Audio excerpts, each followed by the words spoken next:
4 sisters, 1 home, and a lifetime of dreams beginning to unfold. Welcome to Tomes and Tales.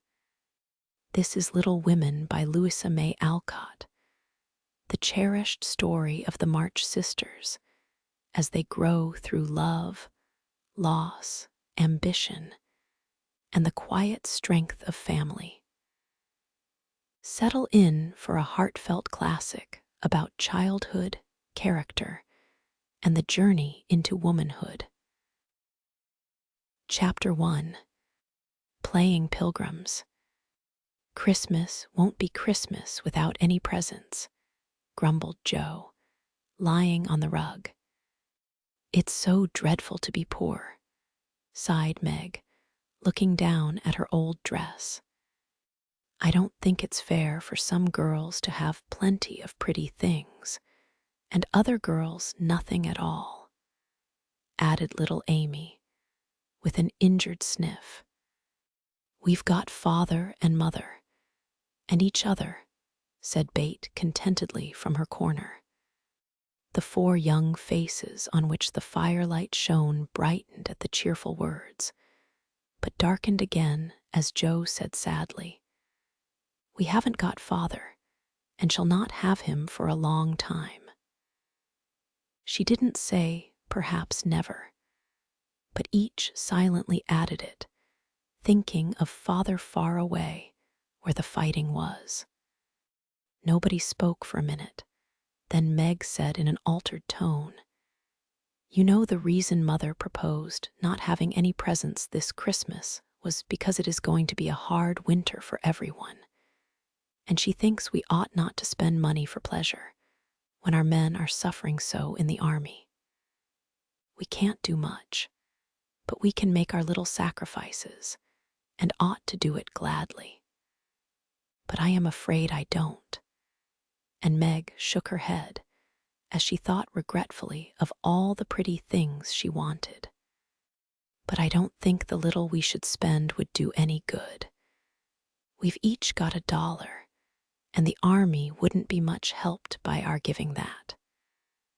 I agree not to expect anything from Mother or you, but I do want to buy Undine and Cintran for myself.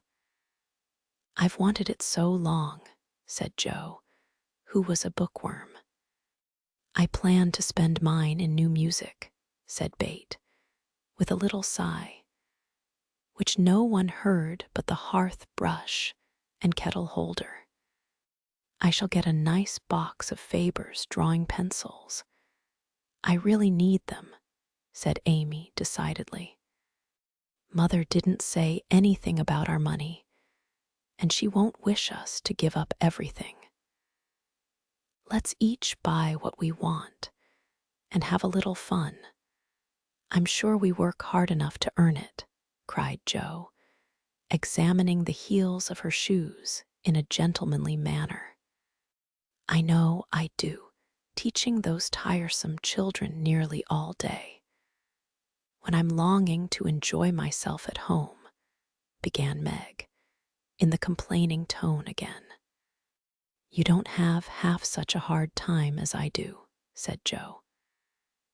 How would you like to be shut up for hours with a nervous, fussy old lady who keeps you trotting, is never satisfied, and worries you till you're ready to fly out the window or cry? It's naughty to fret, but I do think washing dishes and keeping things tidy is the worst work in the world. It makes me cross, and my hands get so stiff, I can't practice well at all. And Bate looked at her rough hands with a sigh that anyone could hear that time. I don't believe any of you suffer as I do, cried Amy. For you don't have to go to school with impertinent girls who plague you if you don't know your lessons, and laugh at your dresses, and label your father if he isn't rich, and insult you when your nose isn't nice. If you mean libel, I'd say so, and not talk about labels, as if Papa was a pickle bottle," advised Joe, laughing. "I know what I mean, and you needn't be satirical about it. It's proper to use good words and improve your vocabulary," returned Amy with dignity. "Don't peck at one another, children. Don't you wish we had the money Papa lost when we were little, Joe? Dear me, how happy and good we'd be if we had no worries," said Meg, who could remember better times. "You said the other day you thought we were a deal happier than the King children, for they were fighting and fretting all the time, in spite of their money." "So I did, Bate. Well, I think we are. For though we do have to work, we make fun of ourselves and are a pretty jolly set, as Joe would say." "Joe does use such slang words," observed Amy, with a reproving look at the long figure stretched on the rug. Joe immediately sat up, put her hands in her pockets, and began to whistle. "Don't, Joe, it's so boyish. That's why I do it. I detest rude, unladylike girls. I hate affected, niminy-piminy chits." "Birds in their little nests agree," sang Bate, the peacemaker, with such a funny face that both sharp voices softened to a laugh, and the pecking ended for that time.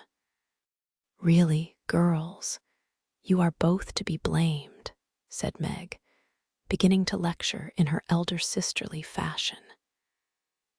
"You are old enough to leave off boyish tricks and to behave better, Josephine. It didn't matter so much when you were a little girl, but now you are so tall and turn up your hair, you should remember that you are a young lady." "I'm not, and if turning up my hair makes me one, I'll wear it in 2 tails till I'm 20, cried Joe, pulling off her net and shaking down a chestnut mane. "I hate to think I've got to grow up and be Miss March and wear long gowns and look as prim as a China aster. It's bad enough to be a girl anyway, when I like boys' games and work and manners. I can't get over my disappointment in not being a boy. And it's worse than ever now, for I'm dying to go and fight with Papa.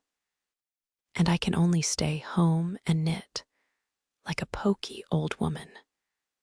And Joe shook the blue army sock till the needles rattled like castanets, and her ball bounded across the room.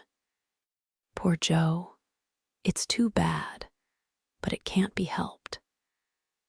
So you must try to be contented with making your name boyish and playing brother to us girls," said Bate, stroking the rough head with a hand that all the dish washing and dusting in the world could not make ungentle in its touch.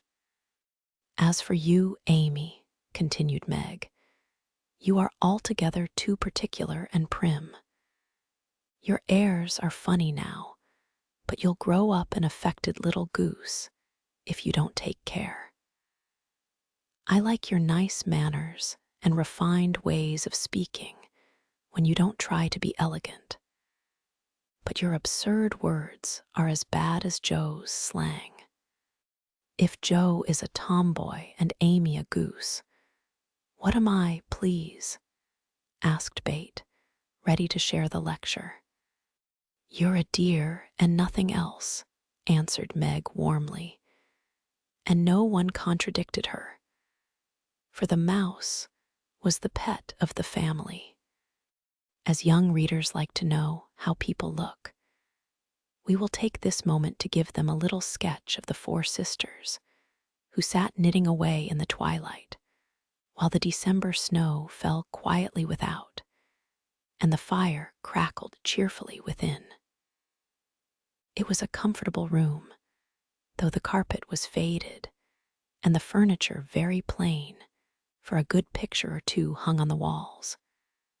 Books filled the recesses, chrysanthemums and Christmas roses bloomed in the windows, and a pleasant atmosphere of home peace pervaded it. Margaret, the eldest of the four, was 16, and very pretty, being plump and fair, with large eyes, plenty of soft brown hair, a sweet mouth, and white hands, of which she was rather vain. 15-year-old Jo was very tall, thin, and brown, and reminded one of a colt, for she never seemed to know what to do with her long limbs, which were very much in her way. She had a decided mouth, a comical nose, and sharp, gray eyes, which appeared to see everything, and were by turns fierce, funny, or thoughtful. Her long, thick hair was her one beauty, but it was usually bundled into a net, to be out of her way. Round shoulders had Jo, big hands and feet, a flyaway look to her clothes, and the uncomfortable appearance of a girl who was rapidly shooting up into a woman and didn't like it. Elizabeth, or Bate, as everyone called her, was a rosy, smooth-haired, bright-eyed girl of 13, with a shy manner, a timid voice, and a peaceful expression which was seldom disturbed. Her father called her Little Miss Tranquility, and the name suited her excellently, for she seemed to live in a happy world of her own, only venturing out to meet the few whom she trusted and loved. Amy, though the youngest, was a most important person, in her own opinion at least. A regular snow maiden, with blue eyes and yellow hair curling on her shoulders, pale and slender, and always carrying herself like a young lady mindful of her manners. What the characters of the four sisters were we will leave to be found out. The clock struck 6, and having swept up the hearth, Bate put a pair of slippers down to warm. Somehow the sight of the old shoes had a good effect upon the girls, for Mother was coming, and everyone brightened to welcome her. Meg stopped lecturing and lighted the lamp. Amy got out of the easy chair without being asked, and Jo forgot how tired she was as she sat up to hold the slippers nearer to the blaze. "They are quite worn out. Marmee must have a new pair." "I thought I'd get her some with my $1," said Bate. "No, I shall," cried Amy. "I'm the oldest," began Meg, but Jo cut in with a decided, "I'm the man of the family now Papa is away, and I shall provide the slippers, for he told me to take special care of Mother while he was gone." "I'll tell you what we'll do," said Bate.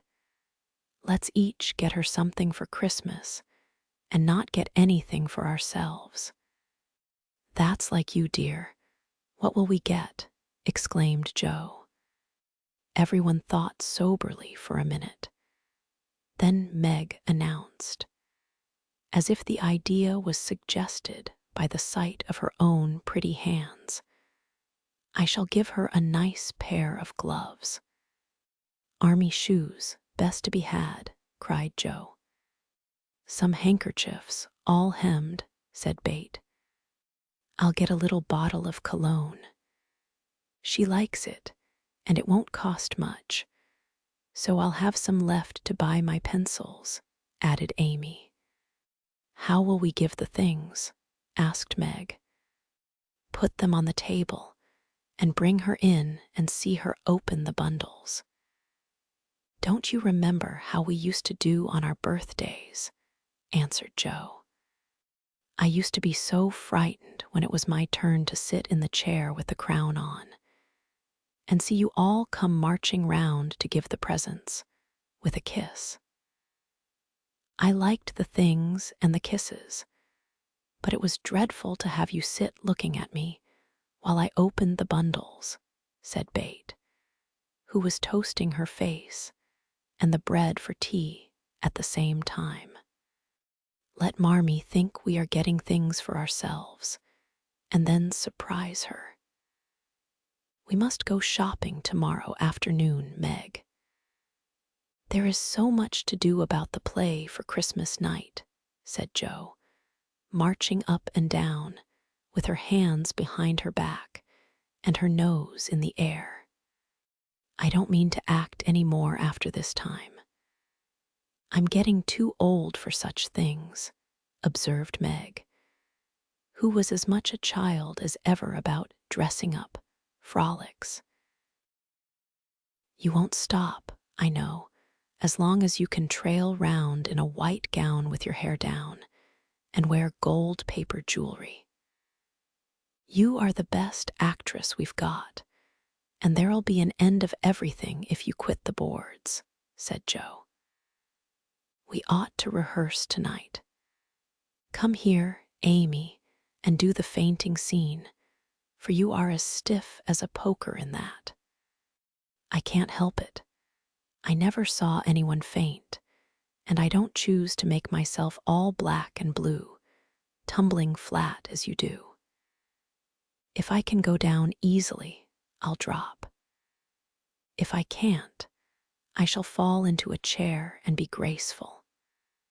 "I don't care if Hugo does come at me with a pistol," returned Amy, who was not gifted with dramatic power, but was chosen because she was small enough to be borne out shrieking by the villain of the piece. "Do it this way. Clasp your hands so and stagger across the room, crying frantically, 'Rodrigo, save me, save me.'" And away went Jo with a melodramatic scream which was truly thrilling. Amy followed, but she poked her hands out stiffly before her and jerked herself along as if she went by machinery, and her ow was more suggestive of pins being run into her than of fear and anguish. Jo gave a despairing groan, and Meg laughed outright, while Bate let her bread burn as she watched the fun with interest. "It's no use. Do the best you can when the time comes, and if the audience laughs, don't blame me. Come on, Meg." Then things went smoothly, for Don Pedro defied the world in a speech of 2 pages without a single break. Hagar, the witch, chanted an awful incantation over her kettleful of simmering toads, with weird effect. Rodrigo rent his chains asunder manfully, and Hugo died in agonies of remorse and arsenic with a wild, "Ha, ha." "It's the best we've had yet," said Meg, as the dead villain sat up and rubbed his elbows. "I don't see how you can write and act such splendid things, Jo. You're a regular Shakespeare," exclaimed Bate, who firmly believed that her sisters were gifted with wonderful genius in all things. "Not quite," replied Jo modestly. "I do think The Witch's Curse, an operatic tragedy, is rather a nice thing, but I'd like to try Macbeth if we only had a trapdoor for Banquo. I always wanted to do the killing part." "Is that a dagger that I see before me?" muttered Jo, rolling her eyes and clutching at the air, as she had seen a famous tragedian do. "No, it's the toasting fork, with Mother's shoe on it instead of the bread." "Bates stage struck," cried Meg, and the rehearsal ended in a general burst of laughter. "Glad to find you so merry, my girls," said a cheery voice at the door, and actors and audience turned to welcome a tall, motherly lady with a "Can I help you" look about her, which was truly delightful. She was not elegantly dressed, but a noble-looking woman, and the girls thought the gray cloak and unfashionable bonnet covered the most splendid mother in the world. "Well, dearies, how have you got on today?" There was so much to do, getting the boxes ready to go tomorrow, that I didn't come home to dinner. "Has anyone called, Bate? How is your cold, Meg? Joe, you look tired to death. Come and kiss me, baby." While making these maternal inquiries, Mrs. March got her wet things off, her warm slippers on, and sitting down in the easy chair, drew Amy to her lap, preparing to enjoy the happiest hour of her busy day. The girls flew about, trying to make things comfortable, each in her own way. Meg arranged the tea table, Joe brought wood and set chairs, dropping, overturning, and clattering everything she touched. Bate trotted to and fro between parlor kitchen, quiet and busy, while Amy gave directions to everyone as she sat with her hands folded. As they gathered about the table, Mrs. March said, with a particularly happy face, "I've got a treat for you after supper."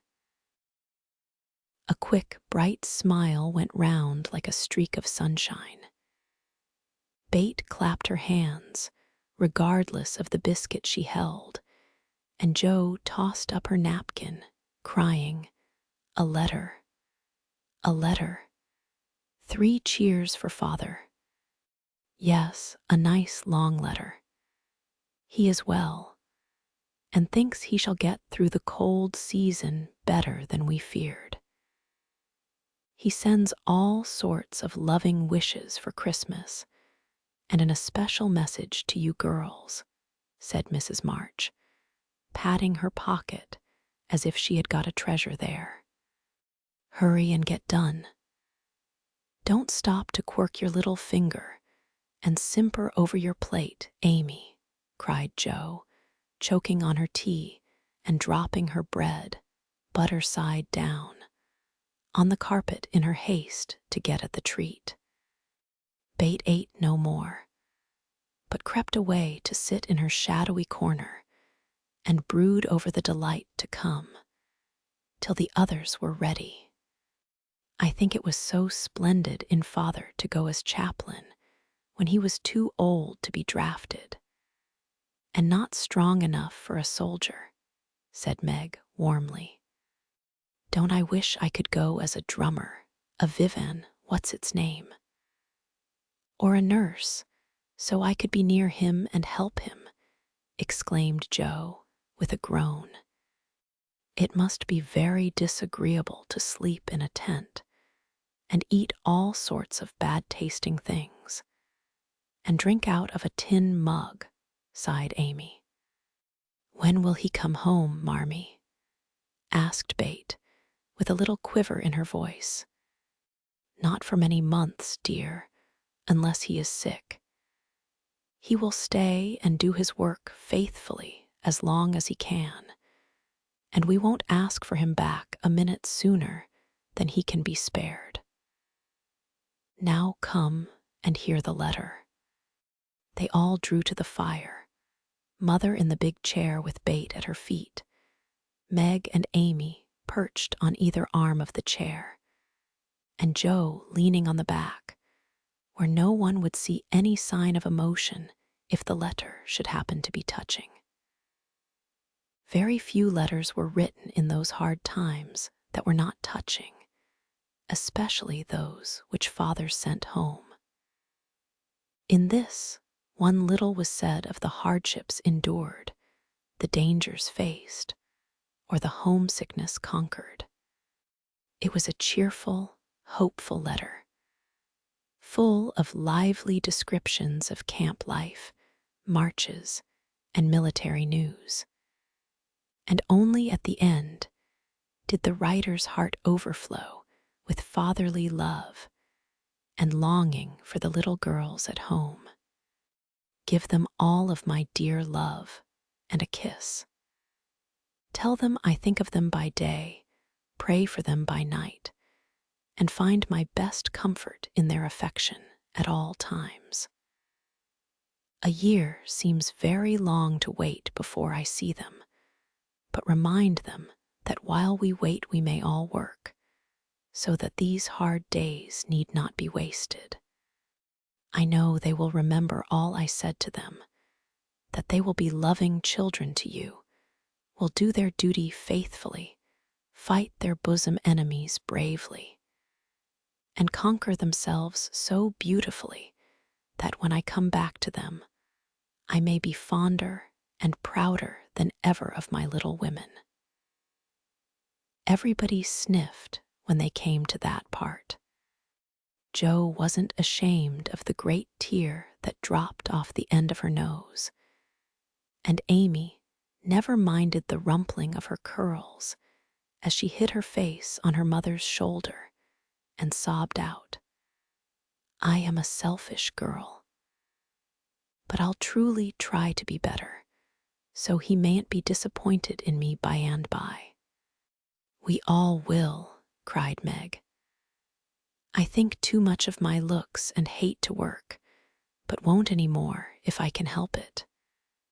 I'll try and be what he loves to call me, a little woman, and not be rough and wild, but do my duty here instead of wanting to be somewhere else," said Jo, thinking that keeping her temper at home was a much harder task than facing a rebel or two down south. Bates said nothing, but wiped away her tears with the blue army sock and began to knit with all her might, losing no time in doing the duty that lay nearest her, while she resolved in her quiet little soul to be all that Father hoped to find her when the year brought round the happy coming home. Mrs. March broke the silence that followed Jo's words by saying in her cheery voice, "Do you remember how you used to play Pilgrim's Progress when you were little things? Nothing delighted you more than to have me tie my piece bags on your backs for burdens, give you hats and sticks and rolls of paper, and let you travel through the house from the cellar, which was the city of destruction, up, up to the housetop, where you had all the lovely things you could collect to make a celestial city. What fun it was, especially going by the lions, fighting Apollyon, and passing through the valley where the hobgoblins were," said Jo. "I liked the place where the bundles fell off and tumbled downstairs," said Meg. "I don't remember much about it, except that I was afraid of the cellar and the dark entry, and always liked the cake and milk we had up at the top.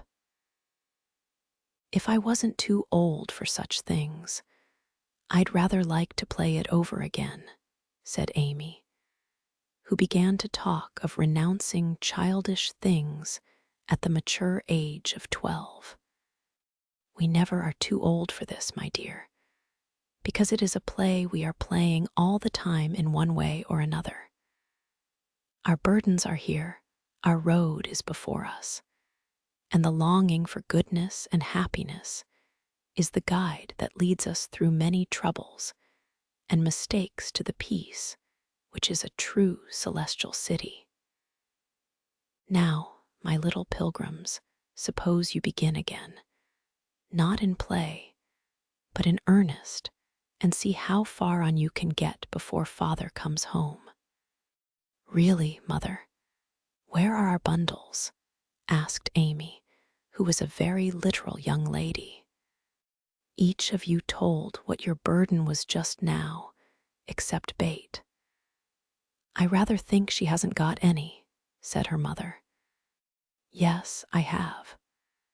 Mine is dishes and dusters, and envying girls with nice pianos and being afraid of people. Bates' bundle was such a funny one that everybody wanted to laugh, but nobody did, for it would have hurt her feelings very much. "Let us do it," said Meg thoughtfully. "It is only another name for trying to be good, and the story may help us, for though we do want to be good, it's hard work and we forget and don't do our best. We were in the Slough of Despond tonight, and Mother came and pulled us out as help did in the book. We ought to have our role of directions, like Christian." "What shall we do about that?" asked Jo, delighted with the fancy, which lent a little romance to the very dull task of doing her duty. "Look under your pillows Christmas morning, and you will find your guidebook," replied Mrs. March.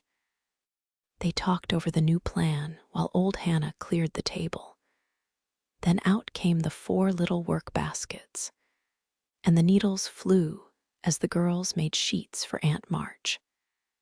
It was uninteresting sewing, but tonight no one grumbled. They adopted Jo's plan of dividing the long seams into 4 parts and calling the quarters Europe, Asia, Africa, and America, and in that way got on capitally, especially when they talked about the different countries as they stitched their way through them. At 9 they stopped work and sang, as usual, before they went to bed. No one but Bate could get much music out of the old piano, but she had a way of softly touching the yellow keys and making a pleasant accompaniment to the simple songs they sang. Meg had a voice like a flute, and she and her mother led the little choir. Amy chirped like a cricket, and Jo wandered through the airs at her own sweet will, always coming out at the wrong place with a croak or a quaver that spoiled the most pensive tune. They had always done this from the time they could lisp. Crinkle, crinkle, it'll tar, and it had become a household custom, for the mother was a born singer. The first sound in the morning was her voice as she went about the house singing like a lark, and the last sound at night was the same cheery sound, for the girls never grew too old for that familiar lullaby. Chapter 2. A Merry Christmas. Jo was the first to wake in the gray dawn of Christmas morning. No stockings hung at the fireplace, and for a moment she felt as much disappointed as she did long ago, when her little sock fell down because it was crammed so full of goodies. Then she remembered her mother's promise, and slipping her hand under her pillow, drew out a little crimson-covered book. She knew it very well, for it was that beautiful old story of the best life ever lived, and Jo felt that it was a true guidebook for any pilgrim going on a long journey. She woke Meg with a Merry Christmas and bade her see what was under her pillow. A green-covered book appeared with the same picture inside and a few words written by their mother, which made their one present very precious in their eyes. Presently Bate and Amy woke to rummage and find their little books also, one dove-colored, the other blue, and all sat looking at and talking about them, while the east grew rosy with the coming day. In spite of her small vanities, Margaret had a sweet and pious nature, which unconsciously influenced her sisters, especially Jo, who loved her very tenderly, and obeyed her because her advice was so gently given. "Girls," said Meg seriously, looking from the tumbled head beside her to the two little night-capped ones in the room beyond. "Mother wants us to read and love and mind these books, and we must begin at once. We used to be faithful about it, but since Father went away and all this war trouble unsettled us, we have neglected many things. You can do as you please, but I shall keep my book on the table here and read a little every morning as soon as I wake. For I know it will do me good and help me through the day." Then she opened her new book and began to read. Jo put her arm round her and, leaning cheek to cheek, read also, with the quiet expression so seldom seen on her restless face. "How good Meg is. Come, Amy, let's do as they do. I'll help you with the hard words, and they'll explain things if we don't understand," whispered Bate, very much impressed by the pretty books and her sister's example. "I'm glad mine is blue," said Amy. And then the rooms were very still, while the pages were softly turned, and the winter sunshine crept in to touch the bright heads and serious faces with a Christmas greeting. "Where is Mother?" asked Meg, as she and Jo ran down to thank her for their gifts, half an hour later. "Goodness only knows. Some poor creetur came a-beggin', and your ma went straight off to see what was needed. There never was such a woman for givin' away victuals and drink, clothes and fearin'," replied Hannah, who had lived with the family since Meg was born, and was considered by them all more as a friend than a servant. "She will be back soon, I think, so fry your cakes and have everything ready," said Meg, looking over the presents which were collected in a basket and kept under the sofa, ready to be produced at the proper time. "Why, where is Amy's bottle of cologne?" she added, as the little flask did not appear. "She took it out a minute ago, and went off with it to put a ribbon on it, or some such notion," replied Jo, dancing about the room to take the first stiffness off the new army slippers. "How nice my handkerchiefs look, don't they? Hannah washed and ironed them for me, and I marked them all myself," said Bate, looking proudly at the somewhat uneven letters which had cost her such labor. "Bless the child, she's gone and put Mother on them instead of M. March." "How funny," cried Jo, taking one up. "Isn't that right? I thought it was better to do it so, because Meg's initials are MM, and I don't want anyone to use these but Marmee," said Bate, looking troubled. "It's all right, dear, and a very pretty idea, quite sensible too, for no one can ever mistake now." "It will please her very much, I know," said Meg, with a frown for Jo and a smile for Bate. "There's Mother. Hide the basket, quick," cried Jo, as a door slammed and steps sounded in the hall. Amy came in hastily and looked rather abashed when she saw her sisters all waiting for her. "Where have you been, and what are you hiding behind you?" asked Meg, surprised to see, by her hood and cloak, that lazy Amy had been out so early. "Don't laugh at me, Jo. I didn't mean anyone should know till the time came. I only meant to change the little bottle for a big one, and I gave all my money to get it, and I'm truly trying not to be selfish anymore."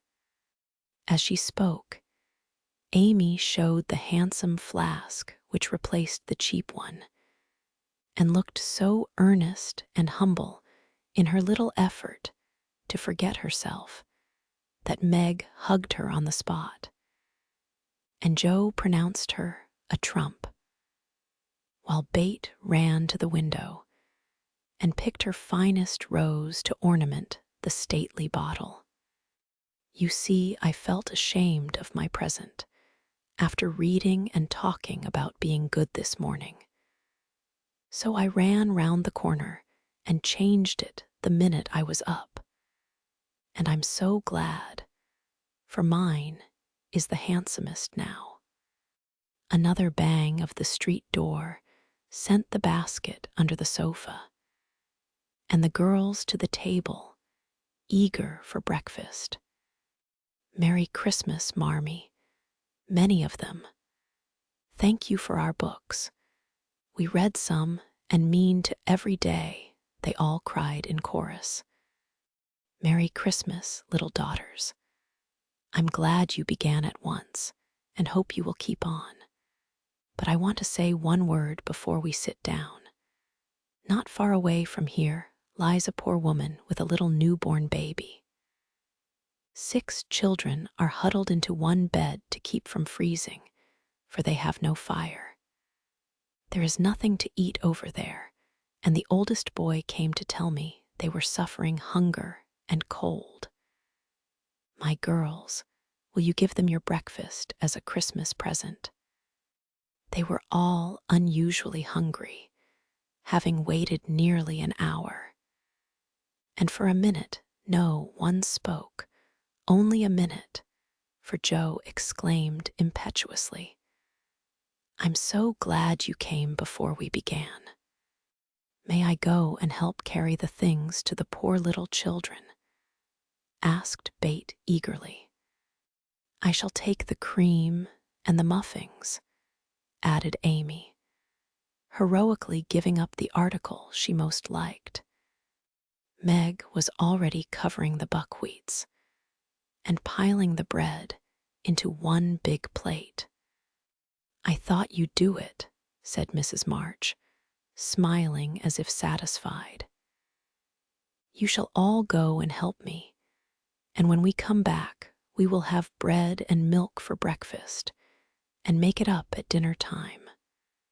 They were soon ready, and the procession set out. Fortunately, it was early, and they went through back streets, so few people saw them, and no one laughed at the queer party. A poor, bare, miserable room it was, with broken windows, no fire, ragged bedclothes, a sick mother, wailing baby, and a group of pale, hungry children cuddled under one old quilt, trying to keep warm. How the big eyes stared, and the blue lips smiled as the girls went in. "Ach, mein Gott, it is good angels come to us," said the poor woman, crying for joy. "Funny angels in hoods and mittens," said Joe, and set them to laughing. In a few minutes, it really did seem as if kind spirits had been at work there. Hannah, who had carried wood, made a fire and stopped up the broken panes with old hats and her own cloak. Mrs. March gave the mother tea and gruel and comforted her with promises of help, while she dressed the little baby as tenderly as if it had been her own. The girls meantime spread the table, set the children round the fire, and fed them like so many hungry birds, laughing, talking, and trying to understand the funny broken English. "Das ist gut, die Engel kinder," cried the poor things as they ate and warmed their purple hands at the comfortable blaze. The girls had never been called angel children before, and thought it very agreeable, especially Jo, who had been considered a Sancho ever since she was born. That was a very happy breakfast, though they didn't get any of it. And when they went away, leaving comfort behind, I think there were not in all the city 4 merrier people than the hungry little girls who gave away their breakfasts and contented themselves with bread and milk on Christmas morning. That's loving our neighbor better than ourselves, and I like it, said Meg, as they set out their presents while their mother was upstairs collecting clothes for the poor Hummels. Not a very splendid show, but there was a great deal of love done up in the few little bundles, and the tall vase of red roses, white chrysanthemums, and trailing vines, which stood in the middle, gave quite an elegant air to the table. She's coming. Strike up, Bate. Open the door, Amy. 3 cheers for Marmee, cried Jo, prancing about while Meg went to conduct Mother to the seat of honor. Bate played her gayest march, Amy threw open the door, and Meg enacted escort with great dignity. Mrs. March was both surprised and touched, and smiled with her eyes full as she examined her presents and read the little notes which accompanied them. The slippers went on at once. A new handkerchief was slipped into her pocket, well scented with Amy's cologne. The rose was fastened in her bosom, and the nice gloves were pronounced a perfect fit. There was a good deal of laughing and kissing and explaining, in the simple, loving fashion which makes these home festivals so pleasant at the time, so sweet to remember long afterward. And then all fell to work. The morning charities and ceremonies took so much time that the rest of the day was devoted to preparations for the evening festivities.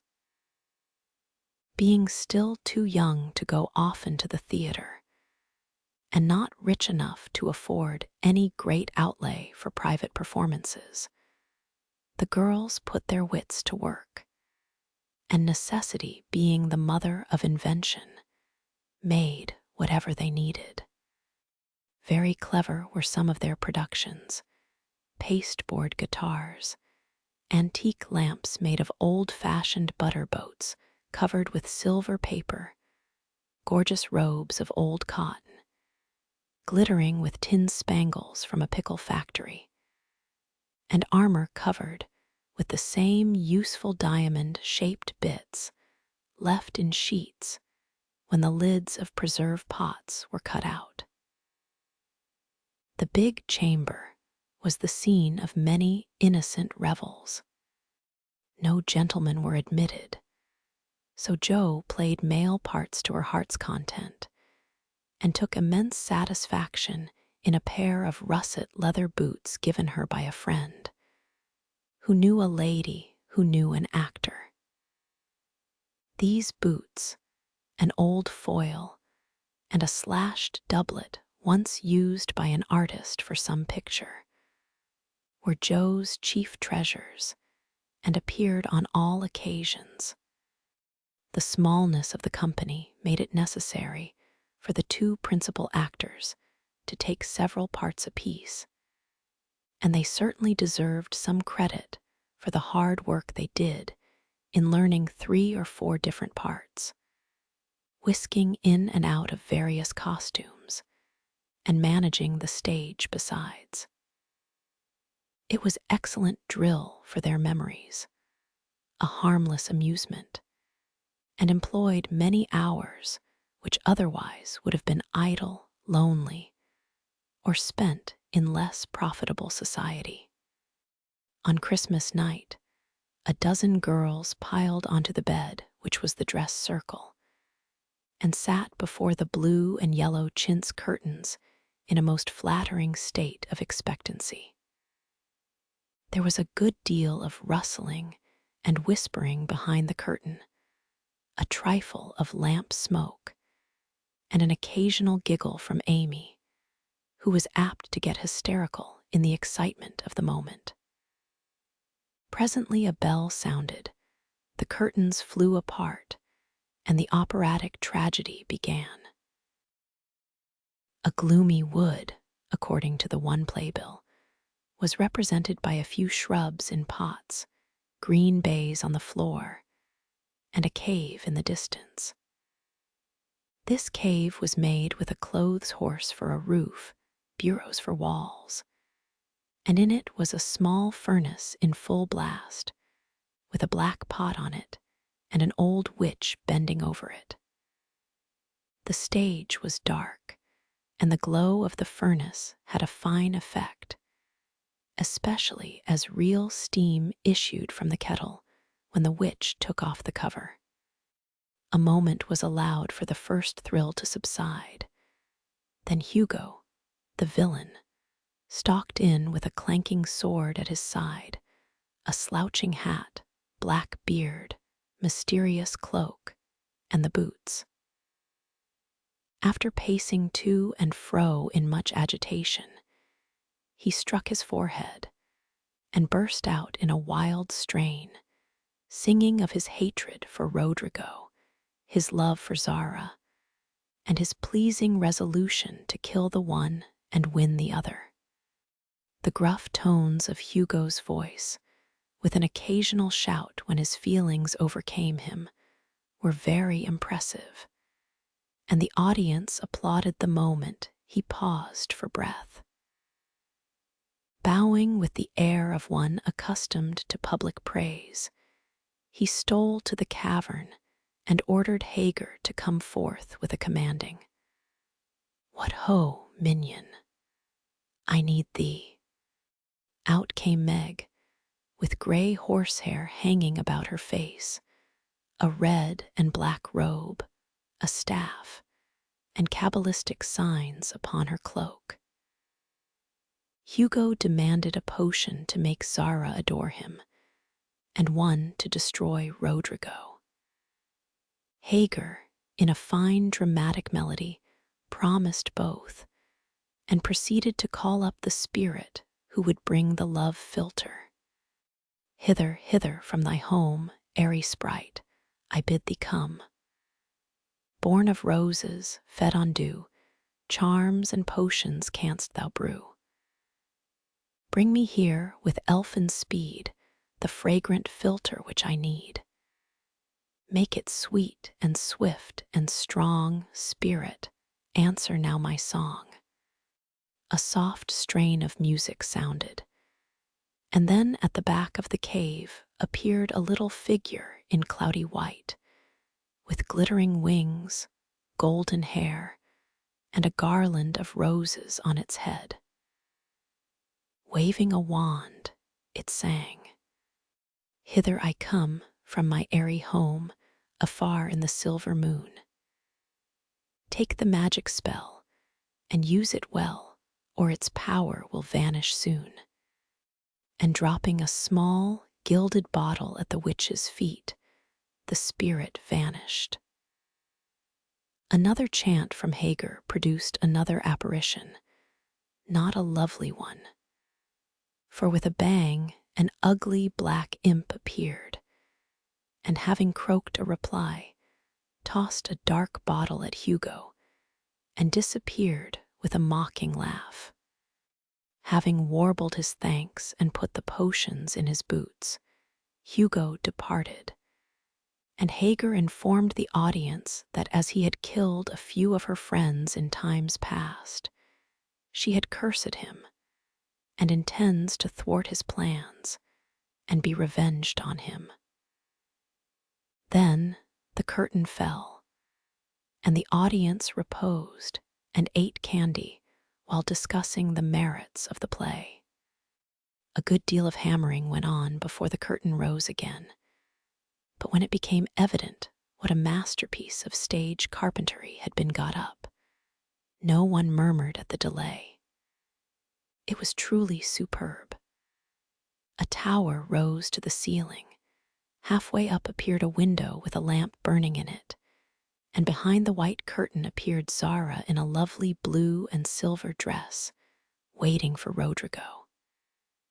He came in gorgeous array, with plumed cap, red cloak, chestnut lovelocks, a guitar, and the boots, of course. Kneeling at the foot of the tower, he sang a serenade in melting tones. Zara replied, and after a musical dialogue, consented to fly. Then came the grand effect of the play. Rodrigo produced a rope ladder with 5 steps to it, threw up one end, and invited Zara to descend. Timidly she crept from her lattice, put her hand on Rodrigo's shoulder, and was about to leap gracefully down when, alas for Zara, she forgot her train. It caught in the window. The tower tottered, leaned forward, fell with a crash, and buried the unhappy lovers in the ruins. A universal shriek arose as the russet boots waved wildly from the wreck, and a golden head emerged, exclaiming, "I told you so! I told you so!" With wonderful presence of mind, Don Pedro, the cruel sire, rushed in, dragged out his daughter, with a hasty aside. "Don't laugh. Act as if it was all right." And, ordering Rodrigo up, banished him from the kingdom with wrath and scorn. Though decidedly shaken by the fall from the tower upon him, Rodrigo defied the old gentleman and refused to stir. This dauntless example fired Zara. She also defied her sire, and he ordered them both to the deepest dungeons of the castle. A stout little retainer came in with chains and led them away, looking very much frightened and evidently forgetting the speech he ought to have made. Act third was the castle hall, and here Hagar appeared, having come to free the lovers and finish Hugo. She hears him coming and hides, sees him put the potions into 2 cups of wine, and bid the timid little servant bear them to the captives in their cells, and tell them, "I shall come anon." The servant takes Hugo aside to tell him something, and Hagar changes the cups for 2 others which are harmless. Ferdinando, the minion, carries them away, and Hagar puts back the cup which holds the poison meant for Rodrigo. Hugo, getting thirsty after a long warble, drinks it, loses his wits, and after a good deal of clutching and stamping, falls flat and dies, while Hagar informs him what she has done in a song of exquisite power and melody. This was a truly thrilling scene, though some persons might have thought that the sudden tumbling down of a quantity of long red hair rather marred the effect of the villain's death. He was called before the curtain, and with great propriety appeared, leading Hagar, whose singing was considered more wonderful than all the rest of the performance put together.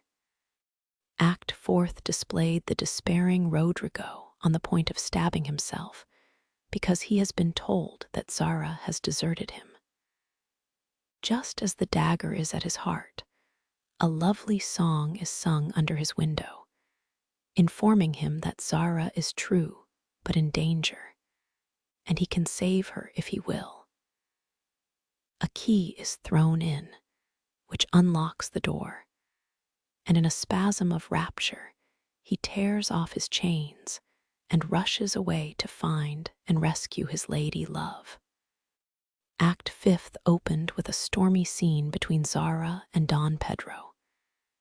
He wishes her to go into a convent, but she won't hear of it, and after a touching appeal, is about to faint when Rodrigo dashes in and demands her hand.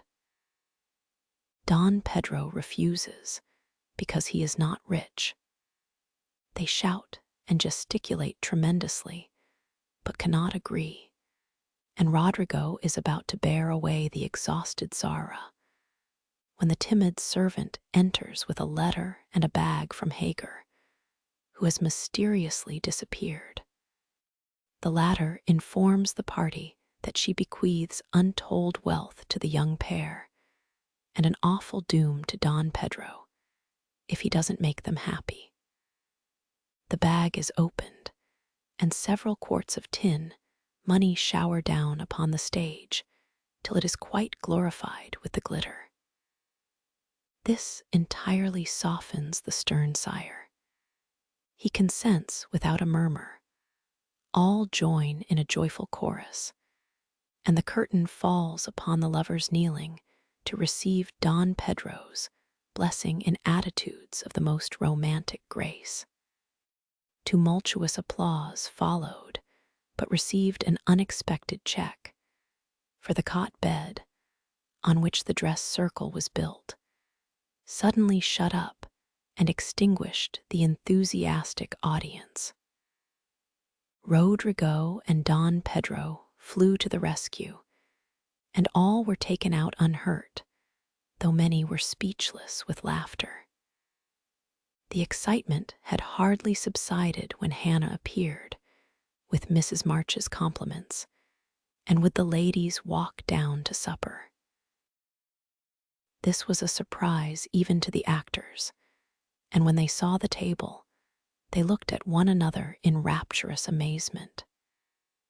It was like Marmee to get up a little treat for them, but anything so fine as this was unheard of since the departed days of plenty.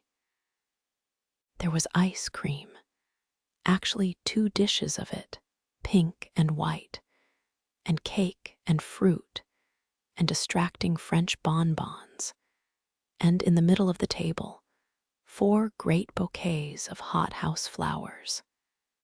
It quite took their breath away, and they stared first at the table and then at their mother, who looked as if she enjoyed it immensely. "Is it fairies?" asked Amy. "Santa Claus," said Bate. "Mother did it." And Meg smiled her sweetest, in spite of her gray beard and white eyebrows. "Aunt March had a good fit and sent the supper," cried Joe, with a sudden inspiration. "All wrong. Old Mr. Lawrence sent it," replied Mrs. March. "The Lawrence boy's grandfather. What in the world put such a thing into his head?" "We don't know him," exclaimed Meg. "Hannah told one of his servants about your breakfast party. He is an odd old gentleman, but that pleased him. He knew my father years ago, and he sent me a polite note this afternoon, saying he hoped I would allow him to express his friendly feeling toward my children by sending them a few trifles in honor of the day. I could not refuse, and so you have a little feast at night to make up for the bread and milk breakfast. That boy put it into his head. I know he did. He's a capital fellow, and I wish we could get acquainted. He looks as if he'd like to know us, but he's bashful, and Meg is so prim she won't let me speak to him when we pass," said Joe, as the plates went round, and the ice began to melt out of sight, with ohs and ahs of satisfaction. "You mean the people who live in the big house next door, don't you?" asked one of the girls. "My mother knows old Mr. Lawrence, but says he's very proud and doesn't like to mix with his neighbors. He keeps his grandson shut up when he isn't riding or walking with his tutor, and makes him study very hard. We invited him to our party, but he didn't come. Mother says he's very nice, though he never speaks to us girls. Our cat ran away once, and he brought her back, and we talked over the fence, and were getting on capitally, all about cricket, and so on, when he saw Meg coming and walked off. I mean to know him some day, for he needs fun, I'm sure he does, said Joe decidedly. I like his manners, and he looks like a little gentleman, so I've no objection to your knowing him if a proper opportunity comes.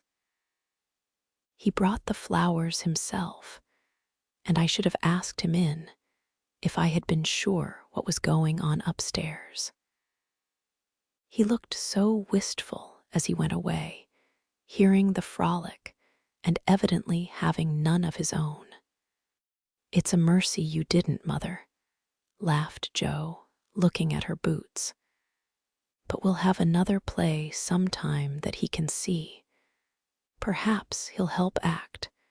Wouldn't that be jolly? I never had such a fine bouquet before.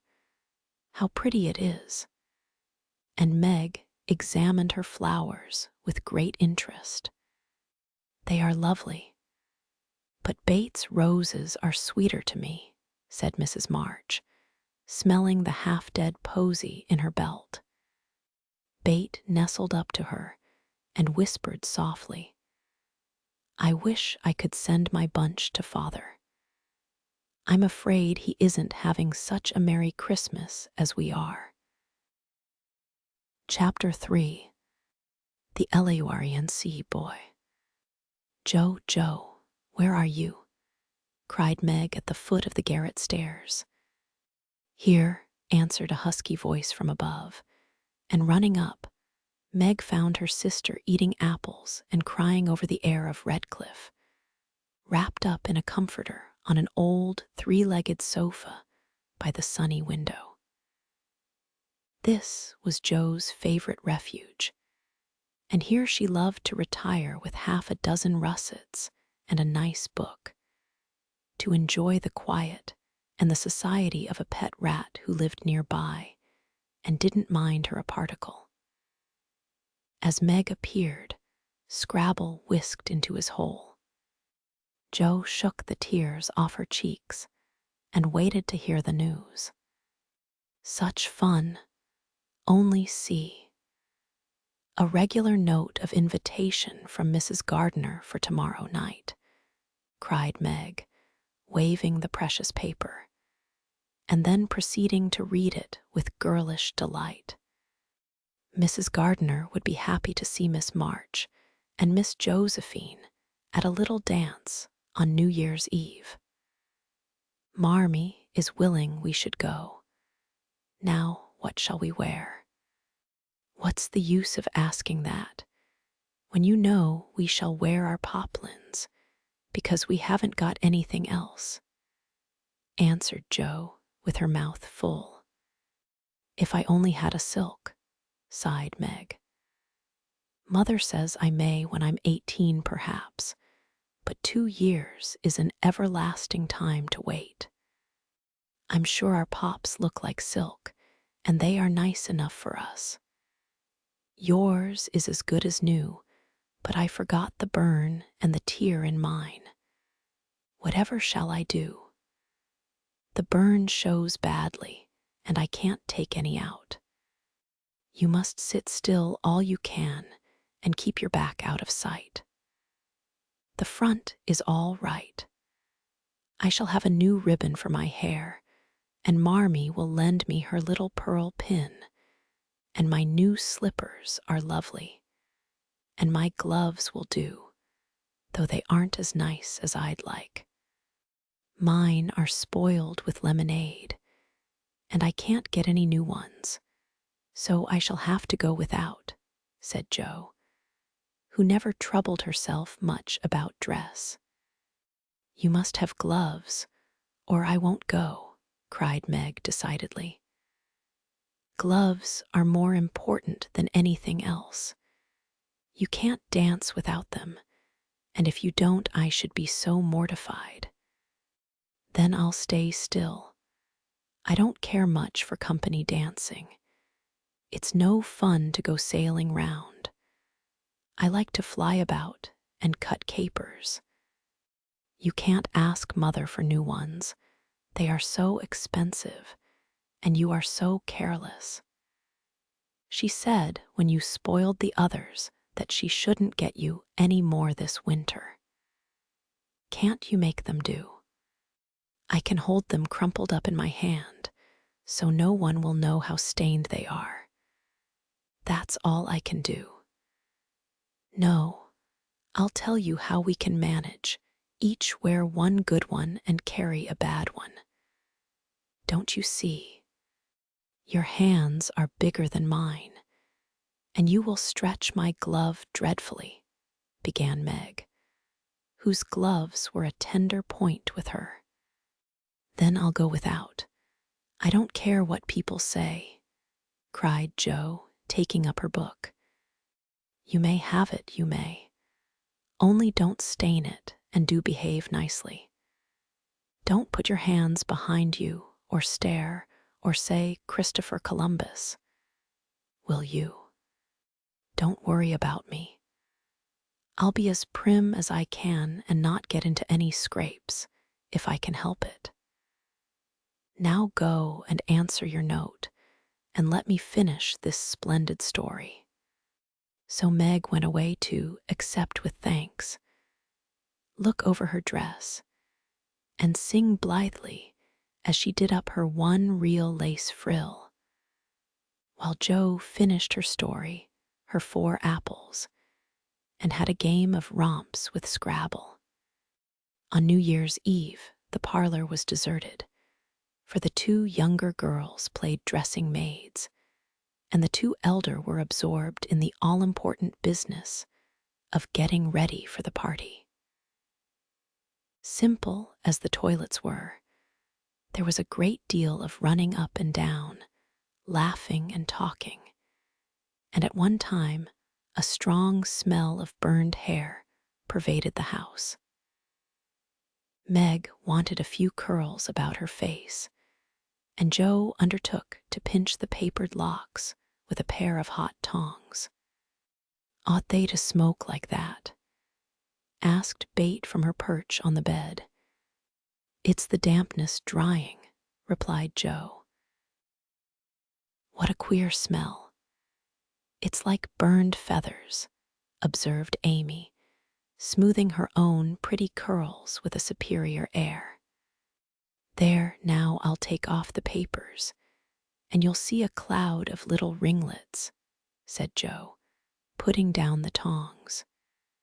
She did take off the papers, but no cloud of ringlets appeared, for the hair came with the papers, and the horrified hairdresser laid a row of little scorched bundles on the bureau before her victim. Oh, oh, oh, what have you done? I'm spoiled. I can't go. My hair, oh, my hair, wailed Meg, looking with despair at the uneven frizzle on her forehead. Just my luck. You shouldn't have asked me to do it. I always spoil everything.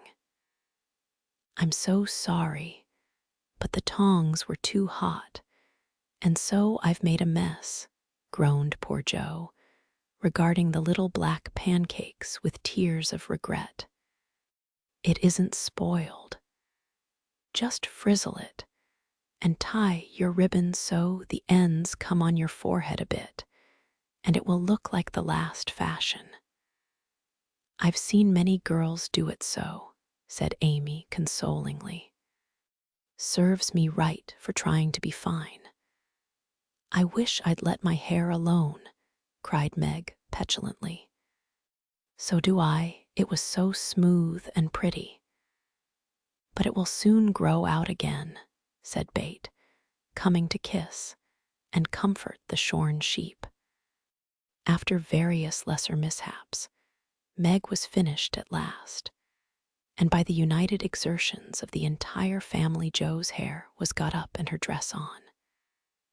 They looked very well in their simple suits, Meg's in silvery drab, with a blue velvet snood, lace frills, and the pearl pin. Jo in maroon, with a stiff, gentlemanly linen collar and a white chrysanthemum or two for her only ornament. Each put on one nice light glove and carried one soiled one, and all pronounced the effect quite easy and fine. Meg's high-heeled slippers were very tight and hurt her, though she would not own it, and Jo's 19 hairpins all seemed stuck straight into her head, which was not exactly comfortable. But, dear me, let us be elegant or die. Have a good time, dearies, said Mrs. March, as the sisters went daintily down the walk. Don't eat much supper, and come away at 11 when I send Hannah for you. As the gate clashed behind them, a voice cried from a window, "Girls, girls, have you both got nice pocket handkerchiefs?" "Yes, yes, Spandy nice, and Meg has cologne on hers," cried Jo, adding with a laugh as they went on, "I do believe Marmee would ask that if we were all running away from an earthquake. It is one of her aristocratic tastes, and quite proper, for a real lady is always known by neat boots, gloves, and handkerchief," replied Meg, who had a good many little aristocratic tastes of her own. "Now don't forget to keep the bad breath out of sight, Jo. Is my sash right? And does my hair look very bad?" said Meg, as she turned from the glass in Mrs. Gardiner's dressing room after a prolonged prink. "I know I shall forget. If you see me doing anything wrong, just remind me by a wink, will you?" returned Jo, giving her collar a twitch and her head a hasty brush. "No, winking isn't ladylike. I'll lift my eyebrows if anything is wrong, and nod if you are all right. Now hold your shoulders straight and take short steps, and don't shake hands if you are introduced to anyone. It isn't the thing. How do you learn all the proper ways? I never can. Isn't that music gay?" Down they went, feeling a trifle timid, for they seldom went to parties, and informal as this little gathering was, it was an event to them. Mrs. Gardiner, a stately old lady, greeted them kindly and handed them over to the eldest of her 6 daughters. Meg knew Sally and was at her ease very soon, but Jo, who didn't care much for girls or girlish gossip, stood about, with her back carefully against the wall, and felt as much out of place as a colt in a flower garden. Half a dozen jovial lads were talking about skates in another part of the room, and she longed to go and join them, for skating was one of the joys of her life.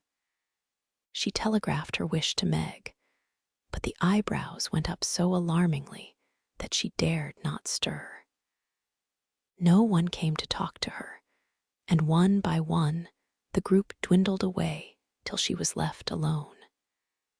She could not roam about and amuse herself, for the burned breadth would show, so she stared at people rather forlornly till the dancing began. Meg was asked at once, and the tight slippers tripped about so briskly that none would have guessed the pain their wearer suffered smilingly. Jo saw a big red-headed youth approaching her corner, and fearing he meant to engage her, she slipped into a curtained recess, intending to peep and enjoy herself in peace. Unfortunately, Another bashful person had chosen the same refuge. For, as the curtain fell behind her, she found herself face to face with the Lawrence boy.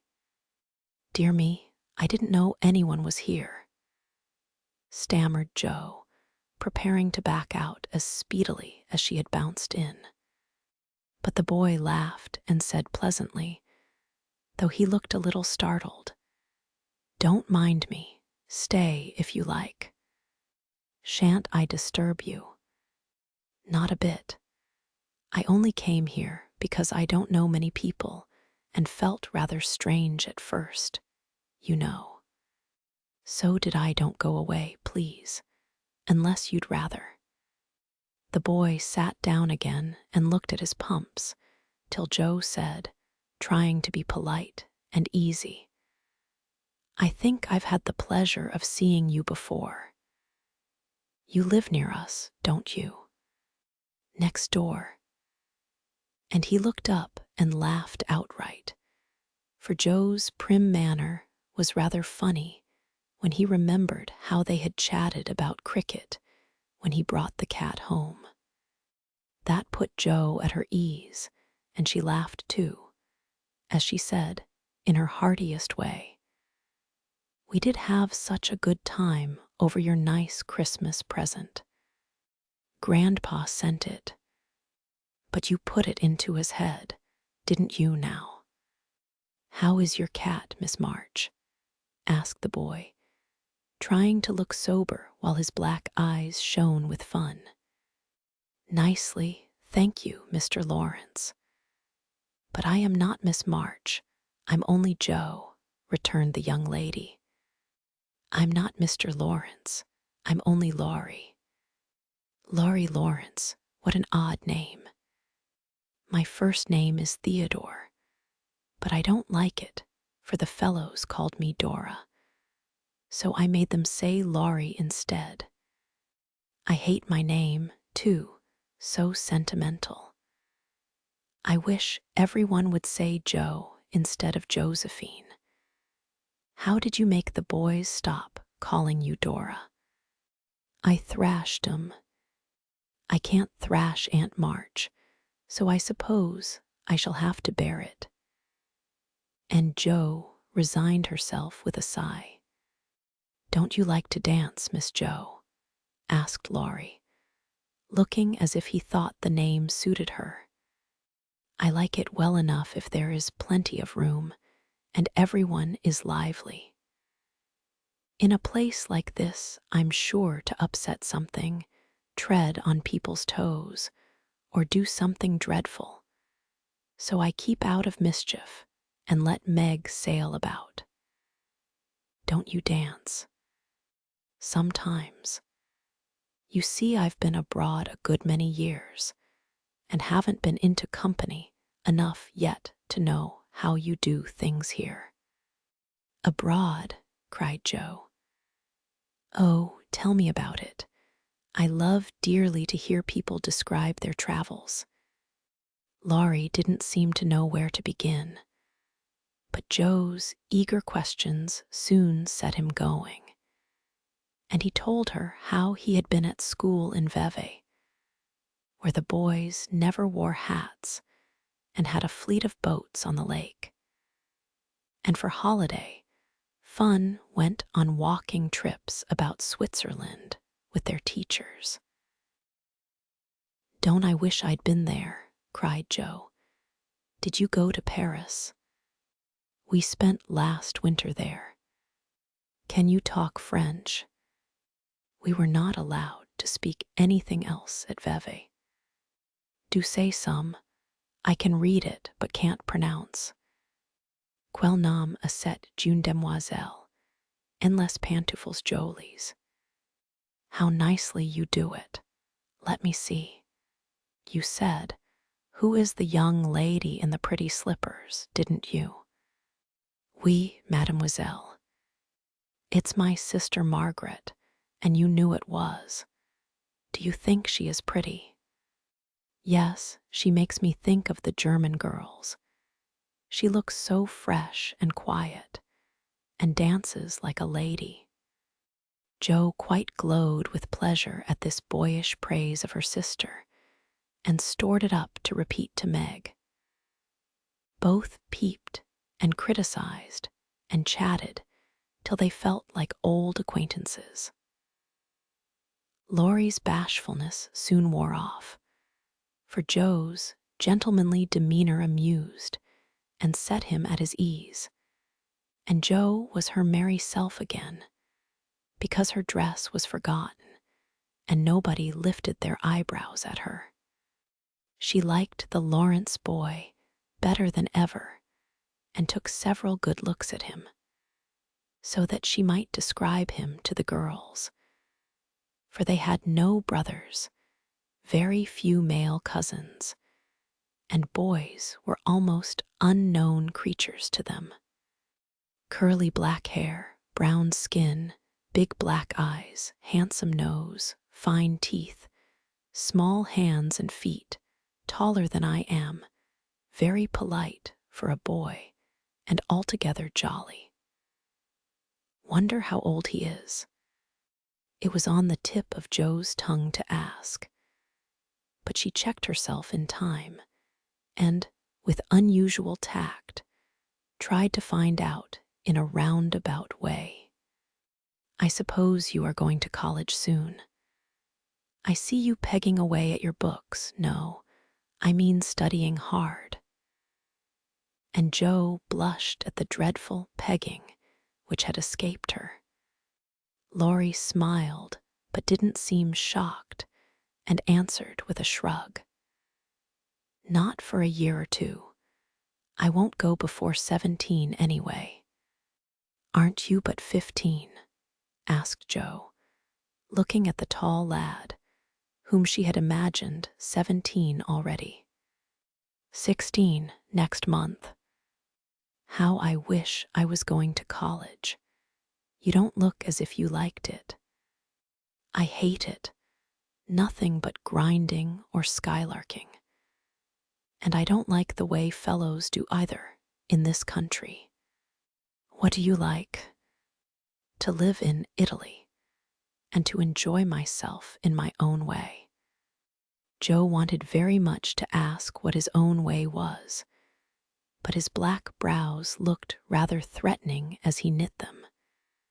So she changed the subject by saying, as her foot kept time, "That's a splendid polka. Why don't you go and try it?" "If you will come too," he answered, with a gallant little bow. "I can't, for I told Meg I wouldn't because—" There Jo stopped and looked undecided whether to tell or to laugh. "Because what? You won't tell?" "Never." "Well, I have a bad trick of standing before the fire, and so I burn my frocks, and I scorched this one, and though it's nicely mended, it shows, and Meg told me to keep still so no one would see it. You may laugh if you want to. It is funny, I know." But Laurie didn't laugh.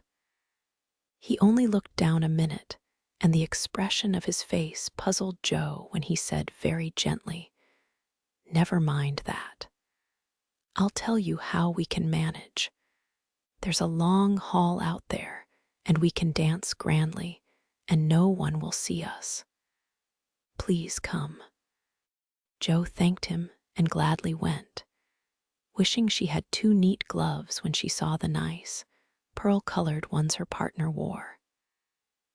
The hall was empty, and they had a grand polka, for Laurie danced well, and taught her the German step, which delighted Jo, being full of swing and spring. When the music stopped, they sat down on the stairs to get their breath, and Laurie was in the midst of an account of a students' festival at Heidelberg when Meg appeared in search of her sister. She beckoned, and Jo reluctantly followed her into a side room, where she found her on a sofa, holding her foot and looking pale.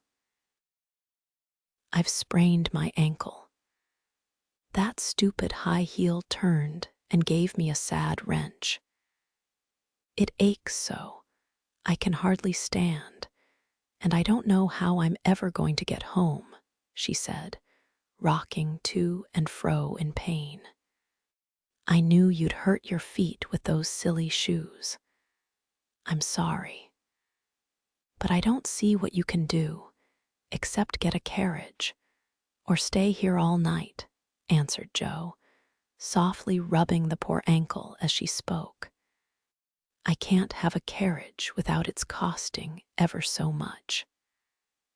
I dare say I can't get one at all, for most people come in their own, and it's a long way to the stable, and no one to send.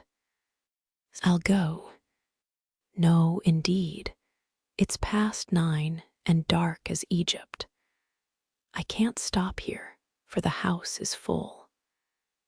Sally has some girls staying with her. I'll rest till Hannah comes, and then do the best I can. I'll ask Laurie. He will go, said Joe, looking relieved as the idea occurred to her. Mercy, no, don't ask or tell anyone. Get me my rubbers and put these slippers with our things. I can't dance any more, but as soon as supper is over, watch for Hannah and tell me the minute she comes. They are going out to supper now. I'll stay with you. I'd rather. No, dear, run along and bring me some coffee. I'm so tired I can't stir. So Meg reclined, with rubbers well hidden, and Joe went blundering away to the dining room, which she found after going into a china closet and opening the door of a room where old Mr. Gardner was taking a little private refreshment. Making a dart at the table, she secured the coffee, which she immediately spilled, thereby making the front of her dress as bad as the back. Oh dear, what a blunderbuss I am, exclaimed Joe, finishing Meg's glove by scrubbing her gown with it. Can I help you? Said a friendly voice. And there was Laurie, with a full cup in one hand and a plate of ice in the other. I was trying to get something for Meg, who is very tired, and someone shook me. And here I am in a nice state, answered Joe, glancing dismally from the stained skirt to the coffee-colored glove.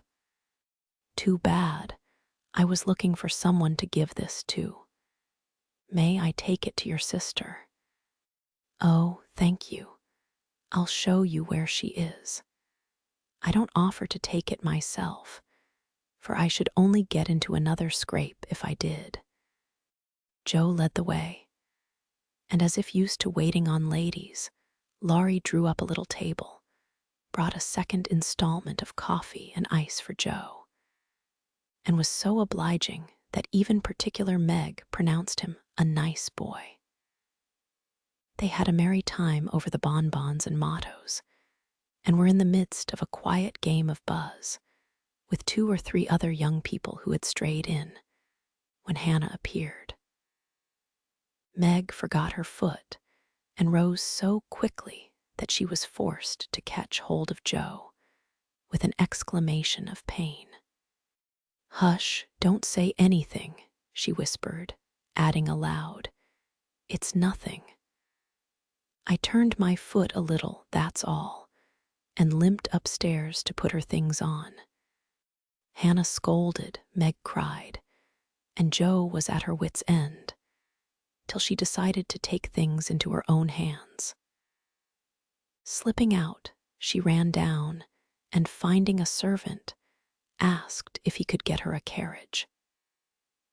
It happened to be a hired waiter who knew nothing about the neighborhood, and Joe was looking round for help when Laurie, who had heard what she said, came up and offered his grandfather's carriage, which had just come for him, he said.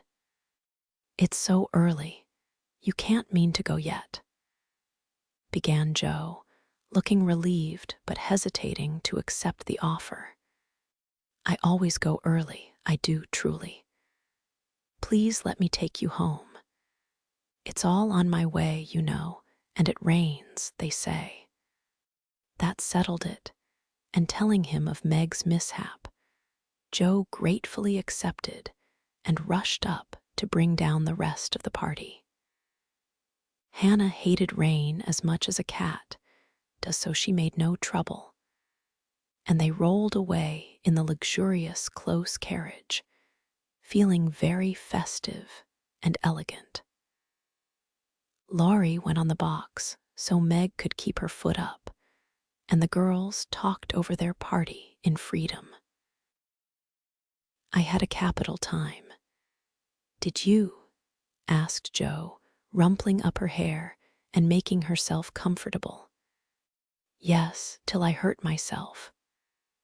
Sally's friend, Annie Moffat, took a fancy to me and asked me to come and spend a week with her when Sally does. She is going in the spring when the opera comes, and it will be perfectly splendid if Mother only lets me go," answered Meg, cheering up at the thought. "I saw you dancing with the red-headed man I ran away from.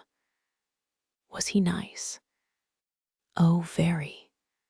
His hair is auburn, not red, and he was very polite, and I had a delicious redowa with him. He looked like a grasshopper in a fit when he did the new step. Laurie and I couldn't help laughing. Did you hear us?" "No, but it was very rude.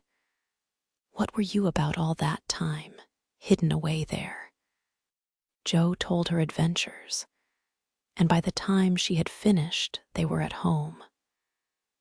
With many thanks, they said good night and crept in, hoping to disturb no one, but the instant their door creaked, 2 little nightcaps bobbed up, and 2 sleepy but eager voices cried out, "Tell about the party, tell about the party."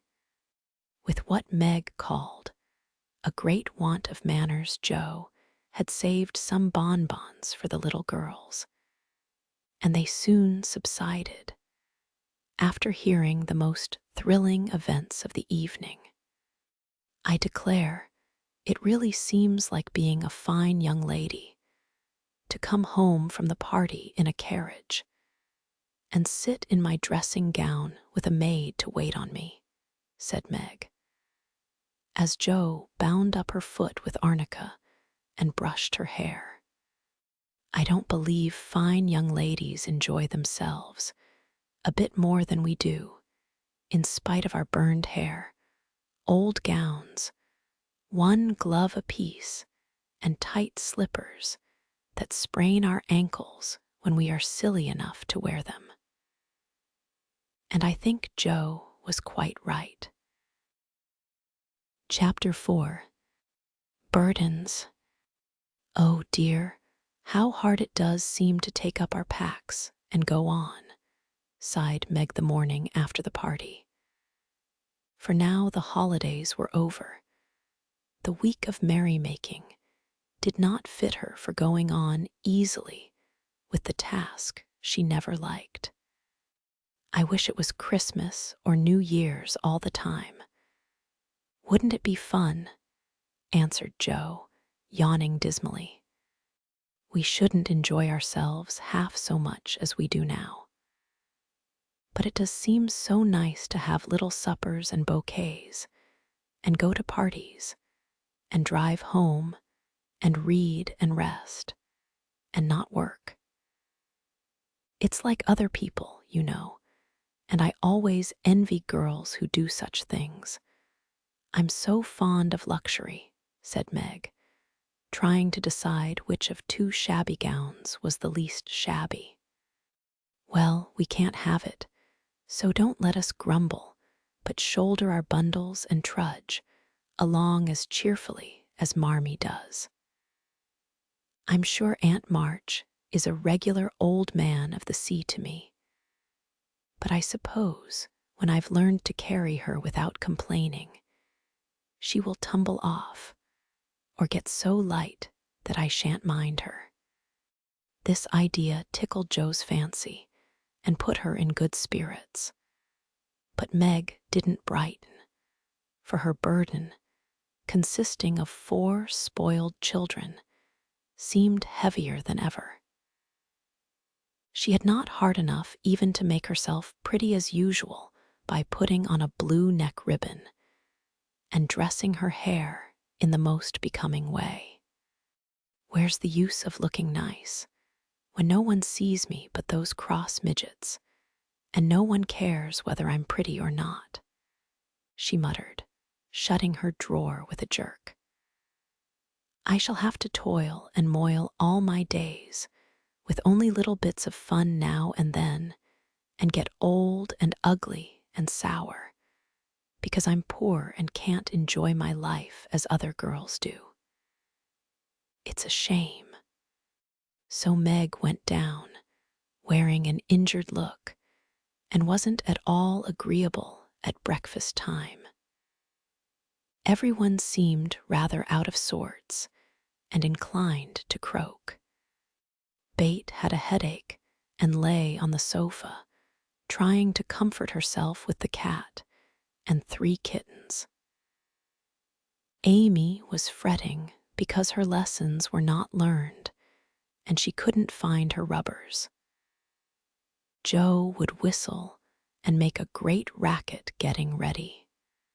Mrs. March was very busy trying to finish a letter, which must go at once, and Hannah had the grumps, for being up late didn't suit her. There never was such a cross family, cried Jo, losing her temper when she had upset an inkstand, broken both boot lacings, and sat down upon her hat.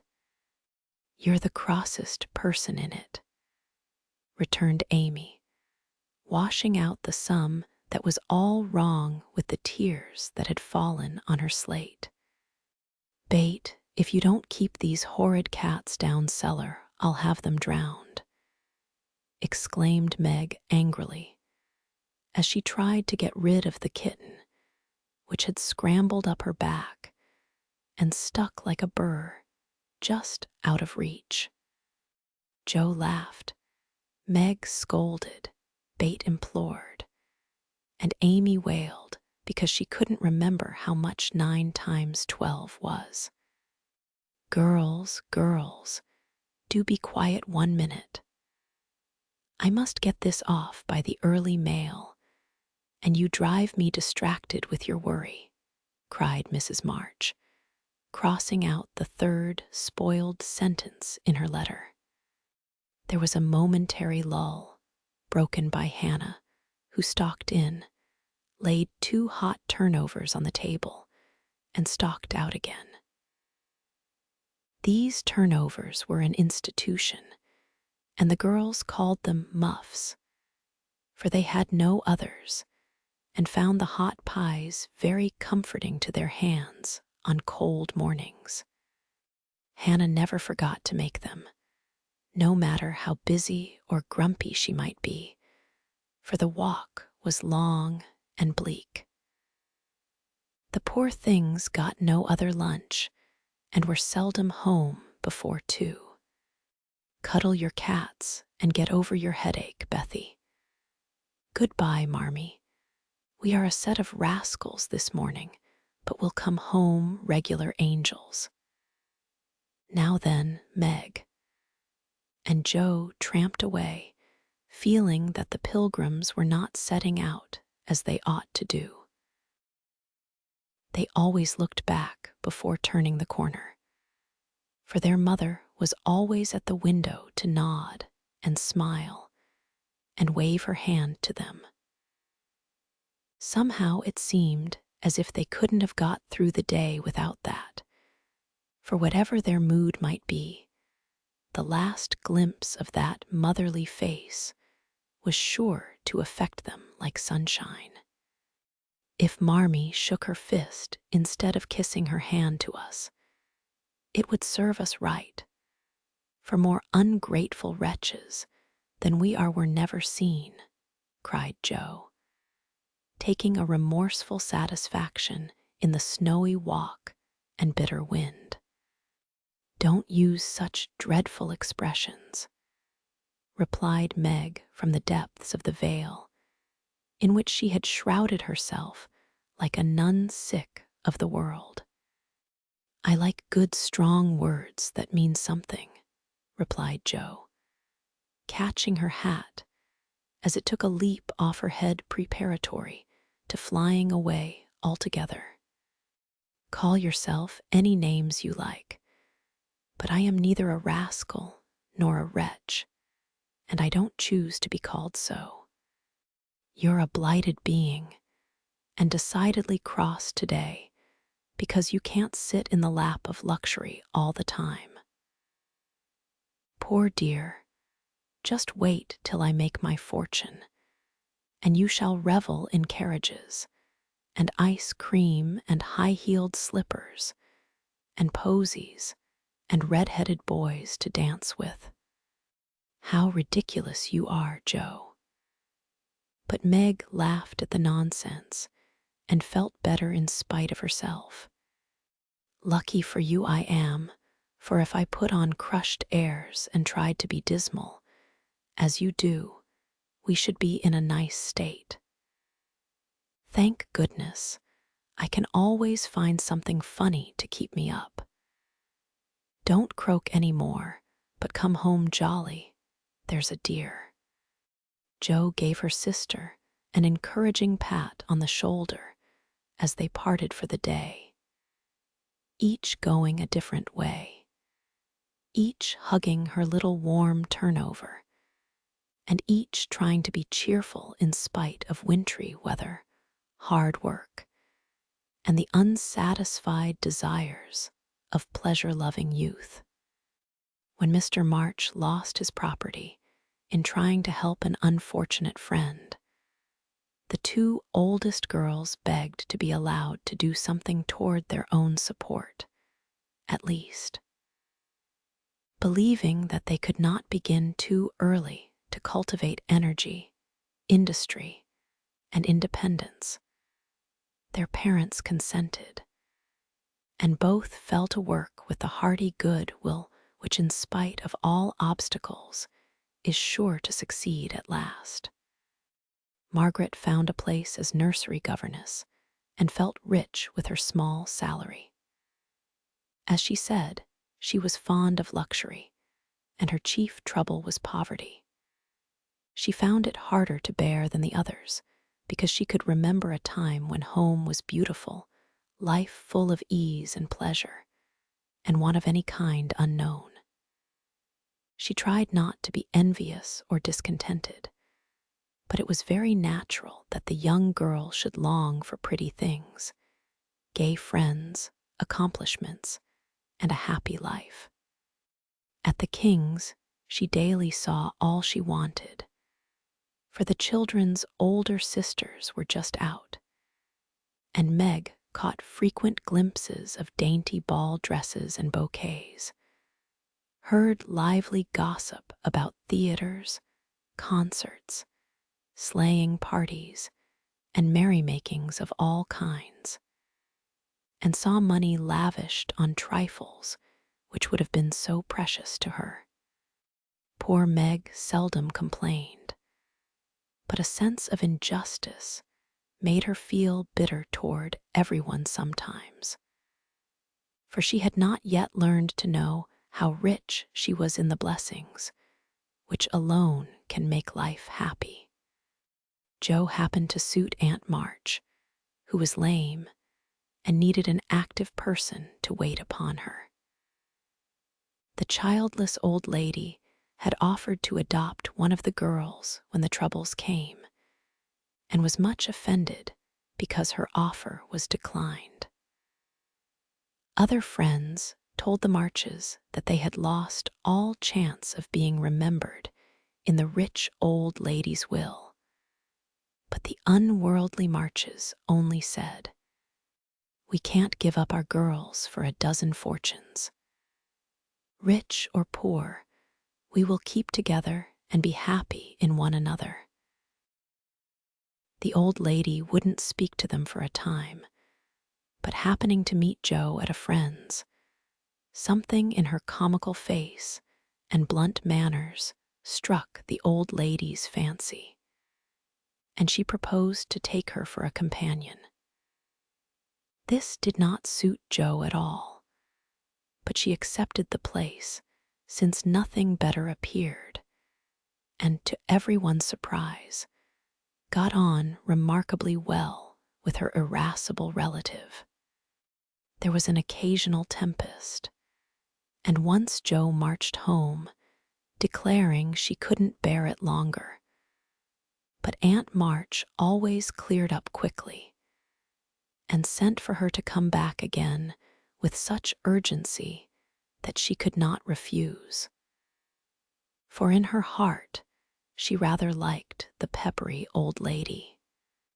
I suspect that the real attraction was a large library of fine books, which was left to dust and spiders since Uncle March died. Joe remembered the kind old gentleman who used to let her build railroads and bridges with his big dictionaries, tell her stories about queer pictures in his Latin books, and buy her cards of gingerbread whenever he met her in the street. The dim, dusty room, with the busts staring down from the tall bookcases, the cozy chairs, the globes, and best of all, the wilderness of books in which she could wander where she liked, made the library a region of bliss to her. The moment Aunt March took her nap or was busy with company, Joe hurried to this quiet place, and curling herself up in the easy chair, devoured poetry, romance, history, travels, and pictures like a regular bookworm. But like all happiness, it did not last long, for as sure as she had just reached the heart of the story, the sweetest verse of a song, or the most perilous adventure of her traveler, a shrill voice called, "Josephine, Josephine," and she had to leave her paradise to wind yarn, wash the poodle, or read Belsham's essays by the hour together. Joe's ambition was to do something very splendid. What it was, she had no idea as yet, but left it for time to tell her, and meanwhile, found her greatest affliction in the fact that she couldn't read, run, and ride as much as she liked. A quick temper, sharp tongue, and restless spirit were always getting her into scrapes, and her life was a series of ups and downs, which were both comic and pathetic.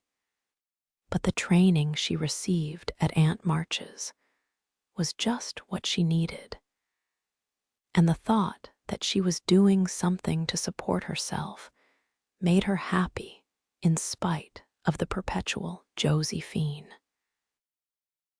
Bate was too bashful to go to school.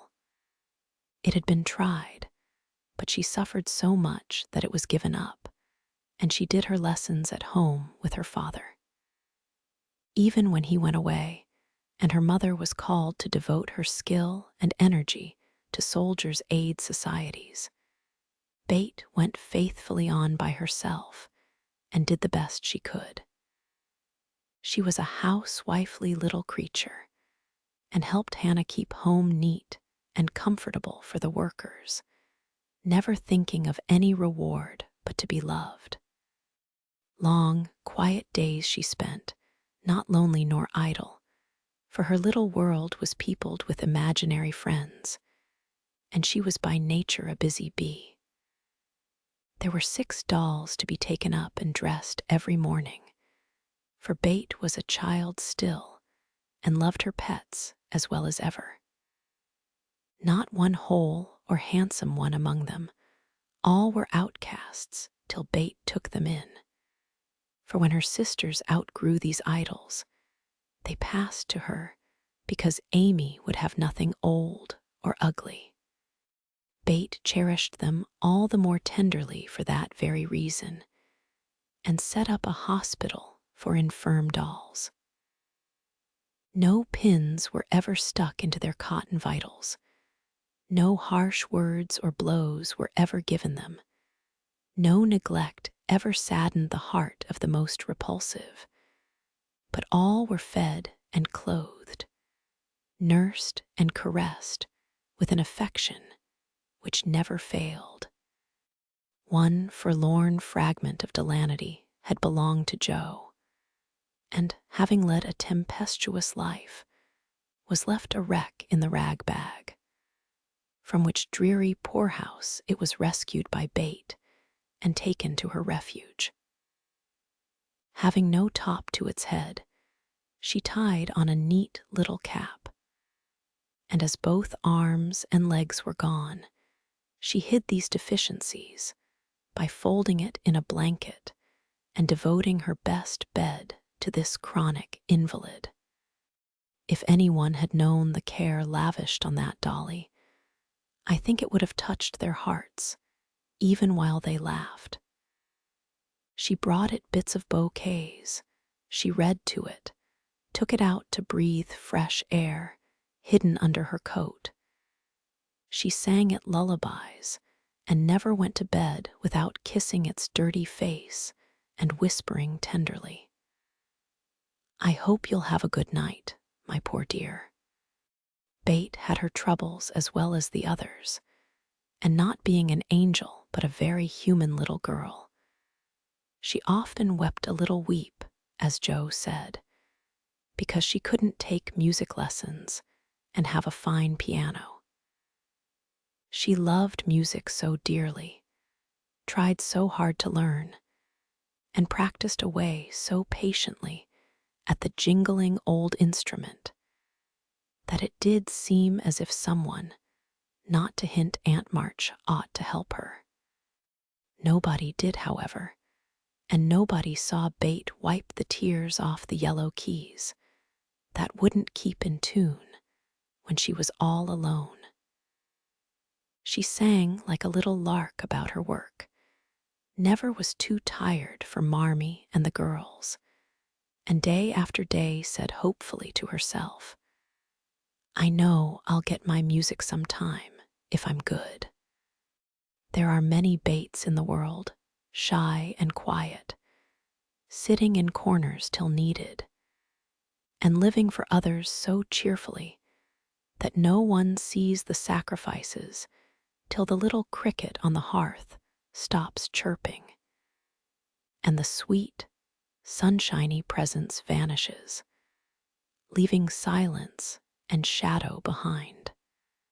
If anybody had asked Amy what the greatest trial of her life was, she would have answered at once, "My nose." When she was a baby, Jo had accidentally dropped her into the coal hod, and Amy insisted that the fall had ruined her nose forever. It was not big nor red, like poor Petria's. It was only rather flat, and all the pinching in the world could not give it an aristocratic point. No one minded it but herself, and it was doing its best to grow. But Amy felt deeply the want of a Grecian nose, and drew whole sheets of handsome ones to console herself. Little Raphael, as her sisters called her, had a decided talent for drawing, and was never so happy as when copying flowers, designing fairies, or illustrating stories with queer specimens of art. Her teachers complained that instead of doing her sums, she covered her slate with animals. The blank pages of her atlas were used to copy maps on, and caricatures of the most ludicrous description came fluttering out of all her books at unlucky moments. She got through her lessons as well as she could, and managed to escape reprimands by being a model of deportment. She was a great favorite with her mates, being good-tempered and possessing the happy art of pleasing without effort. Her little airs and graces were much admired. So were her accomplishments, for besides her drawing, she could play 12 tunes, crochet, and read French without mispronouncing more than 2/3 of the words. She had a plaintive way of saying, "When Papa was rich, we did so and so," which was very touching, and her long words were considered perfectly elegant by the girls. Amy was in a fair way to be spoiled, for everyone petted her, and her small vanities and selfishnesses were growing nicely. One thing, however, rather quenched the vanities. She had to wear her cousin's clothes. Now Florence's mamma hadn't a particle of taste, and Amy suffered deeply at having to wear a red instead of a blue bonnet, unbecoming gowns, and fussy aprons that did not fit. Everything was good, well made, and little worn.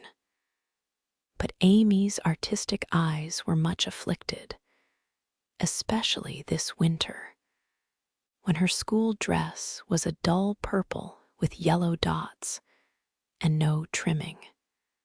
"My only comfort," she said to Meg, with tears in her eyes, "is that Mother doesn't take tucks in my dresses whenever I'm naughty, as Maria Parks's mother does."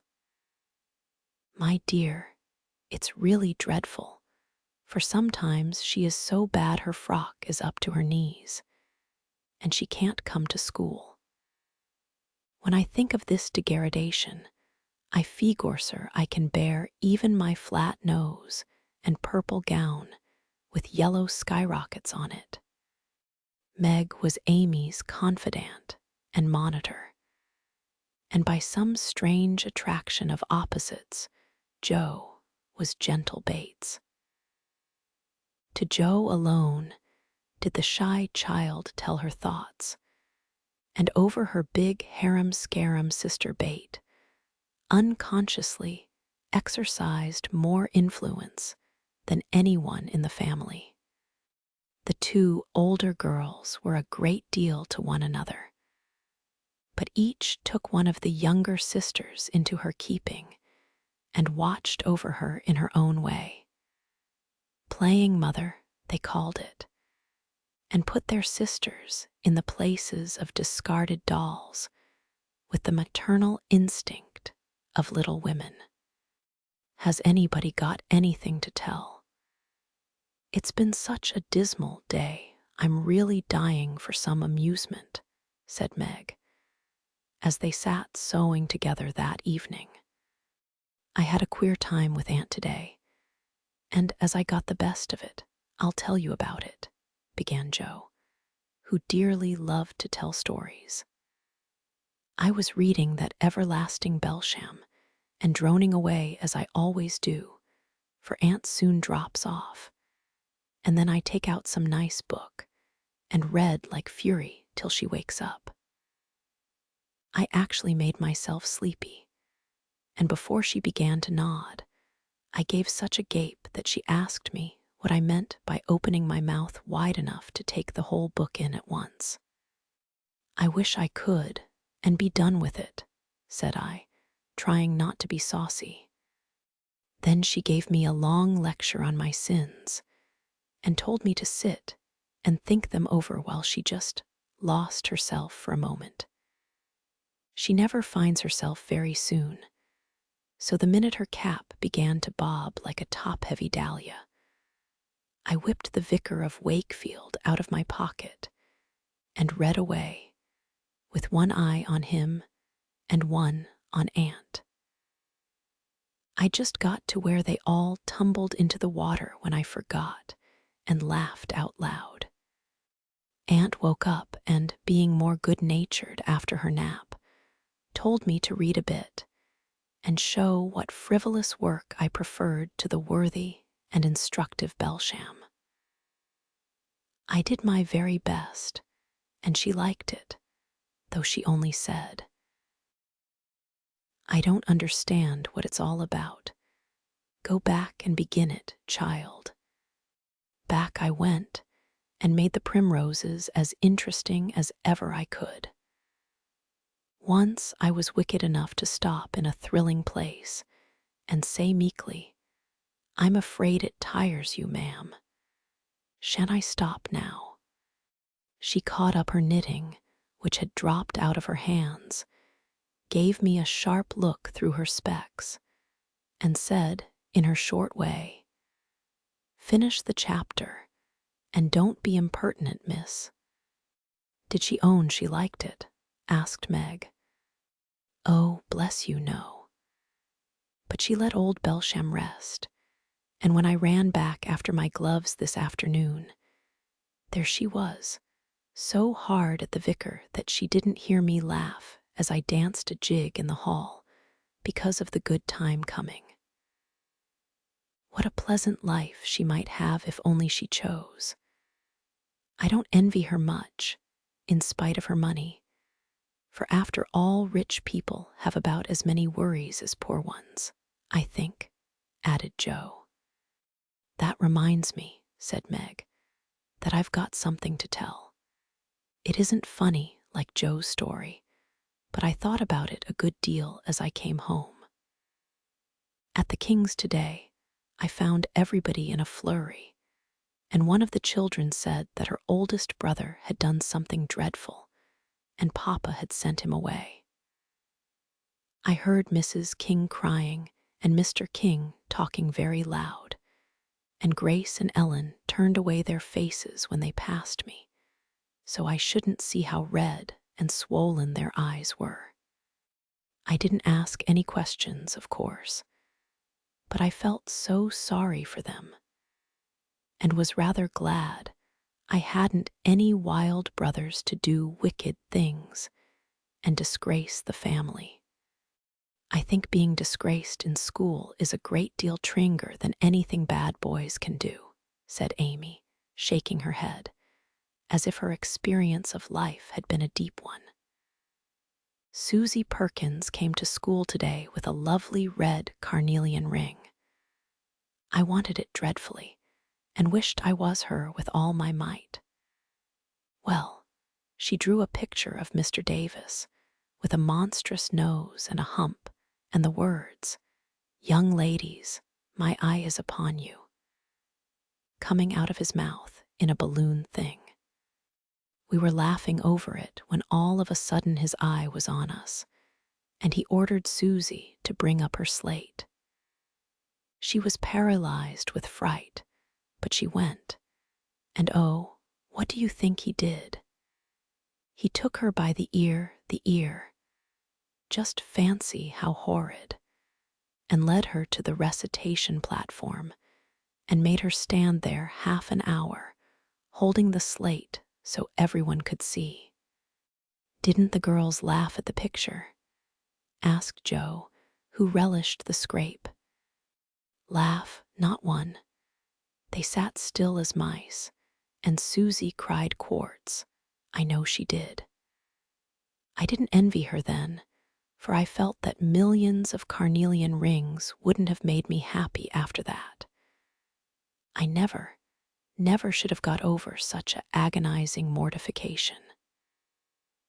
And Amy went on with her work, in the proud consciousness of virtue and the successful utterance of 2 long words in a breath. "I saw something I liked this morning, and I meant to tell it at dinner.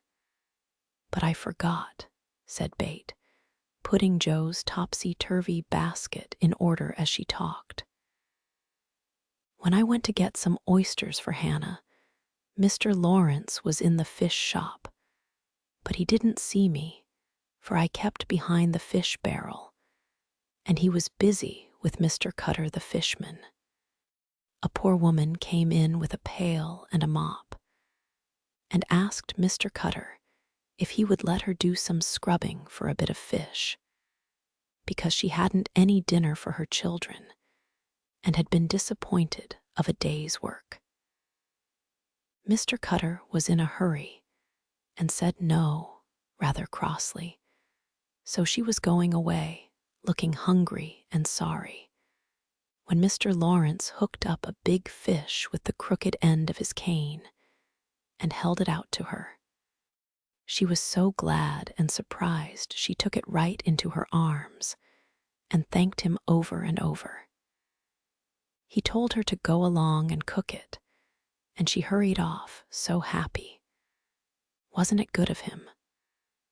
Oh, she did look so funny, hugging the big, slippery fish and hoping Mr. Lawrence's bed in heaven would be aisy.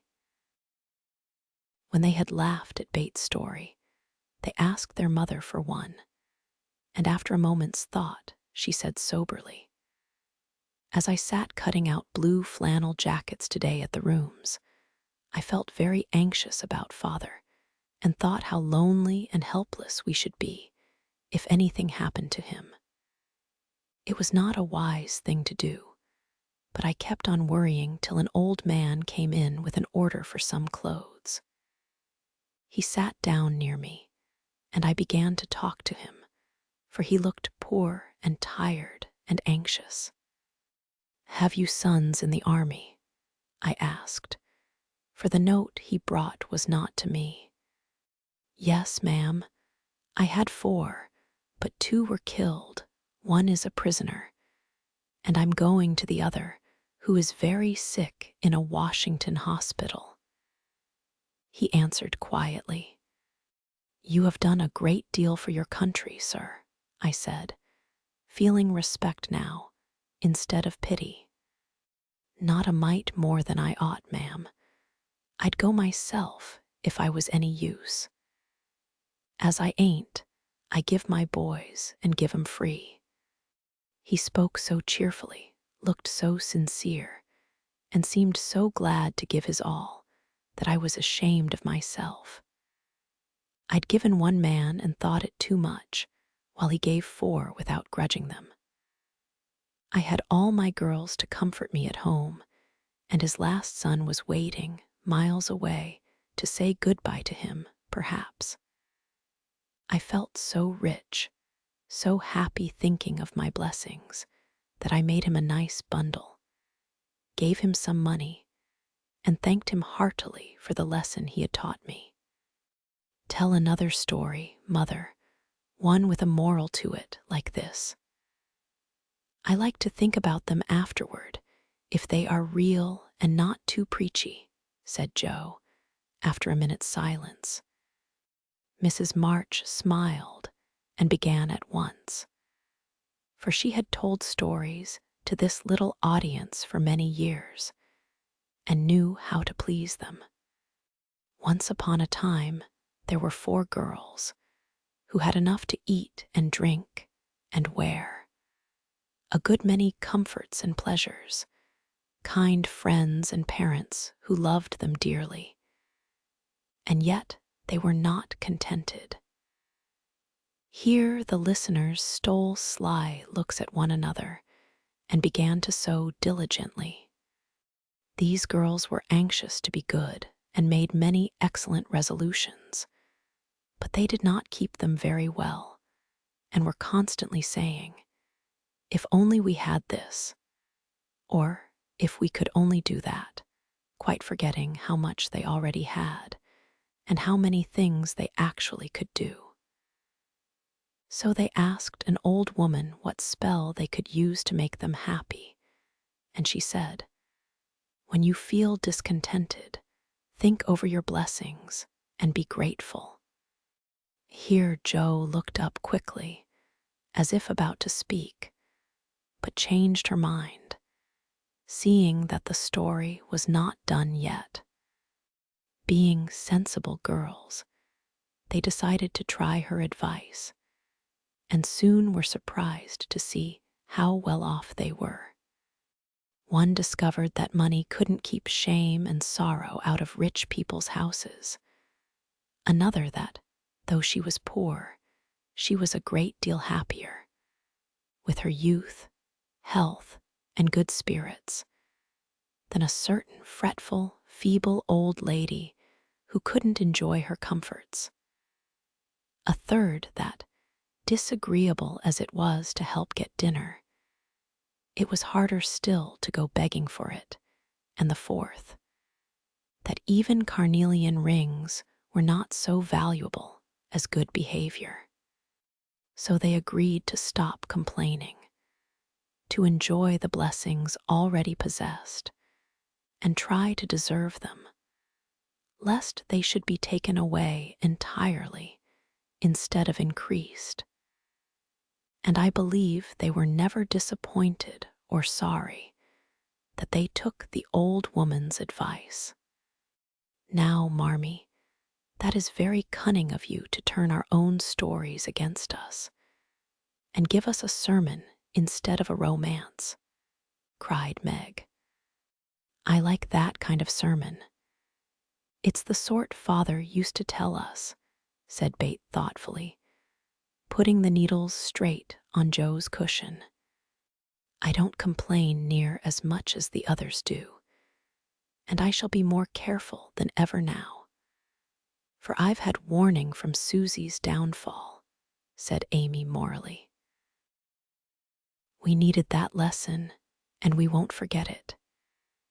If we do so, you just say to us, as old Chloe did in Uncle Tom, Tink ob your marcies, chillin'.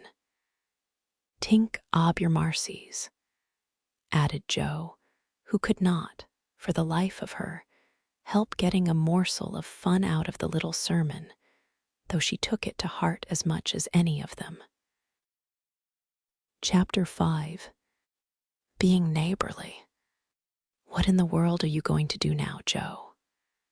Asked Meg one snowy afternoon, as her sister came tramping through the hall, in rubber boots, old sack, and hood, with a broom in one hand and a shovel in the other.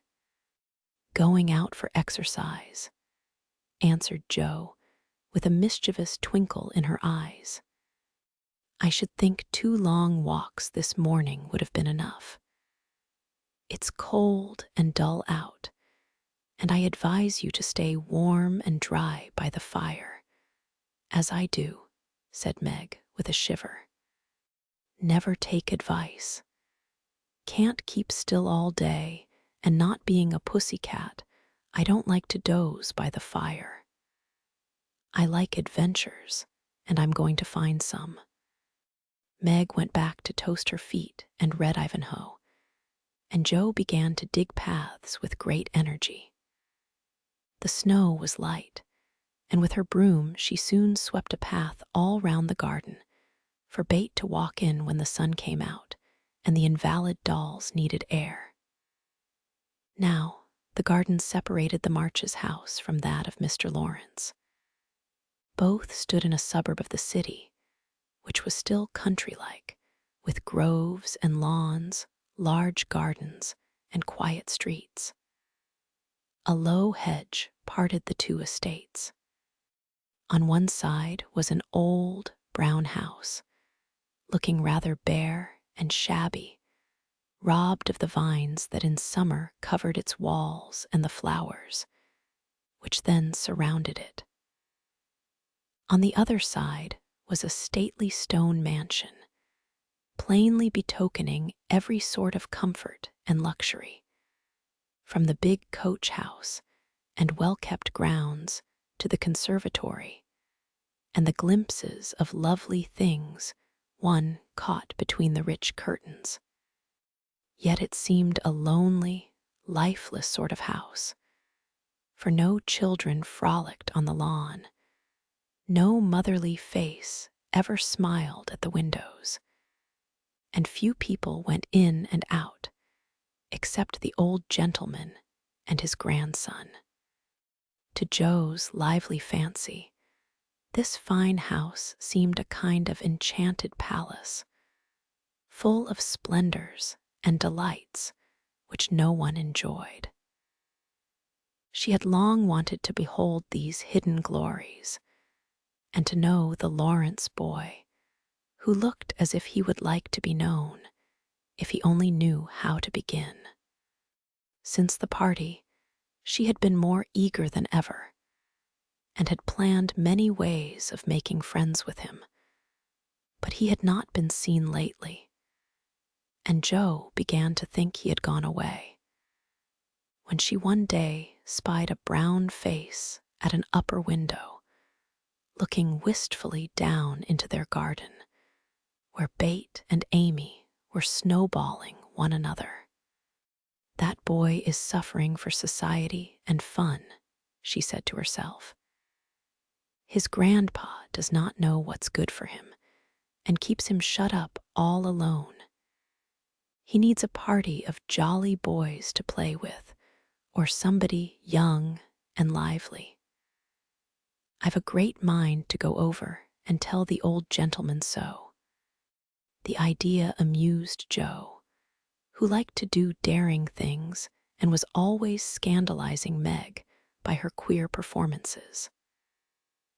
The plan of going over was not forgotten, and when the snowy afternoon came, Joe resolved to try what could be done. She saw Mr. Lawrence drive off, and then sallied out to dig her way down to the hedge, where she paused and took a survey. All quiet, curtains down at the lower windows, servants out of sight, and nothing human visible but a curly black head leaning on a thin hand at the upper window. "There he is," thought Joe, "poor boy, all alone and sick this dismal day. It's a shame. I'll toss up a snowball and make him look out, and then say a kind word to him." Up went a handful of soft snow, and the head turned at once, showing a face which lost its listless look in a minute, as the big eyes brightened and the mouth began to smile. Joe nodded and laughed and flourished her broom as she called out, "How do you do? Are you sick?" Laurie opened the window and croaked out as hoarsely as a raven, "Better, thank you. I've had a bad cold and been shut up a week." "I'm sorry. What do you amuse yourself with?" "Nothing. It's dull as tombs up here." "Don't you read?" "Not much. They won't let me." "Can't somebody read to you?" "Grandpa does sometimes, but my books don't interest him, and I hate to ask Brooke all the time." "Have someone come and see you then." "There isn't anyone I'd like to see. Boys make such a row, and my head is weak. Isn't there some nice girl who'd read and amuse you?" "Girls are quiet and like to play nurse." "Don't know any." "You know us," began Joe, then laughed and stopped. "So I do. Will you come, please?" cried Laurie. "I'm not quiet and nice, but I'll come if Mother will let me." "I'll go ask her. Shut the window like a good boy and wait till I come." With that, Joe shouldered her broom and marched into the house, wondering what they would all say to her. Laurie was in a flutter of excitement at the idea of having company, and flew about to get ready.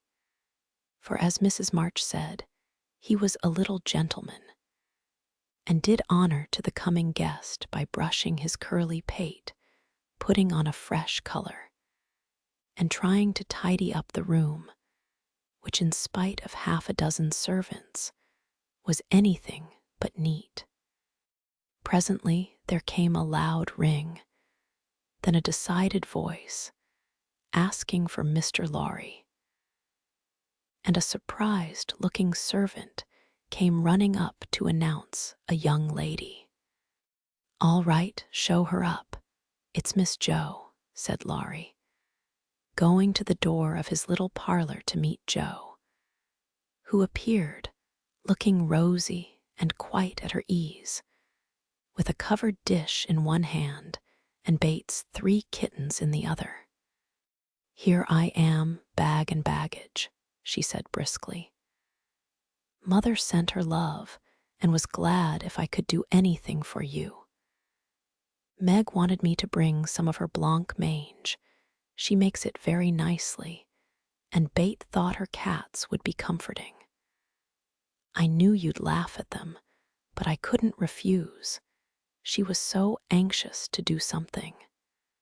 It so happened that Bates' funny loan was just the thing.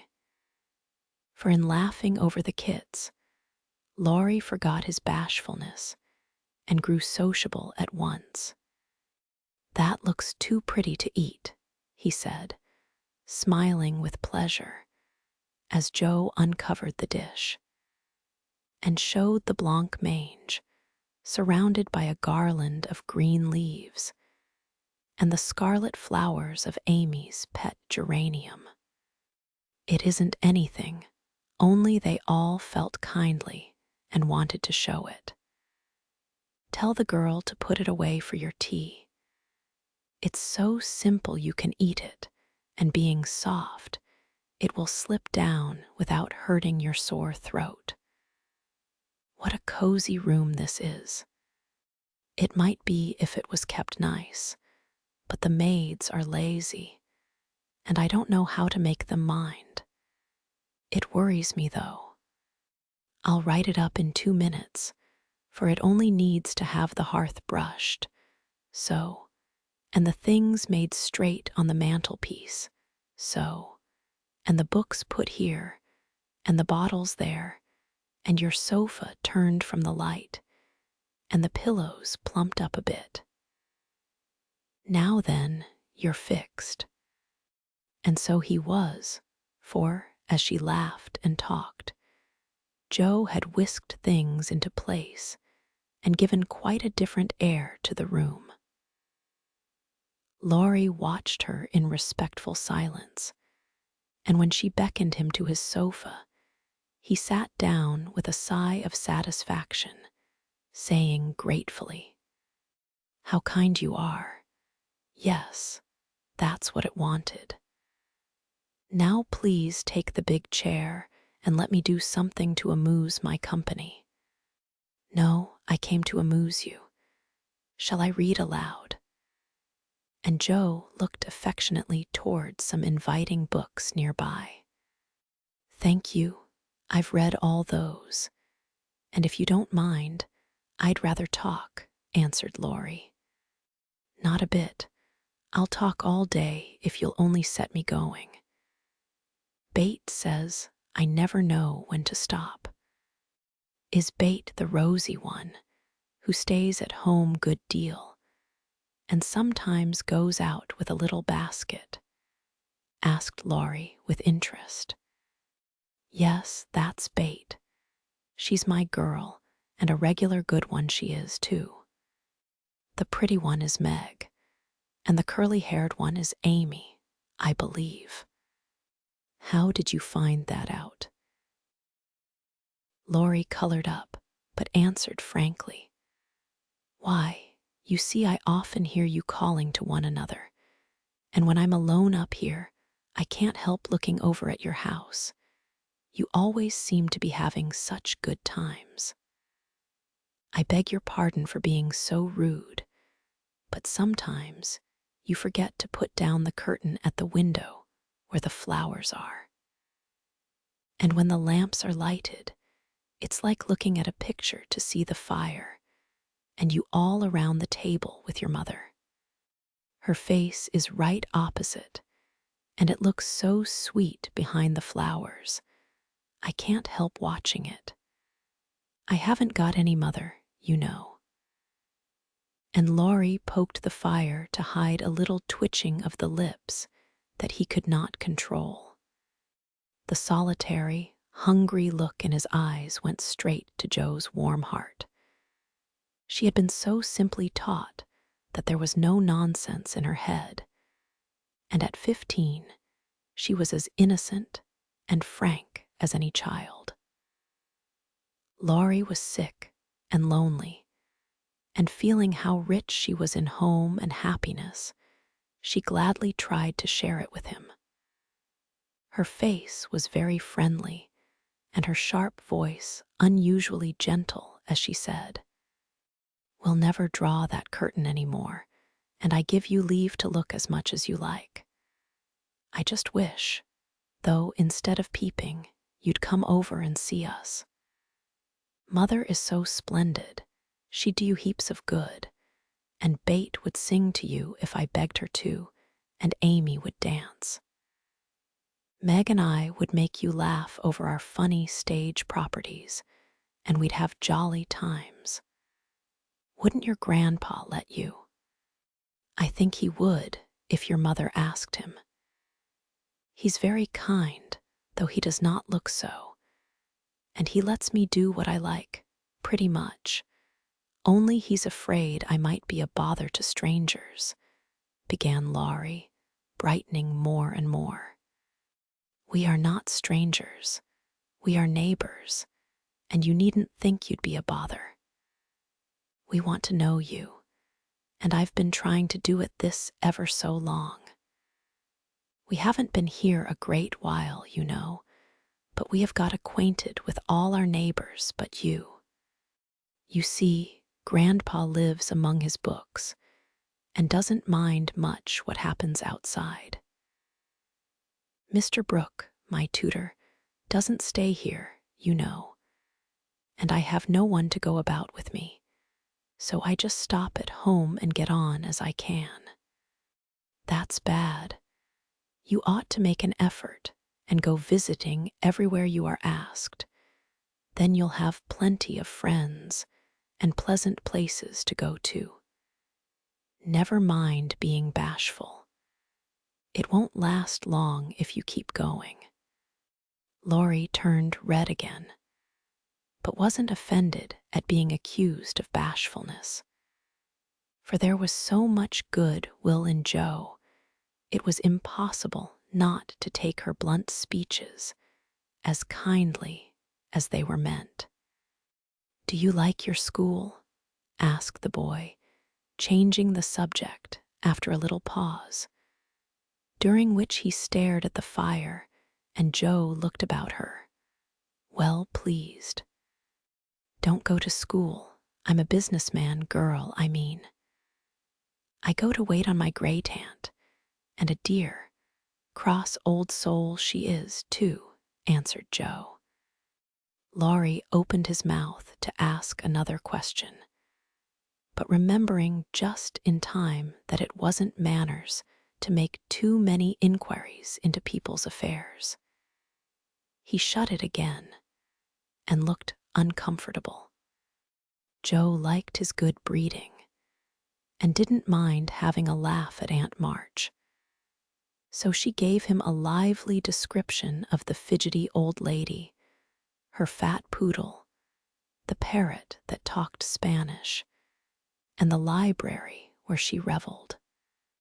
Laurie enjoyed that immensely, and when she told about the prim old gentleman who came once to woo Aunt March, and in the middle of a fine speech, how Pole had tweaked his wig off to his great dismay, the boy lay back and laughed till the tears ran down his cheeks, and a maid popped her head in to see what was the matter. "Oh, that does me no end of good." "Tell on, please," he said, taking his face out of the sofa cushion, red and shining with merriment. Much elated with her success, Joe did tell on, all about their plays and plans, their hopes and fears for father, and the most interesting events of the little world in which the sisters lived. Then they got to talking about books, and to Joe's delight, she found that Laurie loved them as well as she did, and had read even more than herself. "If you like them so much, come down and see ours. Grandfather is out, "So you needn't be afraid," said Laurie, getting up. "I'm not afraid of anything," returned Joe, with a toss of the head. "I don't believe you are," exclaimed the boy, looking at her with much admiration, though he privately thought she would have good reason to be a trifle afraid of the old gentleman if she met him in some of his moods. The atmosphere of the whole house being summer-like, Laurie led the way from room to room, letting Joe stop to examine whatever struck her fancy. And so, at last they came to the library, where she clapped her hands and pranced, as she always did when especially delighted. It was lined with books, and there were pictures and statues, and distracting little cabinets full of coins and curiosities, and sleepy hollow chairs, and queer tables and bronzes, and best of all, a great open fireplace with quaint tiles all round it. "What richness," sighed Joe, sinking into the depth of a velour chair, and gazing about her with an air of intense satisfaction. "Theodore Lawrence, you ought to be the happiest boy in the world," she added impressively. "A fellow can't live on books," said Laurie, shaking his head as he perched on a table opposite. Before he could more, a bell rang, and Joe flew up, exclaiming with alarm, "Mercy me! It's your grandpa." "Well, what if it is? You are not afraid of anything, you know," returned the boy, looking wicked. "I think I am a little bit afraid of him, but I don't know why I should be. Marmee said I might come, and I don't think you're any the worse for it," said Joe, composing herself, though she kept her eyes on the door. "I'm a great deal better for it, and ever so much obliged. I'm only afraid you are very tired of talking to me. It was so pleasant, I couldn't bear to stop," said Laurie gratefully. "The doctor to see you, sir," and the maid beckoned as she spoke. "Would you mind if I left you for a minute?" "I suppose I must see him," said Laurie. "Don't mind me. I'm happy as a cricket here," answered Joe. Laurie went away, and his guest amused herself in her own way. She was standing before a fine portrait of the old gentleman when the door opened again, and without turning, she said decidedly, "I'm sure now that I shouldn't be afraid of him, for he's got kind eyes, though his mouth is grim, and he looks as if he had a tremendous will of his own. He isn't as handsome as my grandfather, but I like him." "Thank you, ma'am," said a gruff voice behind her. And there, to her great dismay, stood old Mr. Lawrence. Poor Joe blushed till she couldn't blush any redder, and her heart began to beat uncomfortably fast as she thought what she had said. For a minute, a wild desire to run away possessed her, but that was cowardly, and the girls would laugh at her. So she resolved to stay and get out of the scrape as she could. A second look showed her that the living eyes, under the bushy eyebrows, were kinder even than the painted ones, and there was a sly twinkle in them, which lessened her fear a good deal. The gruff voice was gruffer than ever, as the old gentleman said abruptly, after the dreadful pause, "So you're not afraid of me, hey?" "Not much, sir." "And you don't think me as handsome as your grandfather?" "Not quite, sir." "And I've got a tremendous will, have I?" "I only said I thought so." "But you like me in spite of it." "Yes, I do, sir." That answer pleased the old gentleman. He gave a short laugh, shook hands with her, and putting his finger under her chin, turned up her face, examined it gravely, and let it go, saying with a nod, "You've got your grandfather's spirit, if you haven't his face. He was a fine man, my dear, but what is better, he was a brave and an honest one, and I was proud to be his friend." "Thank you, sir." And Jo was quite comfortable after that, for it suited her exactly. "What have you been doing to this boy of mine, hey?" was the next question, sharply put. "Only trying to be neighborly, sir." And Jo told how her visit came about. "You think he needs cheering up a bit, do you?" "Yes, sir, he seems a little lonely, and young folks would do him good perhaps. We are only girls, but we should be glad to help if we could, for we don't forget the splendid Christmas present you sent us," said Jo eagerly.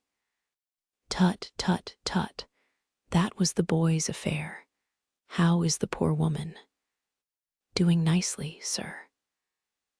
And off went Jo, talking very fast, as she told all about the Hummels, in whom her mother had interested richer friends than they were. Just her father's way of doing good. "I shall come and see your mother some fine day. Tell her so. There's the tea bell. We have it early on the boy's account. Come down and go on being neighborly. If you'd like to have me, sir. Shouldn't ask you if I didn't." And Mr. Lawrence offered her his arm with old-fashioned courtesy. What would Meg say to this? Thought Jo, as she was marched away, while her eyes danced with fun as she imagined herself telling the story at home. "Hey, why, what the dickens has come to the fellow?" said the old gentleman, as Laurie came running downstairs and brought up with a start of surprise at the astounding sight of Jo arm in arm with his redoubtable grandfather. "I didn't know you'd come, sir," he began, as Jo gave him a triumphant little glance. "That's evident by the way you rack it downstairs. Come to your tea, sir, and behave like a gentleman." And having pulled the boy's hair by way of a caress, Mr. Lawrence walked on, while Laurie went through a series of comic evolutions behind their backs, which nearly produced an explosion of laughter from Jo.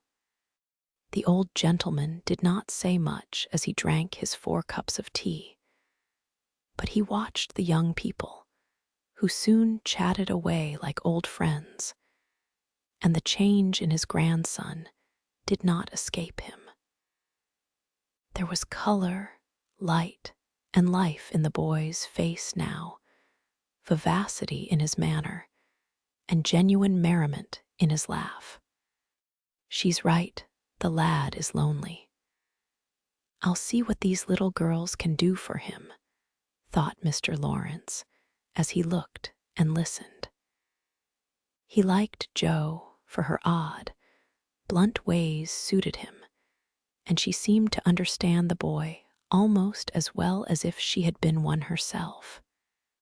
If the Lawrences had been what Jo called prim and poky, she would not have got on at all, for such people always made her shy and awkward. But finding them free and easy, she was so herself and made a good impression. When they rose, she proposed to go, but Laurie said he had something more to show her, and took her away to the conservatory, which had been lighted for her benefit. It seemed quite fairy-like to Jo, as she went up and down the walks, enjoying the blooming walls on either side, the soft light, the damp, sweet air, and the wonderful vines and trees that hung about her, while her new friend cut the finest flowers till his hands were full. Then he tied them up, saying, with the happy look Joe liked to see, "Please give these to your mother, and tell her I like the medicine she sent me very much." They found Mr. Lawrence standing before the fire in the great drawing room, but Joe's attention was entirely absorbed by a grand piano, which stood open. "Do you play?" she asked, turning to Laurie with a respectful expression. "Sometimes," he answered modestly. "Please do now. I want to hear it so I can tell Bate." "Won't you first?" "Don't know how. Too stupid to learn, but I love music dearly." So Laurie played and Joe listened, with her nose luxuriously buried in heliotrope and tea roses. Her respect and regard for the Lawrence boy increased very much, for he played remarkably well and didn't put on any airs. She wished Bate could hear him, but she did not say so, only praised him till he was quite abashed, and his grandfather came to his rescue. That will do, young lady. Too many sugar plums are not good for him. His music isn't bad, but I hope he will do as well in more important things." "Going. Well, I'm much obliged to you, and I hope you'll come again. My respects to your mother. Good night, Dr. Joe." He shook hands kindly, but looked as if something did not please him. When they got into the hall, Joe asked Laurie if she had said something amiss. He shook his head. "No, it was me. He doesn't like to hear me play." "Why not?" "I'll tell you some day. John is going home with you, as I can't." "No need of that. I am not a young lady, and it's only a step. Take care of yourself, won't you?" "Yes, but you will come again, I hope. If you promise to come and see us after you are well." "I will. Good night, Laurie." "Good night, Joe, good night." When all the afternoon's adventures had been told, the family felt inclined to go visiting in a body, for each found something very attractive in the big house on the other side of the hedge. Mrs. March wanted to talk of her father with the old man who had not forgotten him. Meg longed to walk in the conservatory. Bate sighed for the grand piano, and Amy was eager to see the fine pictures and statues.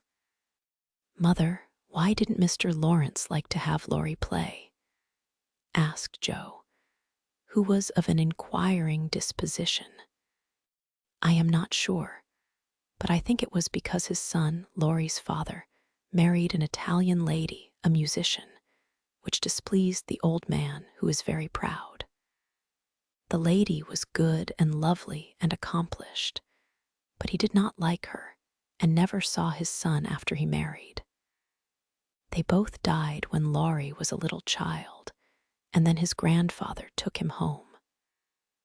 I fancy the boy, who was born in Italy, is not very strong, and the old man is afraid of losing him, which makes him so careful.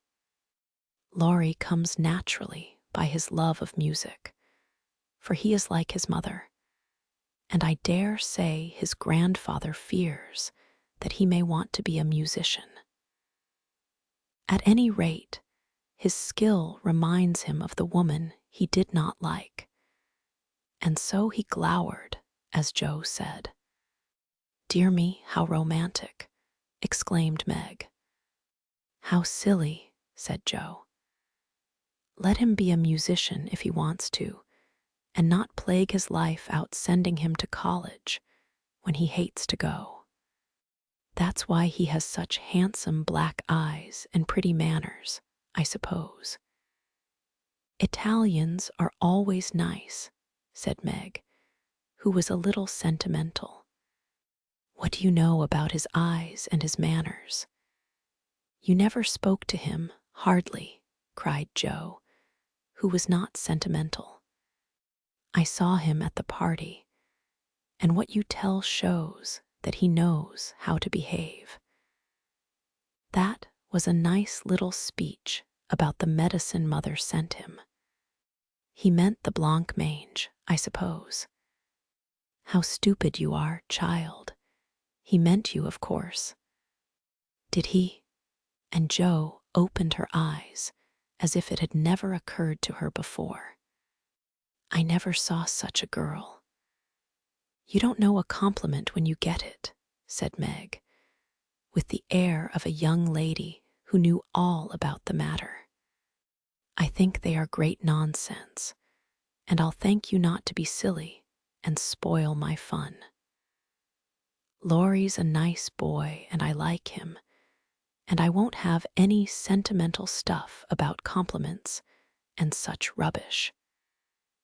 We'll all be good to him because he hasn't got any mother, and he may come over and see us, mayn't he, Marmee?" "Yes, Joe, your little friend is very welcome, and I hope Meg will remember that children should be children as long as they can." "I don't call myself a child, and I'm not in my teens yet," observed Amy. "What do you say, Bate?" "I was thinking about our Pilgrim's Progress," answered Bate, who had not heard a word. "How we got out of the slough and through the wicket gate by resolving to be good, and up the steep hill by trying.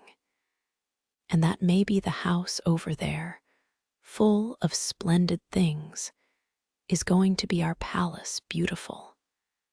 We have got to get by the lions first," said Joe, as if she rather liked the prospect. Chapter 6. Bate finds the palace beautiful. The big house did prove a palace beautiful, though it took some time for all to get in, and Bate found it very hard to pass the lions.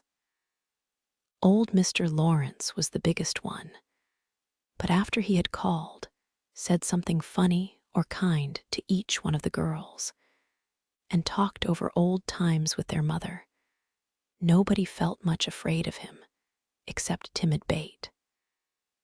The other lion was the fact that they were poor and Laurie rich, for this made them shy of accepting favors which they could not return. But after a while, they found that he considered them the benefactors, and could not do enough to show how grateful he was for Mrs. March's motherly welcome, their cheerful society, and the comfort he took in that humble home of theirs. So they soon forgot their pride and interchanged kindnesses, without stopping to think which was the greater. All sorts of pleasant things happened about that time, for the new friendship flourished like grass in spring. Everyone liked Laurie, and he privately informed his tutor that the Marches were regularly splendid girls. With the delightful enthusiasm of youth, they took the solitary boy into their midst and made much of him, and he found something very charming in the innocent companionship of these simple-hearted girls. Never having known mother or sisters, he was quick to feel the influences they brought about him, and their busy, lively ways made him ashamed of the indolent life he led. He was tired of books, and found people so interesting now that Mr. Brooke was obliged to make very unsatisfactory reports. For Laurie was always playing truant and running over to the marches. "Never mind, let him take a holiday and make it up afterward," said the old gentleman. "The good lady next door says he is studying too hard and needs young society, amusement, and exercise. I suspect she is right, and that I've been coddling the fellow as if I'd been his grandmother. Let him do what he likes, as long as he is happy. He can't get into mischief in that little nunnery over there, and Mrs. March is doing more for him than we can."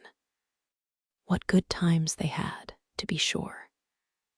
Such plays and tableaux, such sleigh rides and skating frolics, such pleasant evenings in the old parlor, and now and then such gay little parties at the great house. Meg could walk in the conservatory whenever she liked and revel in bouquets. Jo browsed over the new library voraciously and convulsed the old gentleman with her criticisms. Amy copied pictures and enjoyed beauty to her heart's content, and Laurie played Lord of the Manor in the most delightful style. But Bate, though yearning for the grand piano, could not pluck up courage to go to the mansion of bliss, as Meg called it. She went once with Jo, but the old gentleman, not being aware of her infirmity, stared at her so hard from under his heavy eyebrows and said, "Hey," so loud that he frightened her so much her feet chattered on the floor. She never told her mother, and she ran away, declaring she would never go there any more, not even for the dear piano. No persuasions or enticements could overcome her fear, till, the fact coming to Mr. Lawrence's ear in some mysterious way, he set about mending matters. During one of the brief calls he made, he artfully led the conversation to music and talked away about great singers whom he had seen, fine organs he had heard, and told such charming anecdotes that Bate found it impossible to stay in her distant corner, but crept nearer and nearer, as if fascinated. At the back of his chair, she stopped and stood listening, with her great eyes wide open and her cheeks red with excitement of this unusual performance. Taking no more notice of her than if she had been a fly, Mr. Lawrence talked on about Laurie's lessons and teachers. And presently, as if the idea had just occurred to him, he said to Mrs. March, "The boy neglects his music now, and I'm glad of it, for he was getting too fond of it. But the piano suffers for want of use. Wouldn't some of your girls like to run over and practice on it now and then, just to keep it in tune, you know, ma'am?" Bate took a step forward and pressed her hands tightly together to keep from clapping them, for this was an irresistible temptation, and the thought of practicing on that splendid instrument quite took her breath away. Before Mrs. March could reply, Mr. Lawrence went on with an odd little nod and smile. "They needn't see or speak to anyone, but run in at any time. For I'm shut up in my study at the other end of the house. Laurie is out a great deal, and the servants are never near the drawing room after 9 o'clock. Here he rose, as if going, and Bate made up her mind to speak, for that last arrangement left nothing to be desired. "Please, tell the young ladies what I say, and if they don't care to come, why, never mind." Here a little hand slipped into his, and Bate looked up at him with a face full of gratitude as she said, in her earnest yet timid way, "Oh, sir, they do care, very, very much." "Are you the musical girl?" he asked, without any startling "hey," as he looked down at her very kindly. "I'm Bate. I love it dearly, and I'll come if you are quite sure nobody will hear me and be disturbed," she added, fearing to be rude and trembling at her own boldness as she spoke. "Not a soul, my dear. The house is empty half the day, so come and drum away as much as you like, and I shall be obliged to you." "How kind you are, sir." Bate blushed like a rose under the friendly look he wore, but she was not frightened now, and gave the hand a grateful squeeze because she had no words to thank him for the precious gift he had given her. The old gentleman softly stroked the hair off her forehead, and stooping down, he kissed her, saying, in a tone few people ever heard, "I had a little girl once with eyes like these. God bless you, my dear. Good day, madam." And away he went in a great hurry. Bate had a rapture with her mother, and then rushed up to impart the glorious news to her family of invalids, as the girls were not home. How blithely she sang that evening, and how they all laughed at her, because she woke Amy in the night by playing the piano on her face in her sleep. Next day, having seen both the old and young gentlemen out of the house, Bate, after 2 or 3 retreats, fairly got in at the side door, and made her way as noiselessly as any mouse to the drawing-room where her idol stood. Quite by accident, of course. Some pretty, easy music lay on the piano, and with trembling fingers and frequent stops to listen and look about, Bate at last touched the great instrument, and straightway forgot her fear, herself, and everything else but the unspeakable delight which the music gave her. For it was like the voice of a beloved friend. She stayed till Hannah came to take her home to dinner, but she had no appetite, and could only sit and smile upon everyone in a general state of beatitude. After that, the little brown hood slipped through the hedge nearly every day, and the great drawing-room was haunted by a tuneful spirit that came and went unseen. She never knew that Mr. Lawrence opened his study door to hear the old-fashioned airs he liked. She never saw Laurie mount guard in the hall to warn the servants away. She never suspected that the exercise books and new songs which she found in the rack were put there for her especial benefit, and when he talked to her about music at home, she only thought how kind he was to tell things that helped her so much. So she enjoyed herself heartily, and found, what isn't always the case, that her granted wish was all she had hoped. Perhaps it was because she was so grateful for this blessing that a greater was given her. At any rate, she deserved both. "Mother, I'm going to work Mr. Lawrence a pair of slippers. He is so kind to me, I must thank him, and I don't know any other way." "Can I do it?" asked Bate, a few weeks after that eventful call of his. "Yes, dear. It will please him very much, and be a nice way of thanking him. The girls will help you about them, and I will pay for the making up," replied Mrs. March, who took peculiar pleasure in granting Bate's requests, because she so seldom asked anything for herself. After many serious discussions with Meg and Joe, the pattern was chosen, the materials bought, and the slippers begun. A cluster of grave yet cheerful pansies on a deeper purple ground was pronounced very appropriate and pretty, and Bate worked away early and late, with occasional lifts over hard parts.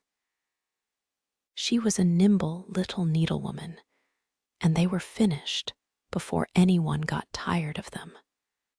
Then she wrote a short, simple note, and with Laurie's help, got them smuggled onto the study table one morning before the old gentleman was up.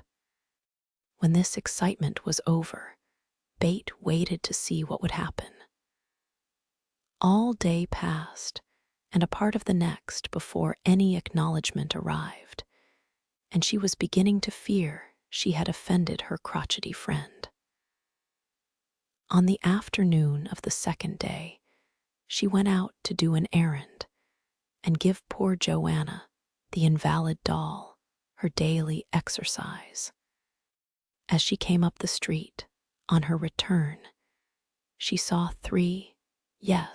4 heads popping in and out of the parlor windows, and the moment they saw her, several hands were waved and several joyful voices screamed, "Here's a letter from the old gentleman. Come quick and read it."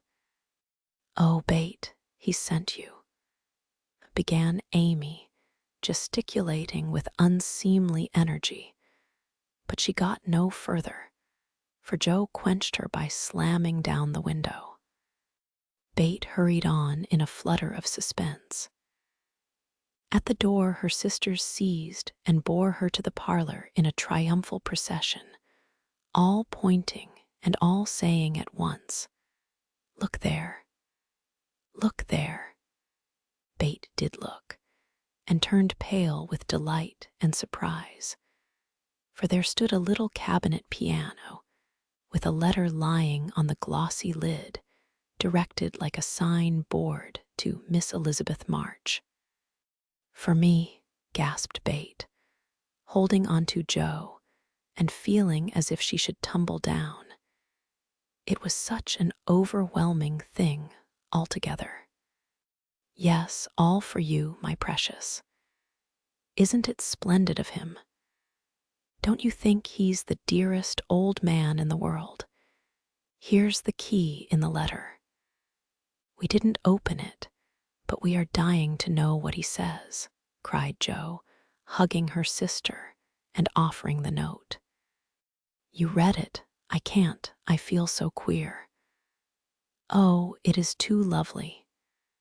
And Bate hid her face in Joe's apron, quite upset by her present. Joe opened the paper and began to laugh, for the first words she saw were, "Miss March, dear madam. How nice it sounds. I wish someone would write to me so," said Amy, who thought the old-fashioned address very elegant. "I have had many pairs of slippers in my life, but I never had any that suited me so well as yours," continues Joe. "Heartsease is my favorite flower, and these will always remind me of the gentle giver. I like to pay my debts, so I know you will allow the old gentleman to send you something which once belonged to the little granddaughter he lost. With hearty thanks and best wishes, I remain your grateful friend and humble servant, James Laurence." There, Bate, that's an honor to be proud of, I'm sure. Laurie told me how fond Mr. Lawrence used to be of the child who died, and how he kept all her little things carefully. Just think, he's given you her piano. That comes of having big blue eyes and loving music, said Joe, trying to soothe Bate, who trembled and looked more excited than she had ever been before. "See the cunning brackets to hold candles, and the nice green silk, puckered up, with a gold rose in the middle. And the pretty rack and stool, all complete, added Meg, opening the instrument and displaying its beauties. Your humble servant, James Lawrence. Only think of his writing that to you. I'll tell the girls.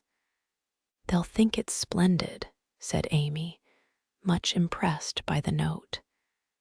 Try it, honey.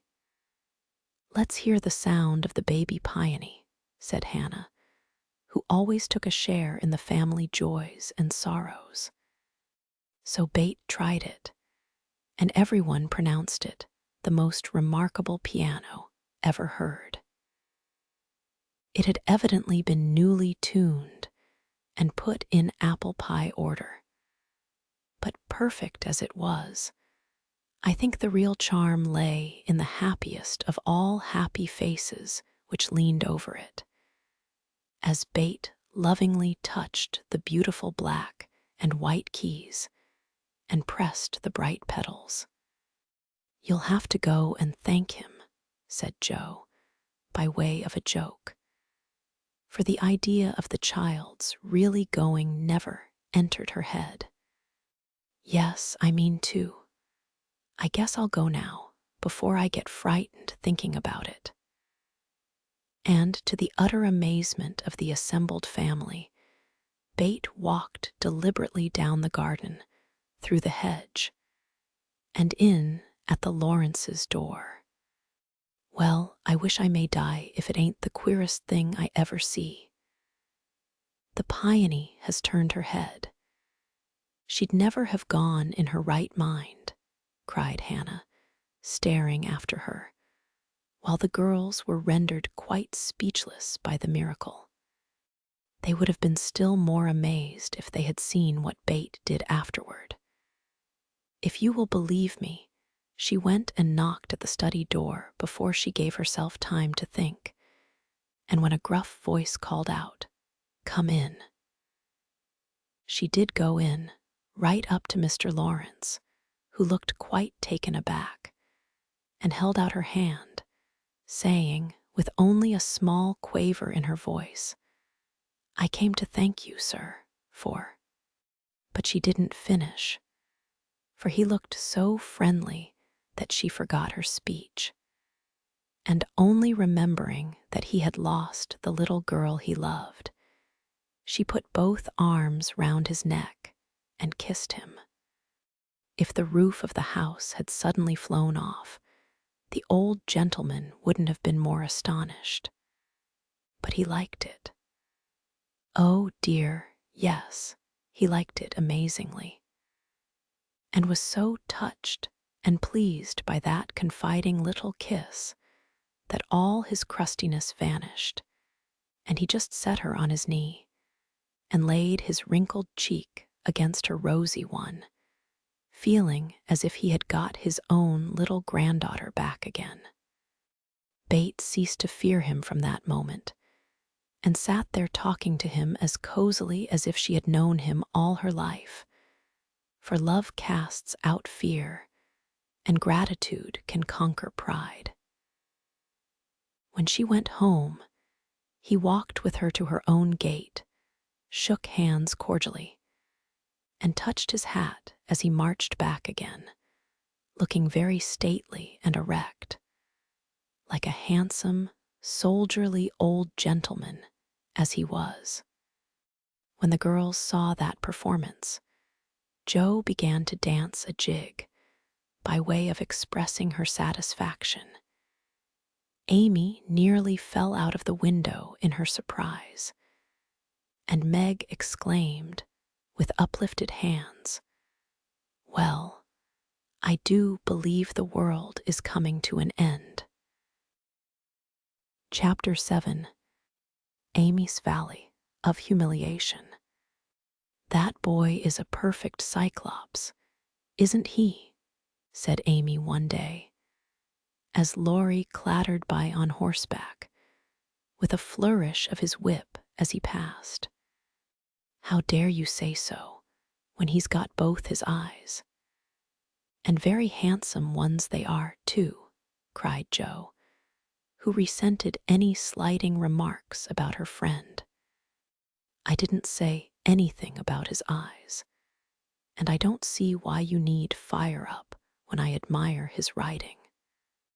Oh my goodness. That little goose means a centaur, and she called him a cyclops, exclaimed Jo, with a burst of laughter. You needn't be so rude. It's only a lapse of lingy, as Mr. Davis says, retorted Amy, finishing Jo with her Latin. I just wish I had a little of the money Laurie spends on that horse, she added, as if to herself, yet hoping her sisters would hear. Why? Asked Meg kindly, for Jo had gone off in another laugh at Amy's second blunder. I need it so much. I'm dreadfully in debt, and it won't be my turn to have the rag money for a month.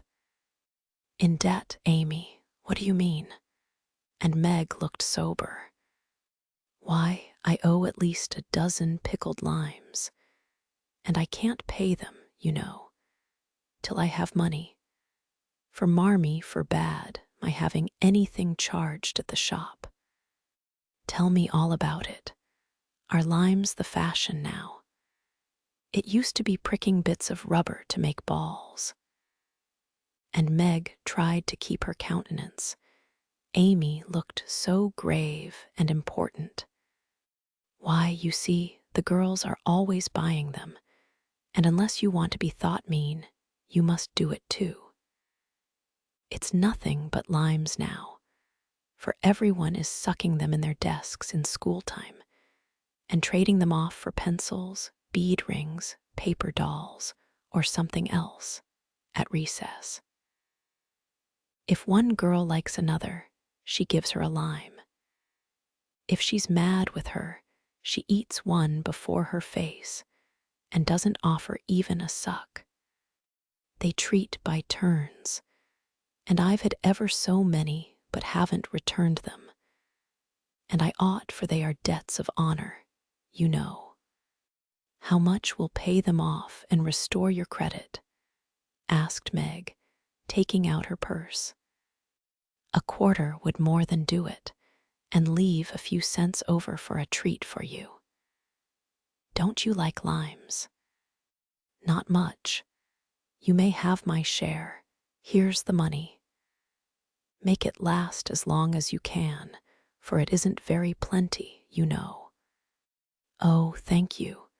It must be so nice to have pocket money. I'll have a grand feast, for I haven't tasted a lime this week. I felt delicate about taking any, as I couldn't return them, and I'm actually suffering for one. Next day, Amy was rather late at school, but could not resist the temptation of displaying, with pardonable pride, a moist brown paper parcel before she consigned it to the inmost recesses of her desk. During the next few minutes, the rumor that Amy March had got 24 delicious limes. She ate one on the way, and was going to treat circulated through her set, and the attentions of her friends became quite overwhelming. Katie Brown invited her to her next party on the spot. Mary Kinglesey insisted on lending her watch till recess, and Jenny Snow, a satirical young lady who had basely twitted Amy upon her limeless state, promptly buried the hatchet and offered to furnish answers to certain appalling sums. But Amy had not forgotten Miss Snow's cutting remarks about some persons whose noses were not too flat to smell other people's limes, and stuck-up people who were not too proud to ask for them. And she instantly crushed that Snow girl's hopes by the withering telegram. You needn't be so polite all of a sudden, for you won't get any." A distinguished personage happened to visit the school that morning, and Amy's beautifully drawn maps received praise, which honor to her foe rankled in the soul of Miss Snow, and caused Miss March to assume the airs of a studious young peacock. But alas, alas, pride goes before a fall, and the revengeful Snow turned the tables with disastrous success. No sooner had the guest paid the usual stale compliments and bowed himself out than Jenny, under pretense of asking an important question, informed Mr. Davis, the teacher, that Amy March had pickled limes in her desk. Now Mr. Davis had declared limes a contraband article, and solemnly vowed to publicly ferule the first person who was found breaking the law. This much-enduring man had succeeded in banishing chewing gum after a long and stormy war, had made a bonfire of the confiscated novels and newspapers, had suppressed a private post office, had forbidden distortions of the face, nicknames, and caricatures, and done all that one man could do to keep 100 rebellious girls in order. Boys are trying enough to human patience, goodness knows, but girls are infinitely more so, especially to nervous gentlemen with tyrannical tempers, and no more talent for teaching than Dr. Blimber. Mr. Davis knew any quantity of Greek, Latin, algebra, and ologies of all sorts, so he was called a fine teacher. And manners, morals, feelings, and examples were not considered of any particular importance. It was a most unfortunate moment for denouncing Amy, and Jenny knew it. Mr. Davis had evidently taken his coffee too strong that morning. There was an east wind, which always affected his neuralgia, and his pupils had not done him the credit which he felt he deserved. Therefore, to use the expressive, if not elegant, language of a schoolgirl, he was as nervous as a witch and as cross as a bear. The word limes was like fire to powder. His yellow face flushed, and he rapped on his desk with an energy which made Jenny skip to her seat with unusual rapidity. "Young ladies, attention, if you please." At the stern order the buzz ceased, and 50 pairs of blue, black, gray, and brown eyes were obediently fixed upon his awful countenance. "Miss March, come to the desk." Amy rose to comply with outward composure, but a secret fear oppressed her, for the limes weighed upon her conscience. "Bring with you the limes you have in your desk," was the unexpected command which arrested her before she got out of her seat. "Don't take all," whispered her neighbor, a young lady of great presence of mind. Amy hastily shook out 6 and laid the rest down before Mr. Davis, feeling that any man possessing a human heart would relent when that delicious perfume met his nose. Unfortunately, Mr. Davis particularly detested the odor of the fashionable pickle, and disgust added to his wrath. "Is that all?" "Not quite," stammered Amy. "Bring the rest immediately." With a despairing glance at her set, she obeyed. "You are sure there are no more?" "I never lie, sir." "So I see. Now take these disgusting things 2 by 2 and throw them out of the window." There was a simultaneous sigh, which created quite a little gust as the last hope fled, and the treat was ravished from their longing lips. Scarlet with shame and anger, Amy went to and fro 6 dreadful times, and as each doomed couple, looking oh, so plump and juicy, fell from her reluctant hands, a shout from the street completed the anguish of the girls, for it told them that their feast was being exulted over by the little Irish children who were their sworn foes. This was too much. All flashed indignant or appealing glances at the inexorable Davis, and one passionate lime lover burst into tears.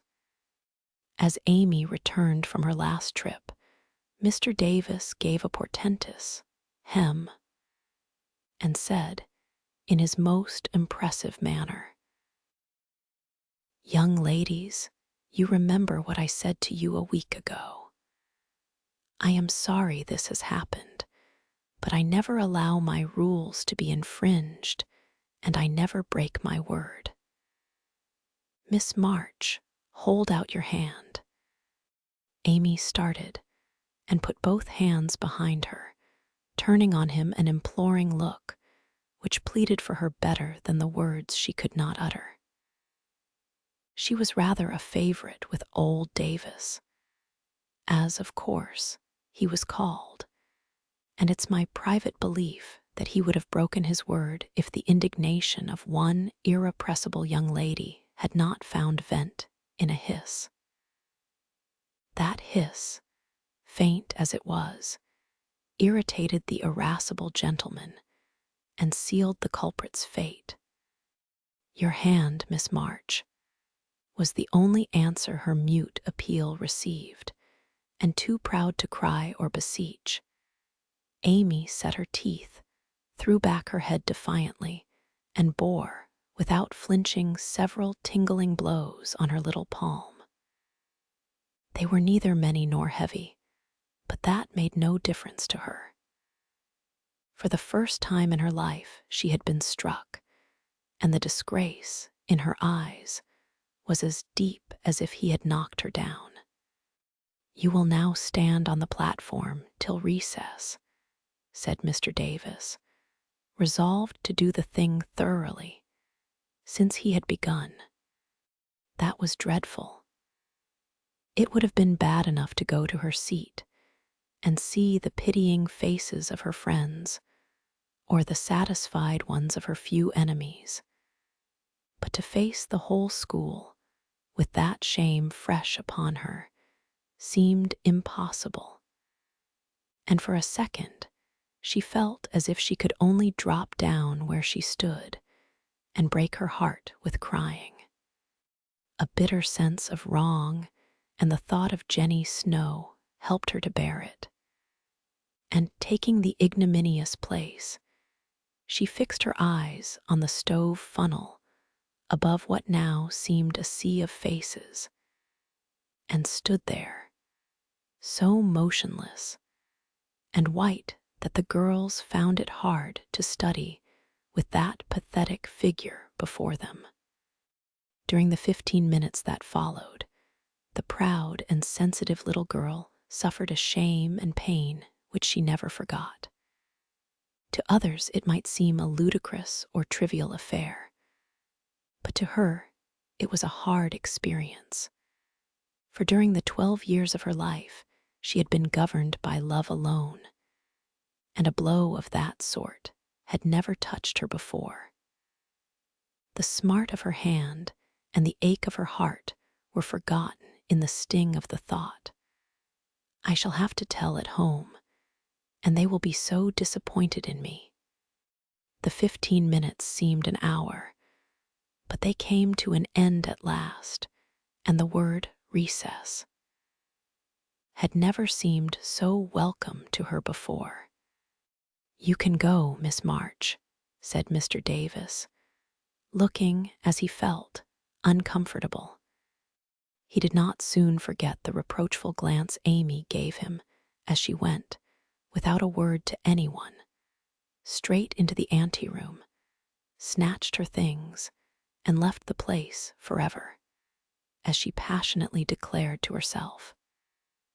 She was in a sad state when she got home, and when the older girls arrived, some time later, an indignation meeting was held at once. Mrs. March did not say much but looked disturbed, and comforted her afflicted little daughter in her tenderest manner. Meg bathed the insulted hand with glycerine and tears. Bate felt that even her beloved kittens would fail as a balm for griefs like this. Joe wrathfully proposed that Mr. Davis be arrested without delay, and Hannah shook her fist at the villain and pounded potatoes for dinner as if she had him under her pestle. No notice was taken of Amy's flight, except by her mates, but the sharp-eyed demoiselles discovered that Mr. Davis was quite benignant in the afternoon, also unusually nervous.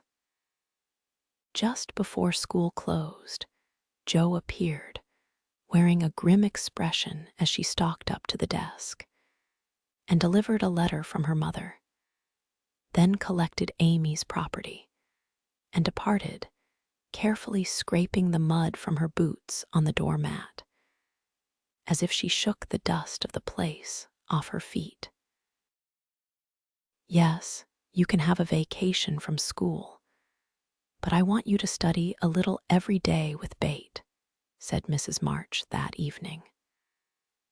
"I don't approve of corporal punishment, especially for girls. I dislike Mr. Davis's manner of teaching, and don't think the girls you associate with are doing you any good. So I shall ask your father's advice before I send you anywhere else." "That's good. I wish all the girls would leave and spoil his old school. It's perfectly maddening to think of those lovely limes," sighed Amy, with the air of a martyr. "I am not sorry you lost them, for you broke the rules and deserved some punishment for disobedience," was the severe reply, which rather disappointed the young lady, who expected nothing but sympathy. "Do you mean you are glad I was disgraced before the whole school?" cried Amy. "I should not have chosen that way of mending a fault," replied her mother, "but I'm not sure that it won't do you more good than a bolder method. You are getting to be rather conceited, my dear, and it is quite time you set about correcting it. You have a good many little gifts and virtues, but there is no need of parading them, for conceit spoils the finest genius. There is not much danger that real talent or goodness will be overlooked long. Even if it is, the consciousness of possessing and using it well should satisfy one. And the great charm of all power is modesty." "So it is," cried Laurie, who was playing chess in a corner with Jo. "I knew a girl once who had a really remarkable talent for music, and she didn't know it, never guessed what sweet little things she composed when she was alone, and wouldn't have believed it if anyone had told her. I wish I'd known that nice girl. Maybe she would have helped me, I'm so stupid," said Bate, who stood beside him, listening eagerly. "You do know her, and she helps you better than anyone else could," answered Laurie, looking at her with such mischievous meaning in his merry black eyes that Bate suddenly turned very red, and hid her face in the sofa cushion, quite overcome by such an unexpected discovery. Jo let Laurie win the game to pay for that praise of her Bate, who could not be prevailed upon to play for them after her compliment.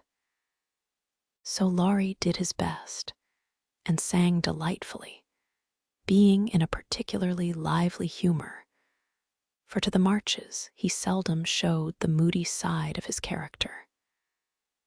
When he was gone, Amy, who had been pensive all evening, said suddenly, as if busy over some new idea, "Is Laurie an accomplished boy?" "Yes, he has had an excellent education and has much talent. He will make a fine man, if not spoiled by petting," replied her mother. "And he isn't conceited, is he?" asked Amy. "Not in the least. That is why he is so charming, and we all like him so much." "I see. It's nice to have accomplishments and be elegant, but not to show off or get perked up," said Amy thoughtfully.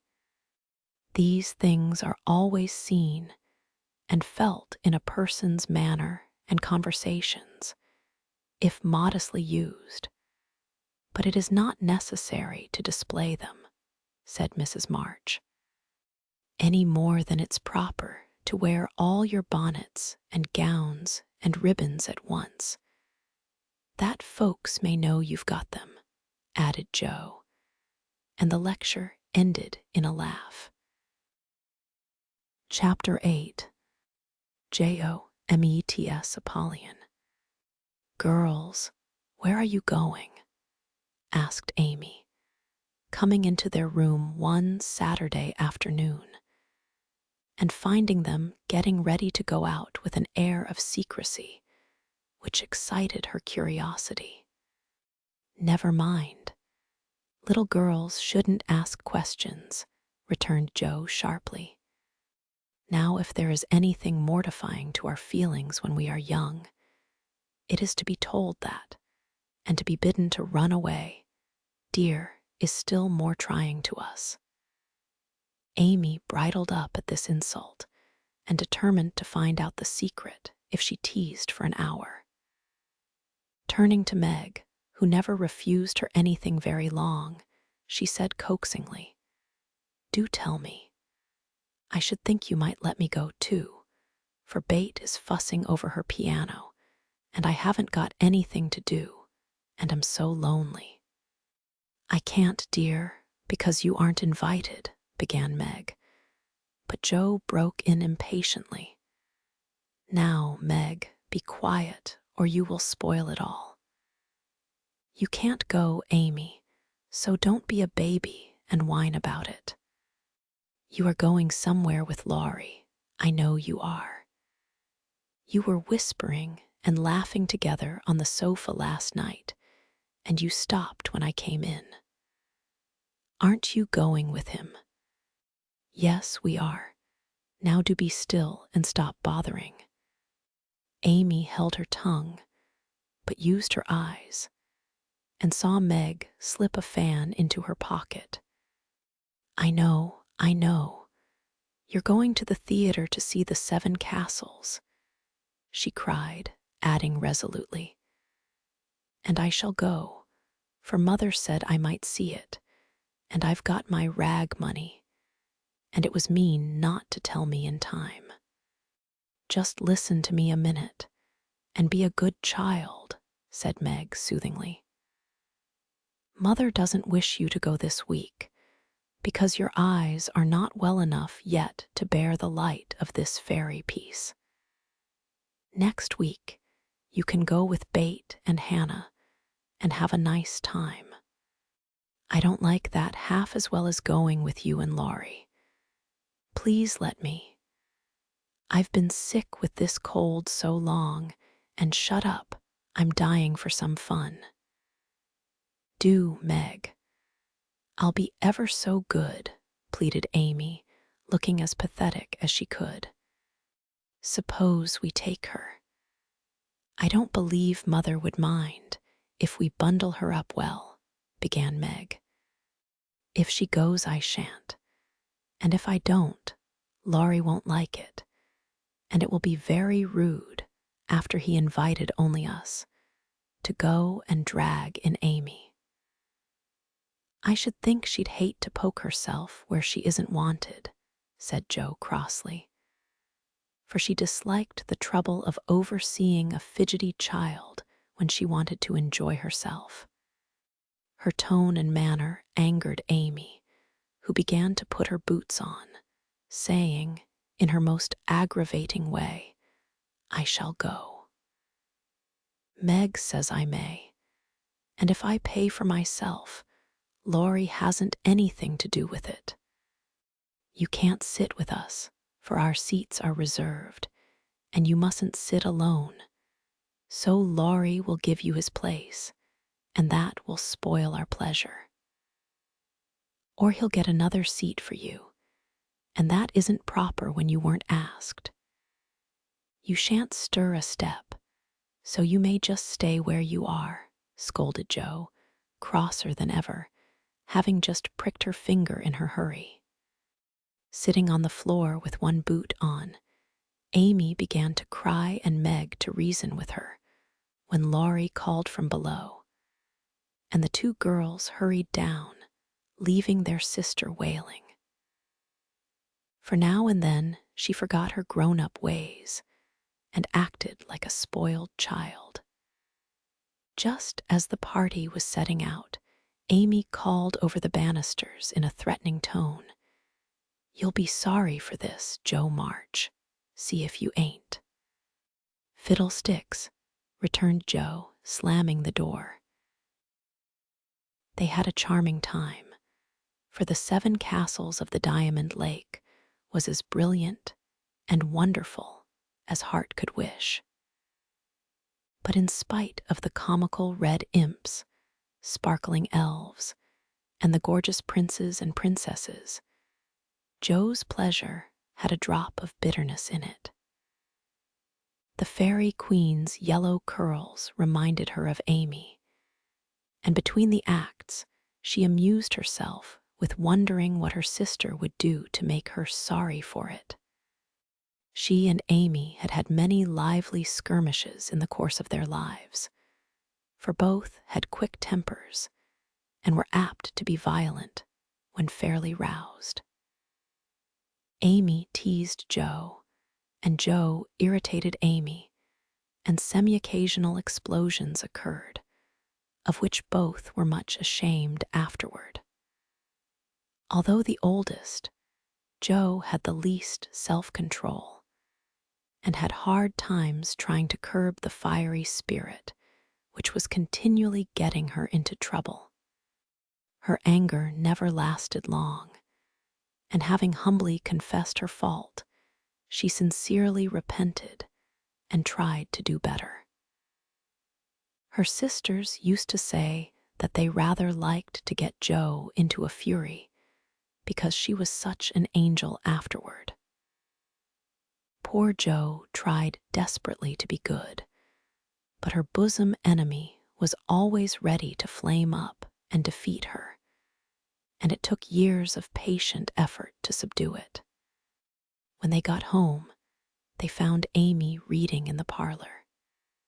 She assumed an injured air as they came in, never lifted her eyes from her book, or asked a single question.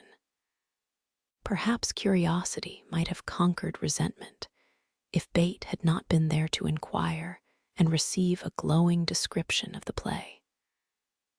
On going up to put away her best hat, Jo's first look was toward the bureau, for in their last quarrel Amy had soothed her feelings by turning Jo's top drawer upside down on the floor. Everything was in its place, however, and after a hasty glance into her various closets, bags, and boxes, Jo decided that Amy had forgiven and forgotten her wrongs. Their Jo was mistaken, for next day she made a discovery which produced a tempest. Meg, Bate, and Amy were sitting together late in the afternoon when Jo burst into the room, looking excited and demanding breathlessly, "Has anyone taken my book?" Meg and Bate said no at once and looked surprised. Amy poked the fire and said nothing. Jo saw her color rise and was down upon her in a minute. "Amy, you've got it." "No, I haven't." "You know where it is, then." "No, I don't." "That's a fib," cried Jo, taking her by the shoulders and looking fierce enough to frighten a much braver child than Amy. "It isn't. I haven't got it, don't know where it is now, and don't care. You know something about it, and you'd better tell at once, or I'll make you." And Jo gave her a slight shake. "Scold as much as you like. You'll never see your silly old book again," cried Amy, getting excited in her turn. "Why not?" "I burned it up." "What? My little book I was so fond of, and worked over, and meant to finish before Father got home." "Have you really burned it?" said Jo, turning very pale, while her eyes kindled and her hands clutched Amy nervously. "Yes, I did. I told you I'd make you pay for being so cross yesterday, and I have, so."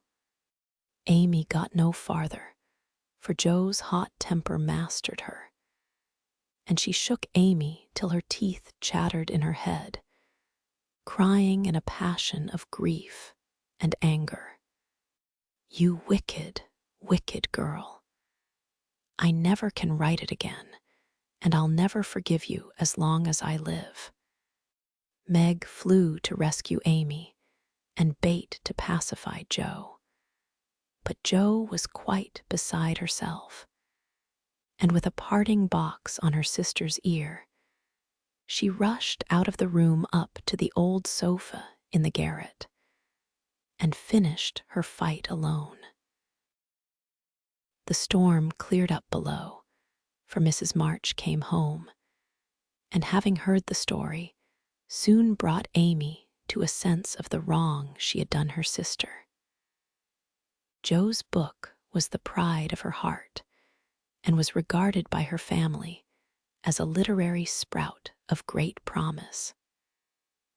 It was only half a dozen little fairy tales, but Jo had worked over them patiently, putting her whole heart into her work, hoping to make something good enough to print.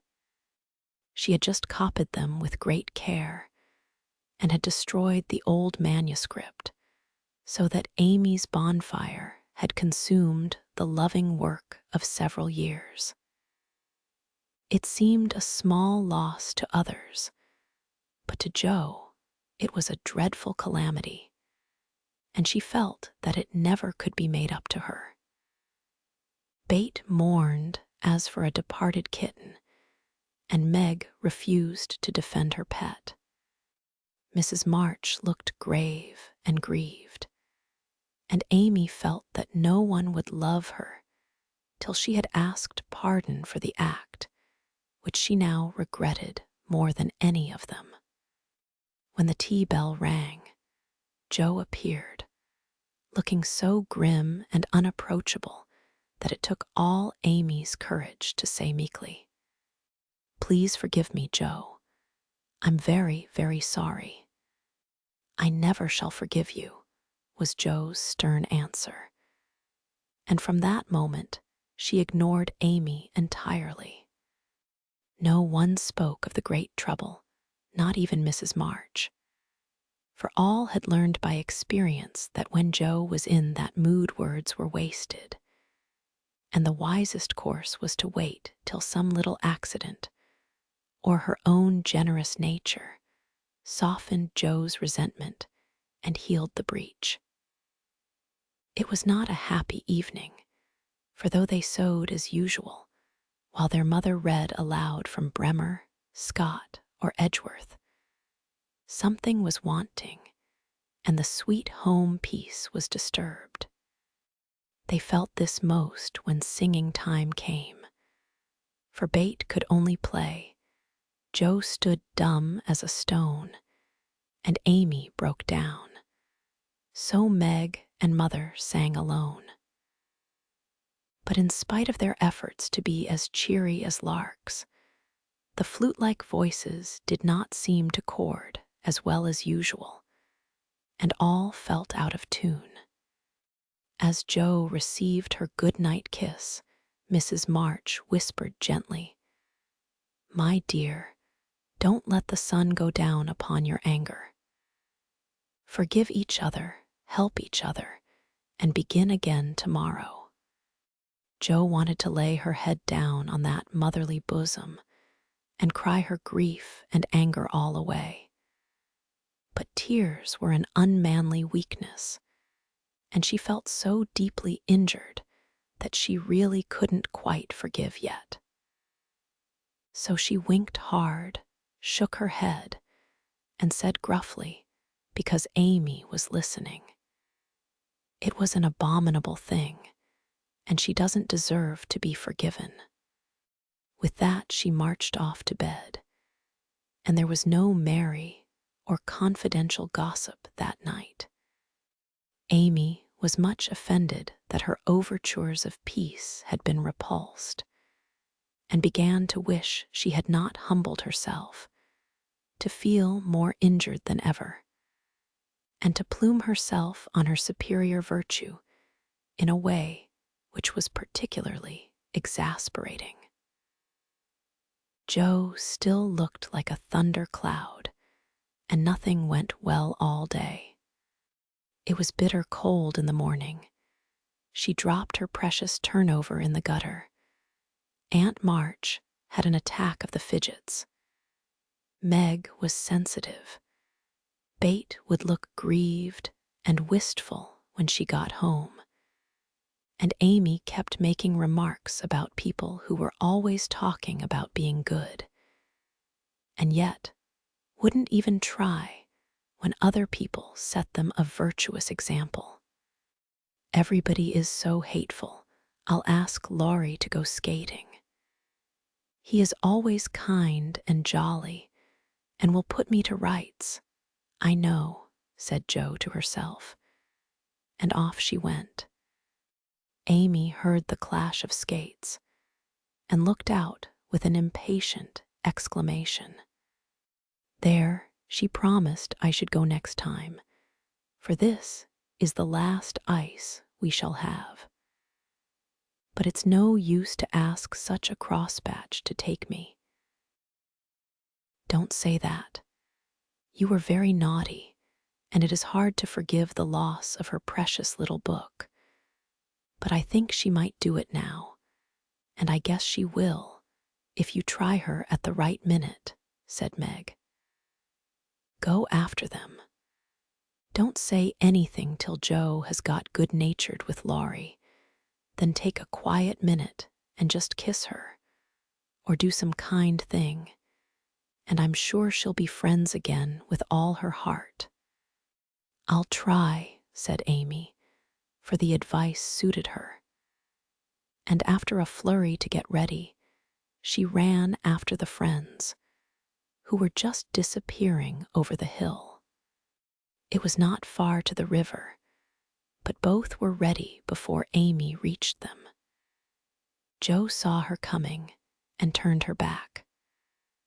Laurie did not see, for he was carefully skating along the shore, sounding the ice, for a warm spell had preceded the cold snap.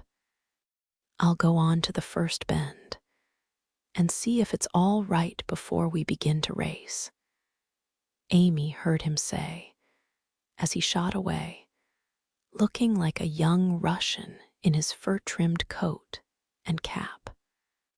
Jo heard Amy panting after her run, stamping her feet and blowing on her fingers as she tried to put her skates on. But Jo never turned and went slowly zigzagging down the river, taking a bitter, unhappy sort of satisfaction in her sister's troubles. She had cherished her anger till it grew strong and took possession of her, as evil thoughts and feelings always do unless cast out at once. As Laurie turned the bend, he shouted back, "Keep near the shore. It isn't safe in the middle."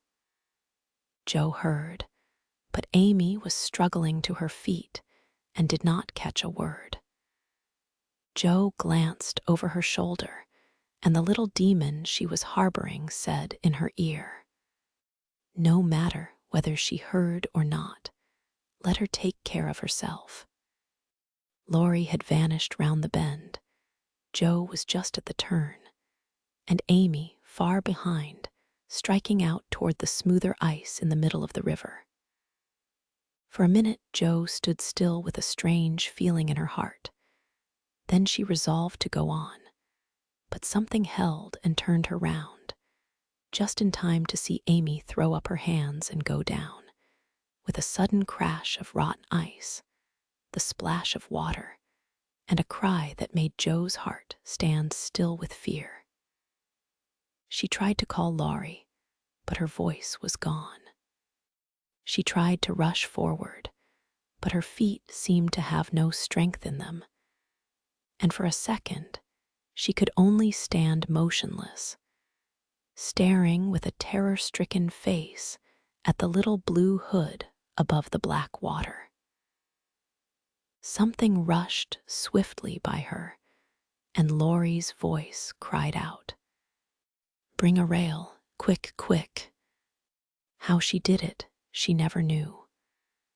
But for the next few minutes she worked as if possessed, blindly obeying Laurie, who was quite self-possessed, and lying flat, held Amy up by his arm and hockey stick till Joe dragged a rail from the fence. And together they got the child out, more frightened than hurt. "Now then, we must walk her home as fast as we can. Pile our things on her, while I get off these confounded skates," cried Laurie, wrapping his coat round Amy and tugging away at the straps, which never seemed so intricate before. Shivering, dripping, and crying, they got Amy home, and after an exciting time of it, she fell asleep, rolled in blankets before a hot fire.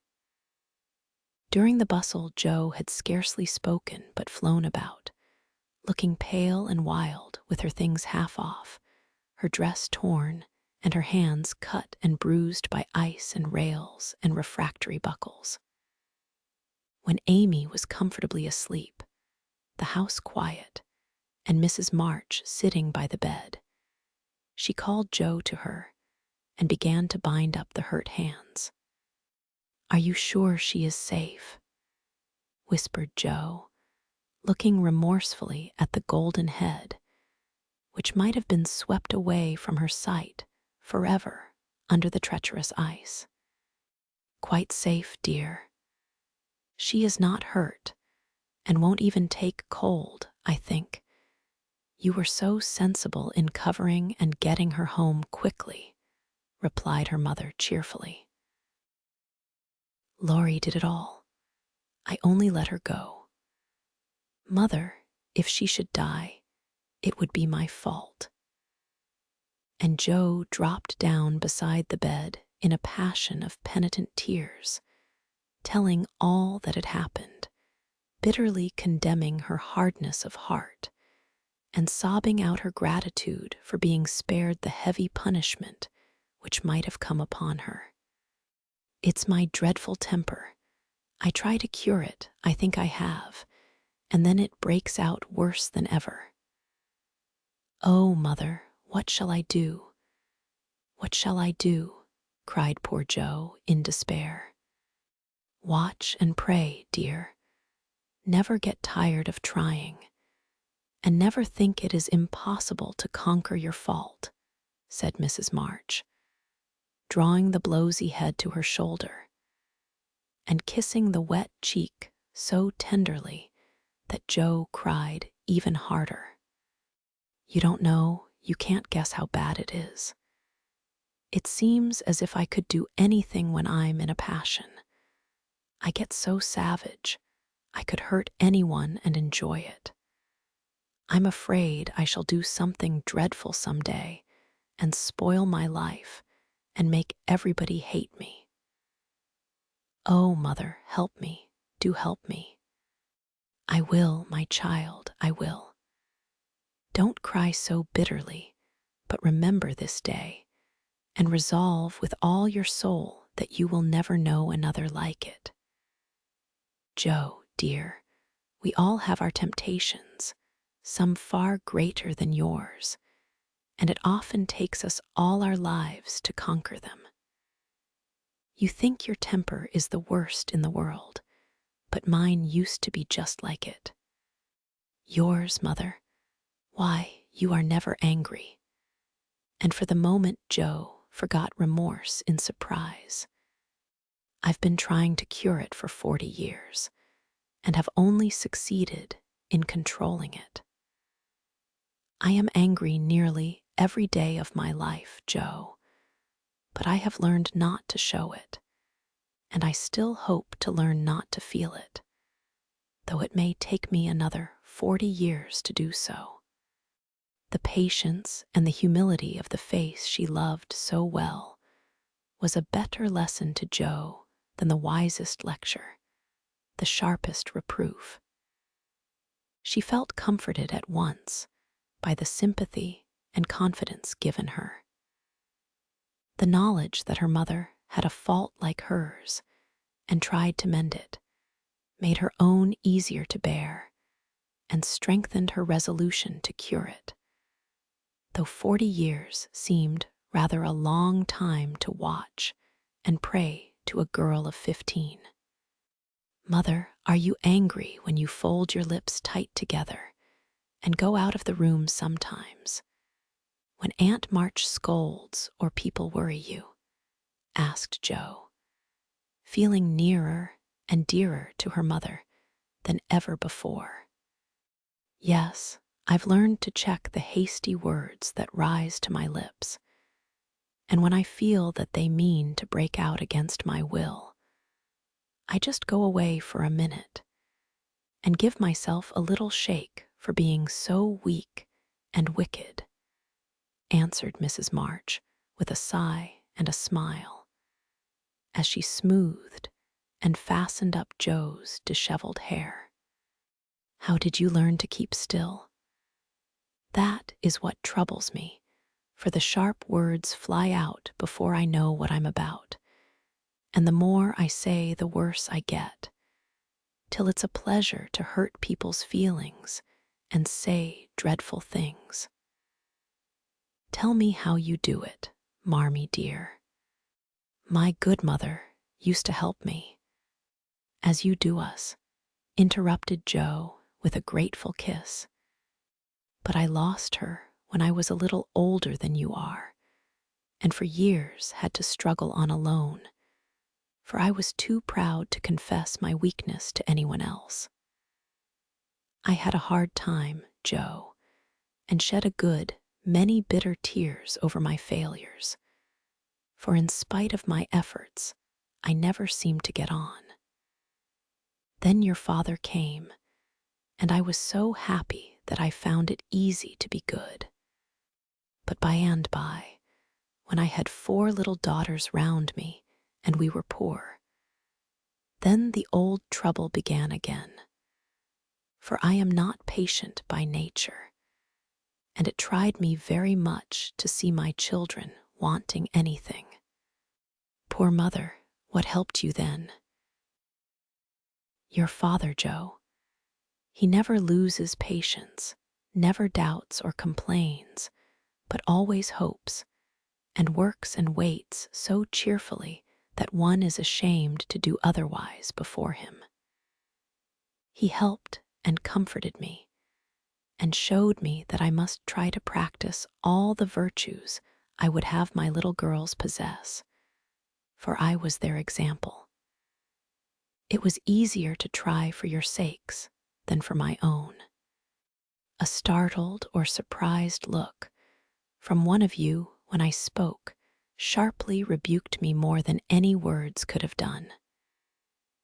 And the love, respect, and confidence of my children was the sweetest reward I could receive for my efforts to be the woman I would have them copy. Oh, Mother, if I'm ever half as good as you, I shall be satisfied, cried Joe, much touched. I hope you will be a great deal better, dear, but you must keep watch over your bosom enemy, as Father calls it, or it may sadden, if not spoil your life. You have had a warning. Remember it, and try with heart and soul to master this quick temper before it brings you greater sorrow and regret than you have known today. I will try, Mother, I truly will. But you must help me, remind me, and keep me from flying out. I used to see Father sometimes put his finger on his lips and look at you with a very kind but sober face, and you always folded your lips tight and went away. Was he reminding you then? Asked Joe softly. Yes, I asked him to help me so, and he never forgot it, but saved me from many a sharp word by that little gesture and kind look.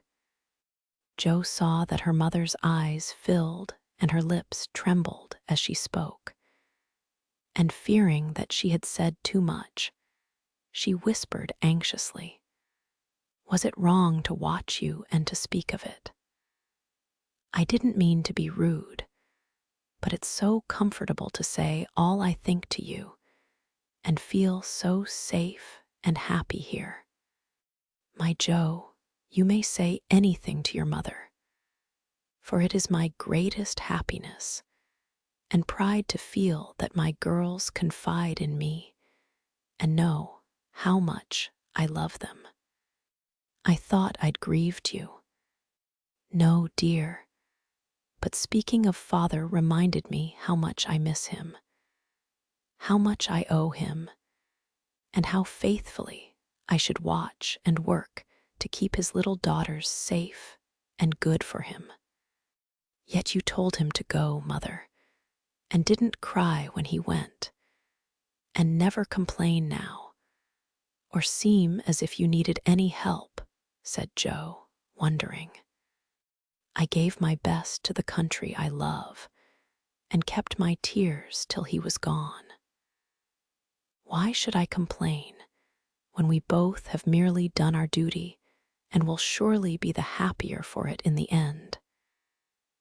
If I don't seem to need help, it is because I have a better friend, even than Father, to comfort and sustain me.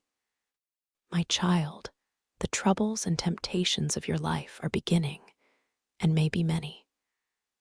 But you can overcome and outlive them all if you learn to feel the strength and tenderness of your heavenly Father as you do that of your earthly one. The more you love and trust him, the nearer you will feel to him, and the less you will depend on human power and wisdom. His love and care never tire or change, can never be taken from you, but may become the source of lifelong peace, happiness, and strength. Believe this heartily, and go to God with all your little cares, and hopes, and sins, and sorrows, as freely and confidingly as you come to your mother." Joe's only answer was to hold her mother close, and in the silence which followed the sincerest prayer she had ever prayed left her heart without words.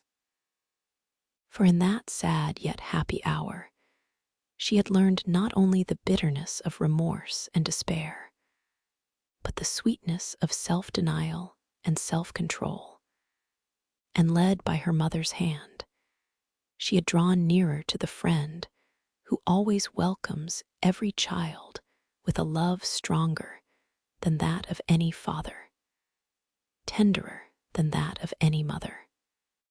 Amy stirred and sighed in her sleep, and as if eager to begin at once to mend her fault, Jo looked up with an expression on her face which it had never worn before.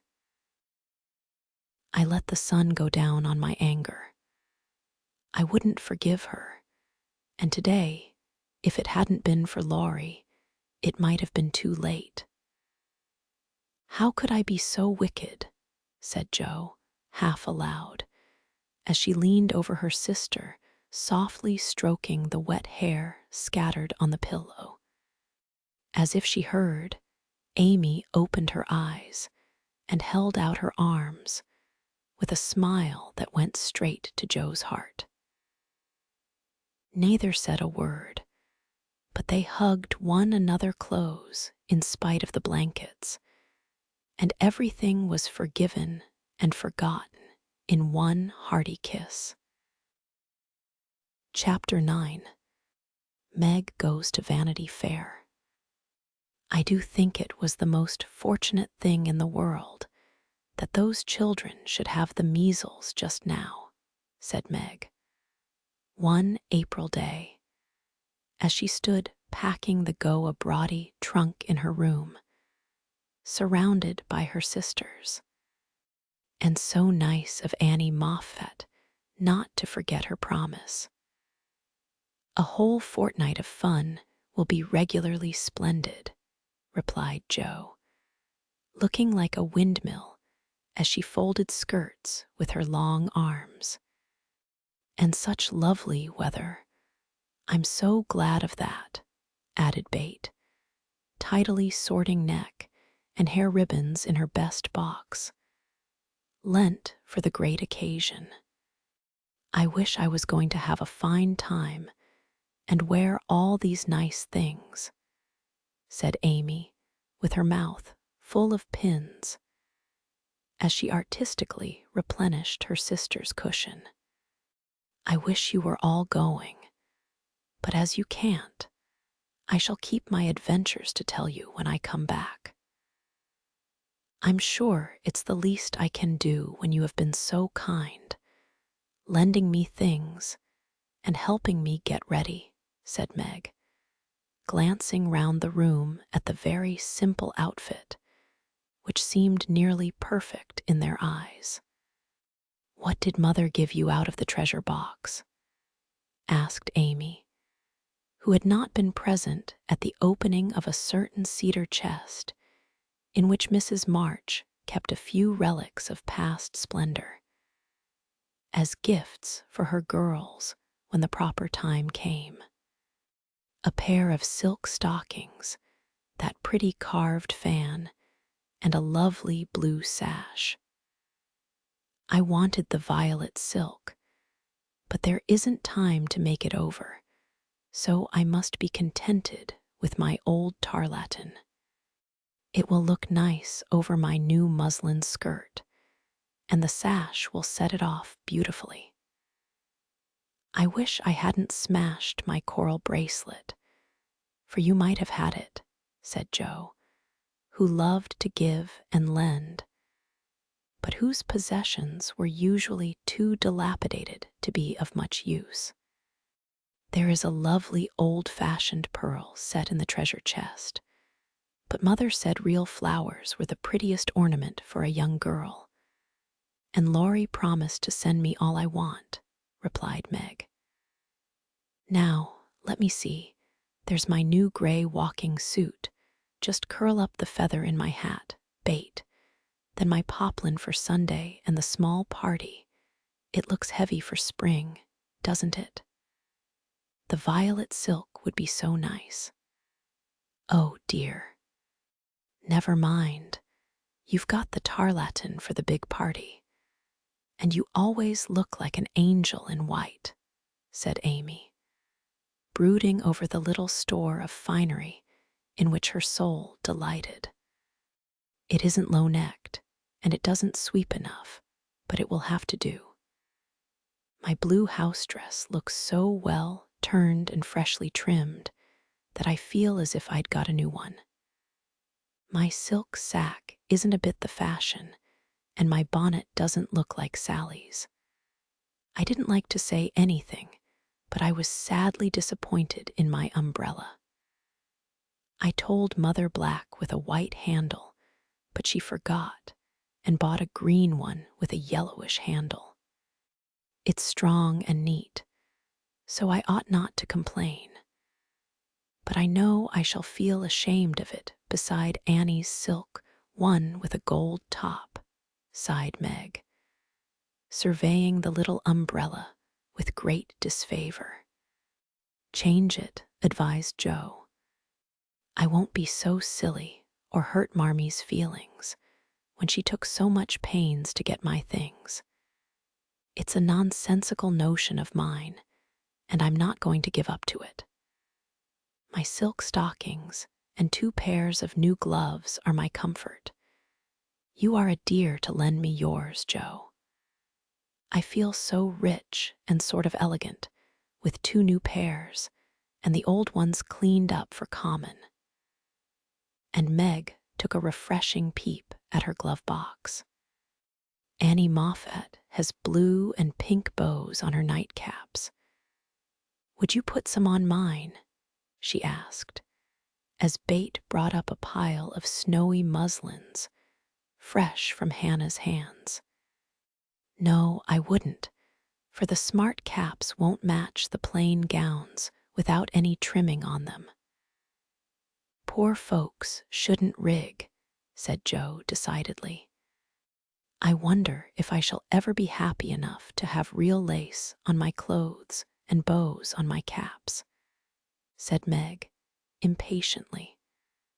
You said the other day that you'd be perfectly happy if you could only go to Annie Moffat's, observed Bate in her quiet way. So I did. Well, I am happy, and I won't fret, but it does seem as if the more one gets, the more one wants, doesn't it?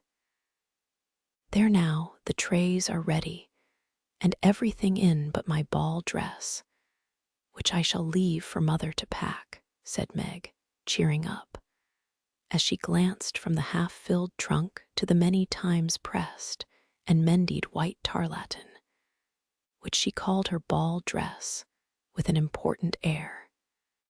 The next day was fine, and Meg departed in style for a fortnight of novelty and pleasure. Mrs. March had consented to the visit rather reluctantly, fearing that Margaret would come back more discontented than she went. But she begged so hard, and Sally had promised to take good care of her, and a little pleasure seemed so delightful after a winter of irksome work that the mother yielded, and the daughter went to take her first taste of fashionable life. The Moffats were very fashionable, and simple Meg was rather daunted at first by the splendor of the house and the elegance of its occupants. But they were kindly people, in spite of the frivolous life they led, and soon put their guest at her ease.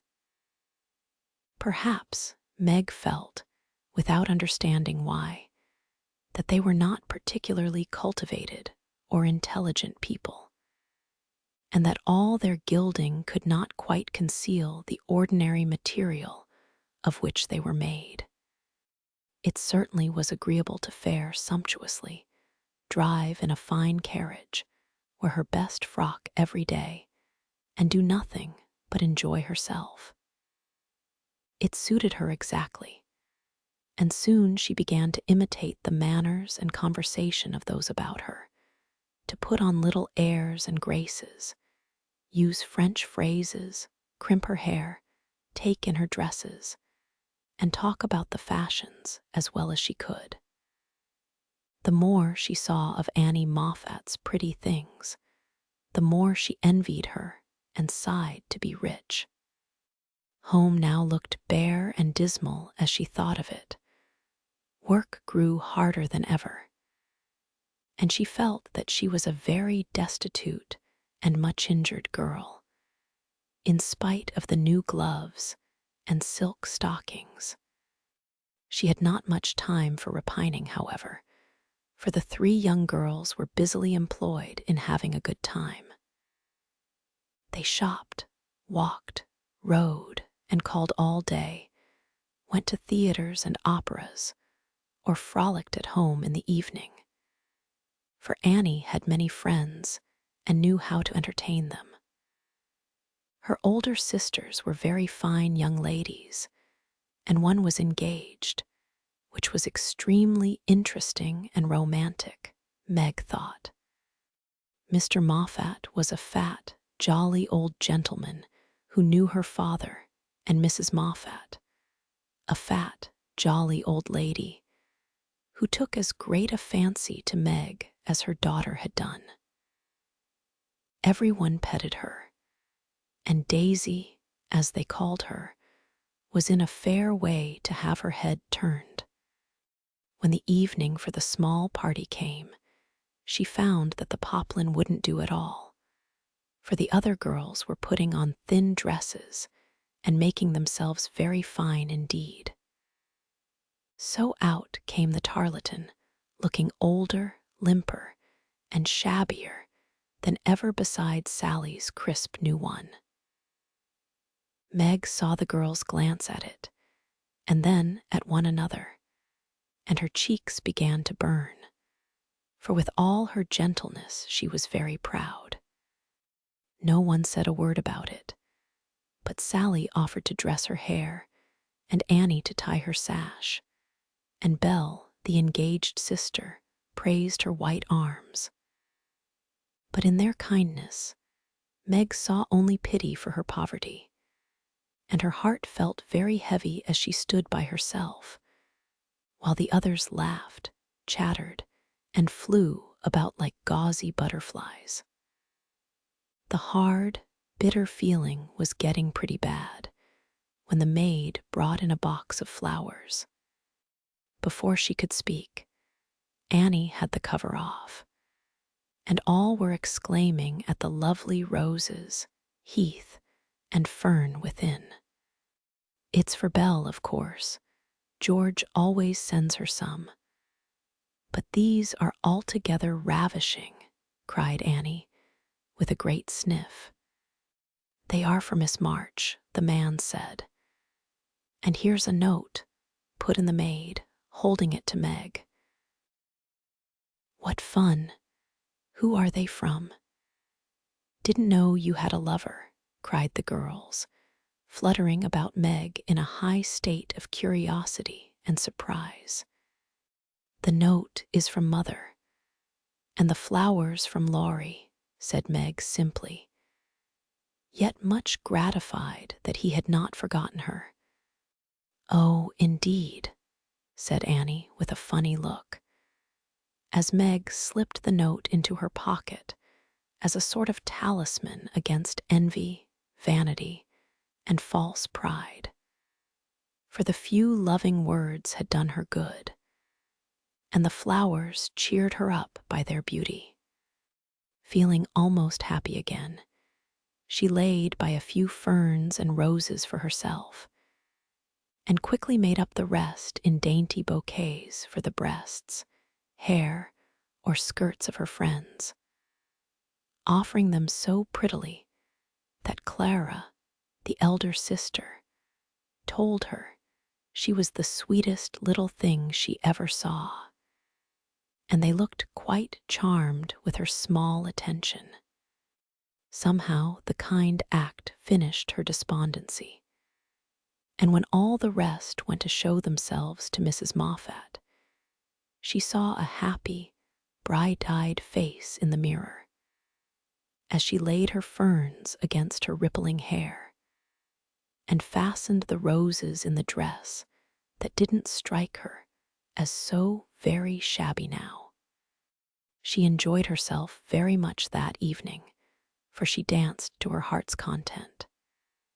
Everyone was very kind, and she had 3 compliments. Annie made her sing, and someone said she had a remarkably fine voice. Major Lincoln asked who the fresh little girl with the beautiful eyes was, and Mr. Moffat insisted on dancing with her because she didn't dawdle, but had some spring in her, as he gracefully expressed it. So altogether, she had a very nice time, till she overheard a bit of conversation, which disturbed her extremely. She was sitting just inside the conservatory, waiting for her partner to bring her an ice, when she heard a voice ask on the other side of the flowery wall, "How old is he?" 16 or 17, I should say," replied another voice. "It would be a grand thing for one of those girls, wouldn't it? Sally says they are very intimate now, and the old man quite dotes on them. Mrs. M has made her plans, I dare say, and will play her cards well, early as it is." "The girl evidently doesn't think of it yet," said Mrs. Moffat. "She told that fib about her mamma as if she did know, and colored up when the flowers came quite prettily. Poor thing, she'd be so nice if she was only got up in style. Do you think she'd be offended if we offered to lend her a dress for Thursday?" asked another voice. "She's proud, but I don't believe she'd mind, for that dowdy tarlatan is all she has got. She may tear it tonight, and that will be a good excuse for offering a decent one." Here Meg's partner appeared, to find her looking much flushed and rather agitated. She was proud, and her pride was useful just then, for it helped her hide her mortification, anger, and disgust at what she had just heard. For, innocent and unsuspicious as she was, she could not help understanding the gossip of her friends. She tried to forget it, but could not, and kept repeating to herself, "Mrs. M has made her plans. That fib about her mamma and dowdy tarlatan," till she was ready to cry and rush home to tell her troubles and ask for advice. As that was impossible, she did her best to seem gay, and being rather excited, she succeeded so well that no one dreamed what an effort she was making. She was very glad when it was all over, and she was quiet in her bed, where she could think and wonder and fume till her head ached, and her hot cheeks were cooled by a few natural tears. Those foolish, yet well-meant words had opened a new world to Meg, and much disturbed the peace of the old one in which, till now, she had lived as happily as a child. Her innocent friendship with Laurie was spoiled by the silly speeches she had overheard. Her faith in her mother was a little shaken by the worldly plans attributed to her by Mrs. Moffat, who judged others by herself, and the sensible resolution to be contented with the simple wardrobe which suited a poor man's daughter was weakened by the unnecessary pity of girls who thought a shabby dress one of the greatest calamities under heaven. Poor Meg had a restless night, and got up heavy-eyed, unhappy, half resentful toward her friends, and half ashamed of herself for not speaking out frankly and setting everything right. Everybody dawdled that morning, and it was noon before the girls found energy enough even to take up their worsted work.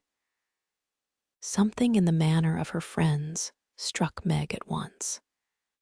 They treated her with more respect, she thought, took quite a tender interest in what she said, and looked at her with eyes that plainly betrayed curiosity.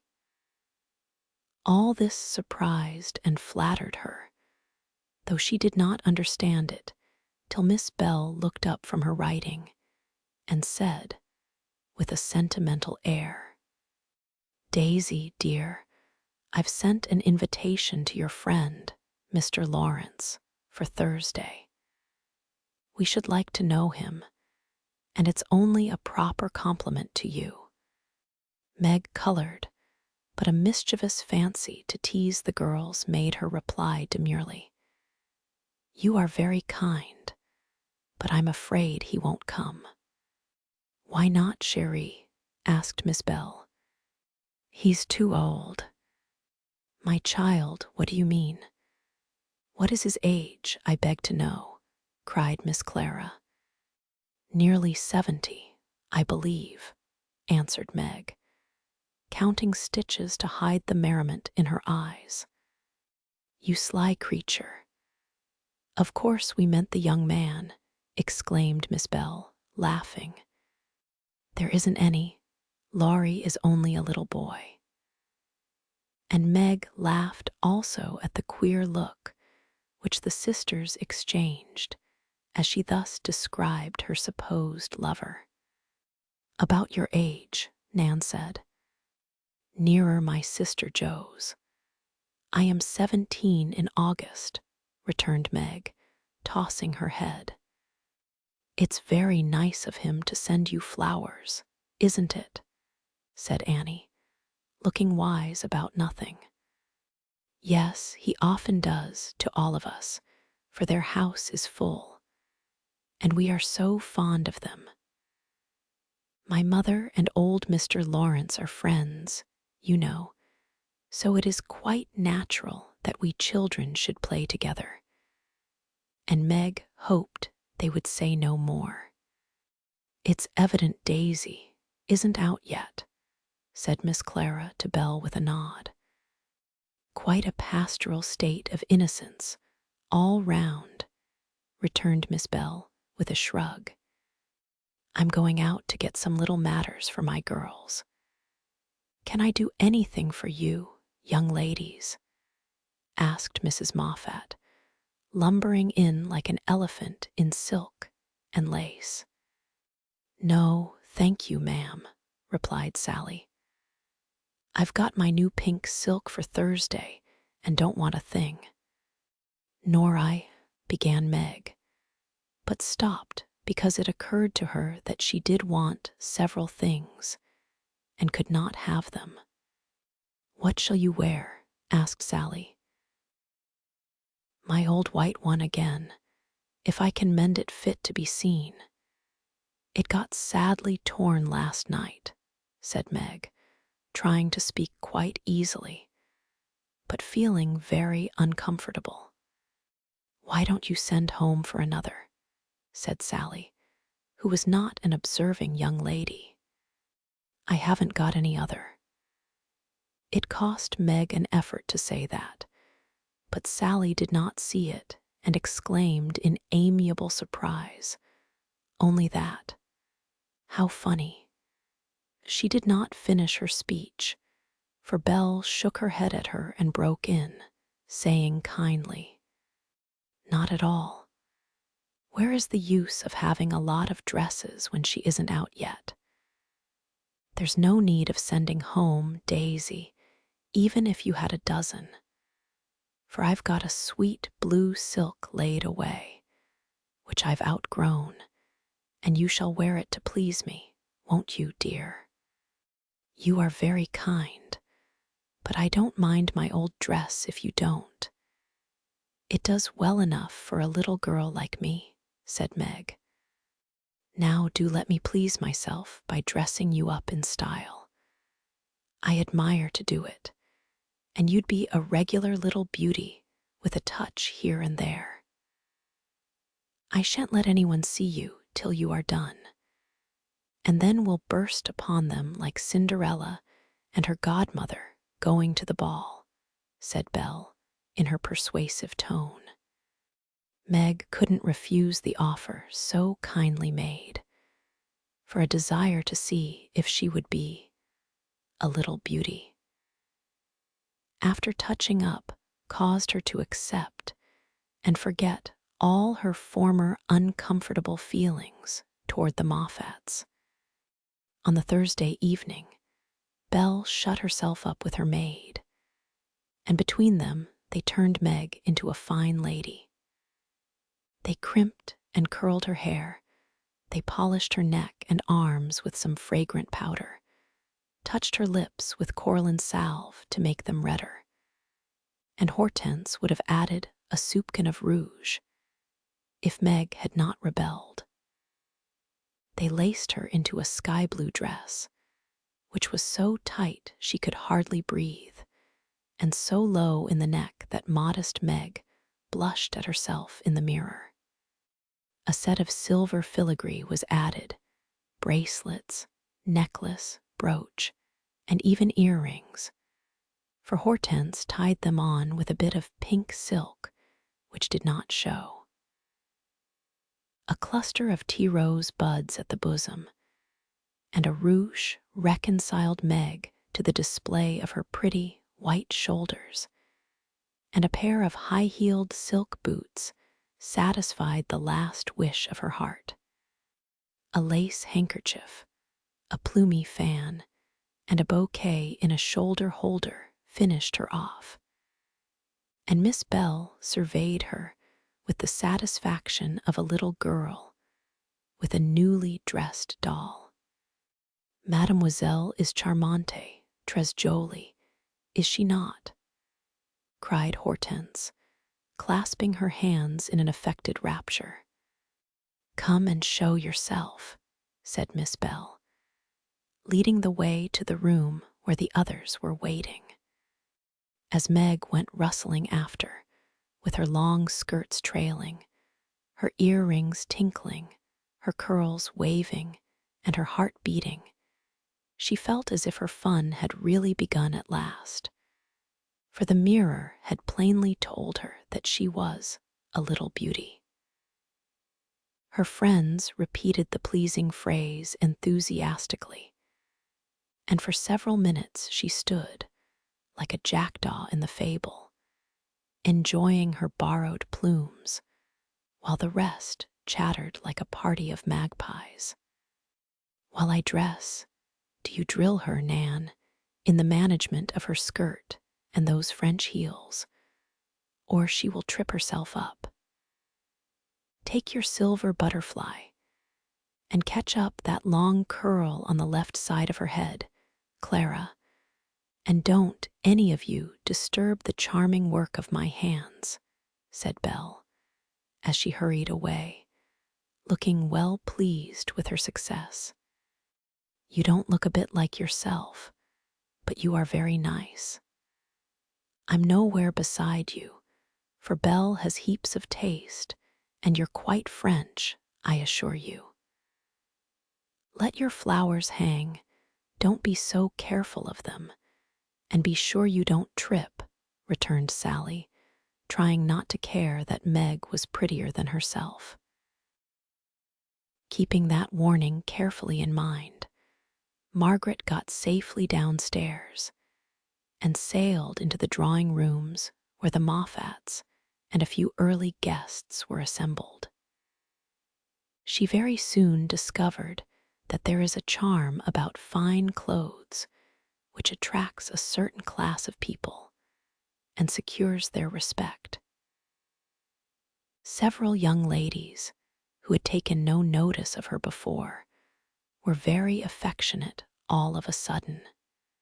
Several young gentlemen, who had only stared at her at the other party, now not only stared, but asked to be introduced, and said all manner of foolish but agreeable things to her.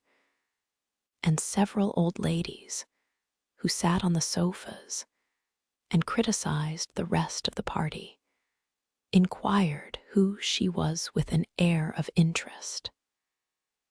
She heard Mrs. Moffat reply to one of them, "Daisy March, father a colonel in the army, one of our first families, but reverses of fortune, you know, intimate friends of the Lawrences.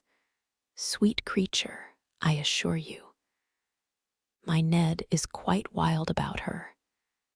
"Dear me," said the old lady, putting up her glass for another observation of Meg, who tried to look as if she had not heard and been rather shocked at Mrs. Moffat's fibs. The queer feeling did not pass away, but she imagined herself acting the new part of fine lady, and so got on pretty well, though the tight dress gave her a side-ache. The train kept getting under her feet, and she was in constant fear lest her earrings should fly off and get lost or broken. She was flirting her fan and laughing at the feeble jokes of a young gentleman who tried to be witty, when she suddenly stopped laughing and looked confused, for just opposite she saw Laurie. He was staring at her with undisguised surprise, and disapproval also, she thought, for though he bowed and smiled, yet something in his honest eyes made her blush and wish she had her old dress on. To complete her confusion, she saw Belle nudge Annie, and both glance from her to Laurie, who, she was happy to see, looked unusually boyish and shy. Silly creatures, to put such thoughts into my head. I won't care for it, or let it change me a bit, thought Meg, and rustled across the room to shake hands with her friend. I'm glad you came. I was afraid you wouldn't, she said, with her most grown-up air. Joe wanted me to come and tell her how you looked. So I did, answered Laurie, without turning his eyes upon her, though he half smiled at her maternal tone. What shall you tell her? Asked Meg, full of curiosity to know his opinion of her, yet feeling ill at ease with him for the first time. I shall say I didn't know you, for you look so grown up and unlike yourself. I'm quite afraid of you, he said, fumbling at his glove button. How absurd of you. The girls dressed me up for fun, and I rather like it. Wouldn't Joe stare if she saw me, said Meg, bent on making him say whether he thought her improved or not. Yes, I think she would, returned Laurie gravely. Don't you like me so? Asked Meg. No, I don't, was the blunt reply. Why not? In an anxious tone. He glanced at her frizzled head, bare shoulders, and fantastically trimmed dress, with an expression that abashed her more than his answer, which had not a particle of his usual politeness in it. I don't like fuss and feathers. That was altogether too much from a lad younger than herself, and Meg walked away, saying petulantly, You are the rudest boy I ever saw.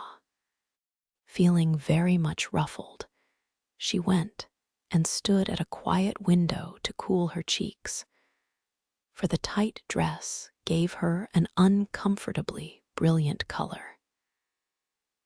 As she stood there, Major Lincoln passed by, and a minute after she heard him saying to his mother, They are making a fool of that little girl. I wanted you to see her, but they have spoiled her entirely. She's nothing but a doll tonight. Oh dear, sighed Meg. I wish I'd been sensible and worn my own things. Then I should not have disgusted other people, or felt so uncomfortable and ashamed of myself. She leaned her forehead on the cool pane and stood half hidden by the curtains, never minding that her favorite waltz had begun, till someone touched her, and turning, she saw Laurie looking penitent, as he said, with his very best bow and his hand out, Please forgive my rudeness, and come and dance with me." "I'm afraid it will be too disagreeable to you," said Meg, trying to look offended and failing entirely. "Not a bit of it. I'm dying to do it." "Come, I'll be good. I don't like your gown, but I do think you are just splendid." And he waved his hands as if words failed to express his admiration.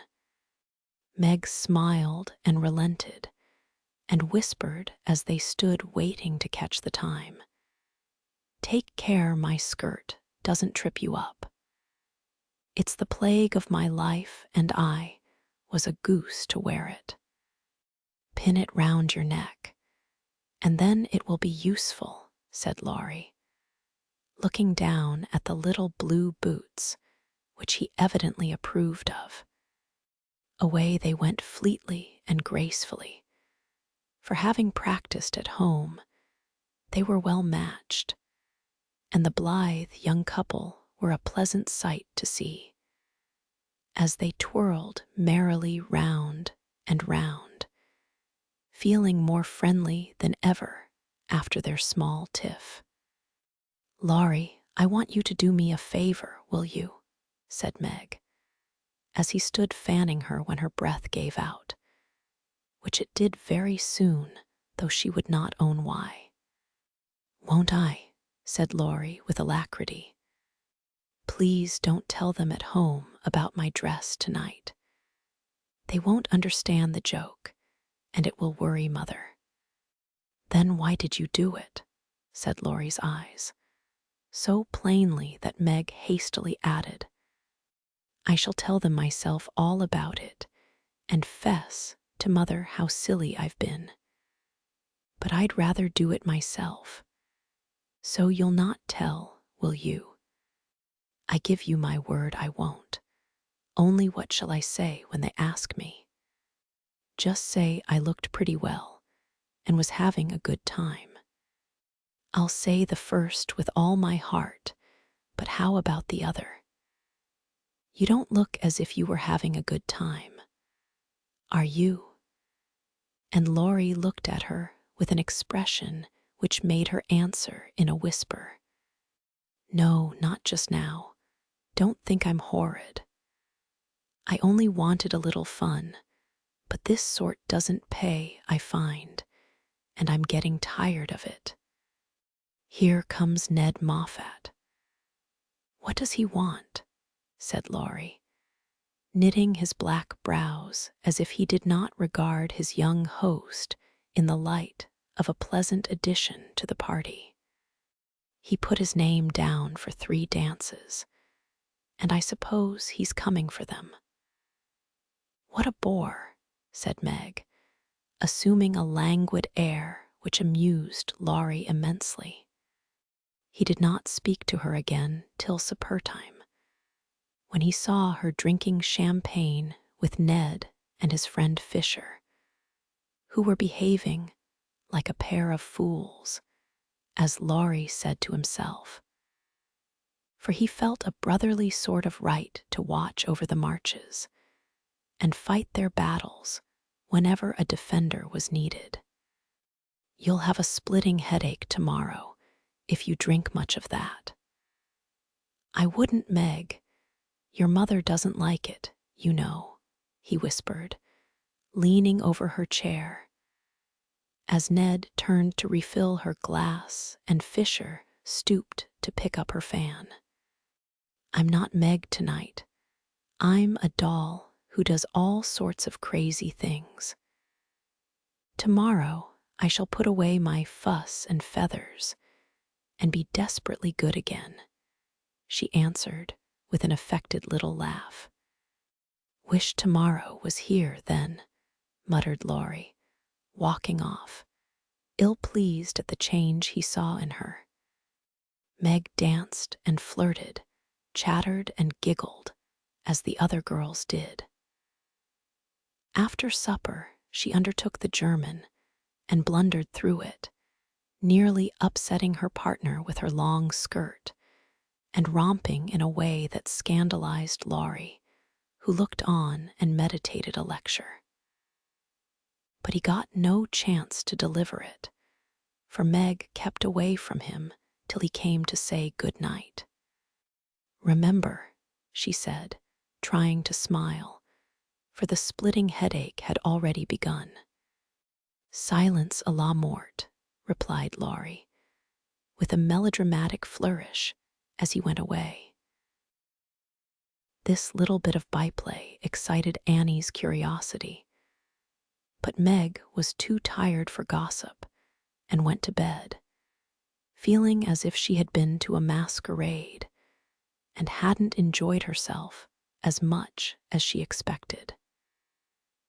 She was sick all the next day, and on Saturday went home, quite used up with her fortnight's fun, and feeling that she had sat in the lap of luxury long enough.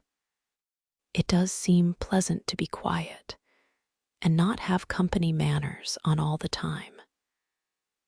"Home is a nice place, though it isn't splendid," said Meg, looking about her with a restful expression, as she sat with her mother and Joe on the Sunday evening. "I'm glad to hear you say so, dear, for I was afraid home would seem dull and poor to you after your fine quarters," replied her mother, who had given her many anxious looks that day. For motherly eyes are quick to see any change in children's faces.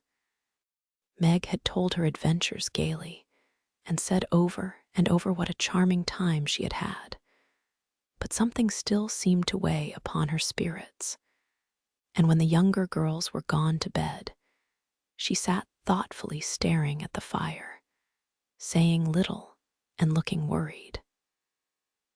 As the clock struck 9 and Joe proposed bed, Meg suddenly left her chair and, taking Bates' stool, leaned her elbows on her mother's knee, saying bravely, "Marmee, I want to fess." "I thought so. What is it, dear?" "Shall I go away?" asked Joe discreetly. "Of course not. Don't I always tell you everything?" "I was ashamed to speak of it before the younger children, but I want you to know all the dreadful things I did at the Moffats."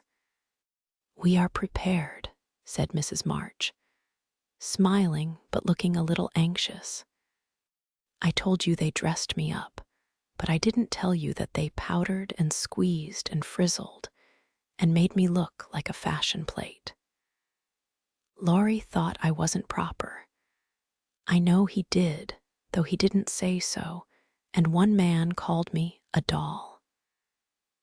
I knew it was silly, but they flattered me and said I was a beauty and quantities of nonsense, so I let them make a fool of me." "Is that all?"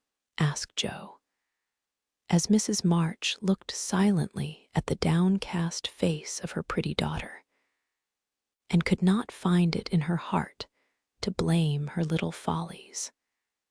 "No, I drank champagne and romped and tried to flirt, and was altogether abominable," said Meg, self-reproachfully. "There is something more, I think." And Mrs. March smoothed the soft cheek, which suddenly grew rosy as Meg answered slowly, "Yes, it's very silly, but I want to tell it, because I hate to have people say and think such things about us and Laurie." Then she told the various bits of gossip she had heard at the Moffats, and as she spoke, Joe saw her mother fold her lips tightly, as if ill-pleased that such ideas should be put into Meg's innocent mind. "Well, if that isn't the greatest rubbish I ever heard," cried Joe indignantly. "Why didn't you pop out and tell them so on the spot?"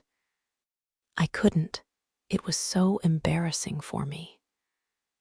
I couldn't help hearing at first, and then I was so angry and ashamed. I didn't remember that I ought to go away. Just wait till I see Annie Moffat, and I'll show you how to settle such ridiculous stuff. The idea of having plans and being kind to Laurie because he's rich and may marry us by and by.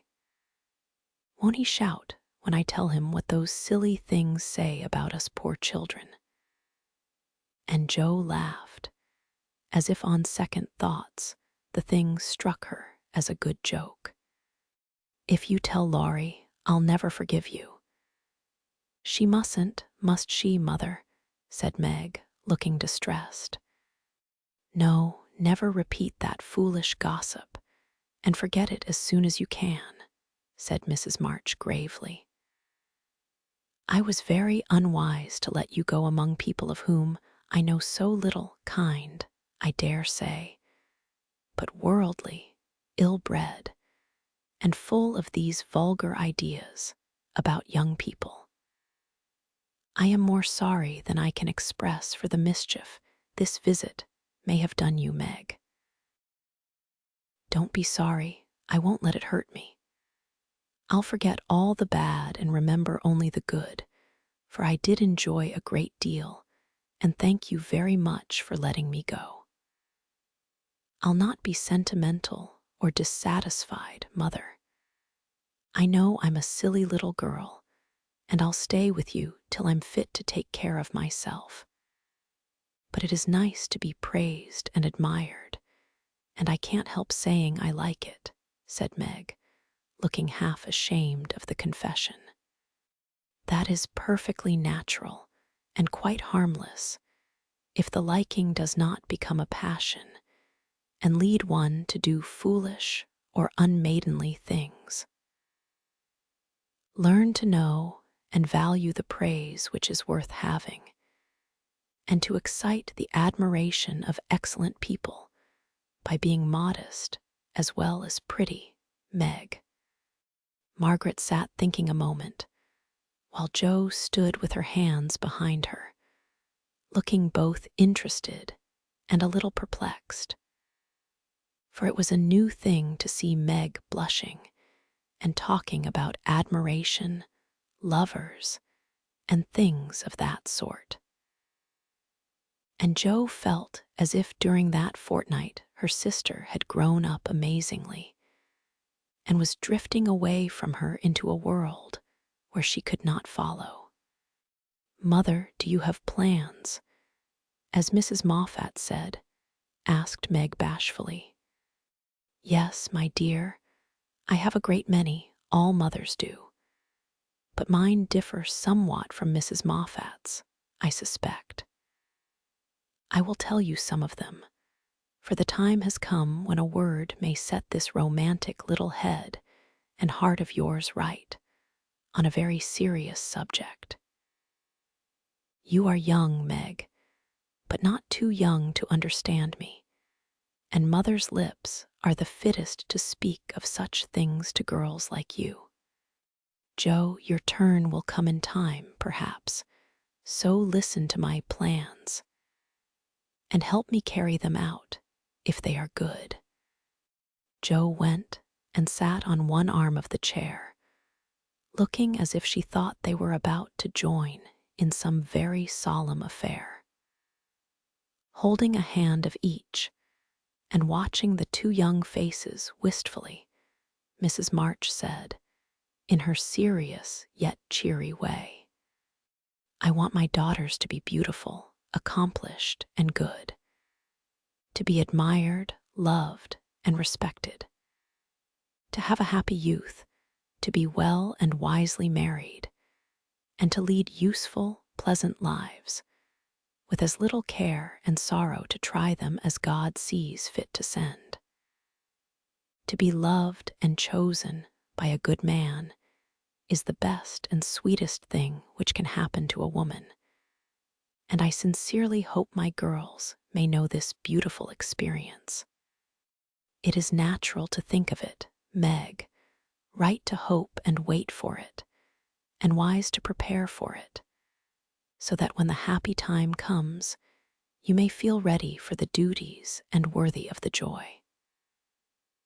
My dear girls, I am ambitious for you, but not to have you make a dash in the world, marry rich men merely because they are rich, or have splendid houses, which are not homes because love is wanting. Money is a needful and precious thing, and when well used, a noble thing. But I never want you to think it is the first or only prize to strive for. I'd rather see you poor men's wives, if you were happy, beloved, contented, than queens on thrones, without self-respect and peace. Poor girls don't stand any chance, Belle says, unless they put themselves forward, sighed Meg. Then we'll be old maids, said Jo stoutly. Right, Jo. Better be happy old maids than unhappy wives, or unmaidenly girls running about to find husbands, said Mrs. March decidedly. Don't be troubled, Meg. Poverty seldom daunts a sincere lover. Some of the best and most honored women I know were poor girls, but so love-worthy that they were not allowed to be old maids. Leave these things to time. Make this home happy, so that you may be fit for homes of your own if they are offered you, and contented here if they are not. One thing remember, my girls. Mother is always ready to be your confidant, father to be your friend, and both of us hope and trust that our daughters, whether married or single, will be the pride and comfort of our lives. We will, Marmee, we will, cried both, with all their hearts, as she bade them good night. Chapter 10.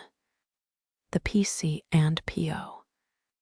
As spring came on, a new set of amusements became the fashion, and the lengthening days gave long afternoons for work and play of all sorts. The garden had to be put in order, and each sister had a quarter of the little plot to do what she liked with. Hannah used to say, I'd know which each of them gardings belonged to, ef I see 'em in Chiney. And so she might, for the girls' tastes differed as much as their characters. Meg's had roses and heliotrope, myrtle, and a little orange tree in it. Jo's bed was never alike 2 seasons, for she was always trying experiments. This year it was to be a plantation of sunflowers, the seeds of which cheerful land-aspiring plant were to feed Aunt Cockletop and her family of chicks. Bate had old-fashioned, fragrant flowers in her garden, sweet peas and mignonette, larkspur, pinks, pansies, and southernwood, with chickweed for the birds and catnip for the pusses. Amy had a bower in hers, rather small and earwiggy, but very pretty to look at, with honeysuckle and morning glories hanging their colored horns and bells in graceful wreaths all over it, tall white lilies, delicate ferns, and as many brilliant, picturesque plants as would consent to blossom there. Gardening, walks, rows on the river, and flower hunts employed the fine days, and for rainy ones they had house diversions, some old, some new, all more or less original. One of these was the PC, for as secret societies were the fashion, it was thought proper to have one, and as all of the girls admired Dickens, they called themselves the Pickwick Club. With a few interruptions, they had kept this up for a year, and met every Saturday evening in the big garret, on which occasions the ceremonies were as follows. 3 chairs were arranged in a row before a table on which was a lamp. Also 4 white badges, with a big PC in different colors on each, and the weekly newspaper called the Pickwick Portfolio, to which all contributed something, while Joe, who reveled in pens and ink, was the editor. At 7 o'clock, the 4 members ascended to the clubroom, tied their badges round their heads, and took their seats with great solemnity. Meg, as the eldest, was Samuel Pickwick, Joe, being of a literary turn, Augustus Snodgrass Bate, because she was round and rosy, Tracy Tupman, and Amy, who was always trying to do what she couldn't, was Nathaniel Winkle. Pickwick, the president, read the paper, which was filled with original tales, poetry, local news, funny advertisements, and hints, in which they good-naturedly reminded each other of their faults and shortcomings. On one occasion, Mr. Pickwick put on a pair of spectacles without any glass, rapped upon the table, hemmed, and having stared hard at Mr. Snodgrass, who was tilting back in his chair, till he arranged himself properly, began to read. The PICKWCK Portfolio. May 20, 18. Poets' Corner. Anniversary Ode. Again we meet to celebrate with badge and solemn rite our 52nd anniversary in Pickwick Hall tonight. We all are here in perfect health, none gone from our small band. Again we see each well-known face and press each friendly hand. Our Pickwick, always at his post, with reverence we greet, as, spectacles on nose, he reads our well-filled weekly sheet. Although he suffers from a cold, we joy to hear him speak, for words of wisdom from him fall, in spite of croak or squeak. Old 6-foot Snodgrass looms on high, with elephantine grace, and beams upon the company, with brown and jovial face. Poetic fire lights up his eye, he struggles 'gainst his lot. Behold ambition on his brow, and on his nose a blot. Next our peaceful Tupman comes, so rosy, plump, and sweet, who chokes with laughter at the puns, and tumbles off his seat. Prim little Winkle, too, is here, with every hair in place, a model of propriety, though he hates to wash his face. The year is gone, we still unite to joke and laugh and read, and tread the path of literature that doth to glory lead. Long may our paper prosper well, our club unbroken be, and coming years their blessings pour on the useful, gay PC. ASNODGRASS. The Masked Marriage, a Tale of Venice. Gondola after gondola swept up to the marble steps, and left its lovely load to swell the brilliant throng that filled the stately halls of Count Adelin. Knights and ladies, elves and pages, monks and flower girls, all mingled gaily in the dance. Sweet voices and rich melody filled the air, and so with mirth and music the masquerade went on. "Has your Highness seen the Lady Viola tonight?" asked a gallant troubadour of the fairy queen, who floated down the hall upon his arm. "Yes, is she not lovely, though so sad? Her dress is well chosen, too, for in a week she weds Count Antonio, whom she passionately hates. By my faith, I envy him. Yonder he comes, arrayed like a bridegroom, except the black mask. When that is off, we shall see how he regards the fair maid whose heart he cannot win. Though her stern father bestows her hand, returned the troubadour.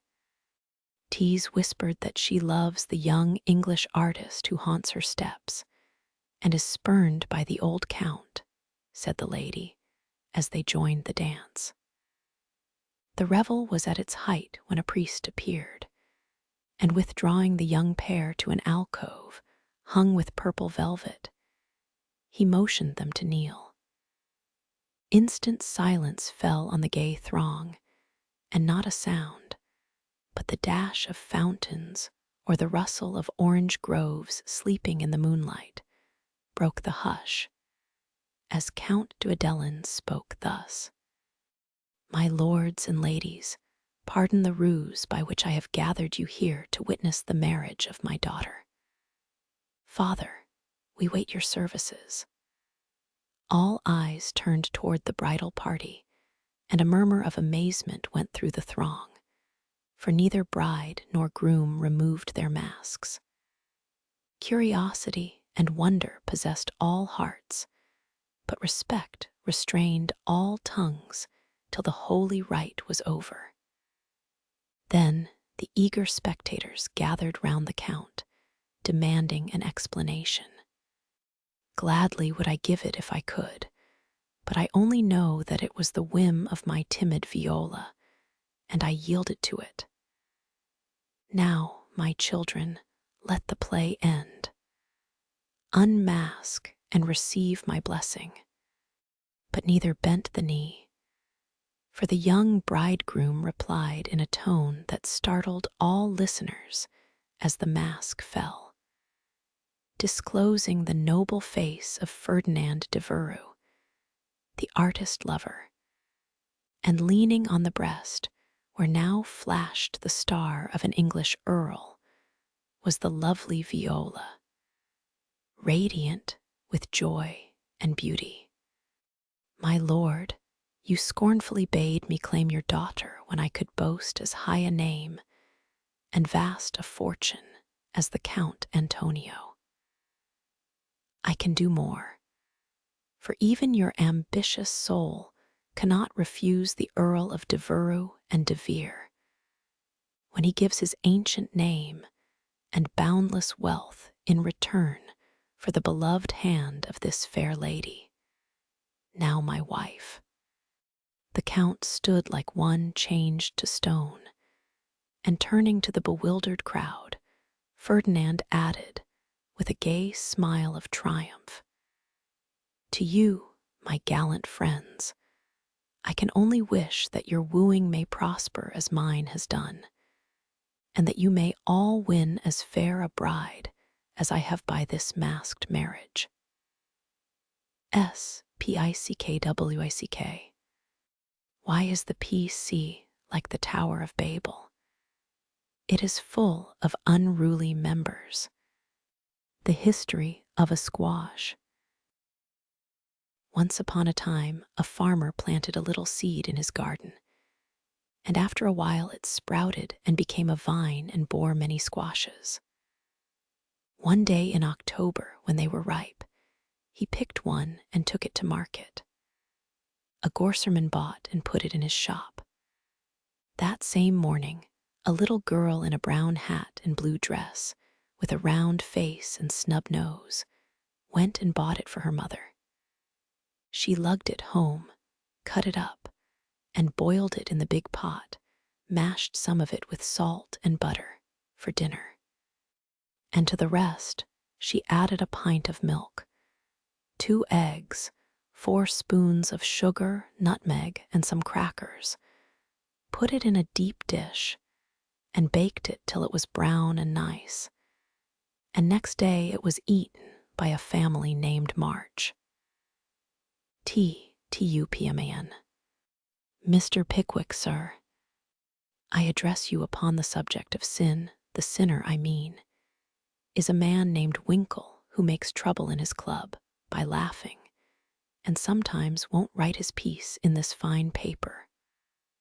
I hope you will pardon his badness, and let him send a French fable, because he can't write out of his head as he has so many lessons to do, and no brains in future, I will try to take time by the fetlock and prepare some work, which will be all comme il faut. That means all right, I am in haste, as it is nearly school time. Yours respectably, N. Winkle. The above is a manly and handsome acknowledgment of past misdemeanors. If our young friend studied punctuation, it would be well. A sad accident. On Friday last, we were startled by a violent shock in our basement, followed by cries of distress. On rushing in a body to the cellar, we discovered our beloved president prostrate upon the floor, having tripped and fallen while getting wood for domestic purposes. A perfect scene of ruin met our eyes, for in his fall Mr. Pickwick had plunged his head and shoulders into a tub of water, upset a keg of soft soap upon his manly form, and torn his garments badly. On being removed from this perilous situation, it was discovered that he had suffered no injury but several bruises, and we are happy to add, is now doing well. E.D. The public bereavement. It is our painful duty to record the sudden and mysterious disappearance of our cherished friend, Mrs. Snowball Patpaw. This lovely and beloved cat was the pet of a large circle of warm and admiring friends. For her beauty attracted all eyes, her graces and virtues endeared her to all hearts, and her loss is deeply felt by the whole community. When last seen, she was sitting at the gate, watching the butcher's cart, and it is feared that some villain, tempted by her charms, basely stole her. Weeks have passed, but no trace of her has been discovered, and we relinquish all hope, tie a black ribbon to her basket, set aside her dish, and weep for her as one lost to us forever. A sympathizing friend sends the following gem. A lament for S.B. Patpaw. We mourn the loss of our little pet, and sigh o'er her hapless fate, for never more by the fire she'll sit, nor play by the old green gate. The little grave where her infant sleeps is, 'neath the chestnut tree. But o'er her grave we may not weep, we know not where it may be. Her empty bed, her idle ball, will never see her more. No gentle tap, no loving purr is heard at the parlor door. Another cat comes after her mice, a cat with a dirty face, but she does not hunt as our darling did, nor play with her airy grace. Her stealthy paws tread the very hall where Snowball used to play, but she only spits at the dogs our pet so gallantly drove away. She is useful and mild, and does her best, but she is not fair to see, and we cannot give her your place, dear, nor worship her as we worship thee. A.S. Advertisements. Miss Oranthy Bluggage, the accomplished, strong-minded lecturer, will deliver her famous lecture on woman and her position at Pickwick Hall next Saturday evening after the usual performances. A weekly meeting will be held at Kitchen Place to teach young ladies how to cook. Hannah Brown will preside, and all are invited to attend. The Dustpan Society will meet on Wednesday next and parade in the upper story of the clubhouse. All members to appear in uniform and shoulder their brooms at 9 precisely. Mrs. Bate Bouncer will open her new assortment of dolls' millinery next week. The latest Paris fashions have arrived, and orders are respectfully solicited. A new play will appear at the Barnville Theatre in the course of a few weeks, which will surpass anything ever seen on the American stage. The Greek Slave, or Constantine the Avenger, is the name of this thrilling drama. Hint: if SB didn't use so much soap on his hands, he wouldn't always be late at breakfast. AS is requested not to whistle in the street. TT, please don't forget Amy's napkin. NW must not fret because his dress has not 9 tucks. Weekly report. Meg good, Joe bad. Bate very good, Amy middling. As the president finished reading the paper, which I beg leave to assure my readers is a bona fide copy of one written by bona fide girls once upon a time. A round of applause followed, and then Mr. Snodgrass rose to make a proposition.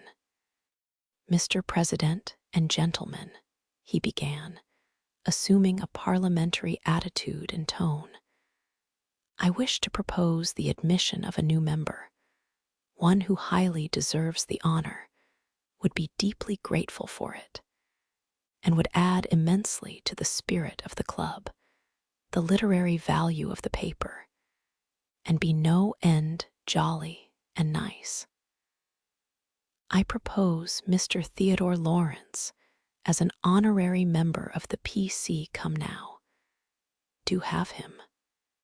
Joe's sudden change of tone made the girls laugh, but all looked rather anxious, and no one said a word as Snodgrass took his seat. We'll put it to a vote, said the president. All in favor of this motion, please to manifest it by saying, aye. A loud response from Snodgrass followed, to everybody's surprise, by a timid one from Bate. Contrary-minded say, no. Meg and Amy were contrary-minded, and Mr. Winkle rose to say with great elegance, we don't wish any boys, they only joke and bounce about. This is a ladies' club, and we wish to be private and proper. I'm afraid he'll laugh at our paper and make fun of us afterward, observed Pickwick, pulling the little curl on her forehead, as she always did when doubtful. Up rose Snodgrass, very much in earnest. Sir, I give you my word as a gentleman, Laurie won't do anything of the sort. He likes to write, and he'll give a tone to our contributions and keep us from being sentimental, don't you see? We can do so little for him, and he does so much for us. I think the least we can do is to offer him a place here and make him welcome if he comes. This artful allusion to benefits conferred brought Tupman to his feet, looking as if he had quite made up his mind. Yes, we ought to do it, even if we are afraid. I say he may come, and his grandpa, too, if he likes. This spirited burst from Bate electrified the club, and Joe left her seat to shake hands approvingly. Now then, vote again. Everybody remember it's our Laurie, and say, aye, cried Snodgrass excitedly. Aye, aye, aye, replied 3 voices at once. Good, bless you. Now, as there's nothing like taking time by the fetlock, as Winkle characteristically observes, allow me to present the new member." And, to the dismay of the rest of the club, Joe threw open the door of the closet and displayed Laurie sitting on a rag bag, flushed and twinkling with suppressed laughter. "You rogue, you traitor! Joe, how could you?" cried the three girls, as Snodgrass led her friend triumphantly forth, and producing both a chair and a badge, installed him in a jiffy. "The coolness of you two rascals is amazing," began Mr. Pickwick, trying to get up an awful frown and only succeeding in producing an amiable smile. But the new member was equal to the occasion, and rising, with a grateful salutation to the chair, said in the most engaging manner, "Mr. President and ladies, I beg pardon, gentlemen, allow me to introduce myself as Sam Weller, the very humble servant of the club." "Good, good," cried Joe, pounding with the handle of the old warming pan on which she leaned. "My faithful friend and noble patron," continued Laurie with a wave of the hand, "who has so flatteringly presented me, is not to be blamed for the base stratagem of tonight. I planned it, and she only gave in after lots of teasing. Come now, don't lay it all on yourself. You know I proposed the cupboard," broke in Snodgrass, who was enjoying the joke amazingly. "Never mind what she says. I'm the wretch that did it, sir," said the new member, with a Welleresque nod to Mr. Pickwick. "But on my honor, I never will do so again, and henceforth devote myself to the interest of this immortal club." "Hear, hear," cried Joe, clashing the lid of the warming pan like a cymbal. Go on," added Winkle and Tupman, while the president bowed benignly. "I merely wish to say that as a slight token of my gratitude for the honor done me, and as a means of promoting friendly relations between adjoining nations, I have set up a post office in the hedge in the lower corner of the garden. A fine, spacious building with padlocks on the doors, and every convenience for the males, also the females, if I may be allowed the expression. It's the old Martin house, but I've stopped up the door and made the roof open, so it will hold all sorts of things and save our valuable time. Letters, manuscripts, books, and bundles can be passed in there, and as each nation has a key, it will be uncommonly nice, I fancy. Allow me to present the club key, and with many thanks for your favor, take my seat." Great applause as Mr. Weller deposited a little key on the table and subsided. The warming pan clashed and waved wildly, and it was some time before order could be restored. A long discussion followed, and everyone came out surprising, for everyone did her best. So it was an unusually lively meeting, and did not adjourn till a late hour, when it broke up with 3 shrill cheers for the new member. No one ever regretted the admittance of Sam Weller, for a more devoted, well-behaved, and jovial member no club could have. He certainly did add spirit to the meetings, and a tone to the paper, for his orations convulsed his hearers, and his contributions were excellent, being patriotic, classical, comical, or dramatic, but never sentimental. Joe regarded them as worthy of Bacon, Milton, or Shakespeare, and remodeled her own works with good effect, she thought. The P.O. was a capital little institution and flourished wonderfully, for nearly as many queer things passed through it as through the real post office. Tragedies and cravats, poetry and pickles, garden seeds and long letters, music and gingerbread, rubbers, invitations, scoldings, and puppies. The old gentleman liked the fun and amused himself by sending odd bundles, mysterious messages, and funny telegrams. And his gardener, who was smitten with Hannah's charms, actually sent a love letter to Joe's care. How they laughed when the secret came out, never dreaming how many love letters that little post office would hold in the years to come. Chapter 11. Experiments. The 1st of June. The Kings are off to the seashore tomorrow, and I'm free. 3 months' vacation.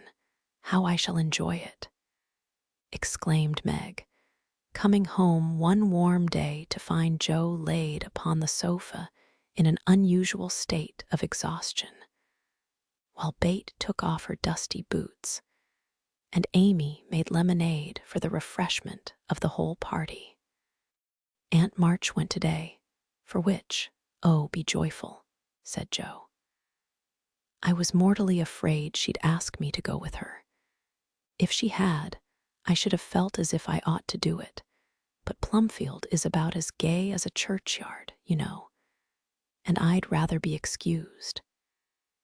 We had a flurry getting the old lady off, and I had a fright every time she spoke to me, for I was in such a hurry to be through that I was uncommonly helpful and sweet, and feared she'd find it impossible to part from me. I quaked till she was fairly in the carriage, and had a final fright, for as it drove of, she popped out her head, saying, "Josephine, won't you?" I didn't hear any more, for I basely turned and fled. I did actually run, and whisked round the corner where I felt safe. Poor old Joe. She came in looking as if bears were after her, said Bate, as she cuddled her sister's feet with a motherly air. Aunt March is a regular samphire, is she not? Observed Amy, tasting her mixture critically. She means vampire, not seaweed, but it doesn't matter. It's too warm to be particular about one's parts of speech, murmured Joe. What shall you do all your vacation? Asked Amy, changing the subject with tact. I shall lie abed late, and do nothing, replied Meg, from the depths of the rocking chair. I've been rooted up early all winter, and had to spend my days working for other people. So now I'm going to rest, and revel to my heart's content. No, said Joe, that dozy way wouldn't suit me. I've laid in a heap of books, and I'm going to improve my shining hours reading on my perch in the old apple tree when I'm not having L. Don't say larks, implored Amy, as a return snub for the samphire correction. I'll say nightingales then, with Laurie. That's proper and appropriate, since he's a warbler. Don't let us do any lessons, Bate, for a while, but play all the time and rest, as the girls mean to, proposed Amy. Well, I will, if Mother doesn't mind. I want to learn some new songs, and my children need fitting up for the summer. They are dreadfully out of order and really suffering for clothes. May we, Mother? Asked Meg, turning to Mrs. March, who sat sewing in what they called Marmy's corner. You may try your experiment for a week, and see how you like it. I think by Saturday night you will find that all play and no work is as bad as all work and no play." "Oh dear, no. It will be delicious, I'm sure," said Meg complacently. "I now propose a toast, as my friend and partner, Sari Gamp, says. Fun forever and no grubbing," cried Joe, rising, glass in hand, as the lemonade went round. They all drank it merrily, and began the experiment by lounging for the rest of the day. Next morning, Meg did not appear till 10 o'clock. Her solitary breakfast did not taste good, and the room seemed lonely and untidy, for Joe had not filled the vases, Bate had not dusted, and Amy's books lay scattered about. Nothing was neat and pleasant but Marmy's corner, which looked as usual. And there Meg sat, to rest and read, which meant to yawn and imagine what pretty summer dresses she would get with her salary. Joe spent the morning on the river with Laurie and the afternoon reading and crying over the wide, wide world up in the apple tree. Bate began by rummaging everything out of the big closet where her family resided, but getting tired before half done, she left her establishment topsy-turvy and went to her music, rejoicing that she had no dishes to wash. Amy arranged her bower, put on her best white frock, smoothed her curls, and sat down to draw under the honeysuckle, hoping someone would see and inquire who the young artist was. As no one appeared but an inquisitive Daddy Longlegs, who examined her work with interest, she went to walk, got caught in a shower, and came home dripping. At tea time they compared notes, and all agreed that it had been a delightful, though unusually long day. Meg, who went shopping in the afternoon and got a sweet blue muslin, had discovered, after she had cut the breadths off, that it wouldn't wash, which mishap made her slightly cross. Joe had burned the skin off her nose boating and got a raging headache by reading too long. Bate was worried by the confusion of her closet and the difficulty of learning 3 or 4 songs at once, and Amy deeply regretted the damage done her frock, for Katie Brown's party was to be the next day, and now, like Flora McFlimsy, she had nothing to wear. But these were mere trifles, and they assured their mother that the experiment was working finely. She smiled, said nothing, and with Hannah's help did their neglected work, keeping home pleasant and the domestic machinery running smoothly. It was astonishing what a peculiar and uncomfortable state of things was produced by the resting and reveling process. The days kept getting longer and longer. The weather was unusually variable, and so were tempers. An unsettled feeling possessed everyone, and Satan found plenty of mischief for the idle hands to do. As the height of luxury, Meg put out some of her sewing, and then found time hang so heavily that she fell to snipping and spoiling her clothes in her attempts to furbish them up a la Moffat. Joe read till her eyes gave out, and she was sick of books, got so fidgety that even good-natured Laurie had a quarrel with her, and so reduced in spirits that she desperately wished she had gone with Aunt March. Bate got on pretty well, for she was constantly forgetting that it was to be all play and no work, and fell back into her old ways now and then.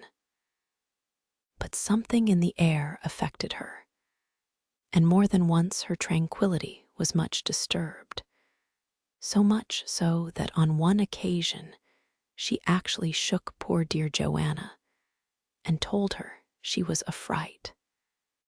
Amy fared worst of all, for her resources were small, and when her sisters left her to amuse herself, she soon found that accomplished and important little self a great burden.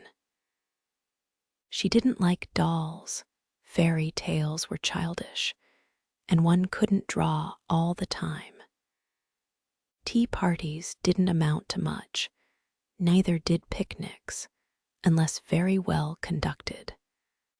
If one could have a fine house, full of nice girls, or go traveling, the summer would be delightful. But to stay at home with 3 selfish sisters and a grown-up boy was enough to try the patience of a Bose, complained Miss Malaprop. After several days devoted to pleasure, fretting, and ennui, no one would own that they were tired of the experiment, but by Friday night each acknowledged to herself that she was glad the week was nearly done. Hoping to impress the lesson more deeply, Mrs. March, who had a good deal of humor, resolved to finish off the trial in an appropriate manner. So she gave Hannah a holiday and let the girls enjoy the full effect of the play system. When they got up on Saturday morning, there was no fire in the kitchen, no breakfast in the dining room, and no mother anywhere to be seen. "Mercy on us, what has happened?" cried Jo, staring about her in dismay. Meg ran upstairs and soon came back again, looking relieved but rather bewildered and a little ashamed. "Mother isn't sick, only very tired, and she says she is going to stay quietly in her room all day and let us do the best we can. It's a very queer thing for her to do. She doesn't act a bit like herself. But she says it has been a hard week for her, so we mustn't grumble but take care of ourselves. That's easy enough, and I like the idea. I'm aching for something to do. That is, some new amusement, you know," added Jo quickly. In fact, it was an immense relief to them all to have a little work, and they took hold with a will, but soon realized the truth of Hannah's saying, "Housekeeping ain't no joke." There was plenty of food in the larder, and while Bate and Amy set the table, Meg and Jo got breakfast, wondering as they did why servants ever talked about hard work. "I shall take some up to Mother, though she said we were not to think of her, for she'd take care of herself," said Meg, who presided and felt quite matronly behind the teapot. So a tray was fitted out before anyone began, and taken up with the cook's compliments. The boiled tea was very bitter, the omelette scorched, and the biscuits speckled with saleratus. But Mrs. March received her repast with thanks and laughed heartily over it after Jo was gone. Poor little souls, they will have a hard time, I'm afraid, but they won't suffer, and it will do them good, she said, producing the more palatable viands with which she had provided herself, and disposing of the bad breakfast, so that their feelings might not be hurt, a motherly little deception for which they were grateful. Many were the complaints below, and great the chagrin of the head cook at her failures. "Never mind, I'll get the dinner and be servant. You be mistress. Keep your hands nice, see company, and give orders, said Joe, who knew still less than Meg about culinary affairs. This obliging offer was gladly accepted, and Margaret retired to the parlor, which she hastily put in order by whisking the litter under the sofa and shutting the blinds to save the trouble of dusting. Jo, with perfect faith in her own powers and a friendly desire to make up the quarrel, immediately put a note in the office inviting Laurie to dinner. "You'd better see what you have got before you think of having company," said Meg, when informed of the hospitable but rash act. "Oh, there's corned beef and plenty of podos, and I shall get some asparagus and a lobster for a relish, as Hannah says. We'll have lettuce and make a salad. I don't know how, but the book tells. I'll have blanc mange and strawberries for dessert, and coffee too, if you want to be elegant. Don't try too many messes, Jo, for you can't make anything but gingerbread and molasses candy fit to eat. I wash my hands of the dinner party, and since you have asked Laurie on your own responsibility, you may just take care of him. I don't want you to do anything but be civil to him and help to the pudding. You'll give me your advice if I get in a muddle, won't you?" asked Jo, rather hurt. "Yes, but I don't know much, except about bread and a few trifles." "You had better ask Mother's leave before you order anything," returned Meg prudently. "Of course I shall. I'm not a fool." And Jo went off in a huff at the doubts expressed of her powers. "Get what you like, and don't disturb me. I'm going out to dinner and can't worry about things at home," said Mrs. March, when Jo spoke to her. "I never enjoyed housekeeping, and I'm going to take a vacation today and read, write, go visiting, and amuse myself." The unusual spectacle of her busy mother rocking comfortably and reading early in the morning made Jo feel as if some unnatural phenomenon had occurred. For an eclipse, an earthquake, or a volcanic eruption would hardly have seemed stranger. "Everything is out of sorts, somehow," she said to herself, going downstairs. "There's Bate crying. That's a sure sign that something is wrong in this family. If Amy is bothering, I'll shake her." Feeling very much out of sorts herself, Jo hurried into the parlor to find Bate sobbing over Pip, the canary, who lay dead in the cage with his little claws pathetically extended, as if imploring the food for want of which he had died. "It's all my fault. I forgot him. There isn't a seed or a drop left. Oh, Pip, oh, Pip, how could I be so cruel to you?" cried Bate, taking the poor thing in her hands and trying to restore him. Jo peeped into his half-open eye, felt his little heart, and finding him stiff and cold, shook her head and offered her domino box for a coffin.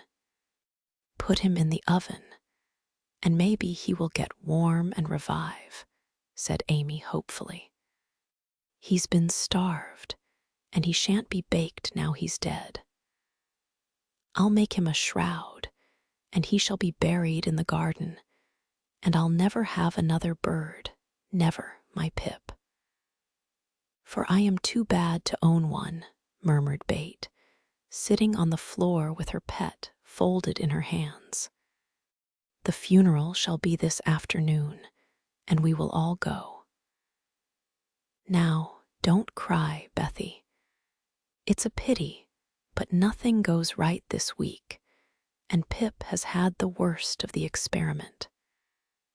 Make the shroud and lay him in my box, and after the dinner party, we'll have a nice little funeral, said Jo, beginning to feel as if she had undertaken a good deal. Leaving the others to console Bate, she departed to the kitchen, which was in a most discouraging state of confusion. Putting on a big apron, she fell to work and got the dishes piled up ready for washing, when she discovered that the fire was out. "Here's a sweet prospect," muttered Jo, slamming the stove door open and poking vigorously among the cinders. Having rekindled the fire, she thought she would go to market while the water heated.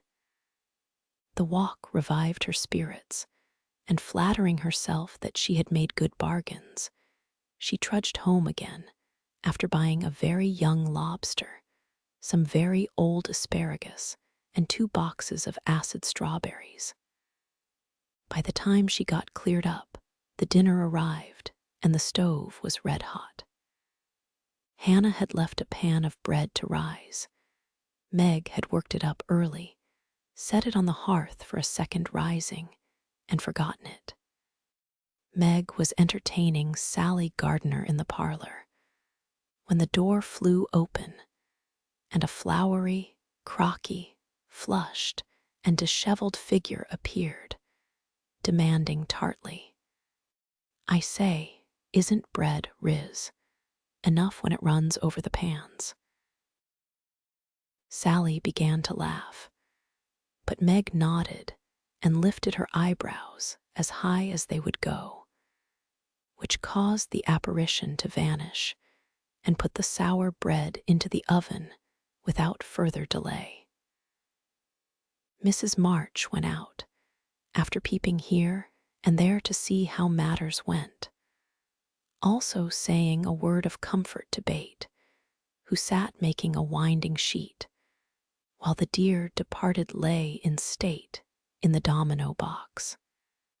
A strange sense of helplessness fell upon the girls as the gray bonnet vanished round the corner, and despair seized them when a few minutes later Miss Crocker appeared and said she'd come to dinner. Now this lady was a thin, yellow spinster with a sharp nose and inquisitive eyes, who saw everything and gossiped about all she saw. They disliked her, but had been taught to be kind to her, simply because she was old and poor and had few friends. So Meg gave her the easy chair and tried to entertain her, while she asked questions, criticized everything, and told stories of the people whom she knew. Language cannot describe the anxieties, experiences, and exertions which Jo underwent that morning, and the dinner she served up became a standing joke. Fearing to ask any more advice, she did her best alone, and discovered that something more than energy and good will is necessary to make a cook. She boiled the asparagus for an hour, and was grieved to find the heads cooked off and the stalks harder than ever. The bread burned black, for the salad dressing so aggravated her that she could not make it fit to eat. The lobster was a scarlet mystery to her, but she hammered and poked till it was unshelled, and its meager proportions concealed in a grove of lettuce leaves. The potatoes had to be hurried, not to keep the asparagus waiting, and were not done at the last. The blanc mange was lumpy, and the strawberries not as ripe as they looked, having been skillfully deaconed. Well, they can eat beef and bread and butter if they are hungry.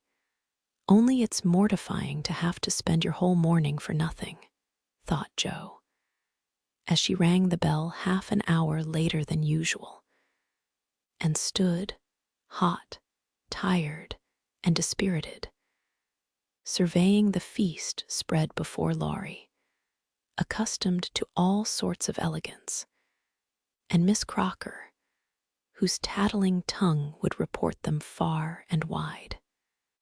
Poor Joe would gladly have gone under the table, as one thing after another was tasted and left. While Amy giggled, Meg looked distressed. Miss Crocker pursed her lips, and Laurie talked and laughed with all his might to give a cheerful tone to the festive scene.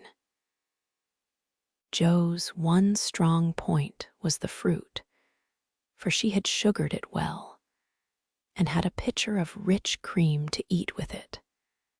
Her hot cheeks cooled a trifle, and she drew a long breath as the pretty glass plates went round, and everyone looked graciously at the little rosy islands floating in a sea of cream. Miss Crocker tasted first, made a wry face, and drank some water hastily. Joe, who refused, thinking there might not be enough, for they dwindled sadly after the picking over, glanced at Laurie.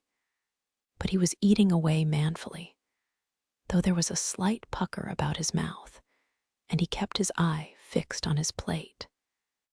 Amy, who was fond of delicate fare, took a heaping spoonful, choked, hid her face in her napkin, and left the table precipitately.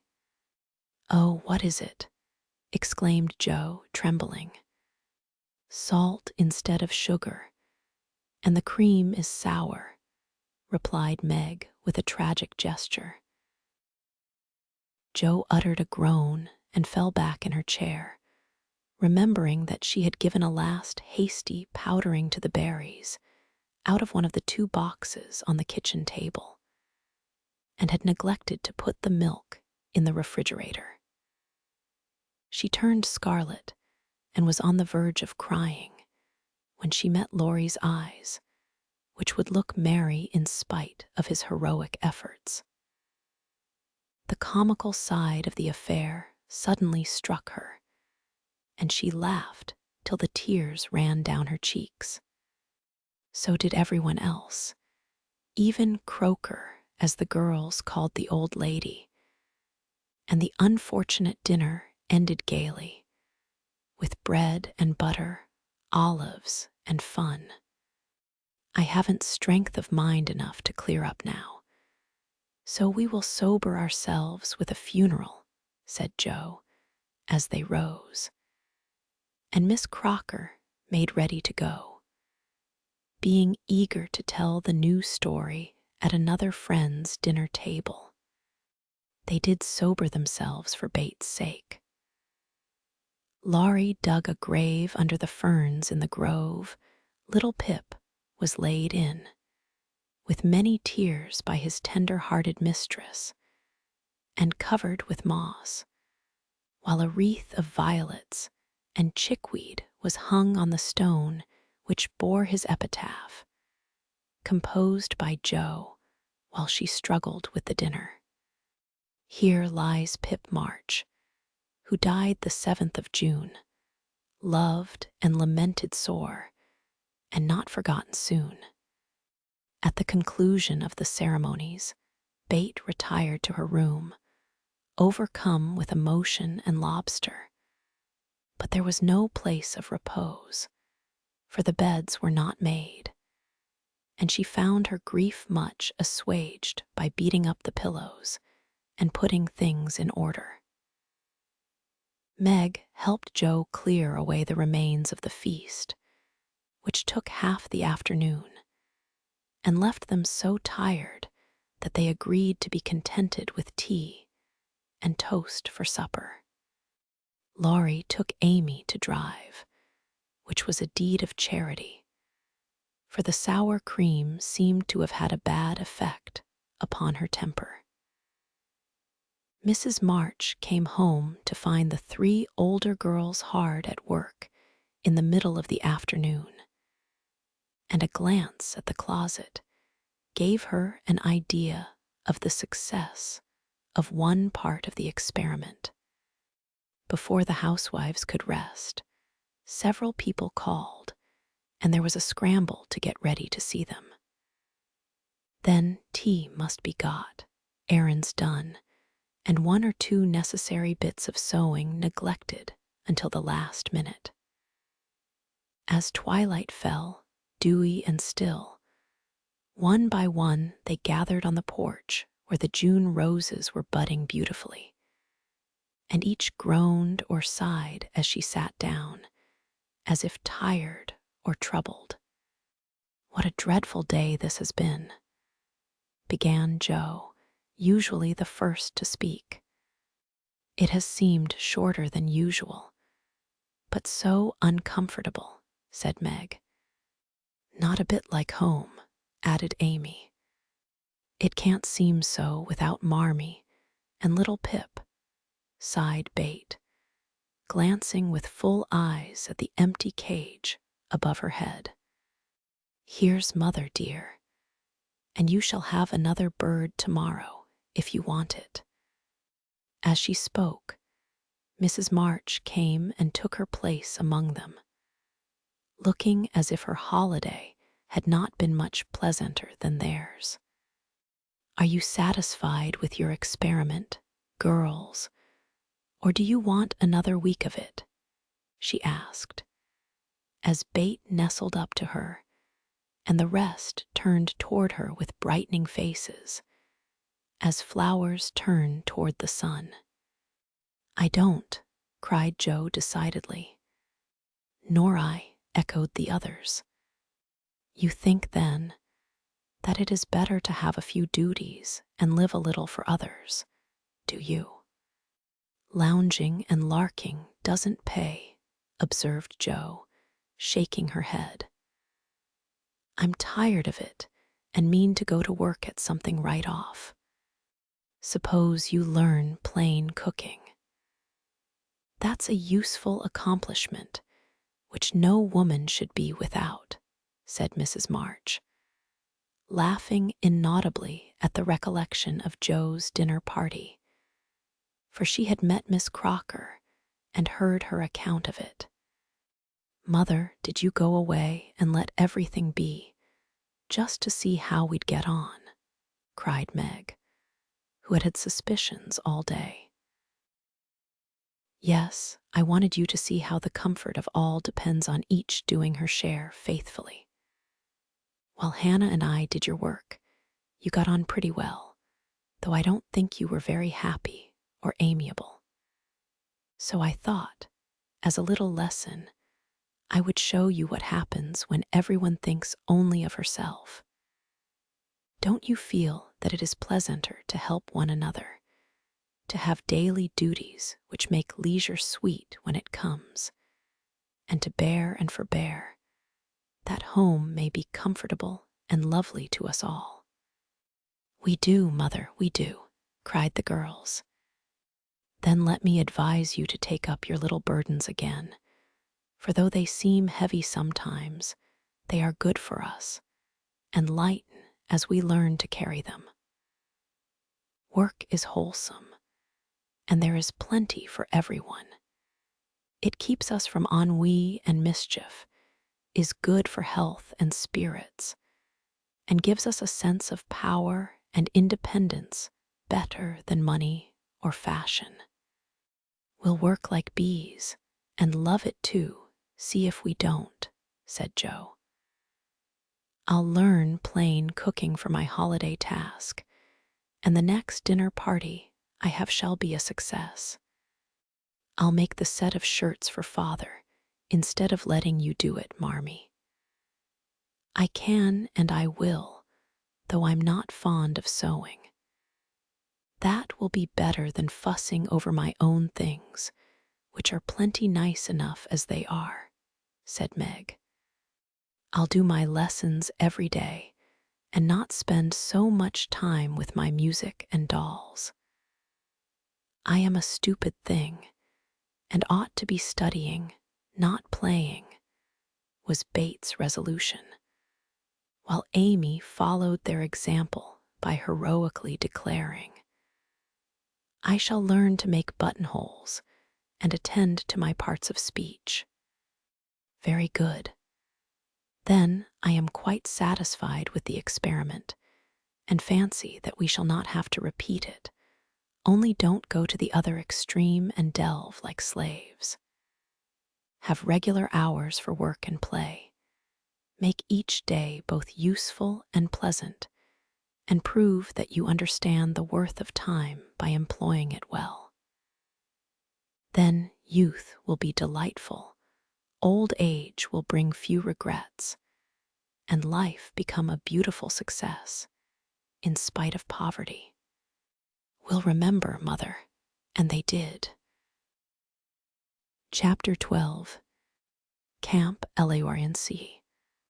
Bate was postmistress, for, being most at home, she could attend to it regularly, and dearly liked the daily task of unlocking the little door and distributing the mail.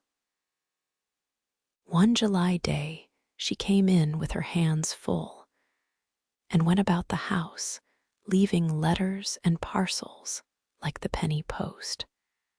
"Here's your posy, Mother." "Laurie never forgets that," she said, putting the fresh nosegay in the vase that stood in Marmie's corner, and was kept supplied by the affectionate boy. "Miss Meg March, one letter and a glove," continued Bate, delivering the articles to her sister, who sat near her mother, stitching wristbands. "Why, I left a pair over there, and here is only one," said Meg, looking at the gray cotton glove. "Didn't you drop the other in the garden?" "No, I'm sure I didn't, for there was only one in the office. I hate to have odd gloves. Never mind, the other may be found. My letter is only a translation of the German song I wanted. I think Mr. Brooke did it, for this isn't Laurie's writing."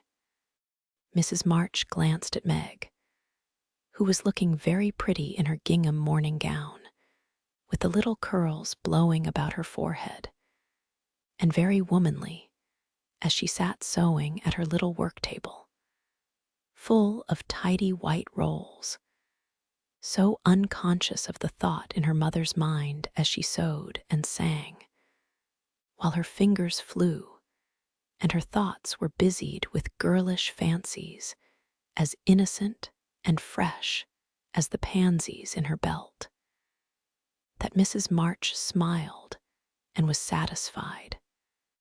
2 letters for Dr. Joe, a book, and a funny old hat, which covered the whole post office and stuck outside, said Bate, laughing as she went into the study where Joe sat writing. "What a sly fellow Laurie is.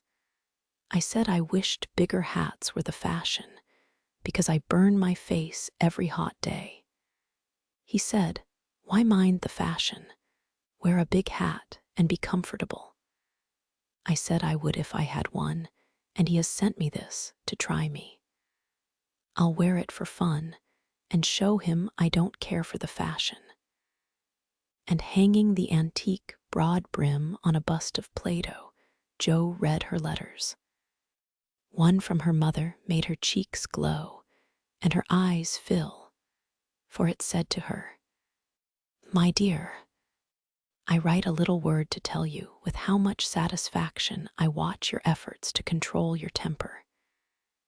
You say nothing about your trials, failures, or successes, and think, perhaps, that no one sees them but the friend whose help you daily ask, if I may trust the well-worn cover of your guidebook.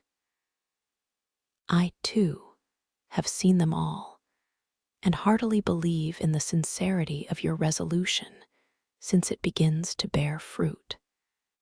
Go on, dear, patiently and bravely. and always believe that no one sympathizes more tenderly with you than your loving mother. That does me good. That's worth millions of money and pecks of praise. Oh, Marmee, I do try. I will keep on trying and not get tired, since I have you to help me. Laying her head on her arms, Jo wet her little romance with a few happy tears, for she had thought that no one saw and appreciated her efforts to be good. And this assurance was doubly precious, doubly encouraging, because unexpected, and from the person whose commendation she most valued. Feeling stronger than ever to meet and subdue her Apollyon, she pinned the note inside her frock as a shield and a reminder, lest she be taken unaware, and proceeded to open her other letter, quite ready for either good or bad news. In a big, dashing hand, Laurie wrote, "Dear Jo, what ho! Some English girls and boys are coming to see me tomorrow, and I want to have a jolly time. If it's fine, I'm going to pitch my tent in Longmeadow and row up the whole crew to lunch and croquet, have a fire, make messes, gypsy fashion, and all sorts of larks. They are nice people and like such things. Brooke will go to keep us boys steady, and Kate Vaughn will play propriety for the girls. I want you all to come. Can't let Bait off at any price, and nobody shall worry her. Don't bother about rations. I'll see to that and everything else. Only do come. There's a good fellow. In a tearing hurry, yours ever, Laurie." "Here's richness," cried Jo, flying in to tell the news to Meg. "Of course we can go, Mother. It will be such a help to Laurie, for I can row, and Meg see to the lunch, and the children be useful in some way. I hope the Vaughns are not fine grown-up people." "Do you know anything about them, Jo?" asked Meg. "Only that there are 4 of them. Kate is older than you, Fred and Frank twins about my age, and a little girl, Grace, who is 9 or 10. Laurie knew them abroad and liked the boys. I fancied, from the way he primmed up his mouth in speaking of her, that he didn't admire Kate much. I'm so glad my French print is clean. It's just the thing and so becoming," observed Meg complacently. "Have you anything decent, Jo?" "Scarlet and gray boating suit, good enough for me. I shall row and tramp about, so I don't want any starch to think of.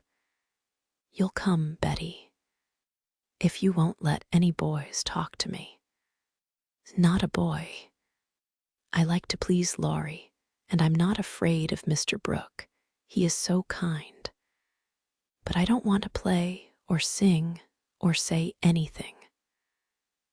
I'll work hard and not trouble anyone, and you'll take care of me, Jo, so I'll go. That's my good girl. You do try to fight off your shyness, and I love you for it. Fighting faults isn't easy, as I know, and a cheery word kind of gives a lift." "Thank you, Mother," and Jo gave the thin cheek a grateful kiss, more precious to Mrs. March than if it had given back the rosy roundness of her youth. "I had a box of chocolate drops, and the picture I wanted to copy," said Amy, showing her mail. "And I got a note from Mr. Lawrence, asking me to come over and play to him tonight, before the lamps are lighted. And I shall go," added Bate, whose friendship with the old gentleman prospered finely. "Now let's fly round and do double duty today. "So that we can play tomorrow with free minds," said Joe, preparing to replace her pen with a broom. When the sun peeped into the girls' room early next morning to promise them a fine day, he saw a comical sight. Each had made such preparation for the fete as seemed necessary and proper. Meg had an extra row of little curl papers across her forehead. Joe had copiously anointed her afflicted face with cold cream. Bate had taken Joanna to bed with her to atone for the approaching separation, and Amy had capped the climax by putting a clothespin on her nose to uplift the offending feature. It was one of the kind artists used to hold the paper on their drawing boards, therefore quite appropriate and effective for the purpose it was now being put. This funny spectacle appeared to amuse the sun, for he burst out with such radiance that Joe woke up and roused her sisters by a hearty laugh at Amy's ornament. Sunshine and laughter were good omens for a pleasure party, and soon a lively bustle began in both houses. Bate, who was ready first, kept reporting what went on next door, and enlivened her sisters' toilets by frequent telegrams from the window. "There goes the man with the tent. I see Mrs. Barker doing up the lunch in a hamper and a great basket. Now Mr. Lawrence is looking up at the sky and the weathercock. I wish he would go too. There's Laurie, looking like a sailor, nice boy. Oh, mercy me. Here's a carriage full of people, a tall lady, a little girl, and two dreadful boys. One is lame, poor thing, he's got a crutch. Laurie didn't tell us that. Be quick, girls, it's getting late. Why, there is Ned Moffat, I do declare. Meg, isn't that the man who bowed to you one day when we were shopping? So it is. How queer that he should come. I thought he was at the mountains. There is Sally. I'm glad she got back in time. Am I all right, Joe? Cried Meg in a flutter. A regular daisy. Hold up your dress and put your hat on straight. It looks sentimental tipped that way and will fly off at the first puff. Now then, come on. Oh, Joe, you are not going to wear that awful hat. It's too absurd. You shall not make a guy of yourself, remonstrated Meg, as Joe tied down with a red ribbon the broad-brimmed, old-fashioned Leghorn Laurie had sent for a joke. I just will, though, for its capital, so shady, light, and big. It will make fun, and I don't mind being a guy if I'm comfortable. With that, Joe marched straight away, and the rest followed, a bright little band of sisters, all looking their best in summer suits, with happy faces under the jaunty hat brims. Laurie ran to meet and present them to his friends in the most cordial manner. The lawn was the reception room, and for several minutes a lively scene was enacted there. Meg was grateful to see that Miss Kate, though 20, was dressed with a simplicity which American girls would do well to imitate, and who was much flattered by Mr. Ned's assurances that he came especially to see her. Joe understood why Laurie primmed up his mouth when speaking of Kate, for that young lady had a stand-off don't-touch-me air, which contrasted strongly with the free and easy demeanor of the other girls. Bate took an observation of the new boys and decided that the lame one was not dreadful, but gentle and feeble, and she would be kind to him on that account. Amy found Grace a well-mannered, merry little person, and after staring dumbly at one another for a few minutes, they suddenly became very good friends. Tents, lunch, and croquet utensils having been sent on beforehand, the party was soon embarked, and the two boats pushed off together, leaving Mr. Lawrence waving his hat on the shore. Laurie and Joe rowed one boat, Mr. Brooke and Ned the other, while Fred Vaughn, the riotous twin, did his best to upset both by paddling about in a wherry like a disturbed water bug. Joe's funny hat deserved a vote of thanks, for it was of general utility. It broke the ice in the beginning by producing a laugh. It created quite a refreshing breeze, flapping to and fro as she rowed, and would make an excellent umbrella for the whole party if a shower came up, she said. Miss Kate decided that she was odd, but rather clever, and smiled upon her from afar. Meg, in the other boat, was delightfully situated, face to face with the rowers, who both admired the prospect and feathered their oars with uncommon skill and dexterity. Mr. Brooke was a grave, silent young man with handsome brown eyes and a pleasant voice. Meg liked his quiet manners and considered him a walking encyclopedia of useful knowledge. He never talked to her much, but he looked at her a good deal, and she felt sure that he did not regard her with aversion. Ned, being in college, of course put on all the airs which freshmen think it their bounden duty to assume. He was not very wise, but very good-natured, and altogether an excellent person to carry on a picnic. Sally Gardner was absorbed in keeping her white pique dress clean, and chattering with the ubiquitous Fred, who kept bait in constant terror by his pranks.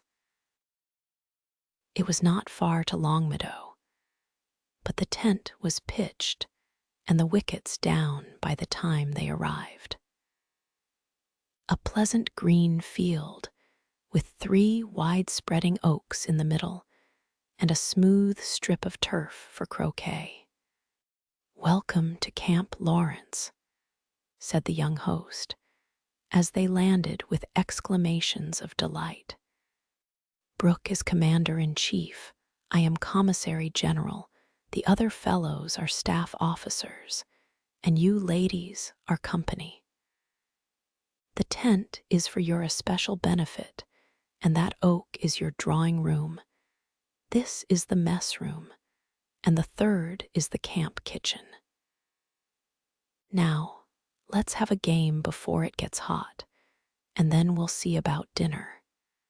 Frank, Bate, Amy, and Grace sat down to watch the game played by the other 8. Mr. Brooke chose Meg, Kate, and Fred. Laurie took Sally, Joe, and Ned. The English played well, but the Americans played better, and contested every inch of the ground as strongly as if the spirit of '76 inspired them. Joe and Fred had several skirmishes, and once narrowly escaped high words. Joe was through the last wicket and had missed the stroke, which failure ruffled her a good deal. Fred was close behind her, and his turn came before hers. He gave a stroke, his ball hit the wicket, and stopped an inch on the wrong side. No one was very near, and running up to examine, he gave it a sly nudge with his toe, which put it just an inch on the right side. "I'm through. Now, Miss Joe, I'll settle you and get in first," cried the young gentleman, swinging his mallet for another blow. You pushed it, I saw you. It's my turn now, said Joe sharply. Upon my word, I didn't move it. It rolled a bit, perhaps, but that is allowed. So stand off, please, and let me have a go at the steak. We don't cheat in America, but you can if you choose, said Joe angrily. Yankees are a deal the most tricky, everybody knows. There you go, returned Fred, crocking her ball far away. Joe opened her lips to say something rude, but checked herself in time, colored up to her forehead, and stood a minute, hammering down a wicket with all her might, while Fred hit the stake and declared himself out with much exultation. She went off to get her ball, and was a long time finding it among the bushes. But she came back, looking cool and quiet, and waited her turn patiently. It took several strokes to regain the place she had lost, and when she got there, the other side had nearly won. For Kate's ball was the last, but won and lay near the stake. By George, it's all up with us. Goodbye, Kate. Miss Joe owes me one, so you are finished, cried Fred excitedly, as they all drew near to see the finish. Yankees have a trick of being generous to their enemies, said Joe, with a look that made the lad redden. Especially when they beat them, she added, as, leaving Kate's ball untouched, she won the game by a clever stroke. Laurie threw up his hat, then remembered that it wouldn't do to exult over the defeat of his guests, and stopped in the middle of the cheer to whisper to his friend, "Good for you, Joe. He did cheat, I saw him. We can't tell him so, but he won't do it again, take my word for it." Meg drew her aside, under pretense of pinning up a loose braid, and said approvingly, "It was dreadfully provoking, but you kept your temper, and I'm so glad, Joe. Don't praise me, Meg, for I could box his ears this minute. I should certainly have boiled over if I hadn't stayed among the nettles till I got my rage under control enough to hold my tongue.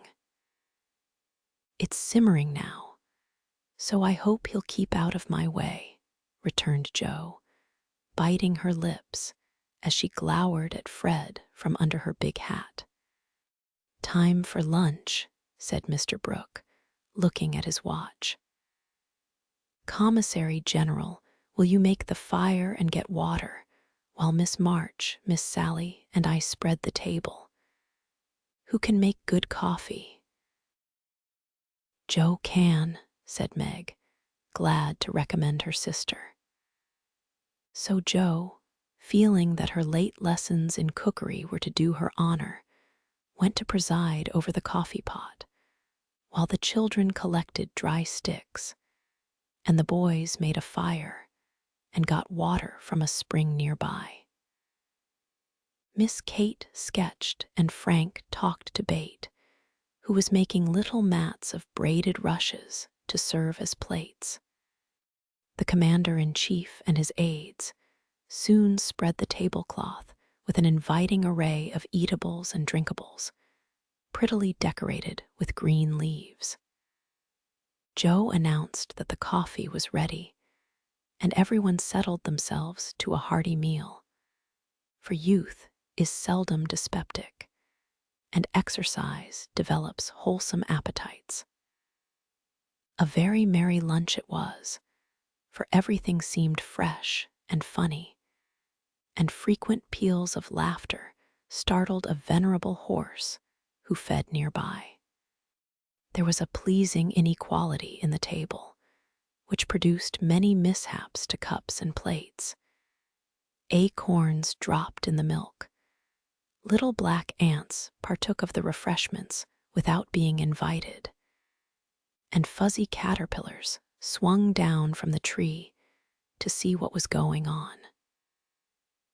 3 white-headed children peeped over the fence, and an objectionable dog barked at them from the other side of the river with all his might and main. "There's salt here," said Laurie, as he handed Joe a saucer of berries. "Thank you, I prefer spiders," she replied, fishing up 2 unwary little ones who had gone to a creamy death. "How dare you remind me of that horrid dinner party, when yours is so nice in every way," added Joe, as they both laughed and ate out of one plate, the china having run short. "I had an uncommonly good time that day, and haven't got over it yet. This is no credit to me. You know, I don't do anything. It's you and Meg and Brooke who make it all go, and I'm no end obliged to you." "What shall we do when we can't eat any more?" asked Laurie, feeling that his trump card had been played when lunch was over. "Have games till it's cooler. I brought authors, and I dare say Miss Kate knows something new and nice. Go and ask her. She's company, and you ought to stay with her more. Aren't you company too? I thought she'd suit Brooke, but he keeps talking to Meg, and Kate just stares at them through that ridiculous glass of hers. I'm going, so you needn't try to preach propriety, for you can't do it, Joe."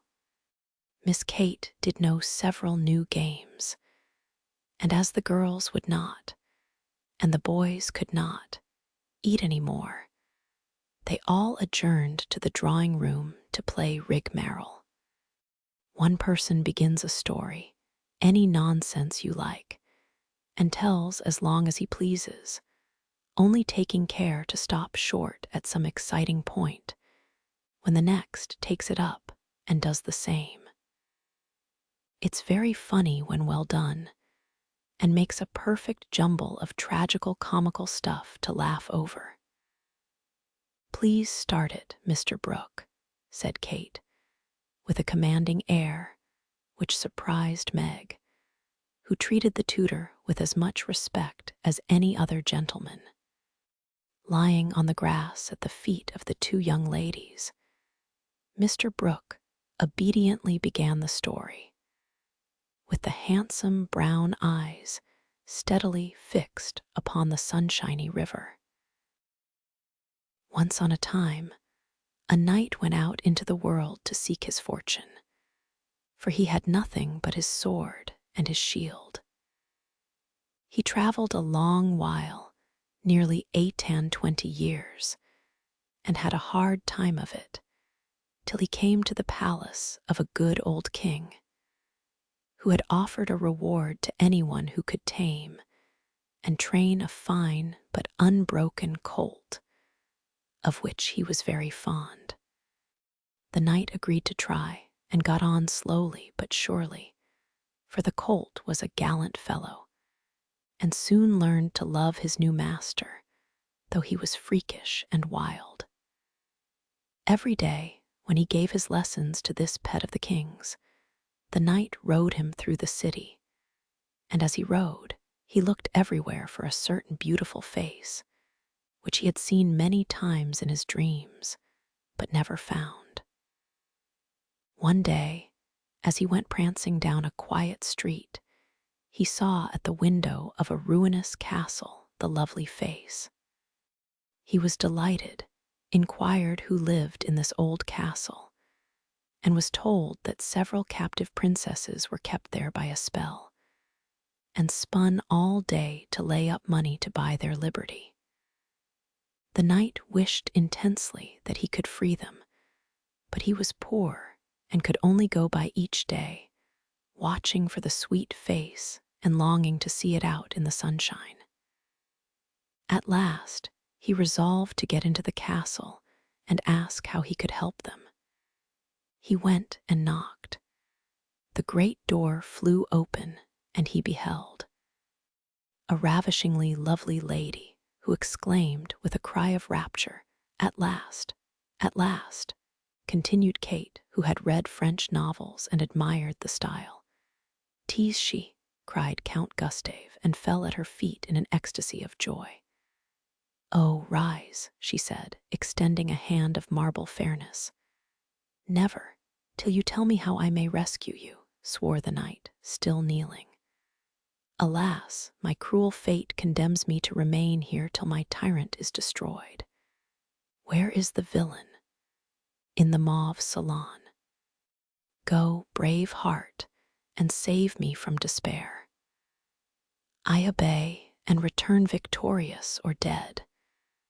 With these thrilling words he rushed away, and flinging open the door of the mauve salon, was about to enter when he received a stunning blow from the big Greek lexicon, which an old fellow in a black gown fired at him, said Ned. Instantly, Sir What's-his-name recovered himself, pitched the tyrant out of the window, and turned to join the lady victorious, but with a bump on his brow, found the door locked, tore up the curtains, made a rope ladder, got halfway down when the ladder broke, and he went head first into the moat, 60 feet below. Could swim like a duck, paddled round the castle, till he came to a little door guarded by 2 stout fellows, knocked their heads together till they cracked like a couple of nuts. Then, by a trifling exertion of his prodigious strength, he smashed in the door, went up a pair of stone steps covered with dust a foot thick, toads as big as your fist, and spiders that would frighten you into hysterics, Miss March. At the top of these steps, he came plump upon a sight that took his breath away and chilled his blood. A tall figure, all in white with a veil over its face and a lamp in its wasted hand, went on Meg. It beckoned, gliding noiselessly before him down a corridor as dark and cold as any tomb. Shadowy effigies in armor stood on either side. A dead silence reigned. The lamp burned blue, and the ghostly figure ever and anon turned its face toward him, showing the glitter of awful eyes through its white veil. They reached a curtained door, behind which sounded lovely music. He sprang forward to enter, but the spectre plucked him back and waved threateningly before him. "Snuff-box," said Joe, in a sepulchral tone which convulsed the audience. "Thank ye," said the knight politely, as he took a pinch and sneezed 7 times so violently that his head fell off. "Ha, ha," laughed the ghost, and having peeped through the keyhole at the princesses spinning away for dear life, the evil spirit picked up her victim and put him in a large tin box, where there were 11 other knights packed together without their heads, like sardines, who all rose and began to dance a hornpipe cut in Fred as Joe paused for breath. And as they danced, the rubbishy old castle turned to a man-o'-war in full sail. "Up with the jib, reef the topsail halyards, helm hard a lee, and man the guns," roared the captain, as a Portuguese pirate hove in sight, with a flag black as ink flying from her foremast. "Go in and win, my hearties," says the captain, and a tremendous fight began. Of course the British beat, they always do. "No, they don't," cried Joe aside. Having taken the pirate captain prisoner, sailed slap over the schooner, whose decks were piled high with dead, and whose lee scuppers ran blood, for the order had been cutlasses and die hard. "Boatswain's mate, take a bite of the flying jib sheet, and start this villain if he doesn't confess his sins double quick," said the British captain. The Portuguese held his tongue like a brick and walked the plank, while the jolly tars cheered like mad. But the sly dog dived, came up under the man-o'-war, scuttled her, and down she went with all sail set, to the bottom of the sea, where, "Oh, gracious, what shall I say?" cried Sally, as Fred ended his rigmarole, in which he had jumbled together pell-mell nautical phrases and facts out of one of his favorite books. Well, they went to the bottom, and a nice mermaid welcomed them, but was much grieved on finding the box of headless knights, and kindly pickled them in brine, hoping to discover the mystery about them. For being a woman, she was curious. By and by a diver came down, and the mermaid said, "I'll give you a box of pearls if you can take it up." For she wanted to restore the poor things to life, and couldn't raise the heavy load herself. So the diver hoisted it up, and was much disappointed on opening it to find no pearls. He left it in a great lonely field, where it was found by "Little goose girl who kept 100 fat geese in the field," said Amy, when Sally's invention gave out. The little girl was sorry for them, and asked an old woman what she should do to help them. "Your geese will tell you. They know everything," said the old woman. So she asked what she should use for new heads, since the old ones were lost, and all the geese opened their 100 mouths and screamed. "Cabbages," continued Laurie promptly. "Just the thing," said the girl, and ran to get 12 fine ones from her garden.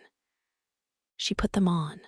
The knights revived at once, thanked her, and went on their way rejoicing, never knowing the difference.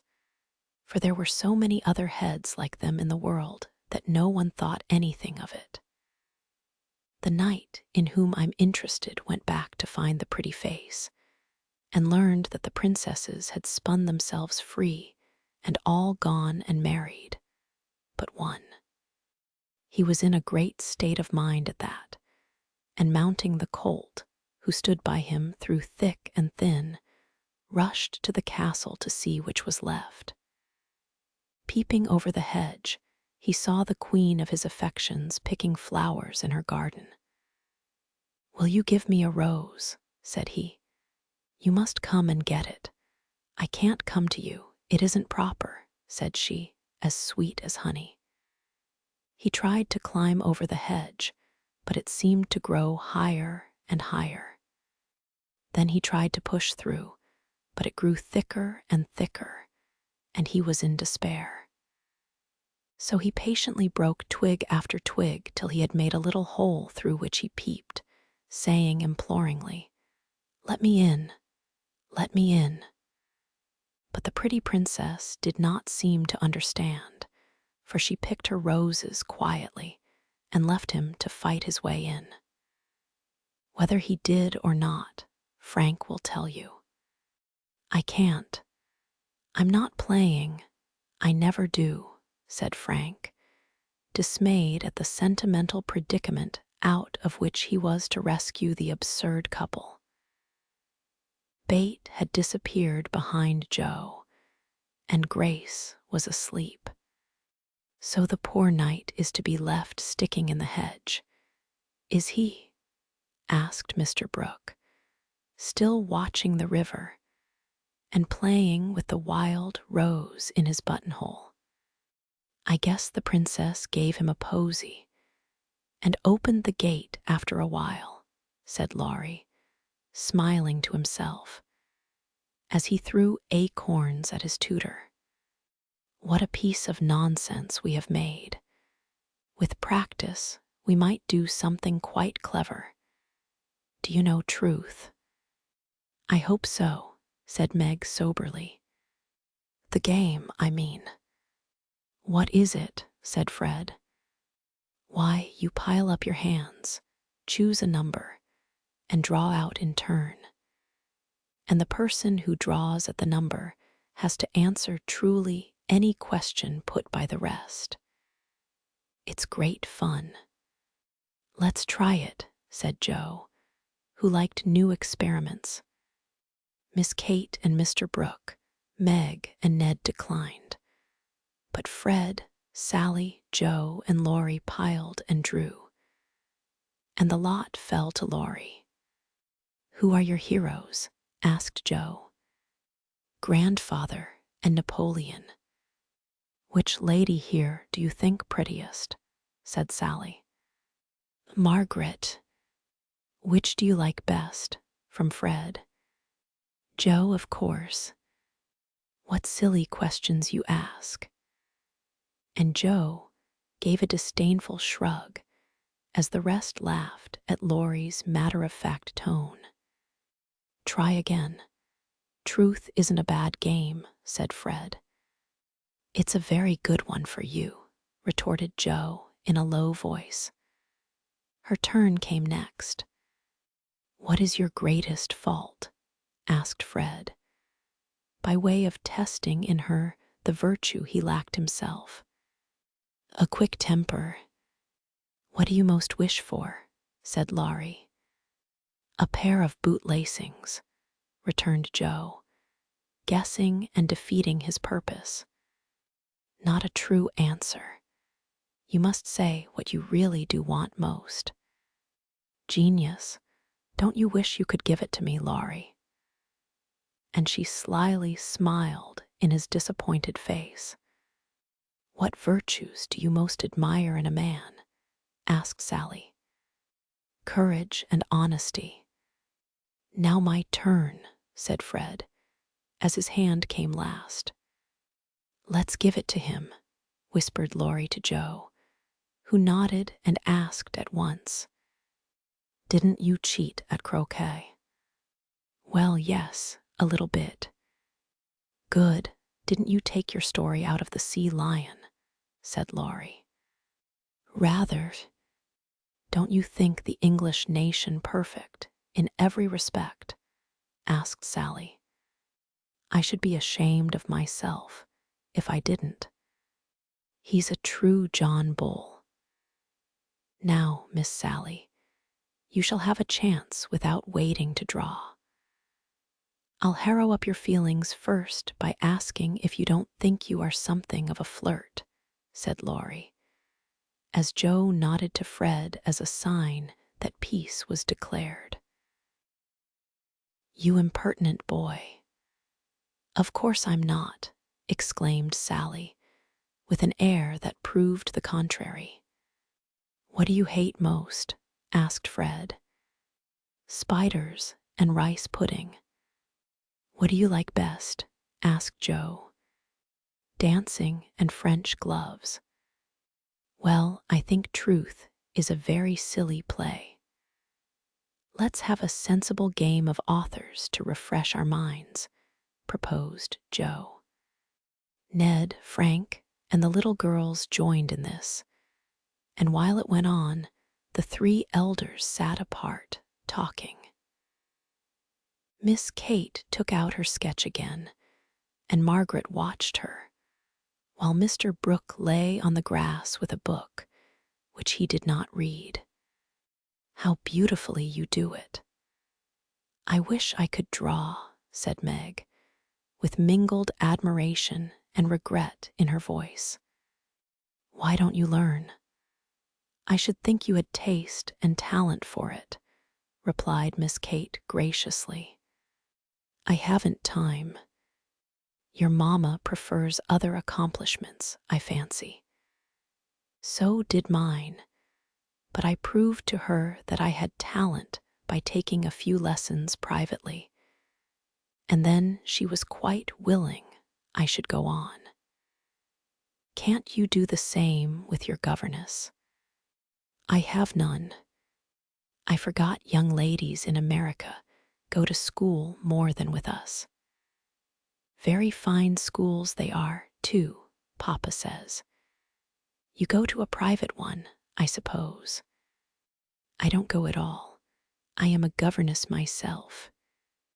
Oh, indeed, said Miss Kate. But she might as well have said, dear me, how dreadful. For her tone implied it, and something in her face made Meg color, and wish she had not been so frank. Mr. Brooke looked up and said quickly, young ladies in America love independence as much as their ancestors did, and are admired and respected for supporting themselves. Oh, yes, of course it's very nice and proper in them to do so. We have many most respectable and worthy young women who do the same and are employed by the nobility, because, being the daughters of gentlemen, they are both well-bred and accomplished. You know, said Miss Kate in a patronizing tone that hurt Meg's pride, and made her work seem not only more distasteful, but degrading. Did the German song suit Miss March? Inquired Mr. Brooke, breaking an awkward pause. Oh, yes, it was very sweet, and I'm much obliged to whoever translated it for me. And Meg's downcast face brightened as she spoke. Don't you read German? Asked Miss Kate with a look of surprise. Not very well. My father, who taught me, is away, and I don't get on very fast alone, for I've no one to correct my pronunciation. Try a little now. Here is Schiller's Mary Stuart, and a tutor who loves to teach. And Mr. Brooke laid his book on her lap with an inviting smile. It's so hard I'm afraid to try, said Meg, grateful, but bashful in the presence of the accomplished young lady beside her. I'll read a bit to encourage you.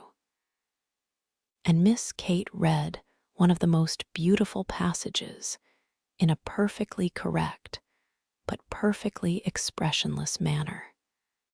Mr. Brooke made no comment as she returned the book to Meg, who said innocently, I thought it was poetry. Some of it is. Try this passage. There was a queer smile about Mr. Brooke's mouth as he opened at poor Mary's lament. Meg, obediently following the long grass blade which her new tutor used to point with, read slowly and timidly, unconsciously making poetry of the hard words by the soft intonation of her musical voice.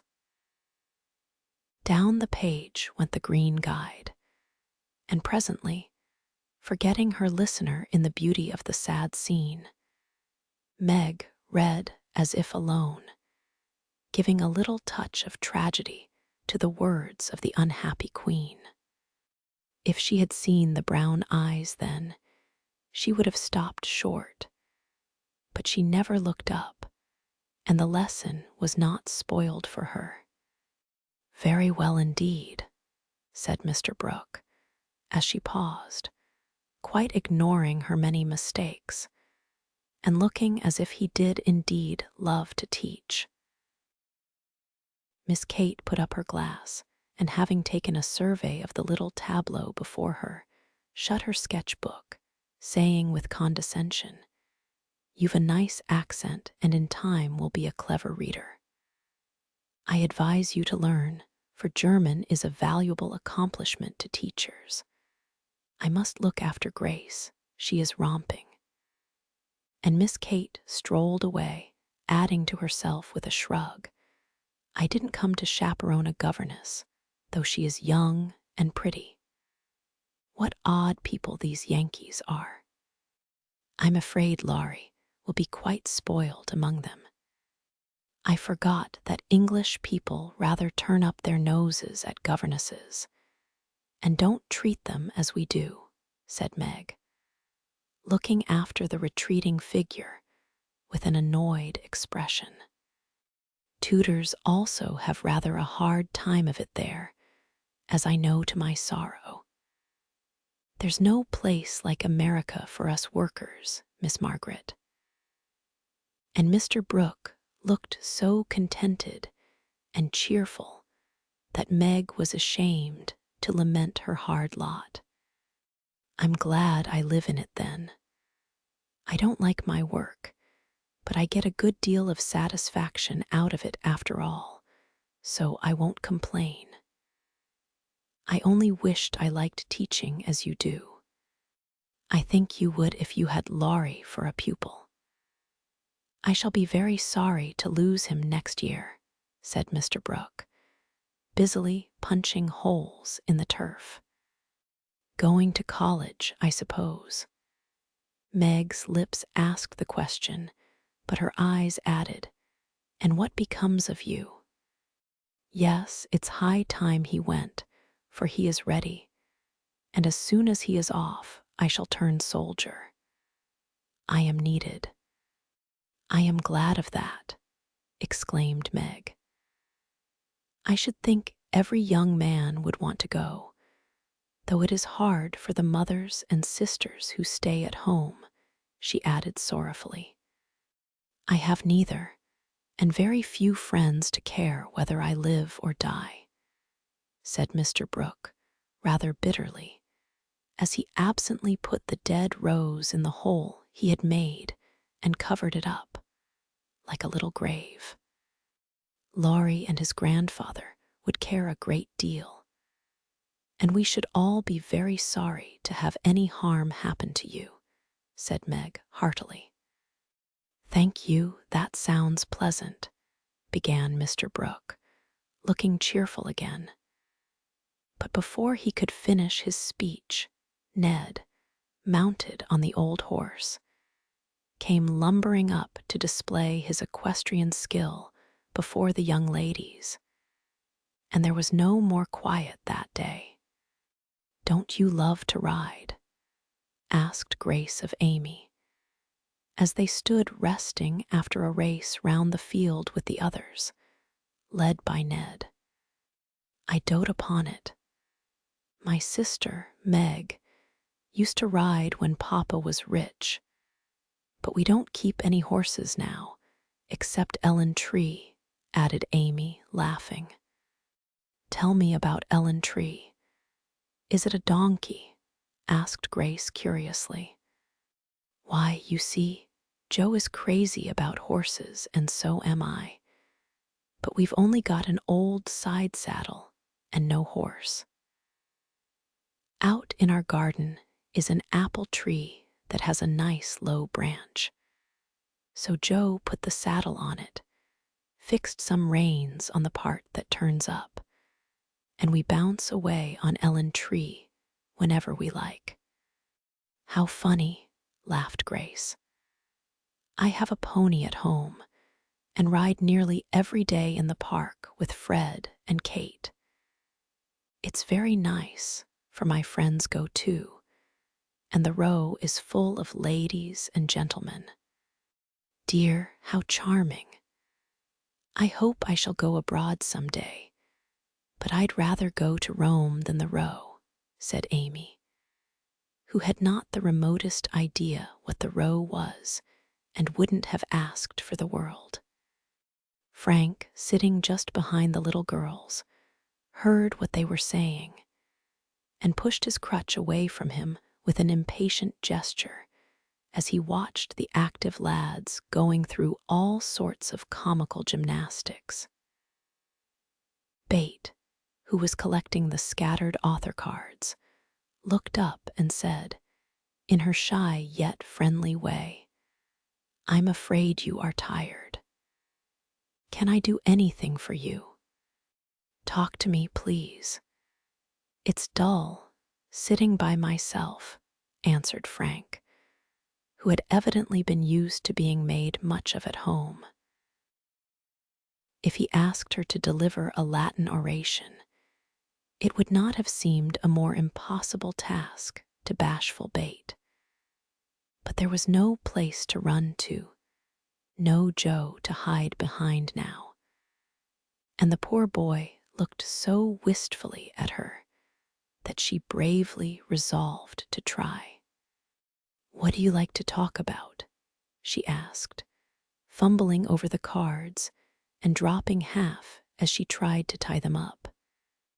"Well, I like to hear about cricket and boating and hunting," said Frank, who had not yet learned to suit his amusements to his strength. "My heart, what shall I do?" "I don't know anything about them," thought Bate, and forgetting the boy's misfortune in her flurry, she said, hoping to make him talk, "I never saw any hunting, but I suppose you know all about it." "I did once, but I can never hunt again, for I got hurt leaping a confounded 5-barred gate. So there are no more horses and hounds for me," said Frank, with a sigh that made Bate hate herself for her innocent blunder. "Your deer are much prettier than our ugly buffaloes," she said, turning to the prairies for help, and feeling glad that she had read one of the boys' books in which Joe delighted. Buffaloes proved soothing and satisfactory, and in her eagerness to amuse another, Bate forgot herself and was quite unconscious of her sister's surprise and delight at the unusual spectacle of Bate talking away to one of the dreadful boys, against whom she had begged protection. "Bless her heart, she pities him, so she is good to him," said Joe, beaming at her from the croquet ground. "I always said she was a little saint," added Meg, as if there could be no further doubt of it. "I haven't heard Frank laugh so much for ever so long," said Grace to Amy, as they sat discussing dolls and making tea sets out of the acorn cups. "My sister Bate is a very fastidious girl when she likes to be," said Amy, well pleased at Bate's success. She meant fascinating, but as Grace didn't know the exact meaning of either word, fastidious sounded well and made a good impression. An impromptu circus, fox and geese, and an amicable game of croquet finished the afternoon. At sunset the tent was struck, hampers packed, wickets pulled up, boats loaded, and the whole party floated down the river, singing at the tops of their voices. Ned, getting sentimental, warbled a serenade with the pensive refrain, "Alone, alone, ah, woe alone," and at the lines, "We each are young, we each have a heart, oh, why should we stand thus coldly apart?"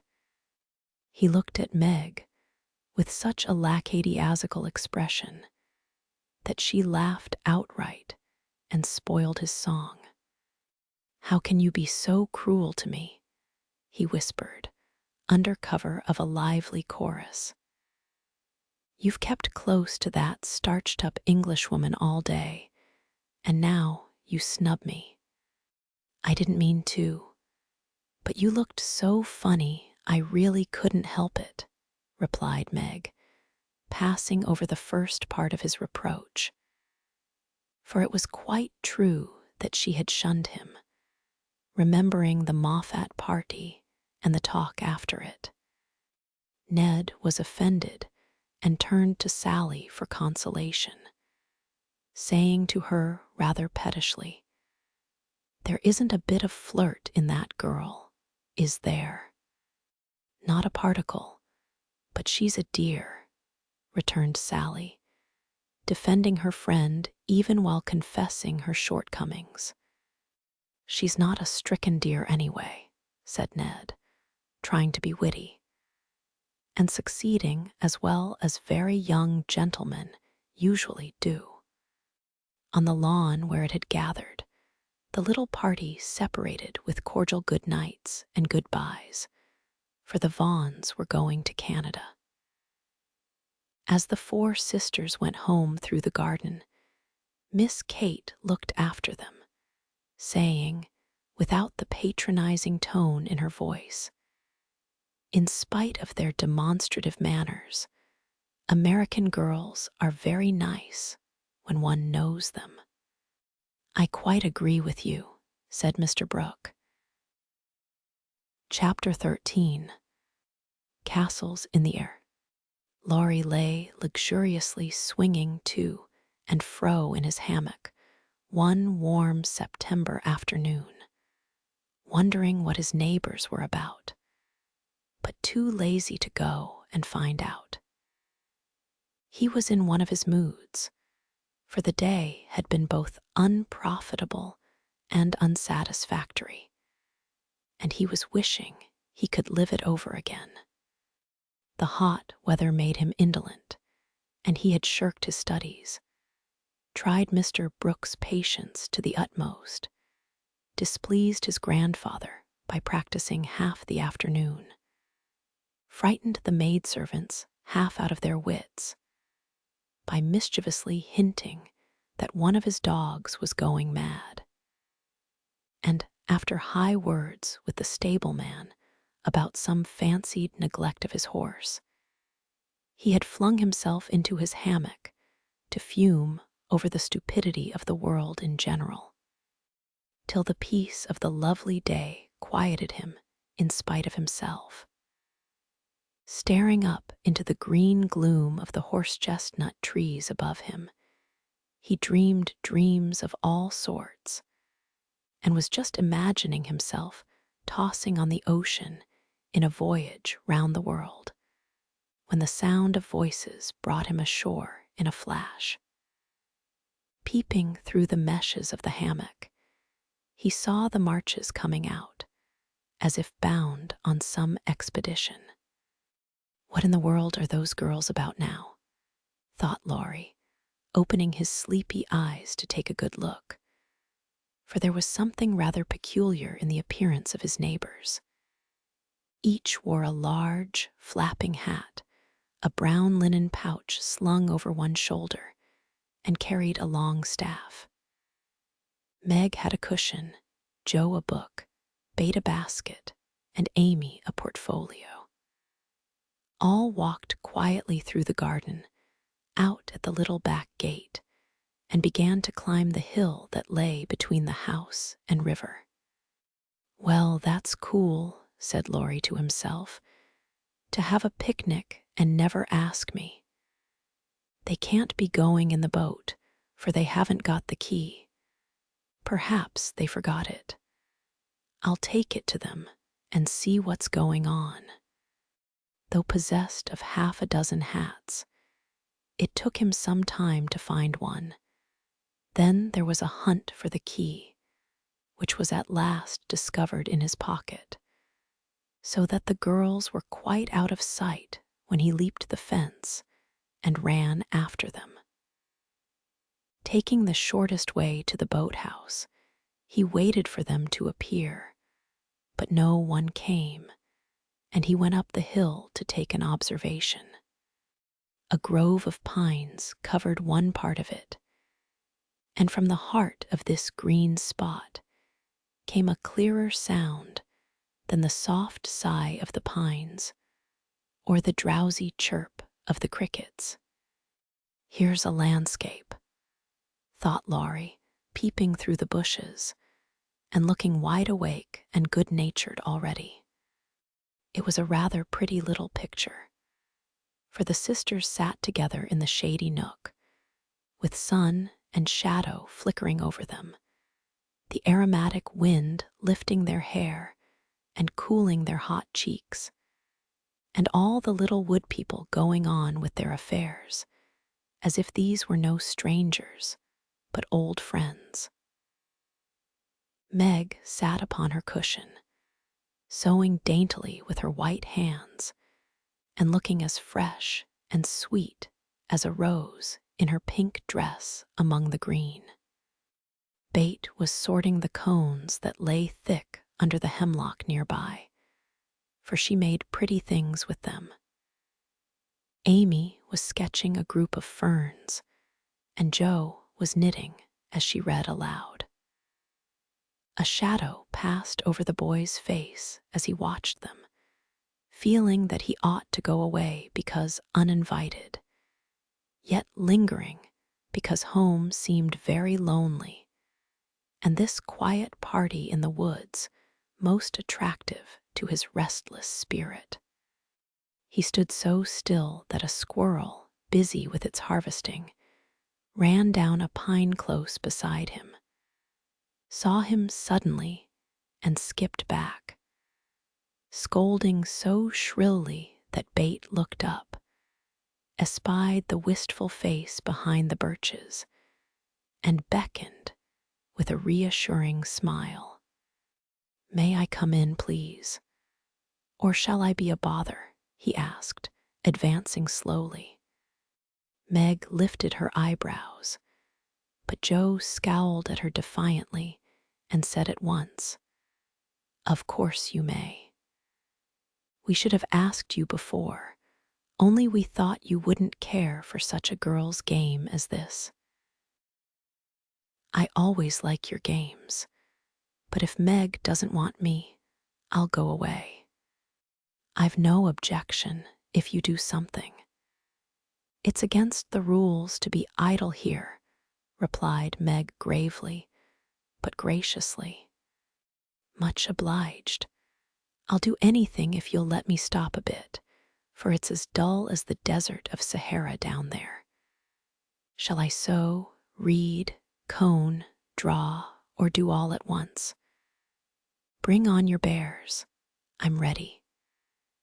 And Laurie sat down with a submissive expression delightful to behold.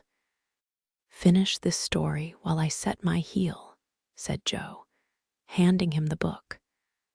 "Yes'm," was the meek answer as he began, doing his best to prove his gratitude for the favor of admission into the Busy Bee Society. The story was not a long one, and when it was finished, he ventured to ask a few questions as a reward of merit. "Please, ma'am, could I inquire if this highly instructive and charming institution is a new one?" "Would you tell him?" asked Meg of her sisters. "He'll laugh," said Amy warningly. "Who cares?" said Jo. "I guess he'll like it," added Bate. "Of course I shall. I give you my word I won't laugh. Tell away, Jo, and don't be afraid." "The idea of being afraid of you." "Well, you see we used to play Pilgrim's Progress, and we have been going on with it in earnest all winter and summer." "Yes, I know," said Laurie, nodding wisely. "Who told you?" demanded Jo. "The spirits." "No, I did. I wanted to amuse him one night when you were all away, and he was rather dismal. He did like it, so don't scold, Jo," said Bate meekly. "You can't keep a secret. Never mind, it saves trouble now." "Go on, please," said Laurie, as Jo became absorbed in her work, looking a trifle displeased. "Oh, didn't she tell you about this new plan of ours? Well, we have tried not to waste our holiday, but each has had a task and worked at it with a will. The vacation is nearly over, the stints are all done, and we are ever so glad that we didn't dawdle." "Yes, I should think so." And Laurie thought regretfully of his own idle days. "Mother likes to have us out of doors as much as possible, so we bring our work here and have nice times." For the fun of it, we bring our things in these bags, wear the old hats, use poles to climb the hill, and play pilgrims, as we used to do years ago. We call this hill the Delectable Mountain, for we can look far away and see the country where we hope to live sometime.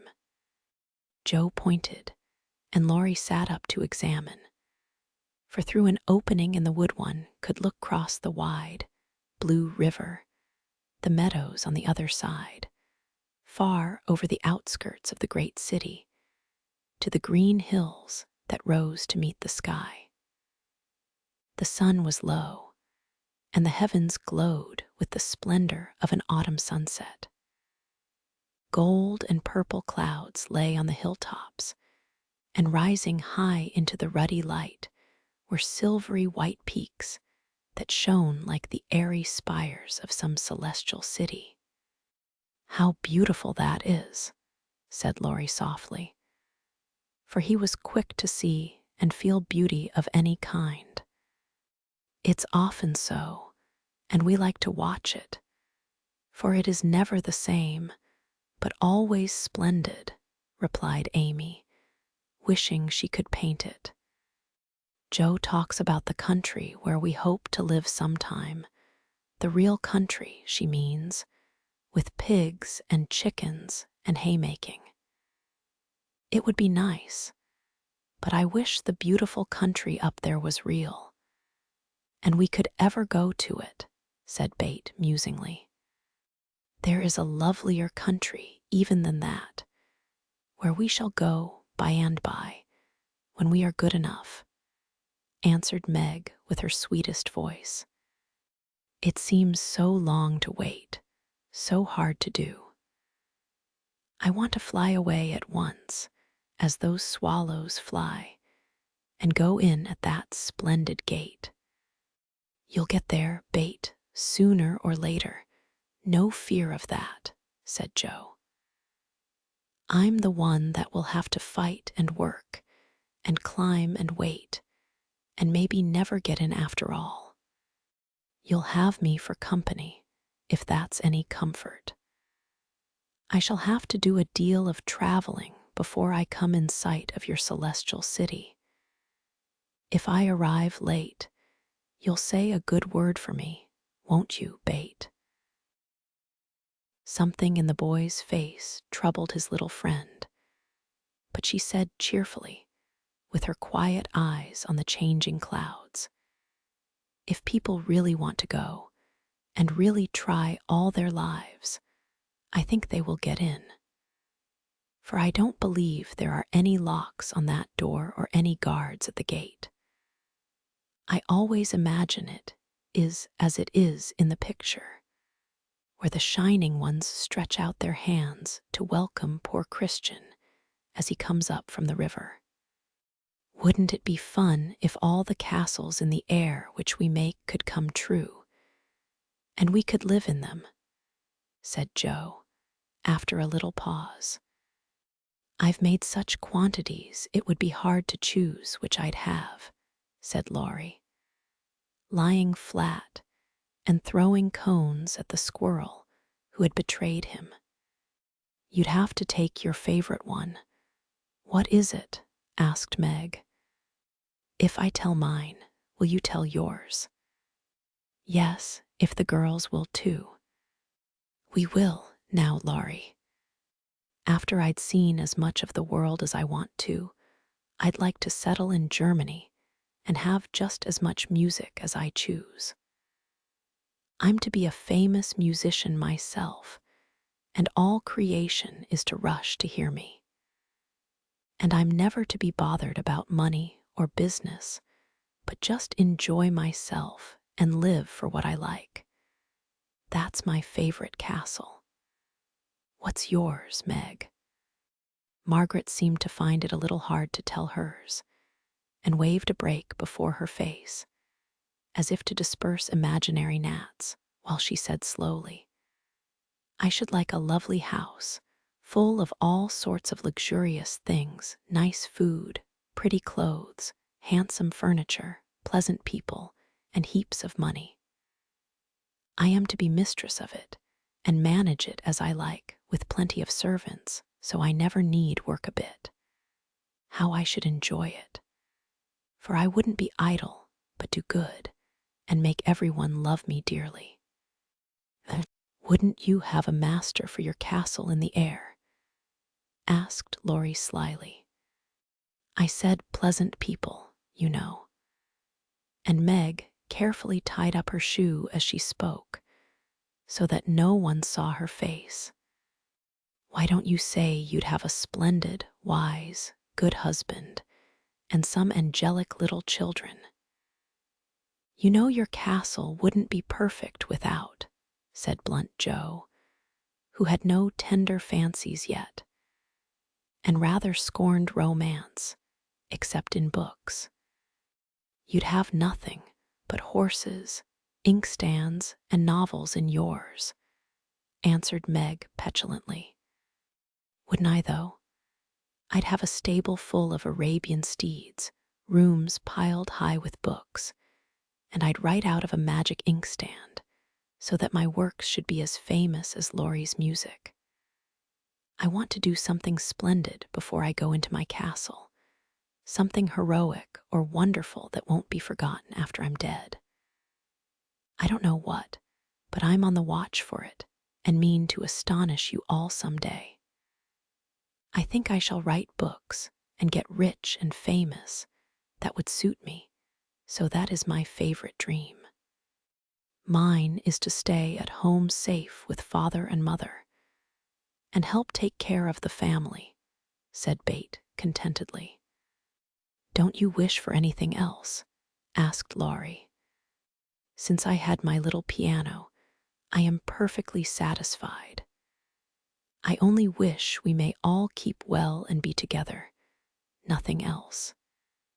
I have ever so many wishes, but the pet one is to be an artist and go to Rome and do fine pictures and be the best artist in the whole world, was Amy's modest desire.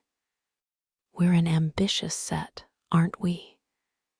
Every one of us, but Bate, wants to be rich and famous and gorgeous in every respect.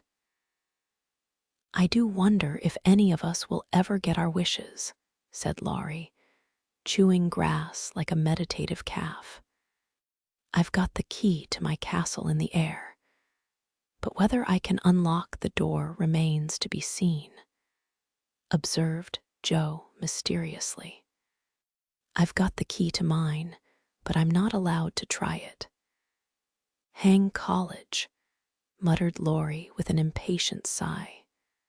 Here's mine, and Amy waved her pencil. I haven't got any, said Meg forlornly. Yes, you have, said Laurie at once. Where? In your face. Nonsense, that's of no use. Wait and see if it doesn't bring you something worth having, replied the boy, laughing at the thought of a charming little secret which he fancied he knew. Meg colored behind the break, but asked no questions, and looked across the river with the same expectant expression which Mr. Brooke had worn when he told the story of the night. If we are all alive 10 years hence, let's meet and see how many of us have got our wishes, or how much nearer we are then than now, said Joe, always ready with a plan. Bless me, how old I shall be, 27, exclaimed Meg, who felt grown up already, having just reached 17. You and I will be 26, Teddy, Bate 24, and Amy 22. What a venerable party, said Joe. I hope I shall have done something to be proud of by that time. But I'm such a lazy dog. I'm afraid I shall dawdle, Joe. You need a motive, Mother says, and when you get it, She is sure you'll work splendidly." "Is she? By Jupiter, I will, if I only get the chance," cried Laurie, sitting up with sudden energy. "I ought to be satisfied to please grandfather, and I do try, but it's working against the grain, you see, and comes hard. He wants me to be an India merchant, as he was, and I'd rather be shot. I hate tea and silk and spices, and every sort of rubbish his old ships bring, and I don't care how soon they go to the bottom when I own them. Going to college ought to satisfy him, for if I give him 4 years he ought to let me off from the business. But he's set, and I've got to do just as he did, unless I break away and please myself, as my father did. If there was anyone left to stay with the old gentleman, I'd do it tomorrow." Laurie spoke excitedly and looked ready to carry his threat into execution on the slightest provocation. For he was growing up very fast, and in spite of his indolent ways, had a young man's hatred of subjection, a young man's restless longing to try the world for himself. "I advise you to sail away in one of your ships, and never come home again till you have tried your own way," said Joe, whose imagination was fired by the thought of such a daring exploit, and whose sympathy was excited by what she called Teddy's wrongs. "That's not right, Joe. You mustn't talk in that way, and Laurie mustn't take your bad advice. You should do just what your grandfather wishes, my dear boy," said Meg in her most maternal tone. "Do your best at college, and when he sees that you try to please him, I'm sure he won't be hard on you or unjust to you. As you say, there is no one else to stay with and love him, and you'd never forgive yourself if you left him without his permission. Don't be dismal or fret, but do your duty and you'll get your reward, as good Mr. Brooke has, by being respected and loved." "What do you know about him?" asked Laurie, grateful for the good advice, but objecting to the lecture, and glad to turn the conversation from himself after his unusual outbreak. "Only what your grandpa told us about him, how he took good care of his own mother till she died, and wouldn't go abroad as tutor to some nice person because he wouldn't leave her, and how he provides now for an old woman who nursed his mother and never tells anyone, but is just as generous and patient and good as he can be." "So he is, dear old fellow," said Laurie heartily, as Meg paused, looking flushed and earnest with her story. "It's like grandpa to find out all about him without letting him know, and to tell all his goodness to others so that they might like him. Brooke couldn't understand why your mother was so kind to him, asking him over with me and treating him in her beautiful, friendly way. He thought she was just perfect and talked about it for days and days, and went on about you all in flaming style. If ever I do get my wish, you see what I'll do for Brooke. Begin to do something now by not plaguing his life out," said Meg sharply. "How do you know I do, miss?" "I can always tell by his face when he goes away. If you have been good, he looks satisfied and walks briskly. If you have plagued him, he's sober and walks slowly, as if he wanted to go back and do his work better. Well, I like that. So you keep an account of my good and bad marks in Brooke's face, do you? I see him bow and smile as he passes your window, but I didn't know you'd got up a telegraph." "We haven't. Don't be angry. And oh, don't tell him I said anything. It was only to show that I cared how you get on. And what is said here is said in confidence. You know," cried Meg, much alarmed at the thought of what might follow from her careless speech. "I don't tell tales," replied Laurie, with his high and mighty air, as Joe called a certain expression which he occasionally wore. "Only if Brooke is going to be a thermometer, I must mind and have fair weather for him to report.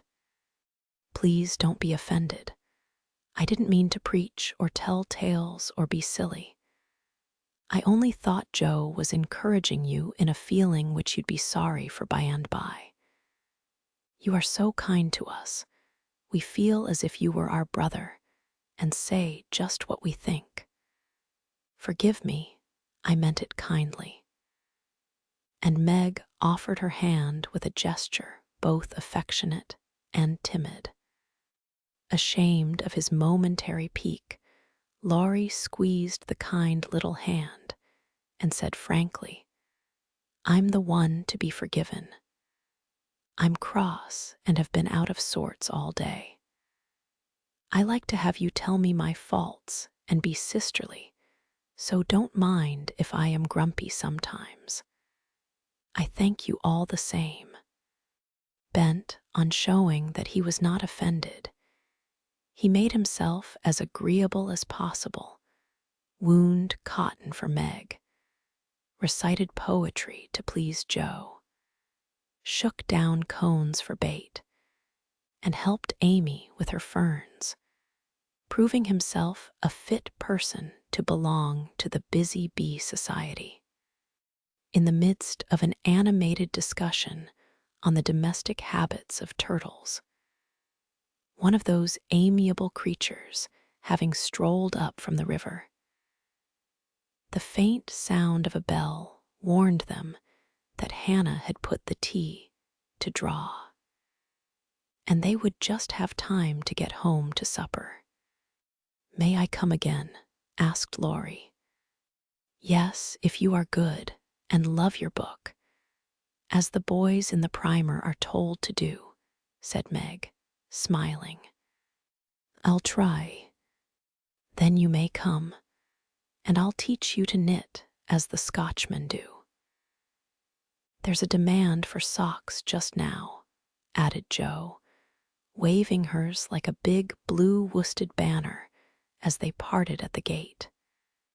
That night, when Bate played to Mr. Lawrence in the twilight, Laurie, standing in the shadow of the curtain, listened to the little David, whose simple music always quieted his moody spirit, and watched the old man, who sat with his gray head on his hand, thinking tender thoughts of the dead child he had loved so much.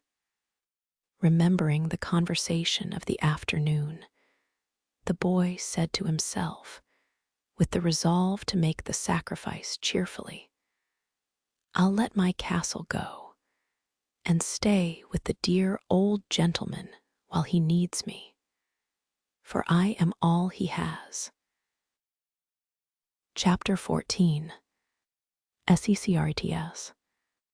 Joe was very busy in the garret, for the October days began to grow chilly, and the afternoons were short. For 2 or 3 hours the sun lay warmly in the high window, showing Joe seated on the old sofa, writing busily, with her papers spread out upon a trunk before her, while Scrabble, the pet rat, promenaded the beams overhead, accompanied by his oldest son, a fine young fellow who was evidently very proud of his whiskers. Quite absorbed in her work, Joe scribbled away till the last page was filled, when she signed her name with a flourish and threw down her pen, exclaiming, There, I've done my best. If this won't suit, I shall have to wait till I can do better." Lying back on the sofa, she read the manuscript carefully through, making dashes here and there, and putting in many exclamation points, which looked like little balloons. Then she tied it up with a smart red ribbon and sat a minute looking at it with a sober, wistful expression, which plainly showed how earnest her work had been. Jo's desk up here was an old tin kitchen which hung against the wall. In it she kept her papers and a few books safely shut away from Scrabble, who, being likewise of a literary turn, was fond of making a circulating library of such books as were left in his way by eating the leaves. From this tin, receptacle Jo produced another manuscript, and putting both in her pocket, crept quietly downstairs, leaving her friends to nibble on her pens and taste her ink. She put on her hat and jacket as noiselessly as possible, and going to the back entry window, got out upon the roof of a low porch, swung herself down to the grassy bank, and took a roundabout way to the road. Once there, she composed herself, hailed a passing omnibus, and rolled away to town, looking very merry and mysterious.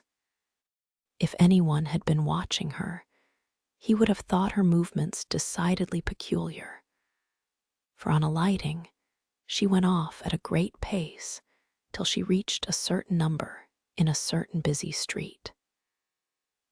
Having found the place with some difficulty, she went into the doorway, looked up the dirty stairs, and after standing stock still a minute, suddenly dived into the street and walked away as rapidly as she came.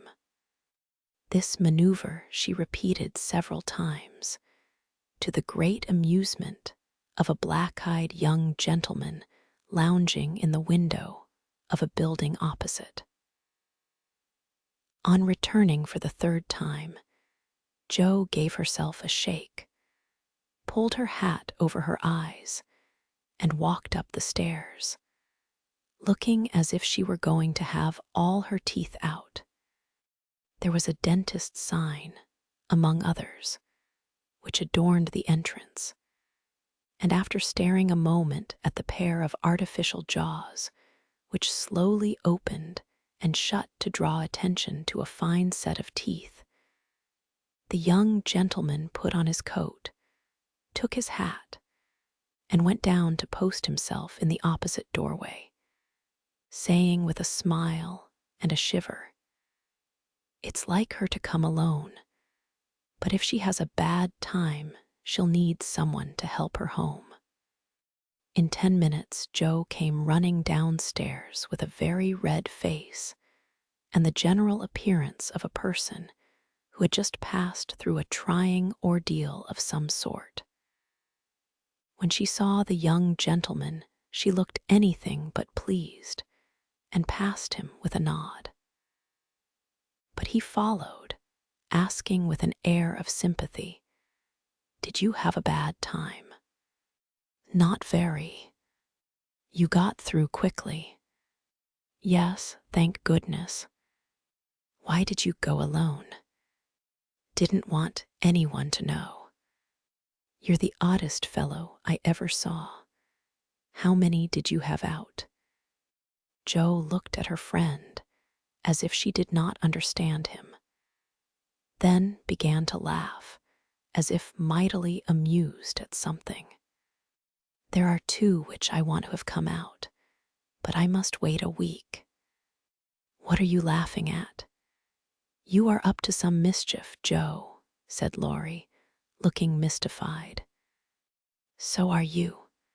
What were you doing, sir, up in that billiard saloon?" "Begging your pardon, ma'am. It wasn't a billiard saloon, but a gymnasium. and I was taking a lesson in fencing. I'm glad of that. Why, you can teach me, and then when we play Hamlet, you can be Laertes, and we'll make a fine thing of the fencing scene." Laurie burst out with a hearty boy's laugh, which made several passers-by smile in spite of themselves. "I'll teach you whether we play Hamlet or not. It's grand fun and will straighten you up capitally. But I don't believe that was your only reason for saying 'I'm glad' in that decided way, was it now?" "No, I was glad that you were not in the saloon, because I hope you never go to such places." "Do you?" "Not often. I wish you wouldn't. It's no harm, Joe. I have billiards at home, but it's no fun unless you have good players. So, as I'm fond of it, I come sometimes and have a game with Ned Moffat or some of the other fellows." "Oh dear, I'm so sorry, for you'll get to liking it better and better, and will waste time and money, and grow like those dreadful boys." "I did hope you'd stay respectable and be a satisfaction to your friends," said Jo, shaking her head. "Can't a fellow take a little innocent amusement now, and then without losing his respectability?" asked Laurie, looking nettled. "That depends upon how and where he takes it. I don't like Ned and his set, and wish you'd keep out of it. Mother won't let us have him at our house, though he wants to come. And if you grow like him, she won't be willing to have us frolic together as we do now." "Won't she?" asked Laurie anxiously. "No, she can't bear fashionable young men, and she'd shut us all up in bandboxes rather than have us associate with them." "Well, she needn't get out her bandboxes yet. I'm not a fashionable party and don't mean to be, but I do like harmless larks now and then, don't you?" "Yes, nobody minds them, so lark away, but don't get wild, will you? Or there will be an end of all our good times. I'll be a double distilled saint. I can't bear saints. Just be a simple, honest, respectable boy, and we'll never desert you. I don't know what I should do if you acted like Mr. King's son. He had plenty of money, but didn't know how to spend it, and got tipsy and gambled, and ran away, and forged his father's name, I believe, and was altogether horrid. You think I'm likely to do the same? Much obliged." "No, I don't. Oh, dear, no. But I hear people talking about money being such a temptation, and I sometimes wish you were poor. I shouldn't worry then. Do you worry about me, Jo?" "A little when you look moody and discontented, as you sometimes do. For you've got such a strong will. If you once get started wrong, I'm afraid it would be hard to stop you." Laurie walked in silence a few minutes, and Jo watched him, wishing she had held her tongue, for his eyes looked angry, though his lips smiled as if at her warnings. "Are you going to deliver lectures all the way home?" he asked presently. "Of course not. Why?" "Because if you are, I'll take a bus. If you're not, I'd like to walk with you and tell you something very interesting. I won't preach any more, and I'd like to hear the news immensely."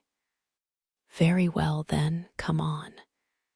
It's a secret, and if I tell you, you must tell me yours." "I haven't got any," began Jo, but stopped suddenly, remembering that she had. You know you have. You can't hide anything, so up and fess. Or I won't tell, cried Laurie. Is your secret a nice one? Oh, isn't it? All about people you know and such fun. You ought to hear it, and I've been aching to tell it this long time. Come, you begin. You'll not say anything about it at home, will you? It's not a word. And you won't tease me in private. I never tease. Yes, you do. You get everything you want out of people. I don't know how you do it, but you are a born wheedler. Thank you, fire away. Well, I've left 2 stories with a newspaper man, and he's to give his answer next week, whispered Jo in her confidante's ear.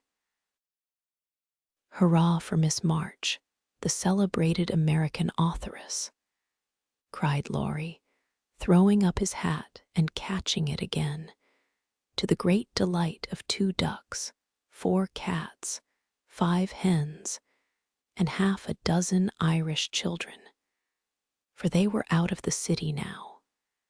Hush, it won't come to anything, I dare say. But I couldn't rest till I had tried, and I said nothing about it because I didn't want anyone else to be disappointed. It won't fail. Why, Jo, your stories are works of Shakespeare compared to half the rubbish that is published every day. Won't it be fun to see them in print, and shan't we feel proud of our authoress?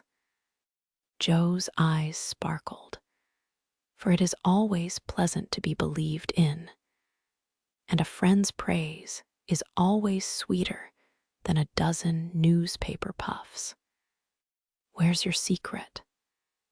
Play fair, Teddy, or I'll never believe you again, she said, trying to extinguish the brilliant hopes that blazed up at a word of encouragement.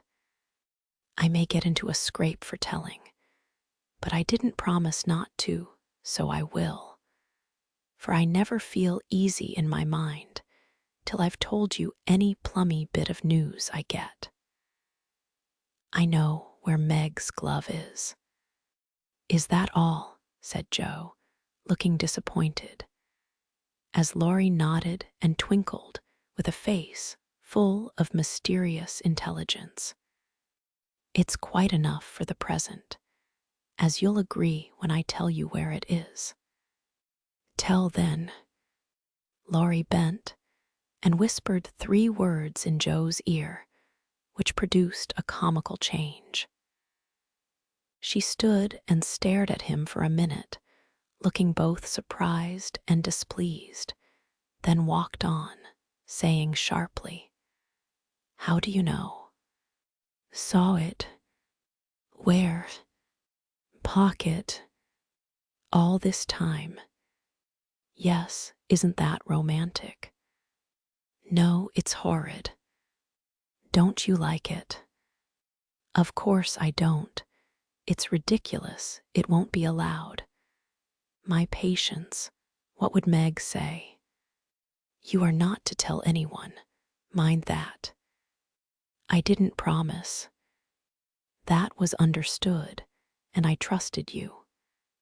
Well, I won't for the present anyway, but I'm disgusted, and wish you hadn't told me. I thought you'd be pleased at the idea of anybody coming to take Meg away. No, thank you. You'll feel better about it when somebody comes to take you away. I'd like to see anyone try it, cried Jo fiercely. So should I, and Laurie chuckled at the idea. I don't think secrets agree with me. I feel rumpled up in my mind since you told me that, said Jo, rather ungratefully. Race down this hill with me, and you'll be all right, suggested Laurie.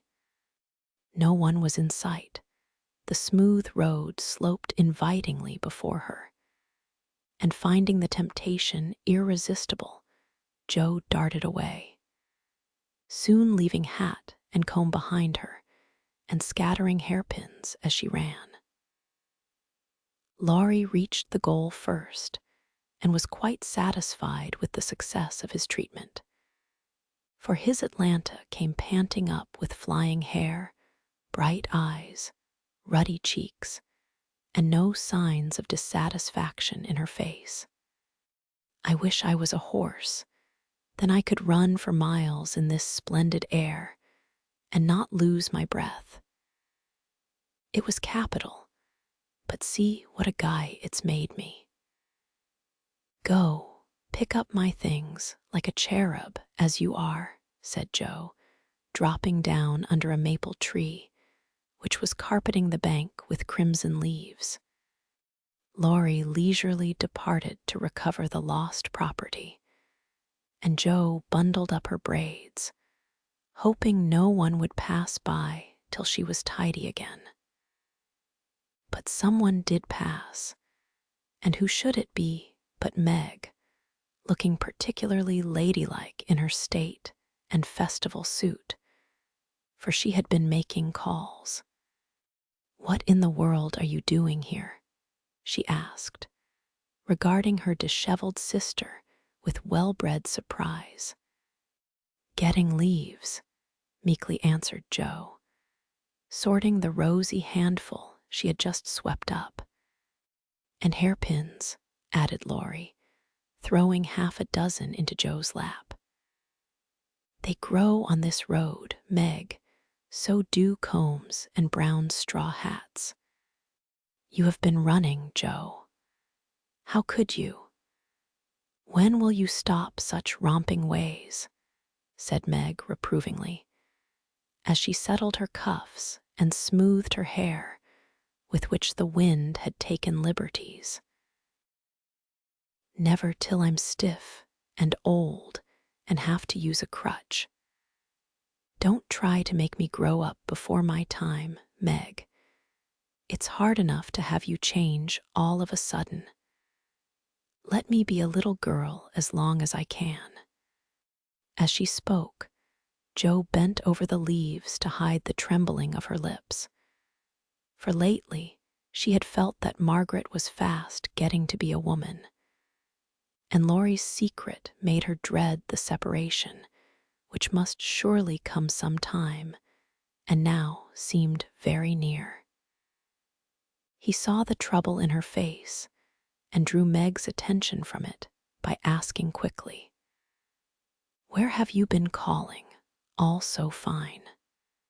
"At the gardener's, and Sally has been telling me all about Belle Moffat's wedding. It was very splendid, and they have gone to spend the winter in Paris. Just think how delightful that must be." "Do you envy her, Meg?" said Laurie. "I'm afraid I do." "I'm glad of it," muttered Jo, tying on her hat with a jerk. "Why?" asked Meg, looking surprised. "Because if you care much about riches, you will never go and marry a poor man," said Jo, frowning at Laurie, who was mutely warning her to mind what she said. "I shall never go and marry anyone," observed Meg, walking on with great dignity while the others followed, laughing, whispering, skipping stones, and behaving like children. As Meg said to herself, though she might have been tempted to join them if she had not had her best dress on. For a week or two, Jo behaved so queerly that her sisters were quite bewildered. She rushed to the door when the postman rang, was rude to Mr. Brooke whenever they met, would sit looking at Meg with a woebegone face, occasionally jumping up to shake, and then kiss her in a very mysterious manner. Laurie and she were always making signs to one another and talking about spread eagles, till the girls declared they had both lost their wits. On the second Saturday after Joe got out of the window, Meg, as she sat sewing at her window, was scandalized by the sight of Laurie chasing Joe all over the garden and finally capturing her in Amy's bower. What went on there, Meg could not see, but shrieks of laughter were heard, followed by the murmur of voices and a great flapping of newspapers. "What shall we do with that girl? She never will behave like a young lady," sighed Meg, as she watched the race with a disapproving face. "I hope she won't. She is so funny and dear as she is," said Bate, who had never betrayed that she was a little hurt at Joe's having secrets with anyone but her.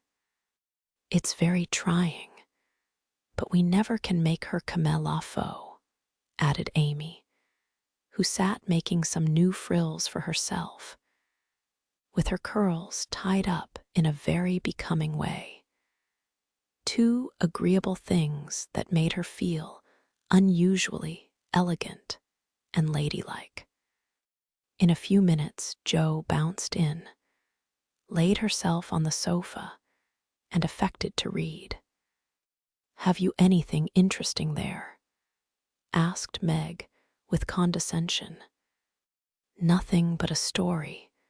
Won't amount to much, I guess," returned Joe, carefully keeping the name of the paper out of sight. "You'd better read it aloud. That will amuse us and keep you out of mischief," said Amy in her most grown-up tone. "What's the name?" asked Bate, wondering why Joe kept her face behind the sheet.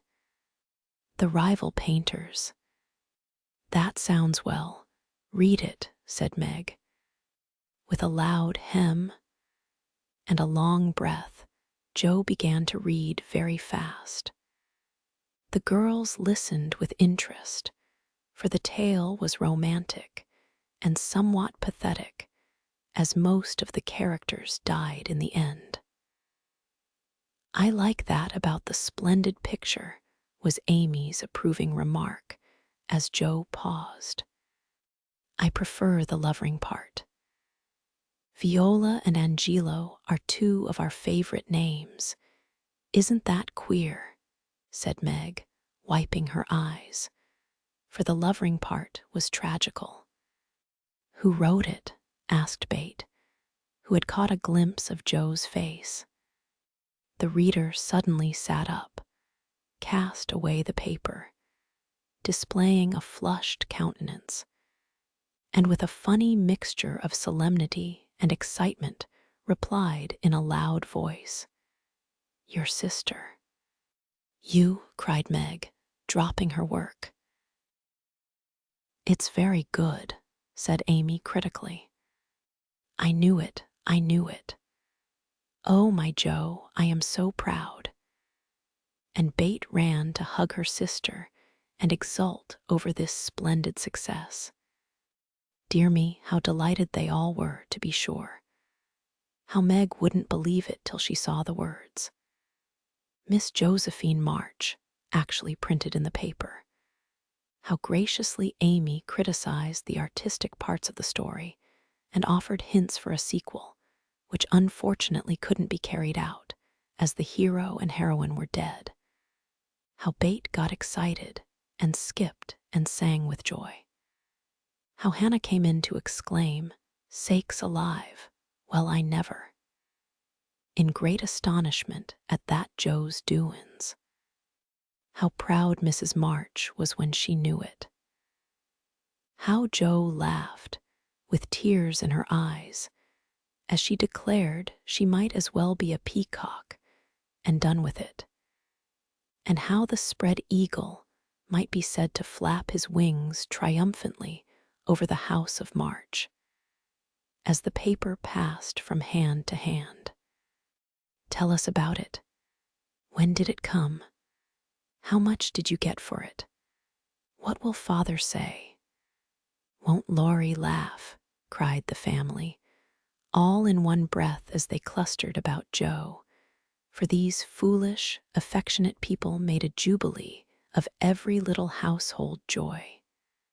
Stop jabbering, girls, and I'll tell you everything, said Joe, wondering if Miss Burney felt any grander over her Evelina than she did over her rival painters. Having told how she disposed of her tales, Joe added, and when I went to get my answer, the man said he liked them both, but didn't pay beginners, only let them print in his paper and noticed the stories. It was good practice, he said, and when the beginners improved, anyone would pay. So I let him have the 2 stories, and today this was sent to me, and Laurie caught me with it and insisted on seeing it, so I let him. And he said it was good, and I shall write more, and he's going to get the next paid for, and I am so happy. For in time, I may be able to support myself and help the girls. Joe's breath gave out here, and wrapping her head in the paper, she bedewed her little story with a few natural tears. For to be independent and earn the praise of those she loved were the dearest wishes of her heart. And this seemed to be the first step toward that happy end. Chapter 15. A telegram. November is the most disagreeable month in the whole year, said Margaret, standing at the window one dull afternoon, looking out at the frost-bitten garden.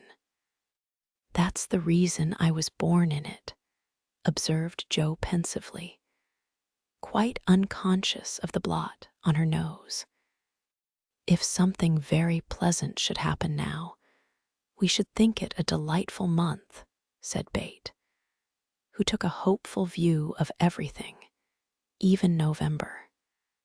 I dare say, but nothing pleasant ever does happen in this family, said Meg, who was out of sorts. We go grubbing along day after day, without a bit of change and very little fun. We might as well be in a treadmill.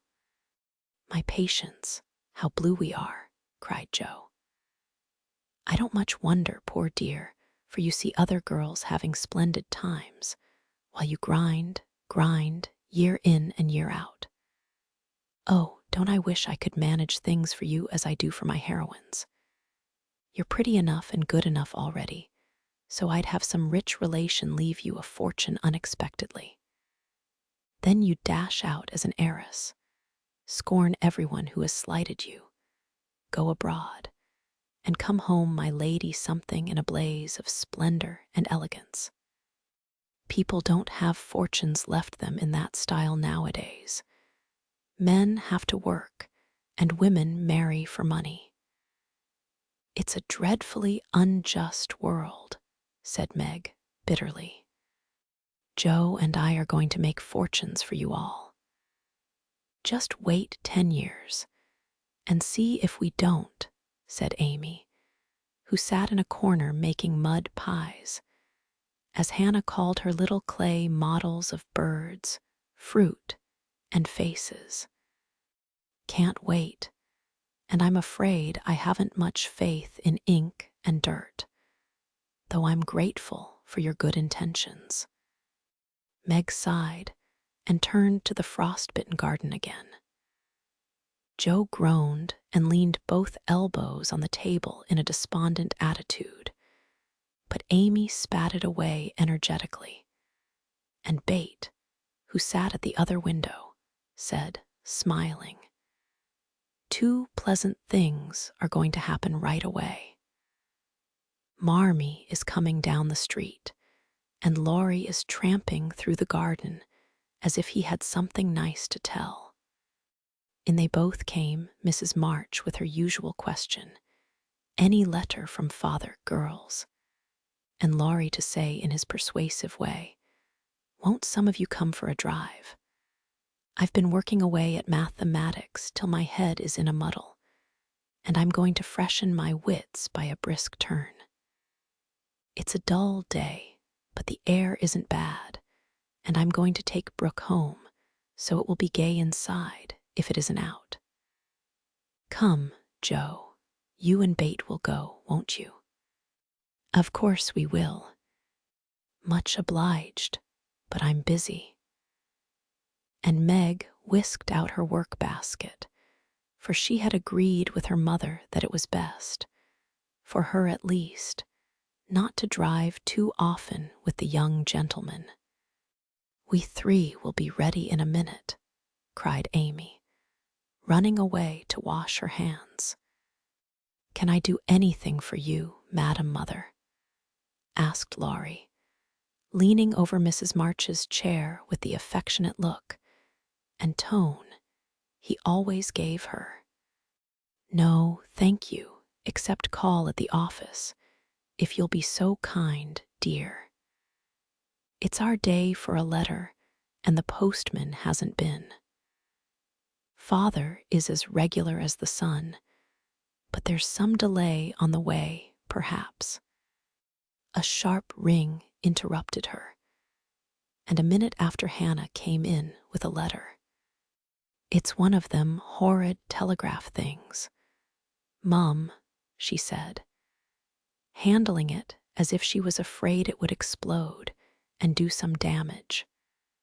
At the word telegraph, Mrs. March snatched it, read the 2 lines it contained, and dropped back into her chair as white as if the little paper had sent a bullet to her heart. Laurie dashed downstairs for water, while Meg and Hannah supported her, and Joe read aloud in a frightened voice. Mrs. March, your husband is very ill. Come at once. S. Hale Blank Hospital, Washington. How still the room was as they listened breathlessly. How strangely the day darkened outside, and how suddenly the whole world seemed to change as the girls gathered about their mother, feeling as if all the happiness and support of their lives was about to be taken from them. Mrs. March was herself again directly, read the message over, and stretched out her arms to her daughters, saying, in a tone they never forgot, I shall go at once, but it may be too late. Oh, children, children, help me to bear it. For several minutes, there was nothing but the sound of sobbing in the room, mingled with broken words of comfort, tender assurances of help, and hopeful whispers that died away in tears. Poor Hannah was the first to recover, and with unconscious wisdom she set all the rest a good example. For with her, work was panacea for most afflictions. The Lord keep the dear man. I won't waste no time a-cryin', but get your things ready right away, Mum, she said heartily, as she wiped her face on her apron, gave her mistress a warm shake of the hand with her own hard one, and went away to work like 3 women in one. She's right, there's no time for tears now. Be calm, girls, and let me think. They tried to be calm, poor things, as their mother sat up, looking pale but steady, and put away her grief to think and plan for them. Where's Laurie? She asked presently, when she had collected her thoughts and decided on the first duties to be done. Here, ma'am. Oh, let me do something, cried the boy, hurrying from the next room whither he had withdrawn, feeling that their first sorrow was too sacred for even his friendly eyes to see. Send a telegram saying I will come at once. The next train goes early in the morning. I'll take that. What else? The horses are ready. I can go anywhere, do anything, he said, looking ready to fly to the ends of the earth. Leave a note at Aunt March's. Joe, give me that pen and paper. Tearing off the blank side of one of her newly copied pages, Joe drew the table before her mother. Well knowing that money for the long, sad journey must be borrowed, and feeling as if she could do anything to add a little to the sum for her father. Now go, dear, but don't kill yourself driving at a desperate pace. There is no need of that. Mrs. March's warning was evidently thrown away. For 5 minutes later, Laurie tore by the window on his own fleet horse, riding as if for his life. Joe, run to the rooms and tell Mrs. King that I can't come. On the way, get these things. I'll put them down. They'll be needed, and I must go prepared for nursing. Hospital stores are not always good. Bate, go and ask Mr. Lawrence for a couple of bottles of old wine. I'm not too proud to beg for father. He shall have the best of everything. Amy, tell Hannah to get down the black trunk, and Meg, come and help me find my things, for I'm half bewildered. Writing, thinking, and directing all at once might well bewilder the poor lady. And Meg begged her to sit quietly in her room for a little while and let them work. Everyone scattered like leaves before a gust of wind, and the quiet, happy household was broken up as suddenly as if the paper had been an evil spell. Mr. Lawrence came hurrying back with Bate, bringing every comfort the kind old gentleman could think of for the invalid and friendliest promises of protection for the girls during the mother's absence, which comforted her very much. There was nothing he didn't offer, from his own dressing gown to himself as escort. But the last was impossible. Mrs. March would not hear of the old gentleman's undertaking the long journey, yet an expression of relief was visible when he spoke of it, for anxiety ill fits one for traveling. He saw the look, knit his heavy eyebrows, rubbed his hands, and marched abruptly away, saying he'd be back directly. No one had time to think of him again till, as Meg ran through the entry, with a pair of rubbers in one hand and a cup of tea in the other, she came suddenly upon Mr. Brooke. I'm very sorry to hear of this, Miss March, he said, in the kind, quiet tone which sounded very pleasantly to her perturbed spirit. I came to offer myself as escort to your mother. Mr. Lawrence has commissions for me in Washington, and it will give me real satisfaction to be of service to her there. Down dropped the rubbers, and the tea was very near following, as Meg put out her hand, with a face so full of gratitude that Mr. Brooke would have felt repaid for a much greater sacrifice than the trifling one of time and comfort which he was about to take. How kind you all are. Mother will accept, I'm sure, and it will be such a relief to know that she has someone to take care of her. Thank you very, very much. Meg spoke earnestly and forgot herself entirely till something in the brown eyes looking down at her made her remember the cooling tea and lead the way into the parlor, saying she would call her mother. Everything was arranged by the time Laurie returned with a note from Aunt March, enclosing the desired sum, and a few lines repeating what she had often said before, that she had always told them it was absurd for March to go into the army, always predicted that no good would come of it, and she hoped they would take her advice the next time.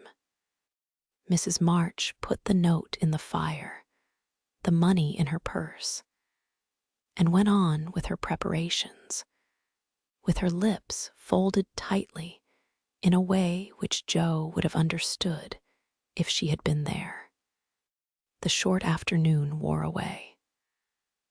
All other errands were done, and Meg and her mother busy at some necessary needlework, while Bate and Amy got tea, and Hannah finished her ironing with what she called a slap and a bang. But still Joe did not come. They began to get anxious, and Laurie went off to find her, for no one knew what freak Joe might take into her head. He missed her, however, and she came walking in with a very queer expression of countenance, for there was a mixture of fun and fear, satisfaction and regret in it, which puzzled the family as much as did the roll of bills she laid before her mother, saying with a little choke in her voice, "That's my contribution toward making Father comfortable and bringing him home. My dear, where did you get it? $25. Joe, I hope you haven't done anything rash." "No, it's mine honestly. I didn't beg, borrow, or steal it. I earned it, and I don't think you'll blame me, for I only sold what was my own." As she spoke, Joe took off her bonnet, and a general outcry arose, for all her abundant hair was cut short. Your hair, your beautiful hair. Oh, Joe, how could you? You're one beauty. My dear girl, there was no need of this. She doesn't look like my Joe anymore, but I love her dearly for it." As everyone exclaimed, and Bate hugged the cropped head tenderly, Joe assumed an indifferent air, which did not deceive anyone a particle, and said, rumpling up the brown bush and trying to look as if she liked it, "It doesn't affect the fate of the nation, so don't wail, Bate. It will be good for my vanity. I was getting too proud of my wig. It will do my brains good to have that mop taken off. My head feels deliciously light and cool, and the barber said I could soon have a curly crop, which will be boyish, becoming, and easy to keep in order. I'm satisfied, so please take the money and let's have supper. Tell me all about it, Joe. I am not quite satisfied, but I can't blame you, for I know how willingly you sacrificed your vanity, as you call it, to your love. But, my dear, it was not necessary, and I'm afraid you will regret it one of these days," said Mrs. March. "No, I won't," returned Joe stoutly, feeling much relieved that her prank was not entirely condemned. "What made you do it?" asked Amy, who would as soon have thought of cutting off her head as her pretty hair. "Well, I was wild to do something for Father," replied Joe, as they gathered about the table, for healthy young people can eat even in the midst of trouble. "I hate to borrow as much as Mother does, and I knew Aunt March would croak. She always does, if you ask for a ninepence. Meg gave all her quarterly salary toward the rent, and I only got some clothes with mine, so I felt wicked, and was bound to have some money, if I sold the nose off my face to get it. You needn't feel wicked, my child. You had no winter things and got the simplest with your own hard earnings, said Mrs. March, with a look that warmed Joe's heart. I hadn't the least idea of selling my hair at first, but as I went along, I kept thinking what I could do, and feeling as if I'd like to dive into some of the rich stores and help myself. In a barber's window, I saw tails of hair with the prices marked, and one black tail, not so thick as mine, was $40. It came to me all of a sudden that I had one thing to make money out of, and without stopping to think, I walked in, asked if they bought hair, and what they would give for mine.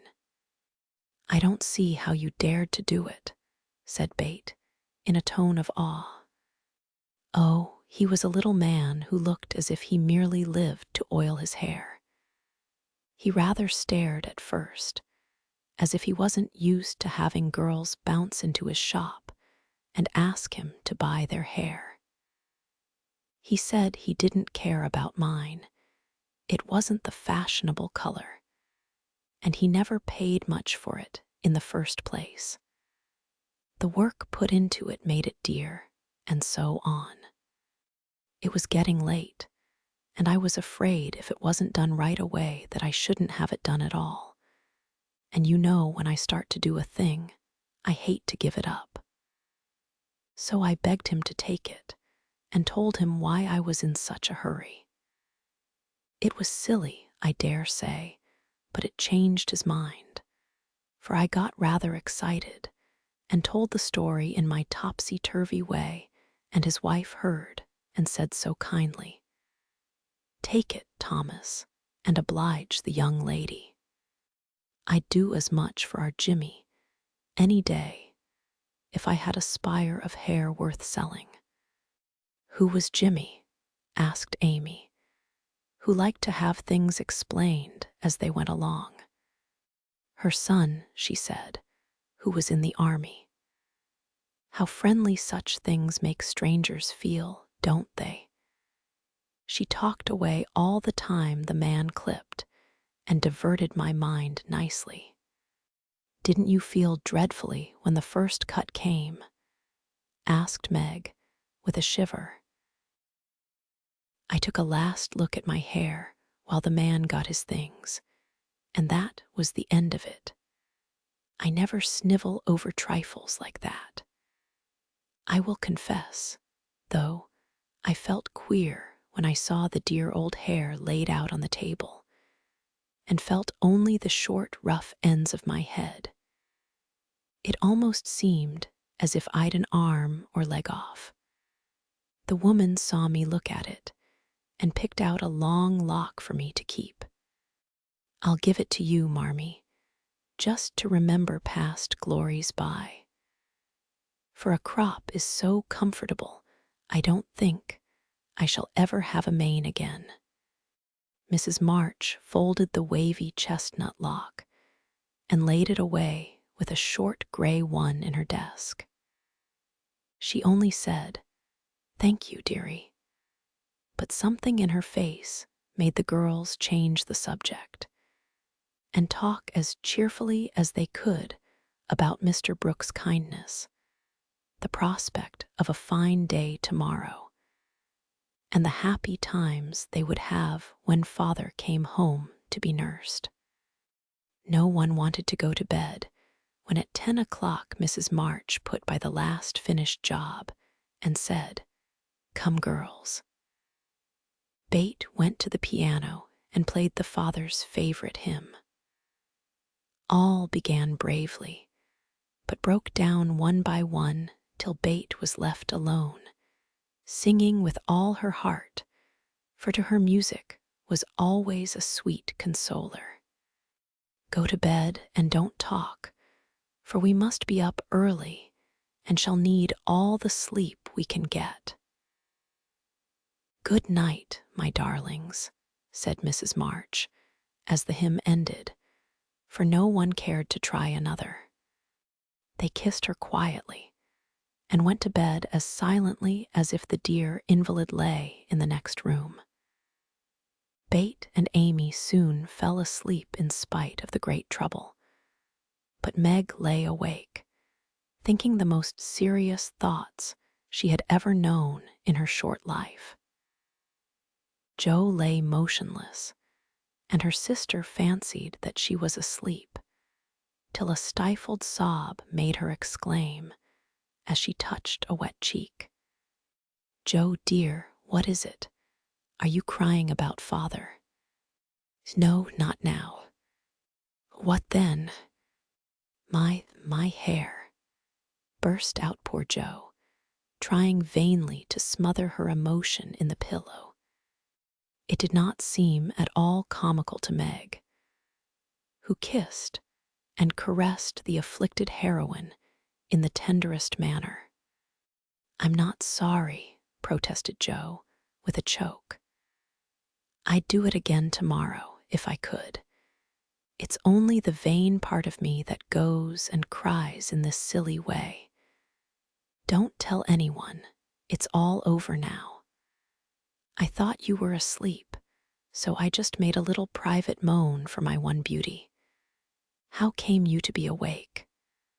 "I can't sleep, I'm so anxious," said Meg. "Think about something pleasant, and you'll soon drop off." I tried it, but felt wider awake than ever. "What did you think of?" "Handsome faces, eyes particularly," answered Meg, smiling to herself in the dark.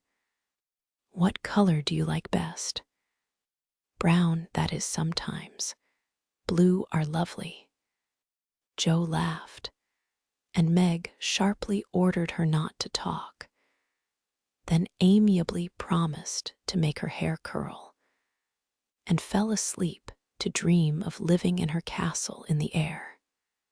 The clocks were striking midnight, and the rooms were very still as a figure glided quietly from bed to bed, smoothing a coverlet here, settling a pillow there, and pausing to look long and tenderly at each unconscious face, to kiss each with lips that mutely blessed, and to pray the fervent prayers which only mothers utter.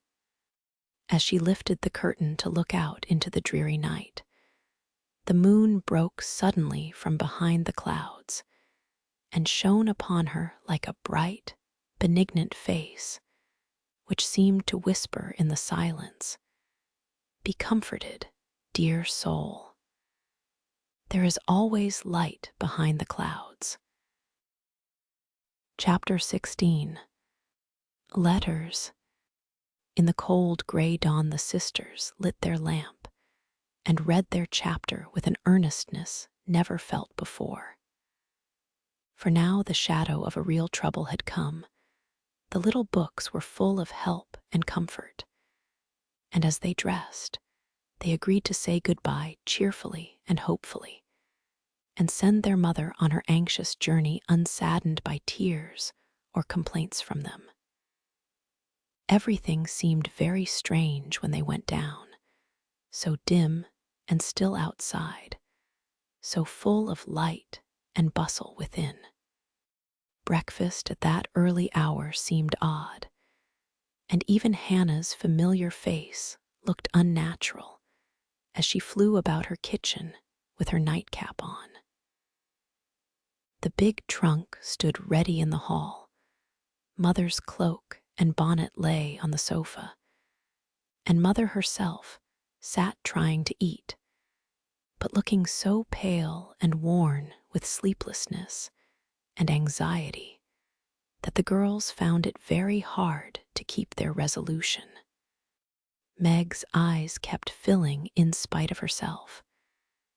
Jo was obliged to hide her face in the kitchen roller more than once, and the little girls wore a grave, troubled expression, as if sorrow was a new experience to them.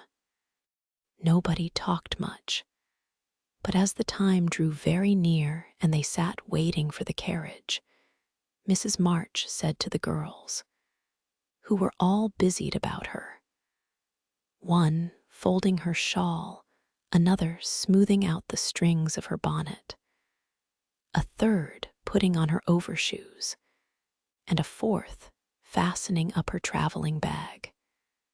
"Children, I leave you to Hannah's care and Mr. Lawrence's protection. Hannah is faithfulness itself, and our good neighbor will guard you as if you were his own. I have no fears for you, yet I am anxious that you should take this trouble rightly. Don't grieve and fret when I am gone, or think that you can be idle and comfort yourselves by being idle and trying to forget. Go on with your work as usual, for work is a blessed solace. Hope and keep busy, and whatever happens, remember that you never can be fatherless. Yes, Mother.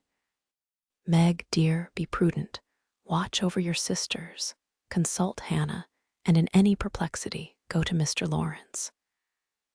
Be patient, Joe. Don't get despondent or do rash things. Write to me often, and be my brave girl, ready to help and cheer all. Bate, comfort yourself with your music, and be faithful to the little home duties. And you, Amy, help all you can, be obedient, and keep Happy safe at home.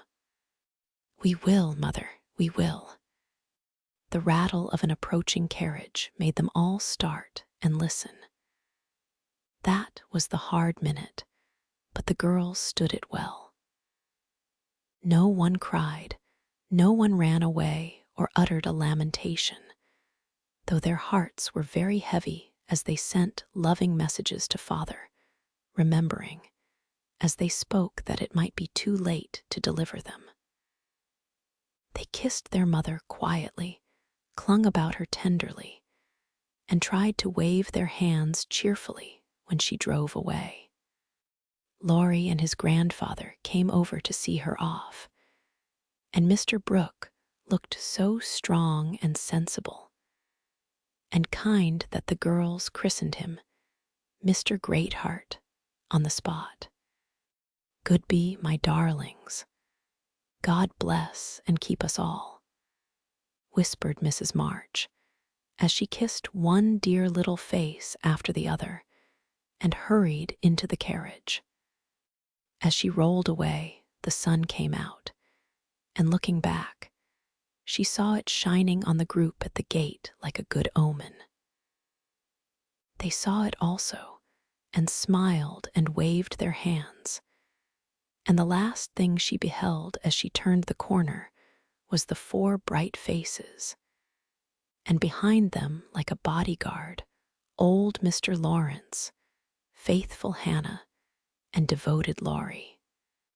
How kind everyone is to us, she said, turning to find fresh proof of it in the respectful sympathy of the young man's face.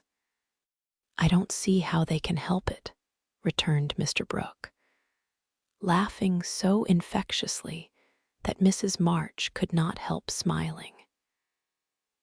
And so the journey began with the good omens of sunshine, smiles, and cheerful words. I feel as if there had been an earthquake, said Joe, as their neighbors went home to breakfast, leaving them to rest and refresh themselves.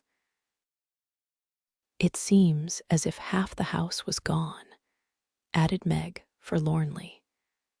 Bate opened her lips to say something, but could only point to the pile of nicely mended hose which lay on Mother's table, showing that even in her last hurried moments she had thought and worked for them. It was a little thing, but it went straight to their hearts, and in spite of their brave resolutions, they all broke down and cried bitterly.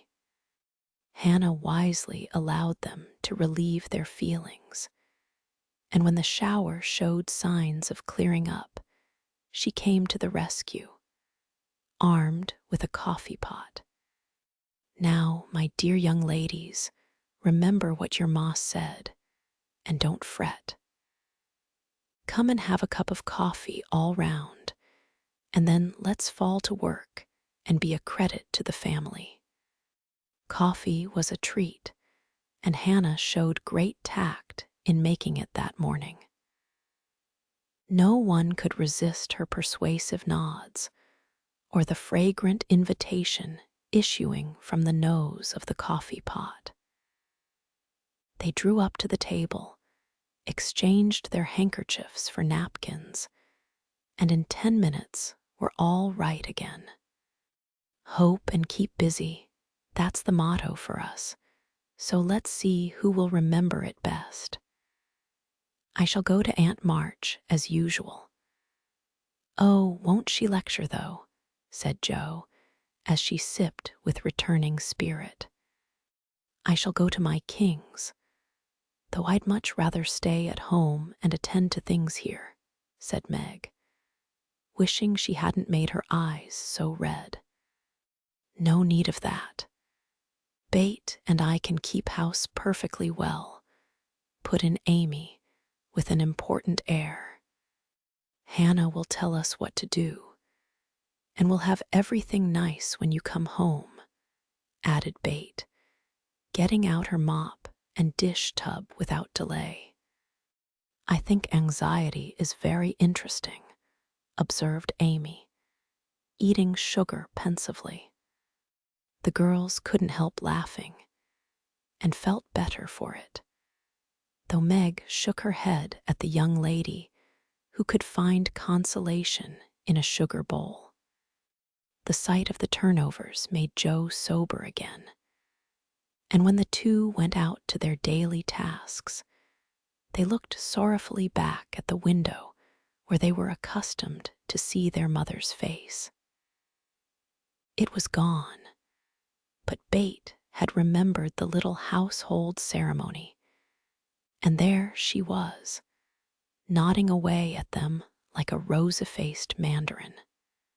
"That's so like my Bate," said Jo, waving her hat with a grateful face. "Goodbye, Meggie. I hope the Kings won't strain today. Don't fret about father, dear," she added as they parted. "And I hope Aunt March won't croak. Your hair is becoming, and it looks very boyish and nice," returned Meg, trying not to smile at the curly head, which looked comically small on her tall sister's shoulders. "That's my only comfort." And touching her hat a la Laurie, away went Jo, feeling like a shorn sheep on a wintry day. News from their father comforted the girls very much, for though dangerously ill, the presence of the best and tenderest of nurses had already done him good. Mr. Brooks sent a bulletin every day, and as the head of the family, Meg insisted on reading the dispatches, which grew more cheerful as the week passed. At first, everyone was eager to write, and plump envelopes were carefully poked into the letter box by one or other of the sisters, who felt rather important with their Washington correspondence. As one of these packets contained characteristic notes from the party, we will rob an imaginary mail and read them. "My dearest mother, it is impossible to tell you how happy your last letter made us, for the news was so good we couldn't help laughing and crying over it. How very kind Mr. Brooke is, and how fortunate that Mr. Lawrence's business detains him near you so long, since he is so useful to you and father. The girls are all as good as gold. Jo helps me with the sewing and insists on doing all sorts of hard jobs. I should be afraid she might overdo if I didn't know her moral fit wouldn't last long. Bate is as regular about her tasks as a clock, and never forgets what you told her. She grieves about father and looks sober, except when she is at her little piano. Amy minds me nicely, and I take great care of her. She does her own hair, and I am teaching her to make buttonholes and mend her stockings. She tries very hard, and I know you will be pleased with her improvement when you come. Mr. Lawrence watches over us like a motherly old hen, as Joe says, and Laurie is very kind and neighborly. He and Joe keep us merry, for we get pretty blue sometimes and feel like orphans with you so far away. Hannah is a perfect saint. She does not scold at all and always calls me Miss Margaret, which is quite proper, you know, and treats me with respect. We are all well and busy, but we long day and night to have you back. Give my dearest love to Father, and believe me, ever your own. Meg. This note, prettily written on scented paper, was a great contrast to the next, which was scribbled on a big sheet of thin foreign paper, ornamented with blots, and all manner of flourishes and curly-tailed letters. My precious Marmee, 3 cheers for dear father. Brooke was a trump to telegraph right off and let us know the minute he was better. I rushed up garret when the letter came and tried to thank God for being so good to us, but I could only cry and say, I'm glad, I'm glad. Didn't that do as well as a regular prayer? For I felt a great many in my heart. We have such funny times, and now I can enjoy them, for everyone is so desperately good, it's like living in a nest of turtle doves.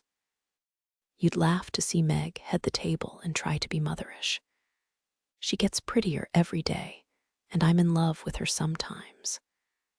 The children are regular archangels, and I'm Joe, and never shall be anything else.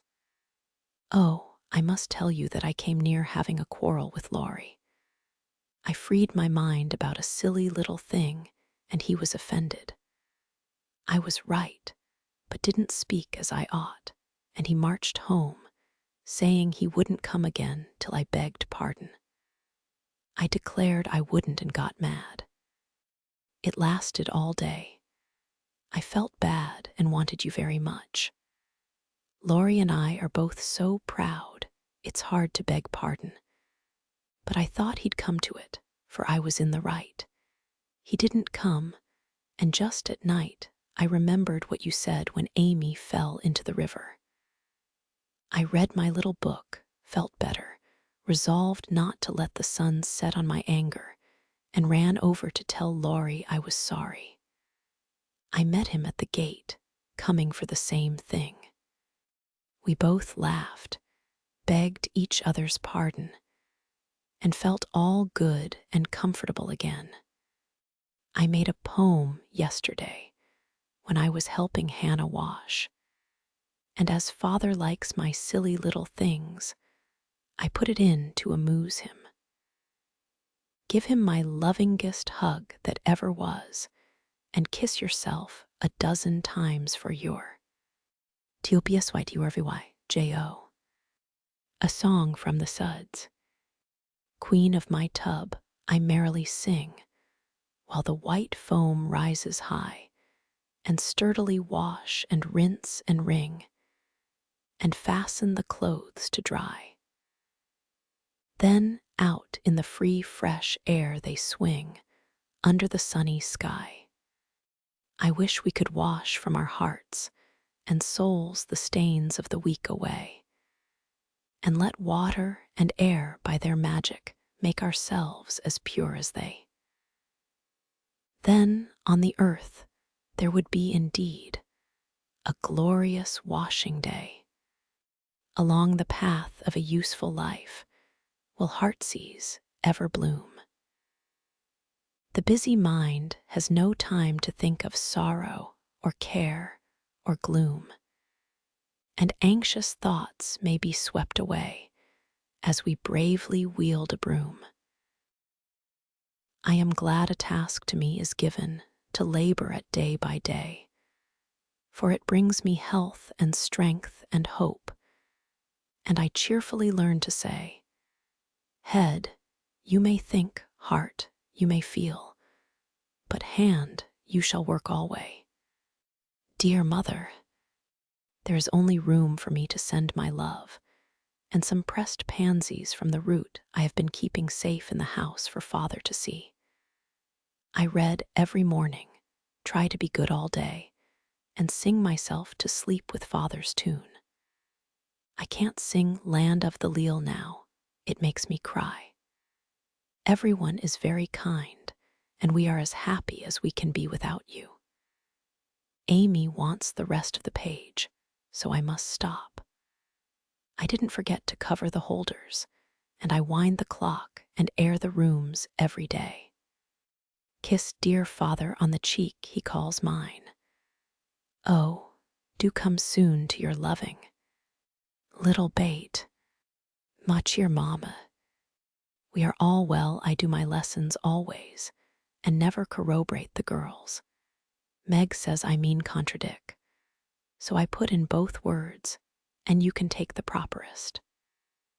Meg is a great comfort to me, and lets me have jelly every night at tea. It's so good for me, Joe says, because it keeps me sweet-tempered. Laurie is not as respectful as he ought to be now I am almost in my teens.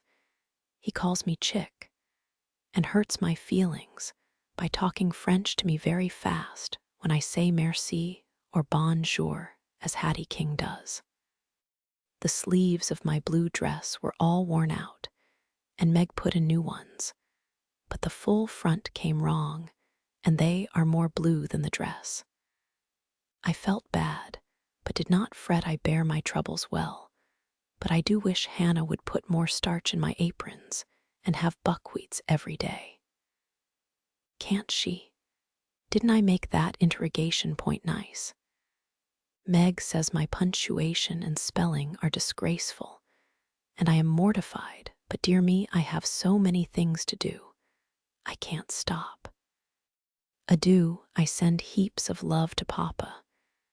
Your affectionate daughter, Amy Curtis March. Dear me's March. I just drop a line to say we get on fust rate. The girls is clever and fly round right smart. Miss Meg is going to make a proper good housekeeper. She he's the liking for it, and gets the hang of things suprissin' quick. Joe does beat all for goin' ahead, but she don't stop to calculate fust, and you never know where she's like to bring up. She done out a tub of clothes on Monday, but she starched 'em afore they was wrenched, and blued a pink calico dress till I thought I should 'a died a laughin'. Bate is the best of little creeters, and a sight of help to me, Bane's so forehanded and dependable. She tries to learn everything, and really goes to market beyond her years, likewise keeps accounts, with my help, quite wonderful. We have got on very economical so fur. I don't let the girls have coffee only once a week, accordin' to your wish, and keep 'em on plain, wholesome victuals. Amy does well without frettin', wearin' her best clothes and eatin' sweet stuff. Mr. Laurie is as full of didos as usual, and turns the house upside down frequent, but he heartens the girls, so I let him have full swing. The old gentleman sends heaps of things, and is rather wearin', but means well, and it ain't my place to say nothin'. My bread is riz, so no more at this time. I send my duty to Mr. March, and hope he's seen the last of his pneumonia. Yours respectful, Hannah Mullet, head nurse of Ward No. 2. All serene on the Rappahannock, troops in fine condition, commissary department well conducted, the home guard under Colonel Teddy always on duty. Commander-in-Chief General Lawrence reviews the army daily. Quartermaster Mullet keeps order in camp, and Major Lyon does picket duty at night. A salute of 24 guns was fired on receipt of good news from Washington, and a dress parade took place at headquarters. Commander-in-Chief sends best wishes, in which he is heartily joined by Colonel Teddy. Dear Madam, the little girls are all well. Bate and my boy report daily. Hannah is a model servant and guards pretty Meg like a dragon. Glad the fine weather holds. Pray make Brooke useful and draw on me for funds if expenses exceed your estimate. Don't let your husband want anything. Thank God he is mending. Your sincere friend and servant, James Laurence. Chapter 17. Little Faithful. For a week, the amount of virtue in the old house would have supplied the neighborhood. It was really amazing, for everyone seemed in a heavenly frame of mind, and self-denial was all the fashion. Relieved of their first anxiety about their father, the girls insensibly relaxed their praiseworthy efforts a little and began to fall back into old ways. They did not forget their motto, but hoping and keeping busy seemed to grow easier. And after such tremendous exertions, they felt that endeavor deserved a holiday and gave it a good many. Joe caught a bad cold through neglect to cover the shorn head enough, and was ordered to stay at home till she was better. For Aunt March didn't like to hear people read with colds in their heads.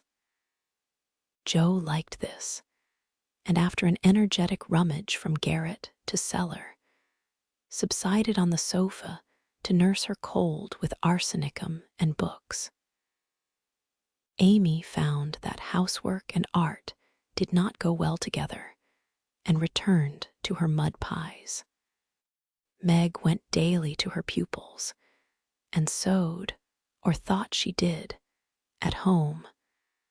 But much time was spent in writing long letters to her mother or reading the Washington dispatches over and over.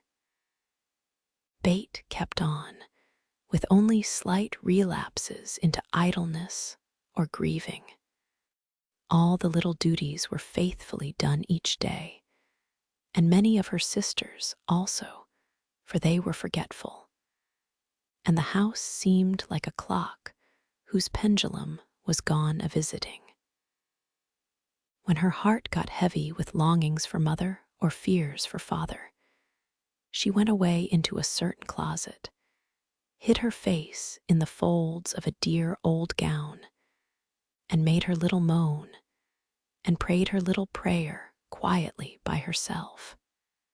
Nobody knew what cheered her up after a sober fit, but everyone felt how sweet and helpful Bate was, and fell into a way of going to her for comfort or advice in their small affairs. All were unconscious that this experience was a test of character, and when the first excitement was over, felt that they had done well and deserved praise. So they did, but their mistake was in ceasing to do well, and they learned this lesson through much anxiety and regret. Meg, I wish you'd go and see the Hummels. You know Mother told us not to forget them, said Bate, 10 days after Mrs. March's departure. I'm too tired to go this afternoon, replied Meg, rocking comfortably as she sewed. Can't you, Joe? Asked Bate. Too stormy for me with my cold. I thought it was almost well. It's well enough for me to go out with Laurie, but not well enough to go to the Hummels, said Joe, laughing, but looking a little ashamed of her inconsistency. Why don't you go yourself? Asked Meg. I have been every day, but the baby is sick, and I don't know what to do for it. Mrs. Hummel goes away to work, and Lottchen takes care of it. But it gets sicker and sicker, and I think you or Hannah ought to go. Bates spoke earnestly, and Meg promised she would go tomorrow. Ask Hannah for some nice little mess, and take it round, Bate. The air will do you good, said Joe, adding apologetically. I'd go, but I want to finish my writing. My head aches and I'm tired, so I thought maybe some of you would go, said Bate. Amy will be in presently, and she will run down for us, suggested Meg. So Bate lay down on the sofa. The others returned to their work, and the Hummels were forgotten. An hour passed. Amy did not come. Meg went to her room to try on a new dress. Jo was absorbed in her story, and Hannah was sound asleep before the kitchen fire, when Bate quietly put on her hood, filled her basket with odds and ends for the poor children, and went out into the chilly air with a heavy head and a grieved look in her patient eyes. It was late when she came back, and no one saw her creep upstairs and shut herself into her mother's room. Half an hour after, Jo went to Mother's closet for something, and there found little Bate sitting on the medicine chest, looking very grave, with red eyes and a camphor bottle in her hand. Christopher Columbus. What's the matter? Cried Jo, as Bate put out her hand as if to warn her off, and asked quickly, You've had the scarlet fever, haven't you? Years ago, when Meg did. Why? Then I'll tell you. Oh, Jo, the baby's dead. What baby? Mrs. Hummel's. It died in my lap before she got home, cried Bate with a sob. My poor dear, how dreadful for you. I ought to have gone, said Jo, taking her sister in her arms as she sat down in her mother's big chair, with a remorseful face. It wasn't dreadful, Jo, only so sad. I saw in a minute it was sicker, but Lottchen said her mother had gone for a doctor, so I took baby and let Lottie rest.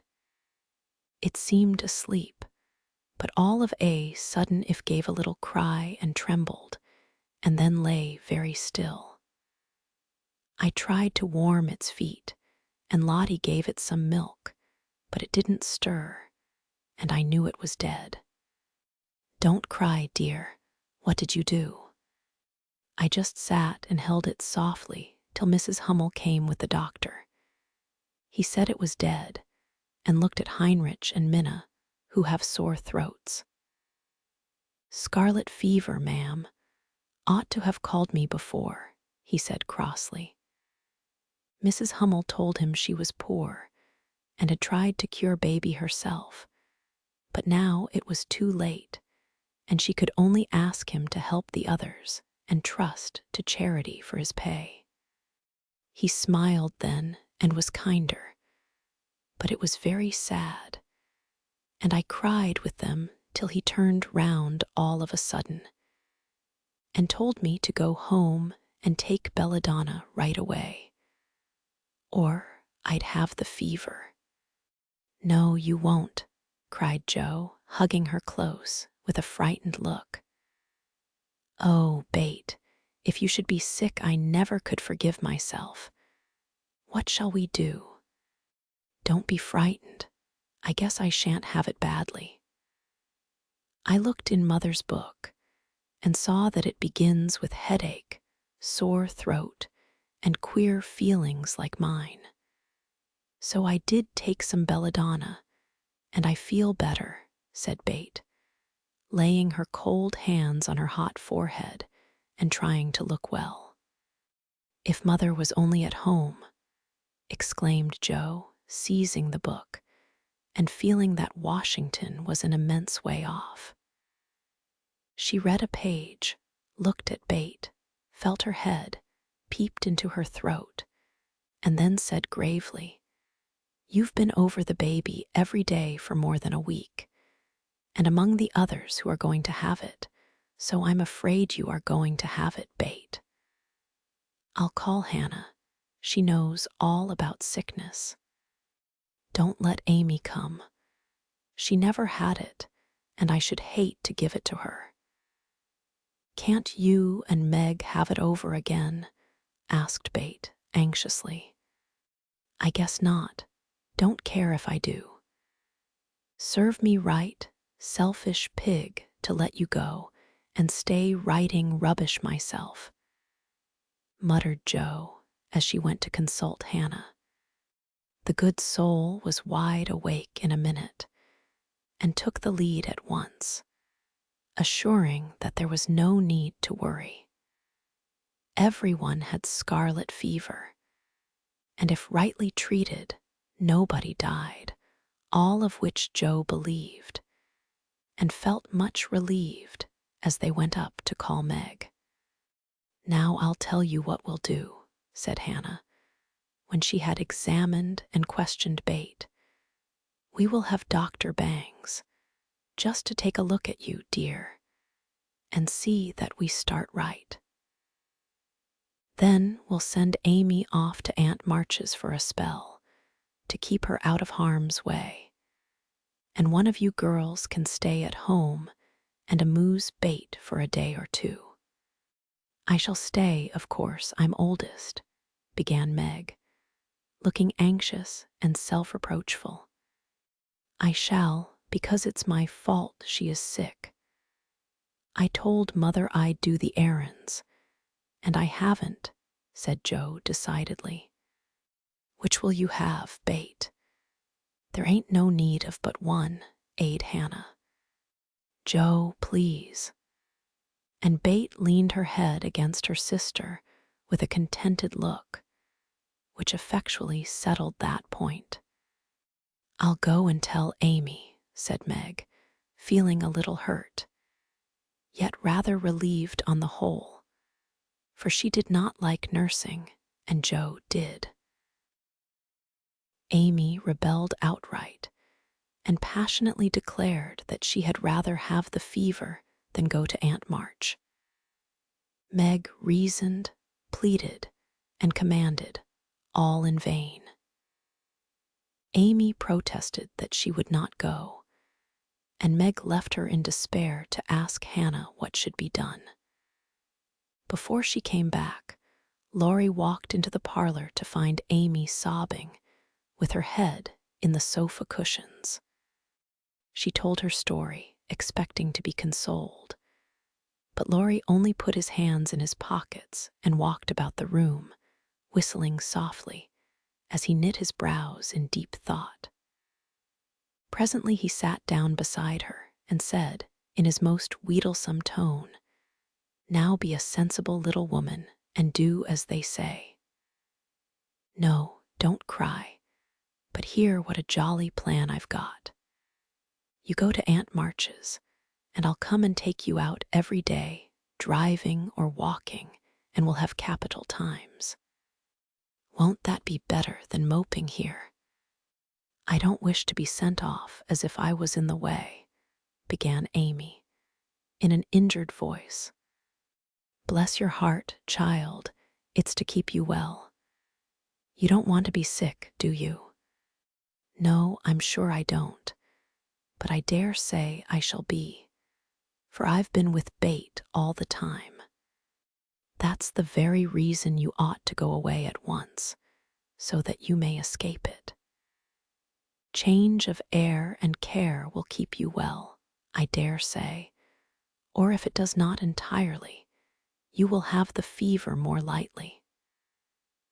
I advise you to be off as soon as you can, for scarlet fever is no joke, miss. But it's dull at Aunt March's, and she is so cross, said Amy, looking rather frightened. It won't be dull with me popping in every day to tell you how Bate is, and take you out gallivanting. The old lady likes me, and I'll be as sweet as possible to her, so she won't peck at us, whatever we do. Will you take me out in the trotting wagon with Puck? On my honor as a gentleman, and come every single day. See if I don't, and bring me back the minute Bate is well. The identical minute. And go to the theater, truly. A dozen theaters, if we may. Well, I guess I will, said Amy slowly. Good girl, call Meg, and tell her you'll give in, said Laurie, with an approving pat, which annoyed Amy more than the giving in. Meg and Joe came running down to behold the miracle which had been wrought. And Amy, feeling very precious and self-sacrificing, promised to go if the doctor said Bate was going to be ill. How is the little dear? Asked Laurie. For Bate was his especial pet, and he felt more anxious about her than he liked to show. She is lying down on Mother's bed and feels better. The baby's death troubled her, but I dare say she has only got cold. Hannah says she thinks so, but she looks worried, and that makes me fidgety, answered Meg. What a trying world it is, said Joe, rumpling up her hair in a fretful way. No sooner do we get out of one trouble than down comes another. There doesn't seem to be anything to hold on to when Mother's gone, so I'm all at sea. Well, don't make a porcupine of yourself. It isn't becoming. Settle your wig, Joe, and tell me if I shall telegraph to your mother, or do anything, asked Laurie, who never had been reconciled to the loss of his friend's one beauty. That is what troubles me, said Meg. I think we ought to tell her if Bate is really ill, but Hannah says we mustn't, for Mother can't leave Father, and it will only make them anxious. Bate won't be sick long, and Hannah knows just what to do, and Mother said we were to mind her, so I suppose we must, but it doesn't seem quite right to me. Well, I can't say. Suppose you ask Grandfather after the doctor has been. We will. Joe, go and get Dr. Bangs at once, commanded Meg. We can't decide anything till he has been. Stay where you are, Joe. I'm errand boy to this establishment, said Laurie, taking up his cap. I'm afraid you are busy, began Meg. No, I've done my lessons for the day. Do you study in vacation time? Asked Joe. I follow the good example my neighbors set me, was Laurie's answer, as he swung himself out of the room. I have great hopes for my boy, observed Joe, watching him fly over the fence with an approving smile. He does very well for a boy, was Meg's somewhat ungracious answer, for the subject did not interest her. Dr. Bangs came, said Bate had symptoms of the fever, but he thought she would have it lightly, though he looked sober over the Hummel story. Amy was ordered off at once, and provided with something to ward off danger. She departed in great state, with Joe and Laurie as escort. Aunt March received them with her usual hospitality. "What do you want now?" she asked, looking sharply over her spectacles, while the parrot, sitting on the back of her chair, called out, "Go away, no boys allowed here." Laurie retired to the window, and Jo told her story. "No more than I expected, if you are allowed to go poking about among poor folks. Amy can stay and make herself useful if she isn't sick, which I've no doubt she will be. Looks like it now. Don't cry, child. It worries me to hear people sniff." Amy was on the point of crying, but Laurie slyly pulled the parrot's tail, which caused Polly to utter an astonished croak and call out, "Bless my boots," in such a funny way that she laughed instead. "What do you hear from your mother?" asked the old lady gruffly. "Father is much better," replied Jo, trying to keep sober. "Oh, is he? Well, that won't last long, I fancy." "March never had any stamina," was the cheerful reply. "Ha, ha, never say die. Take a pinch of snuff. Goodbye, goodbye," squalled Polly, dancing on her perch and clawing at the old lady's cap as Laurie tweaked him in the rear. "Hold your tongue, you disrespectful old bird. And Jo, you'd better go at once. It isn't proper to be gadding about so late with a rattle-pated boy like." "Hold your tongue, you disrespectful old bird," cried Polly, tumbling off the chair with a bounce and running to peck the rattle-pated boy, who was shaking with laughter at the last speech. "I don't think I can bear it, but I'll try," thought Amy, as she was left alone with Aunt March. "Get along, you fright," screamed Polly. And at that rude speech Amy could not restrain a sniff. Chapter 18. Dark Days. Bate did have the fever and was much sicker than anyone but Hannah and the doctor suspected.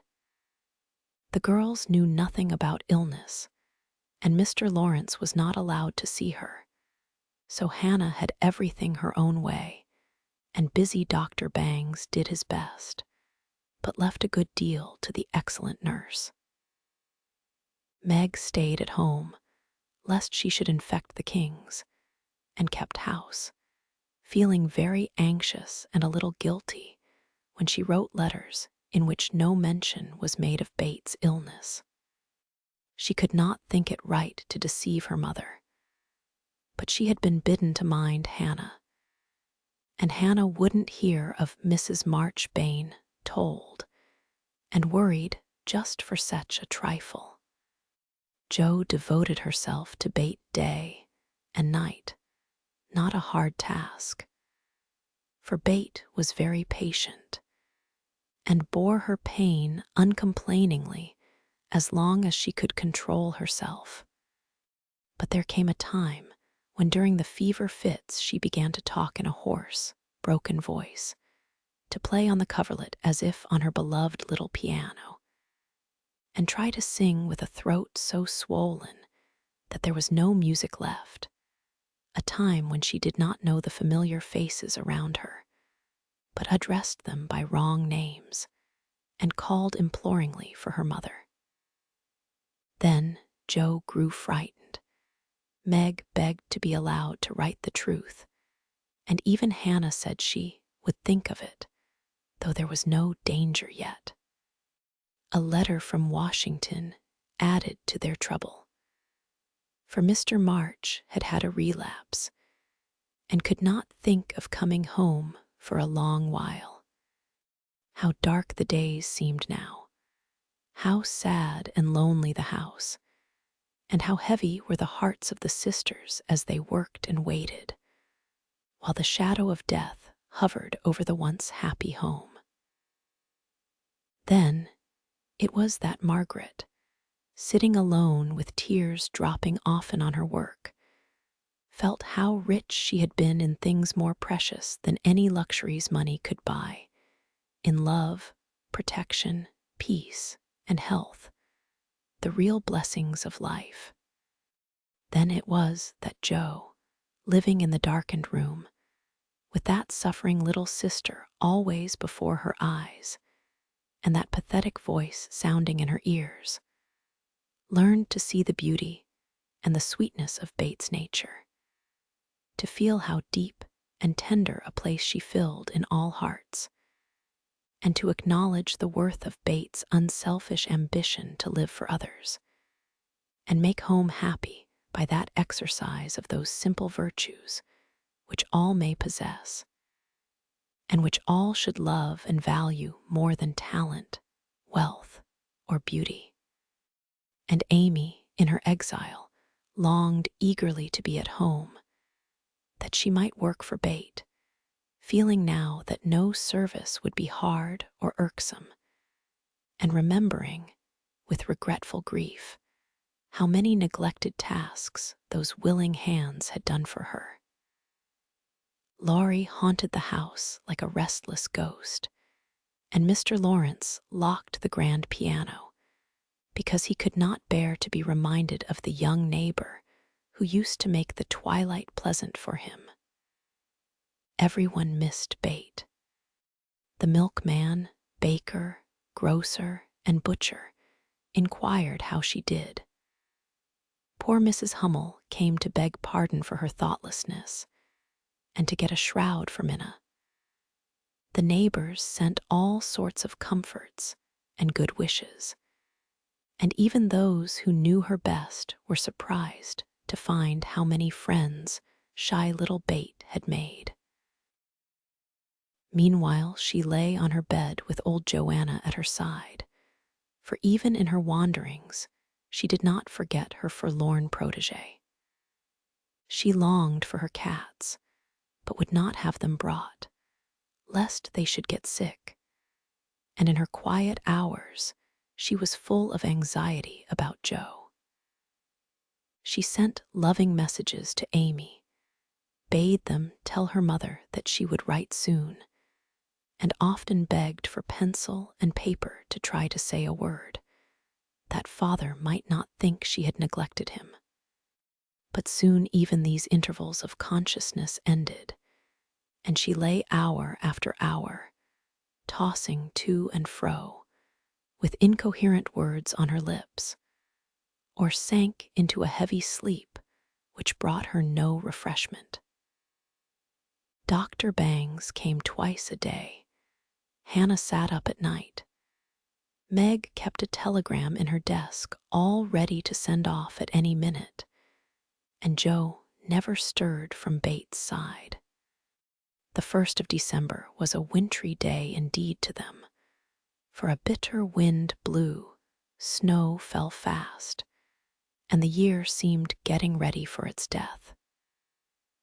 When Dr. Bangs came that morning, he looked long at Bate, held the hot hand in both his own for a minute, and laid it gently down, saying, in a low voice to Hannah, "If Mrs. March can leave her husband, she'd better be sent for." Hannah nodded without speaking, for her lips twitched nervously. Meg dropped down into a chair, as the strength seemed to go out of her limbs at the sound of those words. And Jo, standing with a pale face for a minute, ran to the parlor, snatched up the telegram, and throwing on her things, rushed out into the storm. She was soon back, and while noiselessly taking off her cloak, Laurie came in with a letter, saying that Mr. March was mending again. Jo read it thankfully, but the heavy weight did not seem lifted off her heart, and her face was so full of misery that Laurie asked quickly, "What is it? Is Bate worse?" "I've sent for Mother," said Joe, tugging at her rubber boots with a tragic expression. Good for you, Joe. Did you do it on your own responsibility? Asked Laurie, as he seated her in the hall chair and took off the rebellious boots, seeing how her hands shook. No, the doctor told us to. Oh, Joe, it's not so bad as that, cried Laurie with a startled face. Yes, it is. She doesn't know us. She doesn't even talk about the flocks of green doves, as she calls the vine leaves on the wall. She doesn't look like my bait, and there's nobody to help us bear it. Mother and father both gone, and God seems so far away I can't find him. As the tears streamed fast down poor Joe's cheeks, she stretched out her hand in a helpless sort of way, as if groping in the dark, and Laurie took it in his, whispering as well as he could with a lump in his throat, I'm here. Hold on to me, Joe, dear. She could not speak, but she did hold on. And the warm grasp of the friendly human hand comforted her sore heart and seemed to lead her nearer to the divine arm, which alone could uphold her in her trouble. Laurie longed to say something tender and comfortable, but no fitting words came to him, so he stood silent, gently stroking her bent head as her mother used to do. It was the best thing he could have done, far more soothing than the most eloquent words, for Joe felt the unspoken sympathy, and in the silence learned the sweet solace which affection administers to sorrow. Soon she dried the tears which had relieved her and looked up with a grateful face. Thank you, Teddy. I'm better now. I don't feel so forlorn and will try to bear it if it comes. Keep hoping for the best. That will help you, Joe. Soon your mother will be here, and then everything will be all right. I'm so glad father is better. Now she won't feel so bad about leaving him. Oh, me. It does seem as if all the troubles came in a heap, and I got the heaviest part on my shoulders, sighed Joe, spreading her wet handkerchief over her knees to dry. Doesn't Meg pull fair? Asked Laurie, looking indignant. Oh, yes, she tries to, but she can't love Bethy as I do, and she won't miss her as I shall. Bate is my conscience, and I can't give her up. I can't. Down went Joe's face into the wet handkerchief, and she cried despairingly, for she had kept up bravely till now and never shed a tear. Laurie drew his hand across his eyes, but could not speak till he had subdued the choky feeling in his throat and steadied his lips. It might be unmanly, but he couldn't help it, and I am glad of it. Presently, as Joe's sobs quieted, he said hopefully, I don't think she will die. She's so good, and we all love her so much. I don't believe God will take her away yet. The good and dear people always do die, groaned Joe. But she stopped crying, for her friend's words cheered her up in spite of her own doubts and fears. Poor girl, you're worn out. It isn't like you to be forlorn. Stop a bit. I'll hearten you up in a jiffy. Laurie went off 2 stairs at a time, and Joe laid her wearied head down on Bates' little brown hood, which no one had thought of moving from the table where she left it. It must have possessed some magic, for the submissive spirit of its gentle owner seemed to enter into Joe. And when Laurie came running down with a glass of wine, she took it with a smile and said bravely, I drink health to my bait. You are a good doctor, Teddy, and such a comfortable friend. How can I ever pay you?" She added, as the wine refreshed her body, as the kind words had done her troubled mind. "I'll send my bill by and by. And tonight I'll give you something that will warm the cockles of your heart better than quarts of wine," said Laurie, beaming at her with a face of suppressed satisfaction at something. "What is it?" cried Jo, forgetting her woes for a minute in her wonder. "I telegraphed to your mother yesterday, and Brooke answered she'd come at once, and she'll be here tonight, and everything will be all right. Aren't you glad I did it?" Laurie spoke very fast and turned red and excited all in a minute, for he had kept his plot a secret for fear of disappointing the girls or harming Bate. Jo grew quite white, flew out of her chair, and the moment he stopped speaking she electrified him by throwing her arms round his neck and crying out with a joyful cry, "Oh, Laurie! Oh, Mother, I am so glad." She did not weep again, but laughed hysterically, and trembled and clung to her friend as if she was a little bewildered by the sudden news. Laurie, though decidedly amazed, behaved with great presence of mind. He patted her back soothingly, and finding that she was recovering, followed it up by a bashful kiss or two, which brought Jo round at once. Holding on to the banisters, she put him gently away, saying breathlessly, "Oh, don't.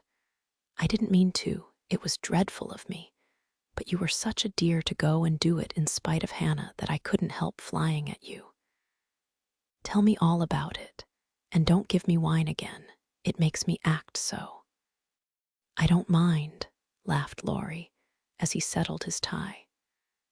"Why, you see I got fidgety, and so did Grandpa. We thought Hannah was overdoing the authority business, and your mother ought to know. She'd never forgive us if Bate, well, if anything happened, you know. So I got Grandpa to say it was high time we did something, and off I pelted to the office yesterday, for the doctor looked sober, and Hannah most took my head off when I proposed a telegram. I never can bear to be lorded over, so that settled my mind, and I did it. Your mother will come, I know, and the late train is in at 2 a.m. I shall go for her. And you've only got to bottle up your rapture and keep Bate quiet till that blessed lady gets here.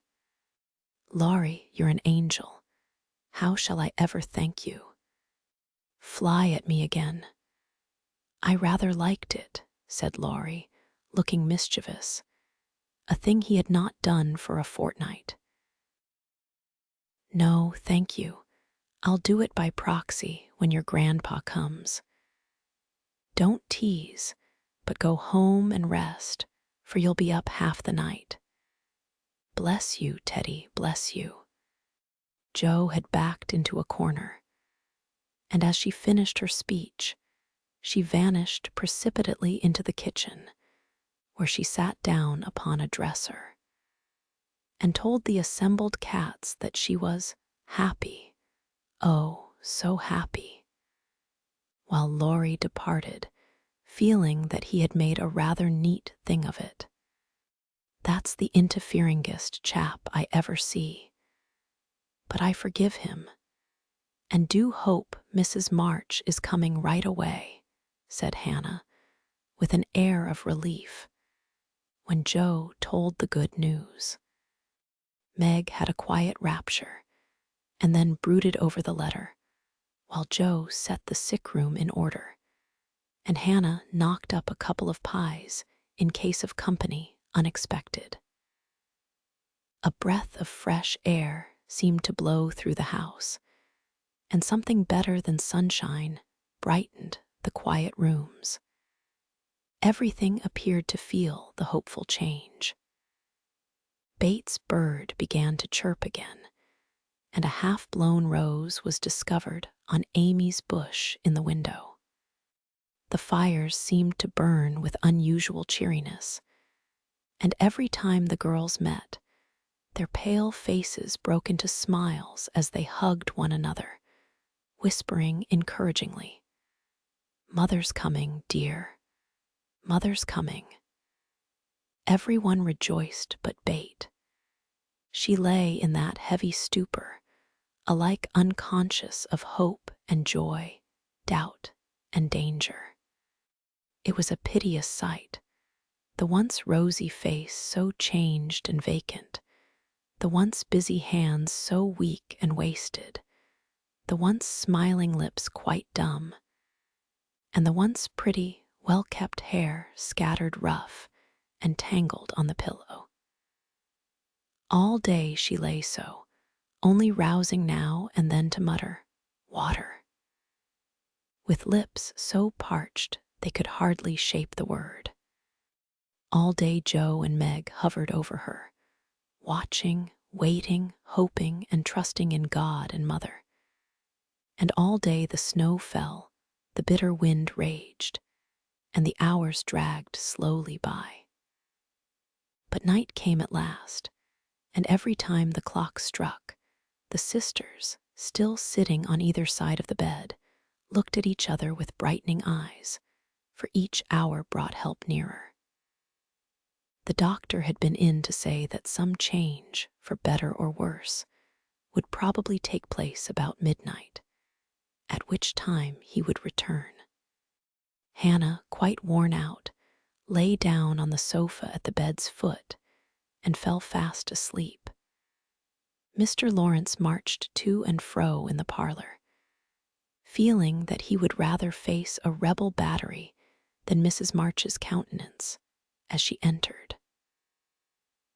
Laurie lay on the rug, pretending to rest, but staring into the fire with the thoughtful look which made his black eyes beautifully soft and clear.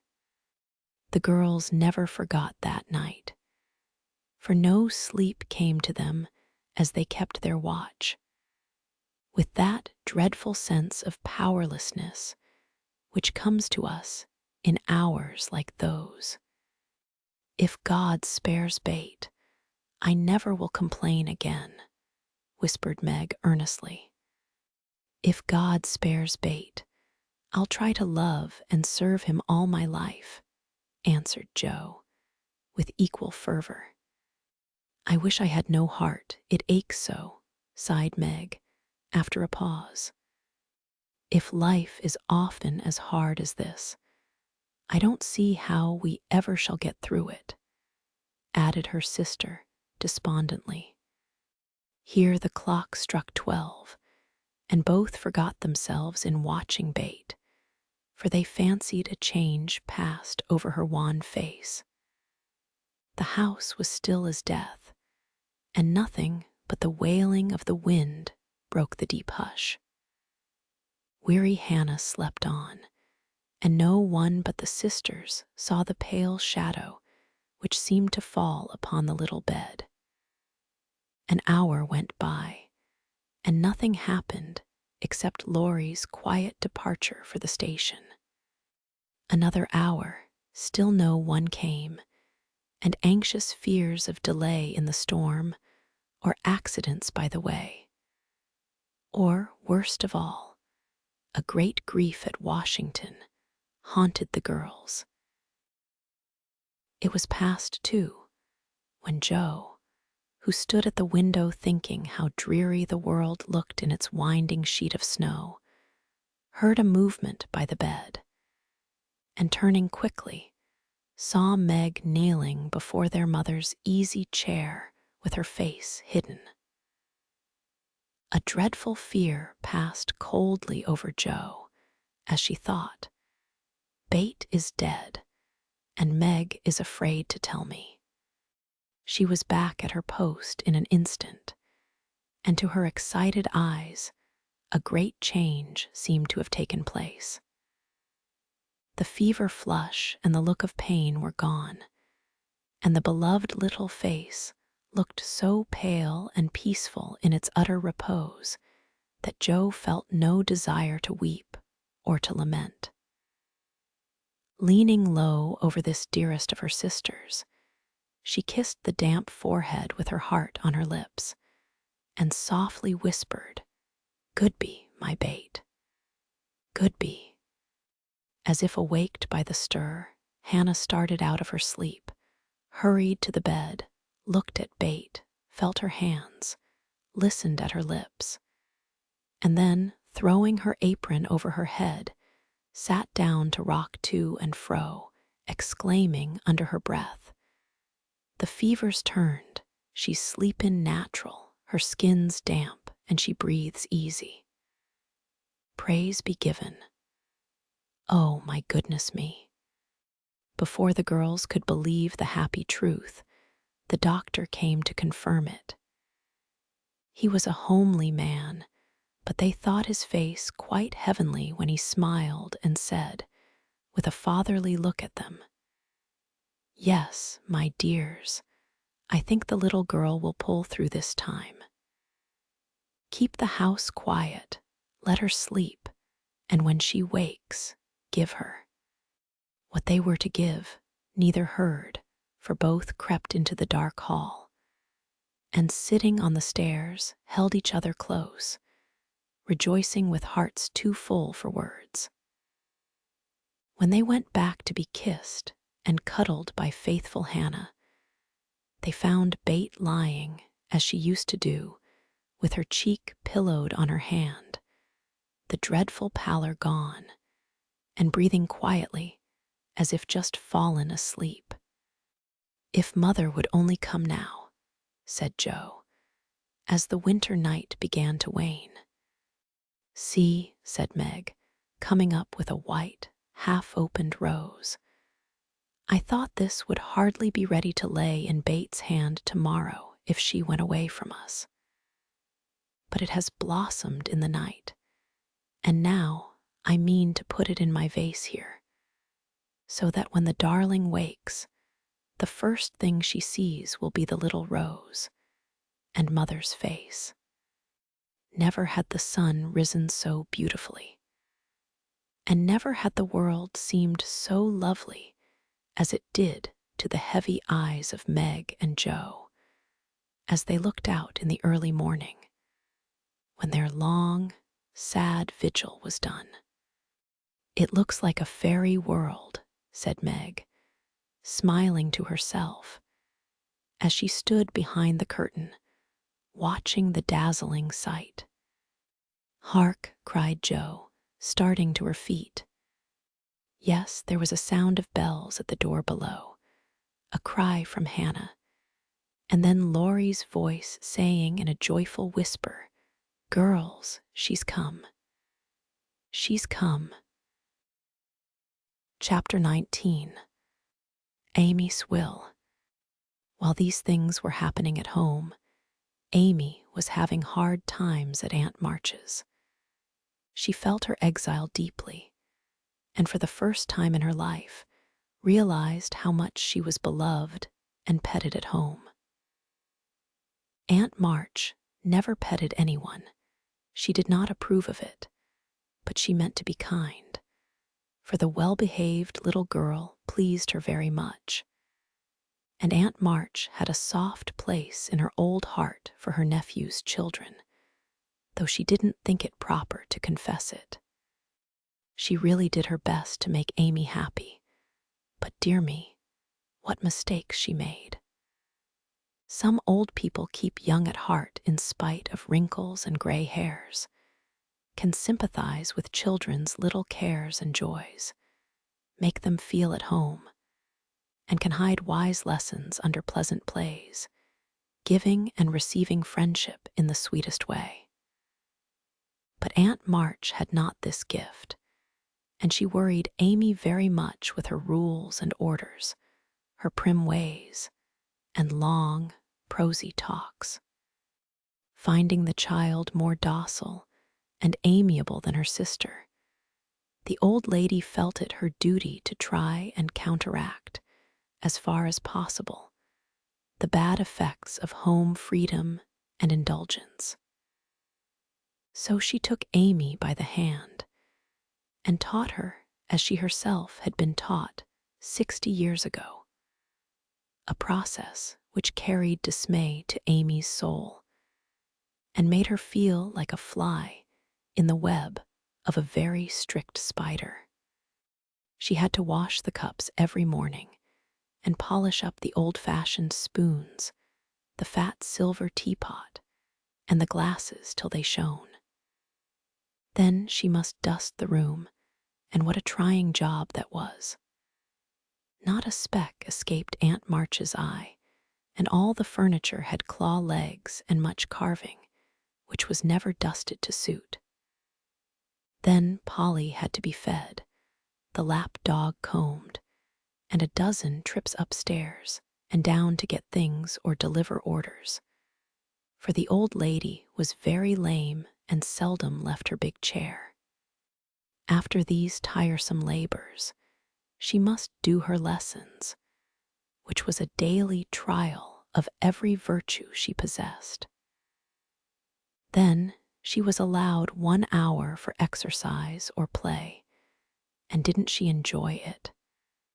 Laurie came every day and wheedled Aunt March till Amy was allowed to go out with him, when they walked and rode and had capital times. After dinner, she had to read aloud and sit still while the old lady slept, which she usually did for an hour, as she dropped off over the first page. Then patchwork or towels appeared, and Amy sewed with outward meekness and inward rebellion till dusk, when she was allowed to amuse herself as she liked till tea time.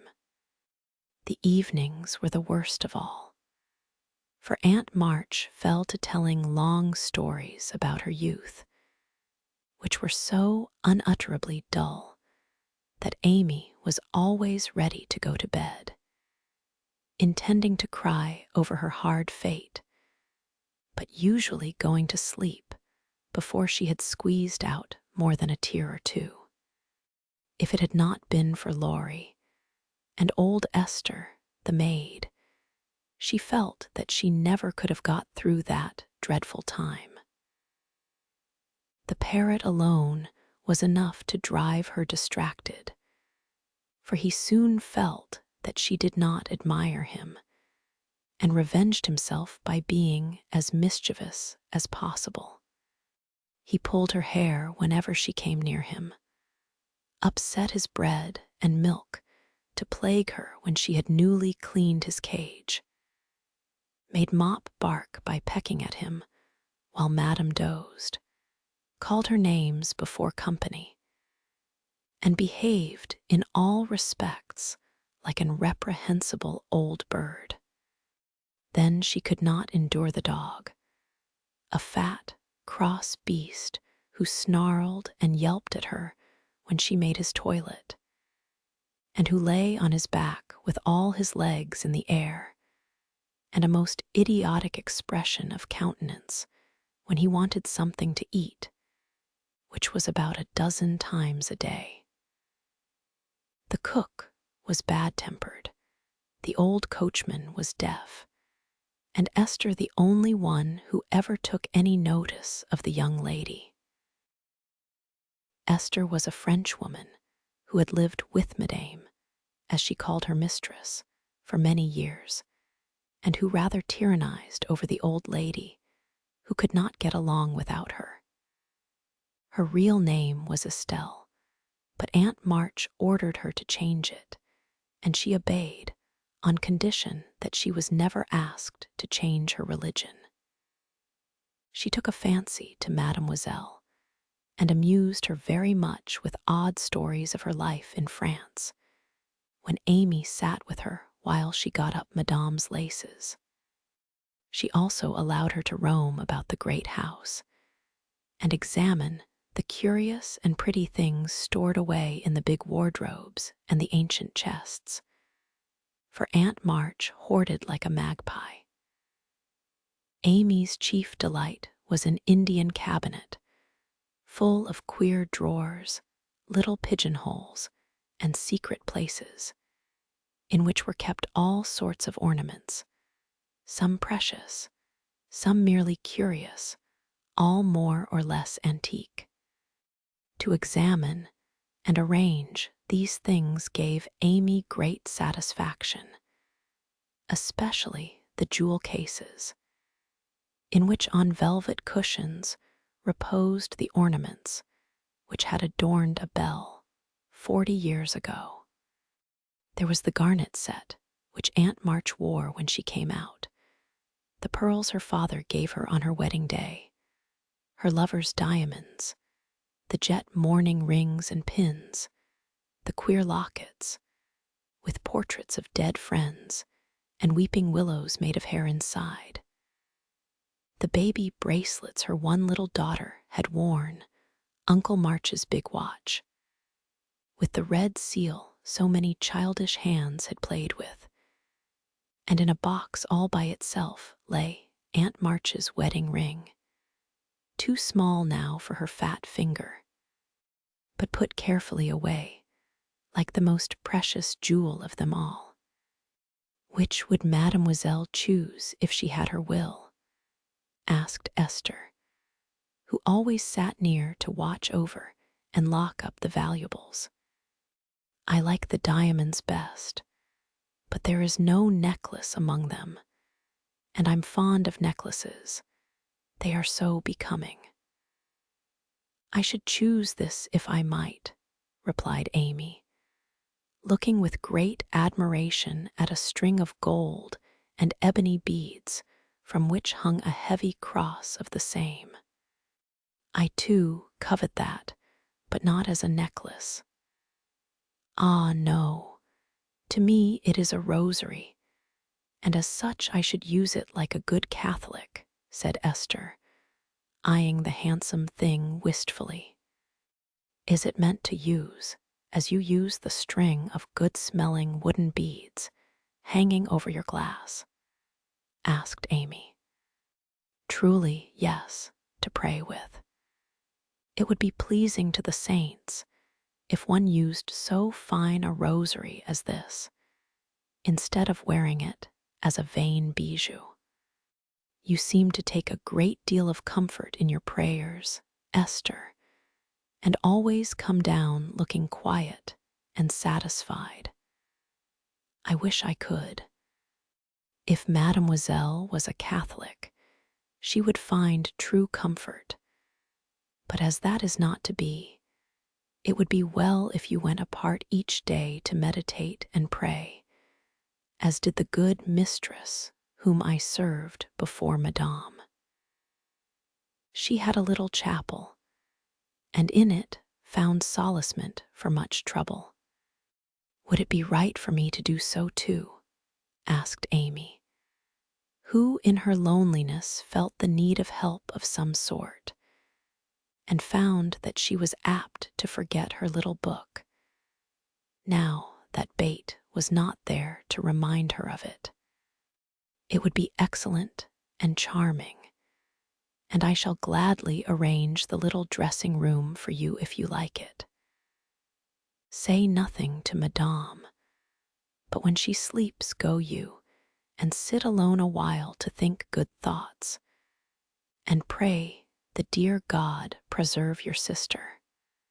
Esther was truly pious, and quite sincere in her advice, for she had an affectionate heart, and felt much for the sisters in their anxiety. Amy liked the idea, and gave her leave to arrange the light closet next her room, hoping it would do her good. I wish I knew where all these pretty things would go when Aunt March dies, she said, as she slowly replaced the shining rosary and shut the jewel cases one by one. To you and your sisters, I know it Madame confides in me. I witnessed her will, and it is to be so, whispered Esther, smiling. How nice, but I wish she'd let us have them now. Procrastination is not agreeable, observed Amy, taking a last look at the diamonds. It is too soon yet for the young ladies to wear these things. The first one who is affianced will have the pearls. Madame has said it. And I have a fancy that the little turquoise ring will be given to you when you go. For Madame approves your good behavior and charming manners. Do you think so? Oh, I'll be a lamb if I can only have that lovely ring. It's ever so much prettier than Kitty Bryant's. I do like Aunt March after all. And Amy tried on the blue ring with a delighted face and a firm resolve to earn it.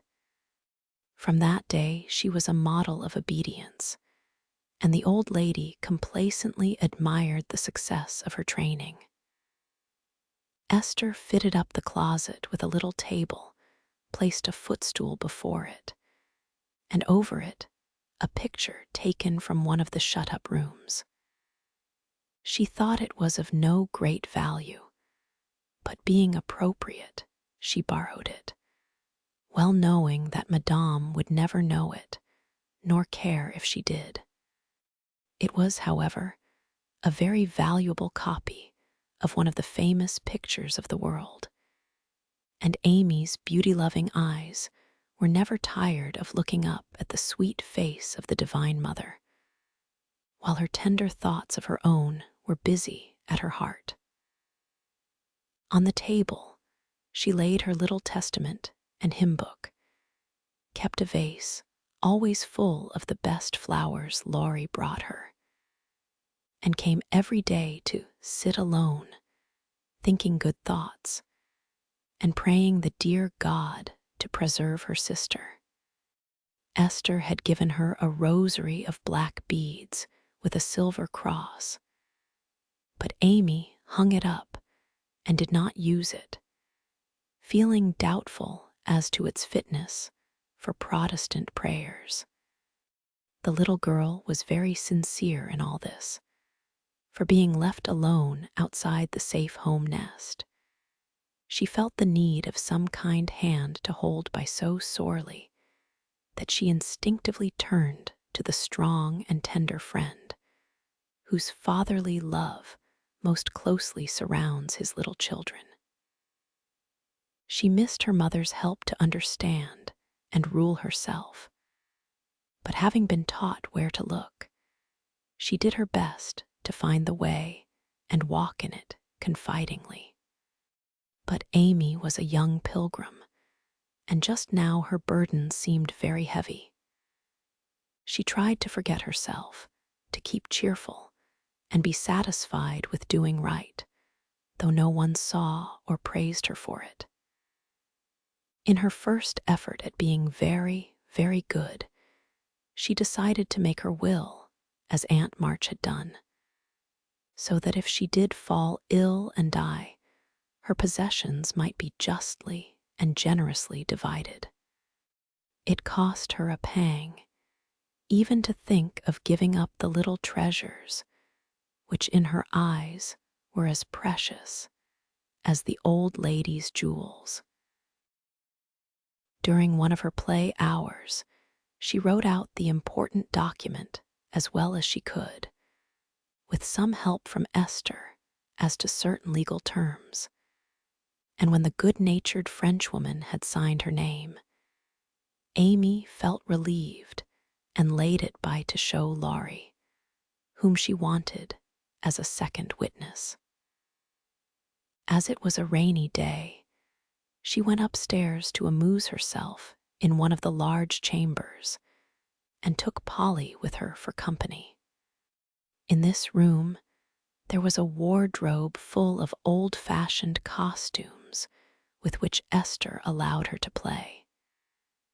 And it was her favorite amusement to array herself in the faded brocades and parade up and down before the long mirror, making stately curtsies and sweeping her train about with a rustle which delighted her ears. So busy was she on this day that she did not hear Laurie's ring nor see his face peeping in at her, as she gravely promenaded to and fro, flirting her fan and tossing her head, on which she wore a great pink turban, contrasting oddly with her blue brocade dress and yellow quilted petticoat. She was obliged to walk carefully, for she had on high-heeled shoes, and as Laurie told Joe afterward, it was a comical sight to see her mince along in her gay suit, with Polly sidling and bridling just behind her, imitating her as well as he could, and occasionally stopping to laugh or exclaim, "Ain't we fine? Get along, you fright. Hold your tongue. Kiss me, dear. Ha, ha," having with difficulty restrained an explosion of merriment, lest it should offend her majesty. Laurie tapped and was graciously received. "Sit down and rest while I put these things away. Then I want to consult you about a very serious matter," said Amy, when she had shown her splendor and driven Polly into a corner. "That bird is the trial of my life," she continued, removing the pink mountain from her head, while Laurie seated himself astride a chair. "Yesterday, when Aunt was asleep and I was trying to be as still as a mouse, Polly began to squall and flap about in his cage, so I went to let him out and found a big spider there. I poked it out, and it ran under the bookcase. Polly marched straight after it, stooped down and peeped under the bookcase, saying in his funny way with a cock of his eye, 'Come out and take a walk, my dear.' I couldn't help laughing, which made Pole swear, and Aunt woke up and scolded us both. Did the spider accept the old fellow's invitation?" asked Laurie, yawning. "Yes, out it came, and away ran Polly, frightened to death, and scrambled up on Aunt's chair, calling out, 'Catch her, catch her, catch her,' as I chased the spider." "That's a lie." "Oh, Lor," cried the parrot, pecking at Laurie's toes. "I'd wring your neck if you were mine, you old torment," cried Laurie, shaking his fist at the bird, who put his head on one side and gravely croaked, "Alliliar." "Bless your buttons, dear." "Now I'm ready," said Amy, shutting the wardrobe and taking a piece of paper out of her pocket. "I want you to read that, please, and tell me if it is legal and right. I felt I ought to do it, for life is uncertain, and I don't want any ill feeling over my tomb." Laurie bit his lips, and turning a little from the pensive speaker, read the following document with praiseworthy gravity, considering the spelling. "My last, WILL and TSTMNT. I, Amy Curtis March, being in my sane mind, go give and bequeath all my earthly property, viz. To wit, namely, to my father, my best pictures, sketches, maps, and works of art, including frames. Also my $100, to do what he likes with. To my mother, all my clothes, except the blue apron with pockets. Also my likeness, and my medal with much love. To my dear sister Margaret, I give my turquoise ring, if I get it. Also my green box with the doves on it, Also my piece of real lace for her neck, and my sketch of her as a memorial of her little girl. To Joe I leave my breastpin, the one mended with sealing wax, also my bronze inkstand, she lost the cover, and my most precious plaster rabbit, because I am sorry I burned up her story. To Bate, if she lives after me, I give my dolls and the little bureau, my fan, my linen collars, and my new slippers, if she can wear them being thin when she gets well. And I herewith also leave her my regret that I ever made fun of old Joanna. To my friend and neighbor Theodore Lawrence, I bequeath my paper mache portfolio, my clay model of a horse, though he did say it hadn't any neck. Also, in return for his great kindness in the hour of affliction, any one of my artistic works he likes. Notre Dame is the best. To our venerable benefactor, Mr. Lawrence, I leave my purple box with a looking glass in the cover, which will be nice for his pens, and remind him of the departed girl who thanks him for his favors to her family, especially Bate. I wish my favorite playmate Kitty, Bryant, to have the blue silk apron and my gold bead ring with a kiss. To Hannah I give the bandbox she wanted, and all the patchwork I leave hoping she will remember me when it you see. And now, having disposed of my most valuable property, I hope all will be satisfied and not blame the dead. I forgive everyone and trust we may all meet when the trump shall sound. Amen. To this will and testament I set my hand and seal on this 20th day of Nov. Annie Domino, 1861. Amy Curtis March. Witnesses: Estelle Valner, Theodore Lawrence. The last name was written in pencil, and Amy explained that he was to rewrite it in ink and seal it up for her properly. What put it into your head? Did anyone tell you about Bates giving away her things? Asked Laurie soberly, as Amy laid a bit of red tape with sealing wax, a taper, and a standish before him. She explained and then asked anxiously, "What about Bate?" I'm sorry I spoke, but as I did, I'll tell you.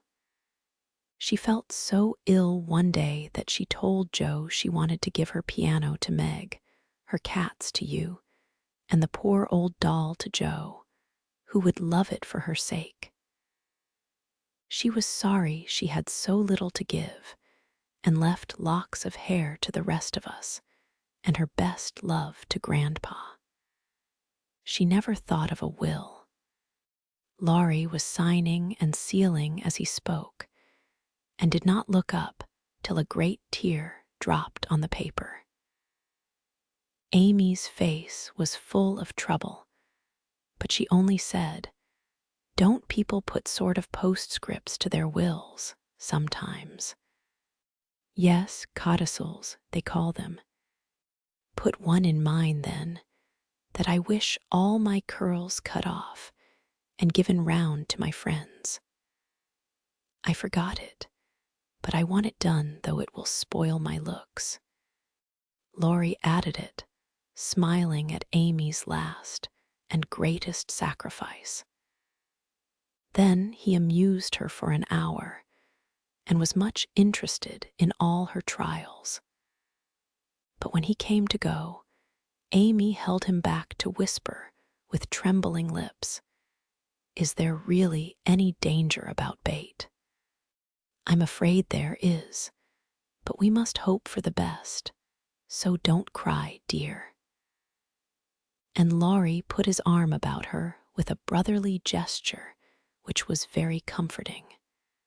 When he had gone, she went to her little chapel, and sitting in the twilight, prayed for Bate, with streaming tears and an aching heart, feeling that 1,000,000 turquoise rings would not console her for the loss of her gentle little sister.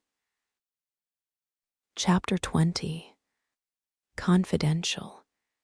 I don't think I have any words in which to tell the meeting of the mother and daughters. Such hours are beautiful to live, but very hard to describe, so I will leave it to the imagination of my readers, merely saying that the house was full of genuine happiness, and that Meg's tender hope was realized.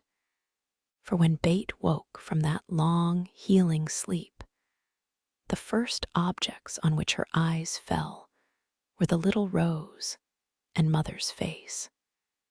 Too weak to wonder at anything, she only smiled and nestled close in the loving arms about her, feeling that the hungry longing was satisfied at last. Then she slept again, and the girls waited upon their mother, for she would not unclasp the thin hand which clung to hers even in sleep. Hannah had dished up an astonishing breakfast for the traveler, finding it impossible to vent her excitement in any other way.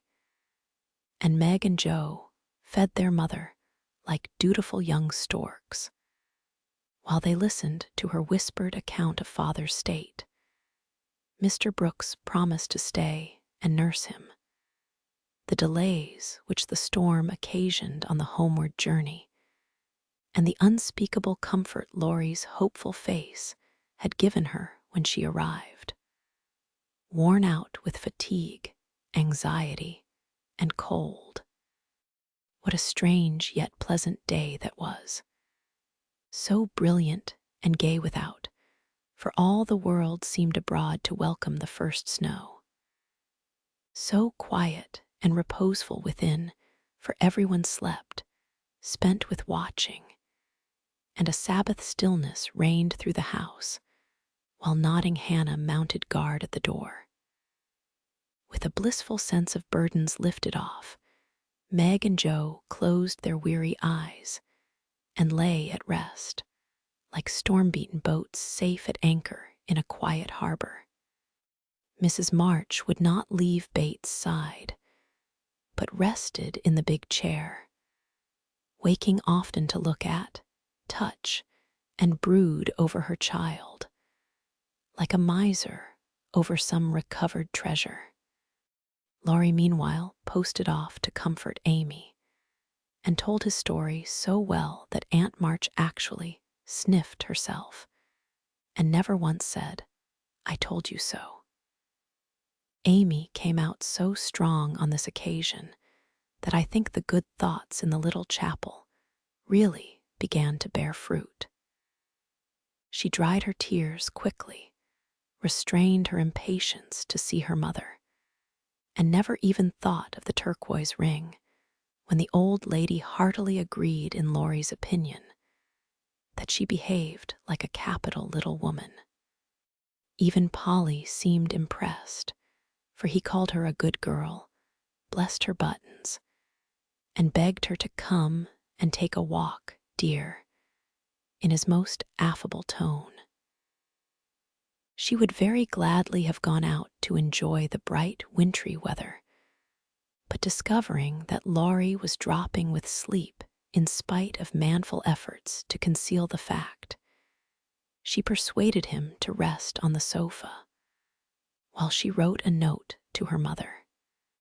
She was a long time about it, and when she returned, he was stretched out with both arms under his head, sound asleep, while Aunt March had pulled down the curtains and sat doing nothing in an unusual fit of benignity.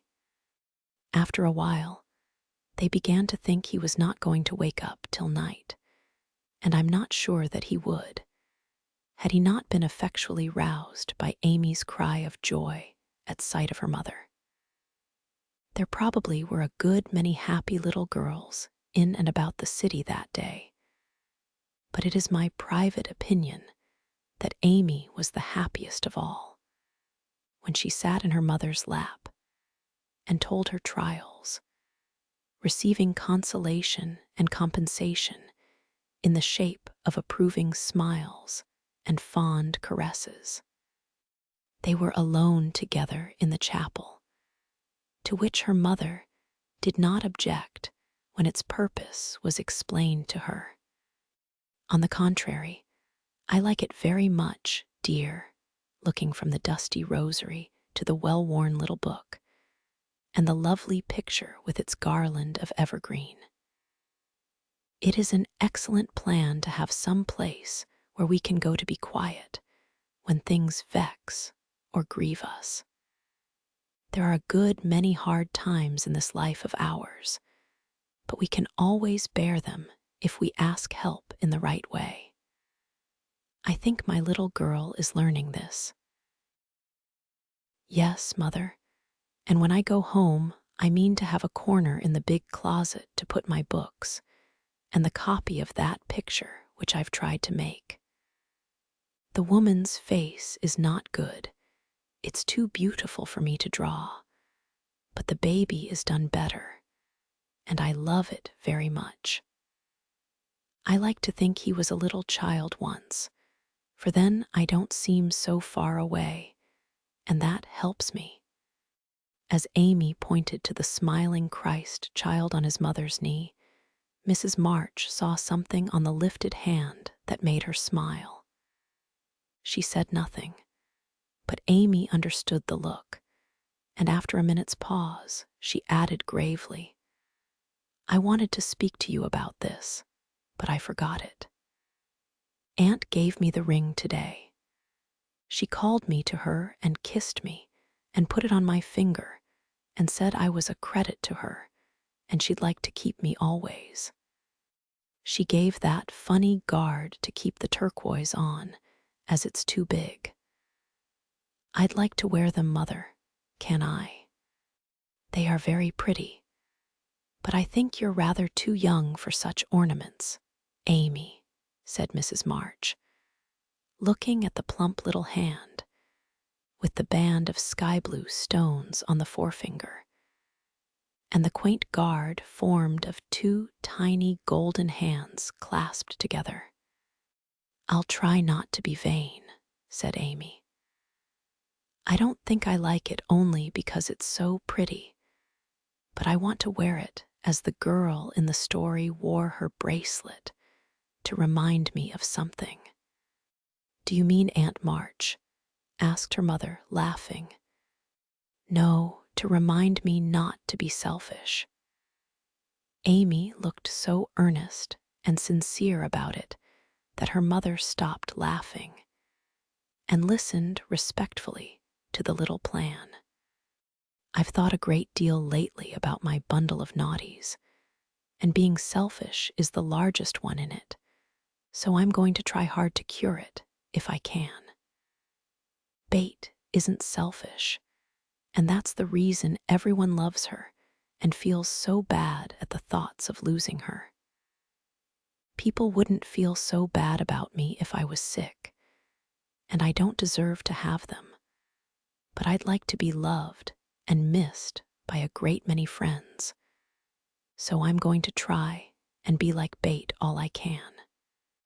I'm apt to forget my resolutions, but if I had something always about me to remind me, I guess I should do better. May we try this way?" "Yes, but I have more faith in the corner of the big closet. Wear your ring, dear, and do your best. I think you will prosper, for the sincere wish to be good is half the battle. Now I must go back to Bate. Keep up your heart, little daughter, and we will soon have you home again."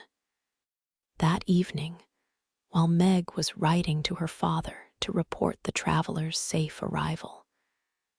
Jo slipped upstairs into Bates' room, and finding her mother in her usual place, stood a minute twisting her fingers in her hair, with a worried gesture and an undecided look. "What is it, dearie?"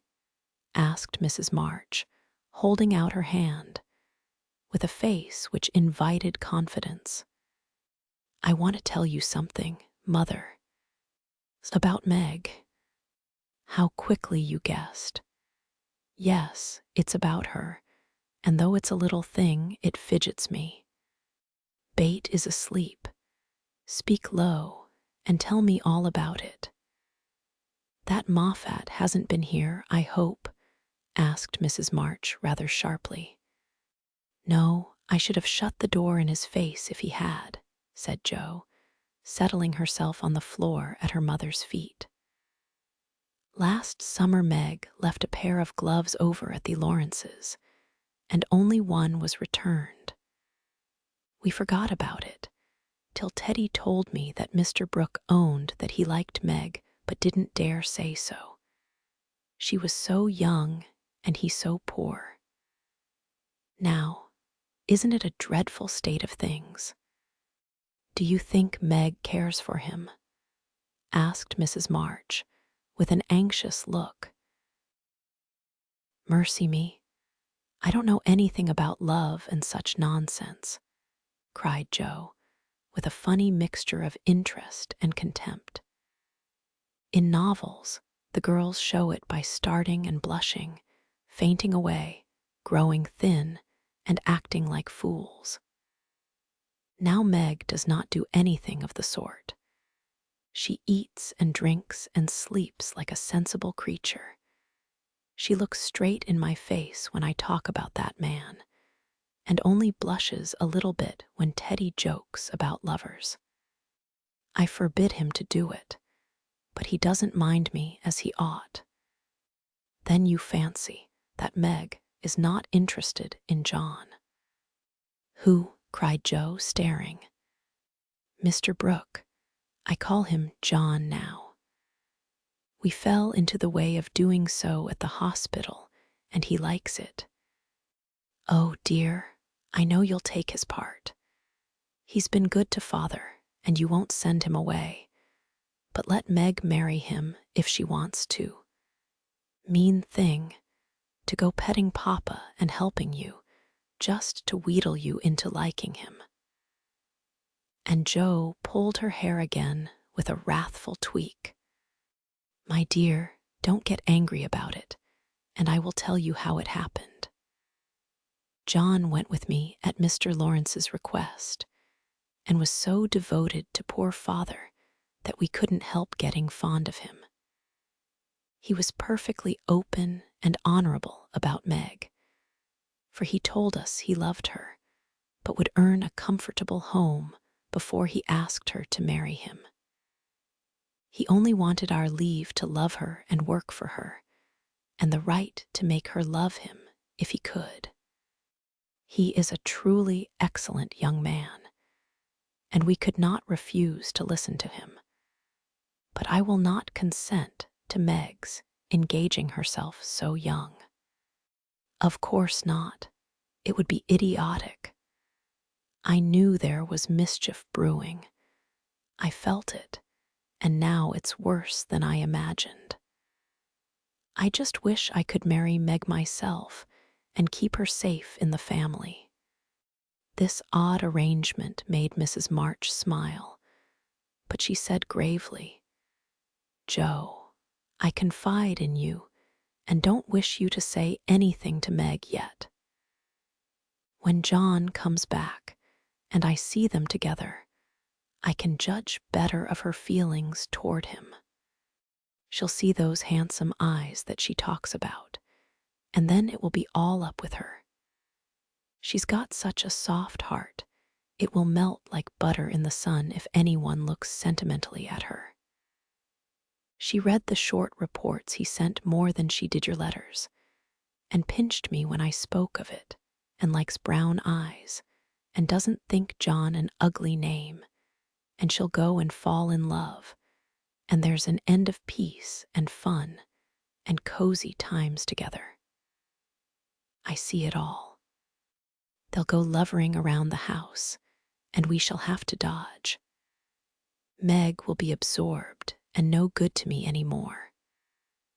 Brooke will scratch up a fortune somehow, carry her off, and make a hole in the family, and I shall break my heart, and everything will be abominably uncomfortable.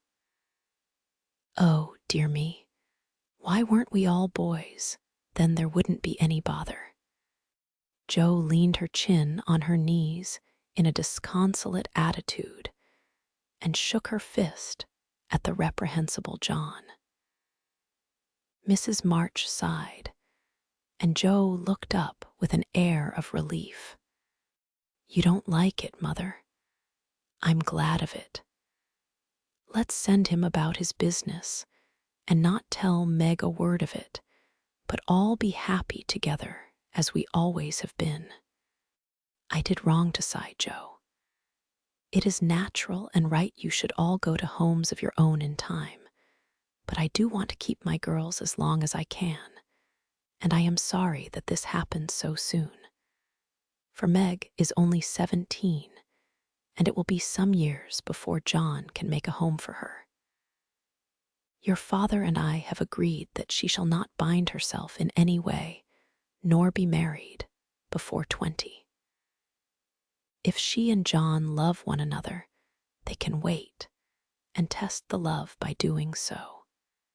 She is conscientious, and I have no fear of her treating him unkindly. My pretty, tender-hearted girl, I hope things will go happily with her. Hadn't you rather have her marry a rich man? Asked Jo, as her mother's voice faltered a little over the last words. Money is a good and useful thing, Jo, and I hope my girls will never feel the need of it too bitterly, nor be tempted by too much. I should like to know that John was firmly established in some good business, which gave him an income large enough to keep free from debt and make Meg comfortable. I'm not ambitious for a splendid fortune, a fashionable position, or a great name for my girls. If rank and money come with love and virtue, also I should accept them gratefully and enjoy your good fortune, but I know, by experience, how much genuine happiness can be had in a plain little house where the daily bread is earned and some privations give sweetness to the few pleasures. I am content to see Meg begin humbly, for if I am not mistaken, she will be rich in the possession of a good man's heart, and that is better than a fortune. I understand, Mother, and quite agree, but I'm disappointed about Meg, for I'd planned to have her marry Teddy by and by and sit in the lap of luxury all her days. Wouldn't it be nice? Asked Jo, looking up with a brighter face. He is younger than she, you know, began Mrs. March, but Jo broke in. Only a little. He's old for his age, and tall, and can be quite grown up in his manners if he likes. Then he's rich and generous and good, and loves us all, and I say it's a pity my plan is spoiled. I'm afraid Laurie is hardly grown up enough for Meg, and altogether too much of a weathercock just now for anyone to depend on. Don't make plans, Jo, but let time and their own hearts mate your friends. We can't meddle safely in such matters, and had better not get romantic rubbish, as you call it, into our heads, lest it spoil our friendship. Well, I won't, but I hate to see things going all crisscross and getting snarled up, when a pull here and a snip there would straighten it out. I wish wearing flat irons on our heads would keep us from growing up. But buds will be roses, and kittens cats, more's the pity." "What's that about flat irons and cats?" asked Meg, as she crept into the room with the finished letter in her hand. "Only one of my stupid speeches. I'm going to bed." "Come, Peggy," said Jo, unfolding herself like an animated puzzle. "Quite right and beautifully written."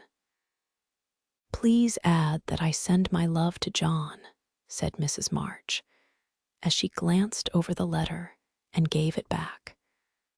"Do you call him John?" asked Meg, smiling, with her innocent eyes looking down into her mother's. "Yes, he has been like a son to us, and we are very fond of him," replied Mrs. March, returning the look with a keen one. "I'm glad of that. He is so lonely." "Good night, mother dear. It is so inexpressibly comfortable to have you here," was Meg's answer. The kiss her mother gave her was a very tender one, and as she went away, Mrs. March said, with a mixture of satisfaction and regret, "She does not love John yet, but will soon learn to." Chapter 21. Laurimakes mischief, and Jo makes peace. Jo's face was a study next day, for the secret rather weighed upon her, and she found it hard not to look mysterious and important. Meg observed it, but did not trouble herself to make inquiries, for she had learned that the best way to manage Jo was by the law of contraries, so she felt sure of being told everything if she did not ask. She was rather surprised, therefore, when the silence remained unbroken, and Jo assumed a patronizing air, which decidedly aggravated Meg, who in turn assumed an air of dignified reserve and devoted herself to her mother. This left Jo to her own devices, for Mrs. March had taken her place as nurse, and bade her rest, exercise, and amuse herself after her long confinement. Amy being gone, Laurie was her only refuge, and much as she enjoyed his society, she rather dreaded him just then, for he was an incorrigible tease, and she feared he would coax the secret from her. She was quite right, for the mischief-loving lad no sooner suspected a mystery than he set himself to find it out, and led Jo a trying life of it. He wheedled, bribed, ridiculed, threatened, and scolded, affected indifference, that he might surprise the truth from her, declared he knew, then that he didn't care, and at last, by dint of perseverance, he satisfied himself that it concerned Meg and Mr. Brooke. Feeling indignant that he was not taken into his tutor's confidence, he set his wits to work to devise some proper retaliation for the slight.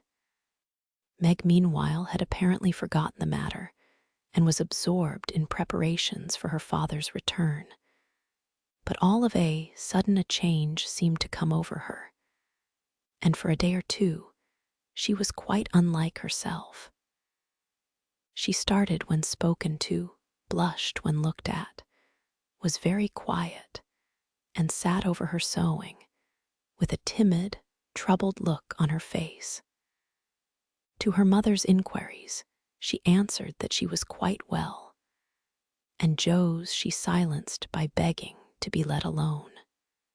"She feels it in the air, love, I mean, and she's going very fast. She's got most of the symptoms, is twittery and cross, doesn't eat, lies awake, and mopes in corners. I caught her singing that song he gave her, and once she said, "John, as you do," and then turned as red as a poppy. "Whatever shall we do?" said Joe, looking ready for any measures, however violent. "Nothing but wait. Let her alone, be kind and patient, and father's coming will settle everything," replied her mother. "Here's a note to you, Meg, all sealed up." "How odd. Teddy never seals mine," said Joe next day, as she distributed the contents of the little post office. Mrs. March and Joe were deep in their own affairs, when a sound from Meg made them look up to see her staring at her note with a frightened face. "My child, what is it?" cried her mother, running to her, while Joe tried to take the paper which had done the mischief. "It's all a mistake. He didn't send it." "Oh, Joe, how could you do it?" And Meg hid her face in her hands, crying as if her heart were quite broken. "Me, I've done nothing. What's she talking about?" cried Joe, bewildered. Meg's mild eyes kindled with anger as she pulled a crumpled note from her pocket and threw it at Joe, saying reproachfully, "You wrote it, and that bad boy helped you. How could you be so rude, so mean, and cruel to us both?" Joe hardly heard her, for she and her mother were reading the note, which was written in a peculiar hand. "My dearest Margaret, I can no longer restrain my passion and must know my fate before I return. I dare not tell your parents yet, but I think they would consent if they knew that we adored one another. Mr. Lawrence will help me to some good place, and then, my sweet girl, you will make me happy. I implore you to say nothing to your family yet, but to send one word of hope through Laurie to your devoted John." Oh, the little villain. That's the way he meant to pay me for keeping my word to mother. "I'll give him a hearty scolding and bring him over to beg pardon," cried Joe, burning to execute immediate justice. But her mother held her back, saying, with a look she seldom wore, "Stop, Joe. You must clear yourself first. You have played so many pranks that I am afraid you have had a hand in this." "On my word, Mother, I haven't. I never saw that note before, and don't know anything about it, as true as I live," said Joe, so earnestly that they believed her. "If I had taken part in it, I'd have done it better than this, and have written a sensible note. I should think you'd have known Mr. Brooke wouldn't write such stuff as that," she added, scornfully tossing down the paper. "It's like his writing," faltered Meg, comparing it with the note in her hand. "Oh, Meg, you didn't answer it," cried Mrs. March quickly. "Yes, I did." And Meg hid her face again, overcome with shame. "Here's a scrape. Do let me bring that wicked boy over to explain and be lectured. I can't rest till I get hold of him." And Joe made for the door again. "Hush, let me handle this, for it is worse than I thought." "Margaret, tell me the whole story," commanded Mrs. March, sitting down by Meg, yet keeping hold of Joe, lest she should fly off. "I received the first letter from Laurie, who didn't look as if he knew anything about it," began Meg, without looking up. "I was worried at first and meant to tell you. Then I remembered how you liked Mr. Brooke, so I thought you wouldn't mind if I kept my little secret for a few days. I'm so silly that I like to think no one knew. And while I was deciding what to say, I felt like the girls in books who have such things to do. Forgive me, Mother. I'm paid for my silliness now. I never can look him in the face again. What did you say to him? Asked Mrs. March.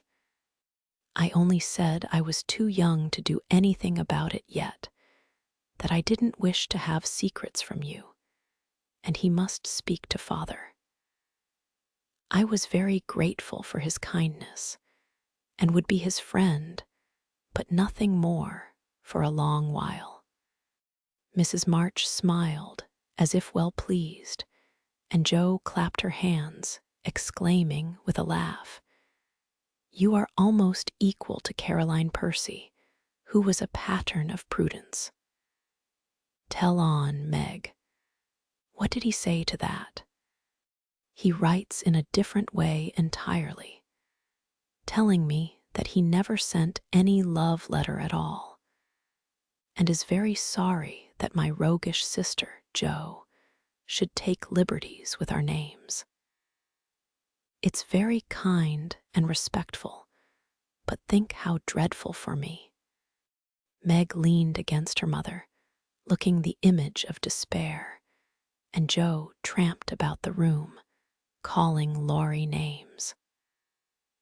All of a sudden she stopped, caught up the 2 notes, and after looking at them closely, said decidedly, "I don't believe Brooke ever saw either of these letters. Teddy wrote both, and keeps yours to crow over me with because I wouldn't tell him my secret." Don't have any secrets, Jo. Tell it to Mother and keep out of trouble, as I should have done, said Meg warningly. Bless you, child, Mother told me. That will do, Jo. I'll comfort Meg while you go and get Laurie. I shall sift the matter to the bottom and put a stop to such pranks at once. Away ran Jo, and Mrs. March gently told Meg Mr. Brooke's real feelings. Now, dear, what are your own? Do you love him enough to wait till he can make a home for you?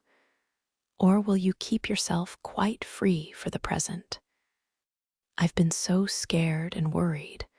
I don't want to have anything to do with lovers for a long while, perhaps never, answered Meg petulantly. If John doesn't know anything about this nonsense, don't tell him, and make Jo and Laurie hold their tongues. I won't be deceived and plagued and made a fool of. It's a shame. Seeing Meg's usually gentle temper was roused, and her pride hurt by this mischievous joke, Mrs. March soothed her by promises of entire silence and great discretion for the future. The instant Laurie's step was heard in the hall, Meg fled into the study, and Mrs. March received the culprit alone.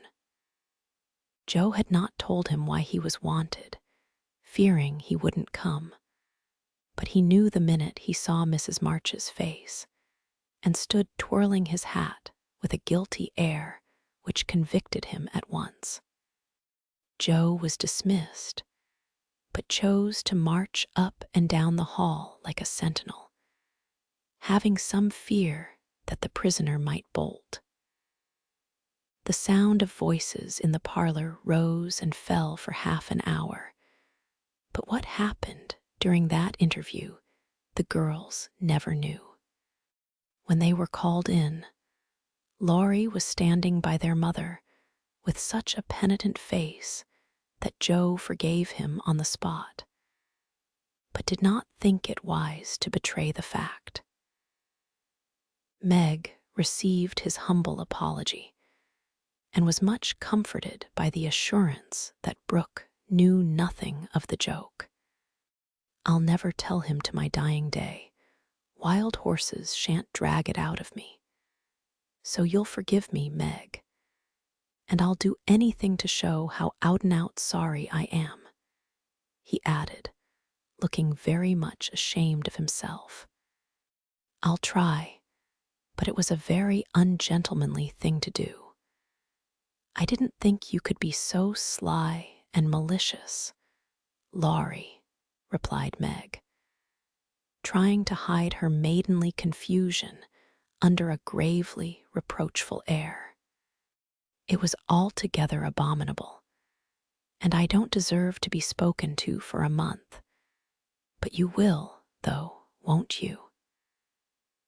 And Laurie folded his hands together with such an imploring gesture, as he spoke in his irresistibly persuasive tone, that it was impossible to frown upon him in spite of his scandalous behavior.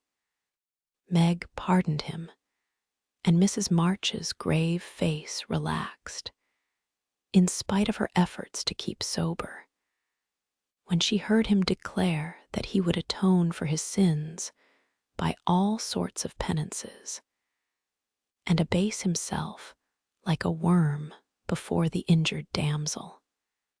Jo stood aloof, meanwhile, trying to harden her heart against him, and succeeding only in primming up her face into an expression of entire disapprobation. Laurie looked at her once or twice, but as she showed no sign of relenting, he felt injured and turned his back on her till the others were done with him, when he made her a low bow and walked off without a word. As soon as he had gone, she wished she had been more forgiving, and when Meg and her mother went upstairs, she felt lonely and longed for Teddy. After resisting for some time, she yielded to the impulse, and armed with a book to return, went over to the big house. "Is Mr. Lawrence in?" asked Jo of a housemaid who was coming downstairs. "Yes, miss, but I don't believe he's seeable just yet." "Why not? Is he ill?" "La, no, miss, but he's had a scene with Mr. Laurie, who is in one of his tantrums about something which vexes the old gentleman, so I dursn't go nigh him." "Where is Laurie?" "Shut up in his room, and he won't answer, though I've been a-tapping. I don't know what's to become of the dinner, for it's ready, and there's no one to eat it. I'll go and see what the matter is. I'm not afraid of either of them." Up went Jo, and knocked smartly on the door of Laurie's little study. "Stop that, or I'll open the door and make you," called out the young gentleman in a threatening tone. Jo immediately knocked again. The door flew open, and in she bounced before Laurie could recover from his surprise. Seeing that he really was out of temper, Jo, who knew how to manage him, assumed a contrite expression, and going artistically down upon her knees, said meekly, "Please forgive me for being so cross. I came to make it up, and can't go away till I have." "It's all right. Get up, and don't be a goose, Jo," was the cavalier reply to her petition. "Thank you, I will. Could I ask what's the matter? You don't look exactly easy in your mind." "I've been shaken, and I won't bear it," growled Laurie indignantly. "Who did it?" demanded Jo. "Grandfather. If it had been anyone else, I'd have." And the injured youth finished his sentence by an energetic gesture of the right arm. "That's nothing. I often shake you, and you don't mind," said Jo soothingly. "Pooh, you're a girl, and it's fun, but I'll allow no man to shake me. I don't think anyone would care to try it if you looked as much like a thundercloud as you do now. Why were you treated so?" just because I wouldn't say what your mother wanted me for. I'd promised not to tell, and of course I wasn't going to break my word. Couldn't you satisfy your grandpa in any other way? No, he would have the truth, the whole truth, and nothing but the truth.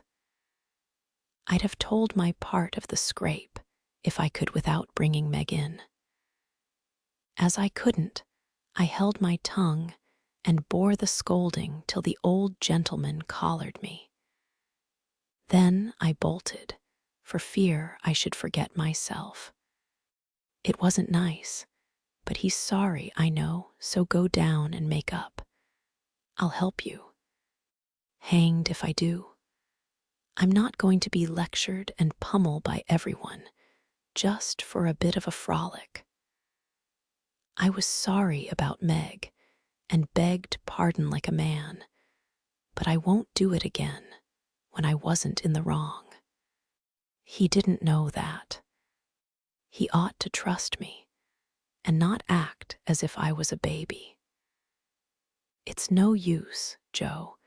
He's got to learn that I'm able to take care of myself and don't need anyone's apron string to hold on by. What pepper pots you are, sighed Joe. How do you mean to settle this affair? Well, he ought to beg pardon. And believe me when I say I can't tell him what the fuss is about. Bless you, he won't do that. I won't go down till he does. Now, Teddy, be sensible. Let it pass, and I'll explain what I can. You can't stay here, so what's the use of being melodramatic? I don't intend to stay here long, anyway. I'll slip off and take a journey somewhere, and when Grandpa misses me, he'll come round fast enough. I dare say, but you ought not to go and worry him. Don't preach. I'll go to Washington and see Brooke. It's gay there, and I'll enjoy myself after the troubles. What fun you'd have. I wish I could run off too, said Joe, forgetting her part of mentor in lively visions of martial life at the Capitol. Come on, then. Why not? You go and surprise your father, and I'll stir up old Brooke. It would be a glorious joke. Let's do it, Joe. We'll leave a letter saying we are all right and trot off at once. I've got money enough. It will do you good and no harm as you go to your father. For a moment Joe looked as if she would agree, for wild as the plan was, it just suited her. She was tired of care and confinement, longed for change, and thoughts of her father blended temptingly with the novel charms of camps and hospitals, liberty and fun. Her eyes kindled as they turned wistfully toward the window, but they fell on the old house opposite, and she shook her head with sorrowful decision. If I was a boy, we'd run away together and have a capital time, but as I'm a miserable girl, I must be proper and stop at home. Don't tempt me, Teddy. It's a crazy plan. That's the fun of it, began Laurie, who had got a willful fit on him and was possessed to break out of bounds in some way. Hold your tongue, cried Joe, covering her ears. Prunes and prisms are my doom, and I may as well make up my mind to it. I came here to moralize, not to hear things that make me skip to think of. I know Meg would wet blanket such a proposal, but I thought you had more spirit, began Laurie insinuatingly. Bad boy, be quiet. Sit down and think of your own sins. Don't go making me add to mine. If I get your grandpa to apologize for the shaking, "Will you give up running away?" asked Joe seriously. "Yes, but you won't do it," answered Laurie, who wished to make up, but felt that his outraged dignity must be appeased first. "If I can manage the young one, I can the old one," muttered Joe, as she walked away, leaving Laurie bent over a railroad map with his head propped up on both hands. "Come in," and Mr. Lawrence's gruff voice sounded gruffer than ever as Joe tapped at his door. "It's only me, sir, come to return a book," she said blandly as she entered. "Want any more?" asked the old gentleman, looking grim and vexed, but trying not to show it. "Yes, please. I like old Sam so well.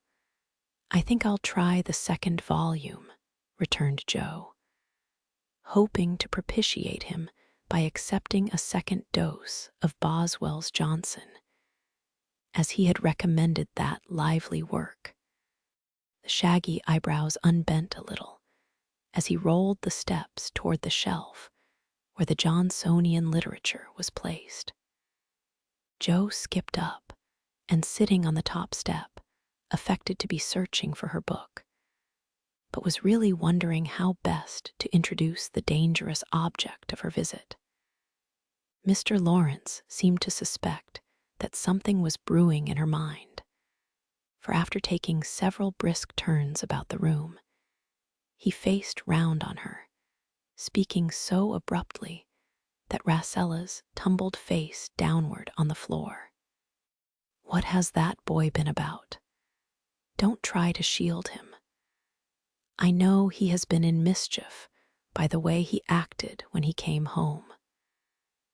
I can't get a word from him, and when I threatened to shake the truth out of him, he bolted upstairs and locked himself into his room. He did wrong, but we forgave him, and all promised not to say a word to anyone," began Joe reluctantly. "That won't do. He shall not shelter himself behind a promise from you soft-hearted girls. If he's done anything amiss, he shall confess, beg pardon, and be punished. Out with it, Joe. I won't be kept in the dark." Mr. Lawrence looked so alarming and spoke so sharply that Joe would have gladly run away if she could. But she was perched aloft on the steps, and he stood at the foot, a lion in the path, so she had to stay and brave it out. "Indeed, sir, I cannot tell. Mother forbade it.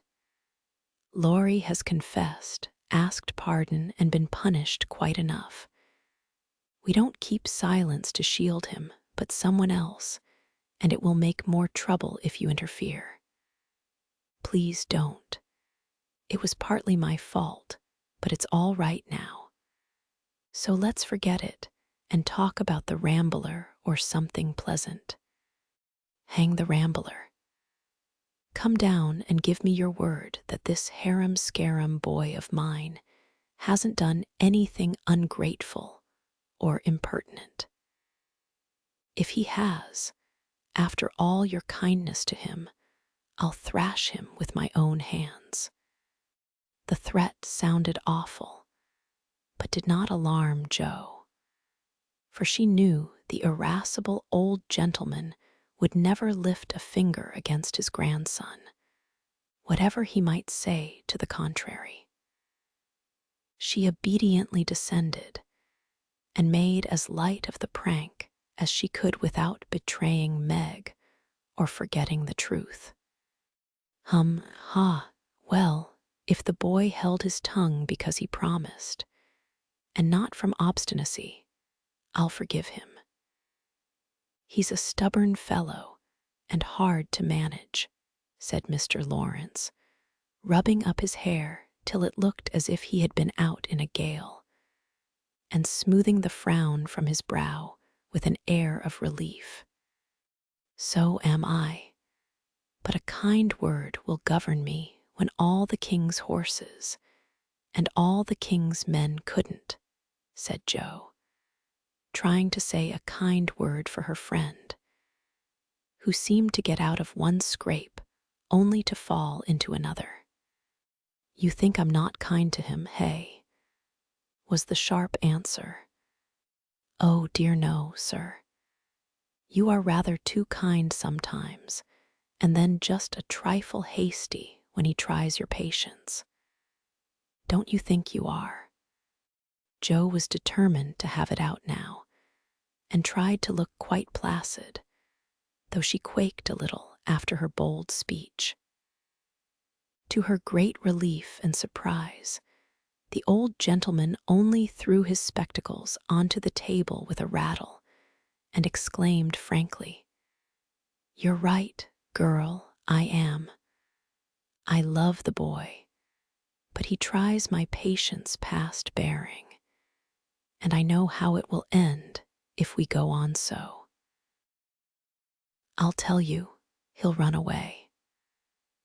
Jo was sorry for that speech the minute it was made. She meant to warn him that Laurie would not bear much restraint, and hoped he would be more forbearing with the lad. Mr. Lawrence's ruddy face changed suddenly, and he sat down with a troubled glance at the picture of a handsome man which hung over his table. It was Laurie's father, who had run away in his youth and married against the imperious old man's will. Jo fancied he remembered and regretted the past, and she wished she had held her tongue. "He won't do it unless he is very much worried, and only threatens it sometimes when he gets tired of studying. I often think I should like to, especially since my hair was cut.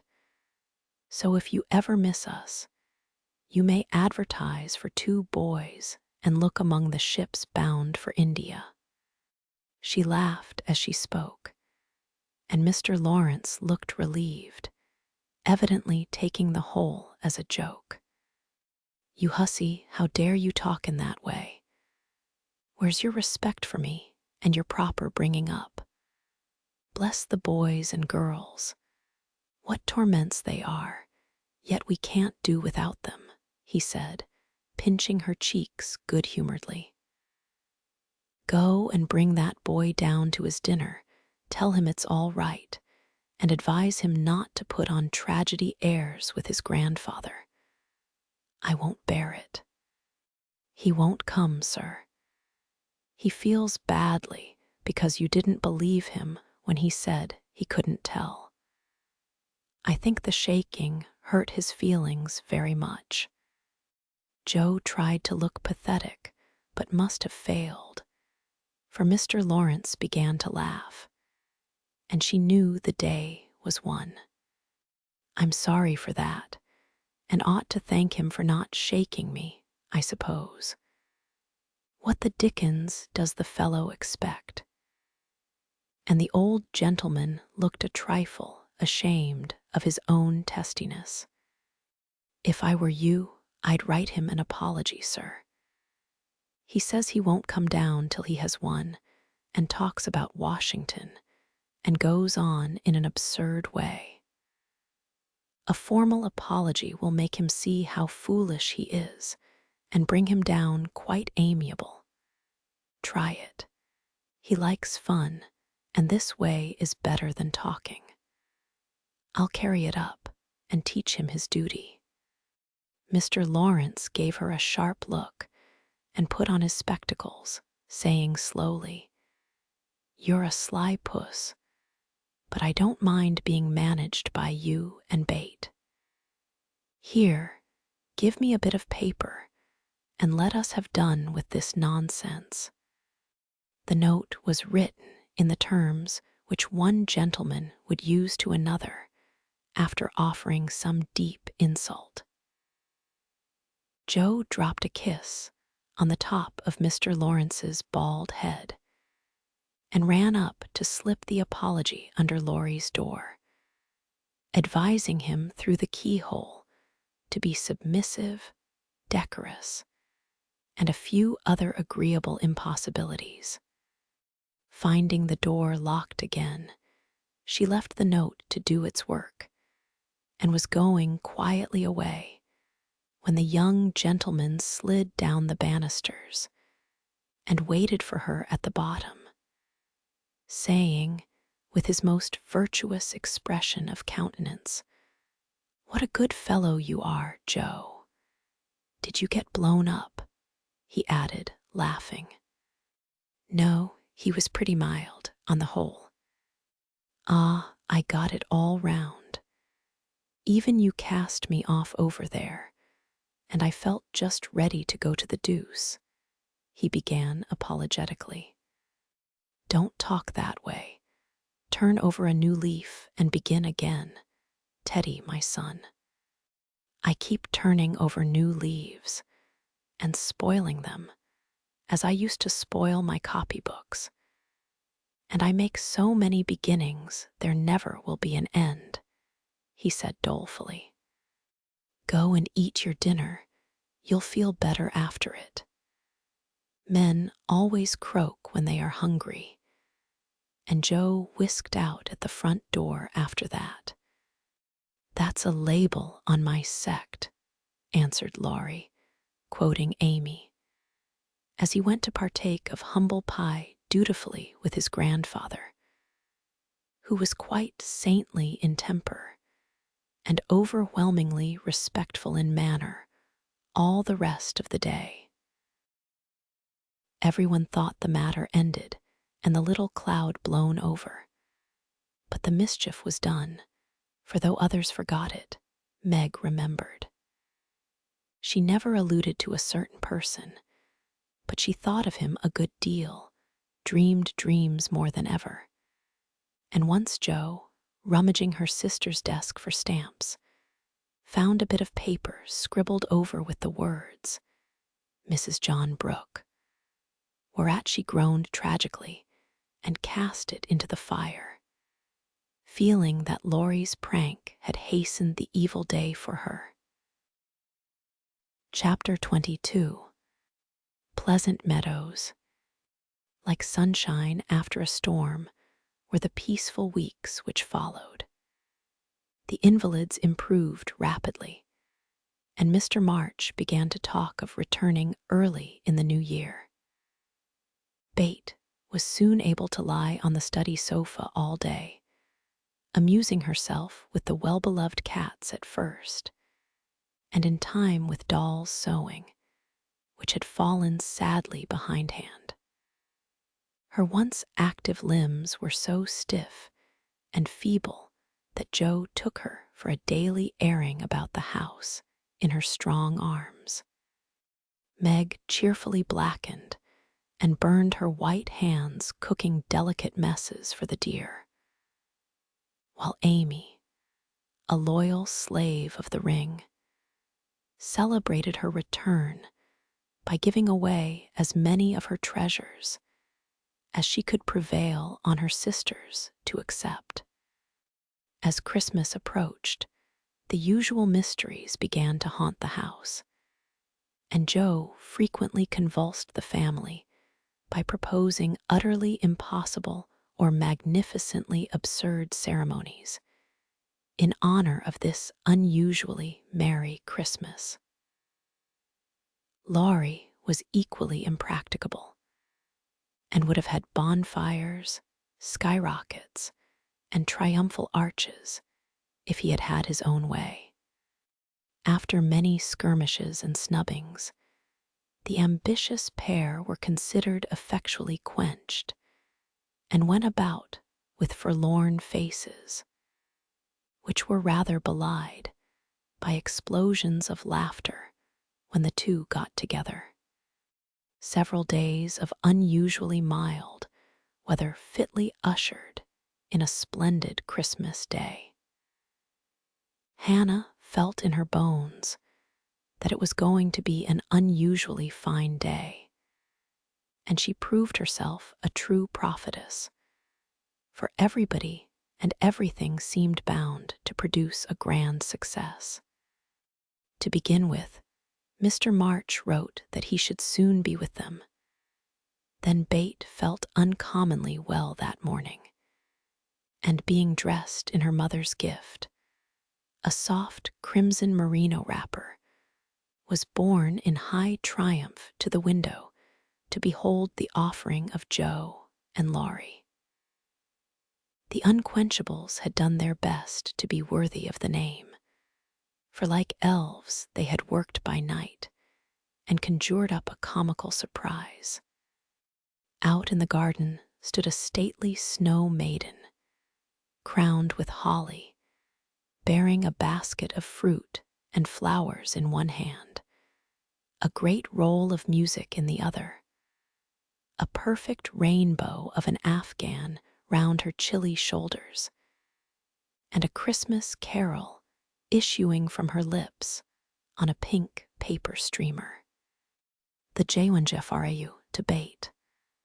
God bless you, dear Queen Bess. May nothing you dismay, but health and peace and happiness be yours this Christmas day. Here's fruit to feed our busy bee, and flowers for her nose. Here's music for her peony, an afghan for her toes. A portrait of Joanna, C., by Raphael No. 2, who labored with great industry to make it fair and true. Accept a ribbon red, I beg, for Madame Purr's tail, and ice cream made by lovely Peg, a Mont Blanc in a pail. Their dearest love my makers laid within my breast of snow. Accept it, and the Alpine maid, from Laurie and from Joe. How Bate laughed when she saw it. How Laurie ran up and down to bring in the gifts. And what ridiculous speeches Joe made as she presented them. I'm so full of happiness that if Father was only here, I couldn't hold one drop more, said Bate, quite sighing with contentment as Joe carried her off to the study to rest after the excitement, and to refresh herself with some of the delicious grapes the Jungfrau had sent her. So am I, added Joe, slapping the pocket wherein reposed the long-desired Undine and Sintram. I'm sure I am, echoed Amy, poring over the engraved copy of the Madonna and Child, which her mother had given her in a pretty frame. Of course I am, cried Meg, smoothing the silvery folds of her first silk dress, for Mr. Lawrence had insisted on giving it. How can I be otherwise? Said Mrs. March gratefully, as her eyes went from her husband's letter to Bates' smiling face, and her hand caressed the brooch made of gray and golden, chestnut and dark brown hair, which the girls had just fastened on her breast.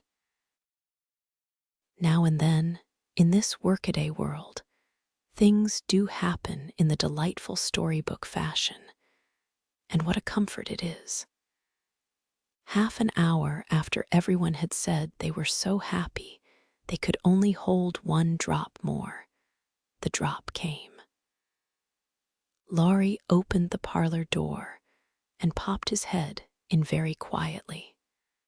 He might just as well have turned a somersault and uttered an Indian war whoop, for his face was so full of suppressed excitement, and his voice so treacherously joyful that everyone jumped up, though he only said, in a queer, breathless voice, "Here's another Christmas present for the March family."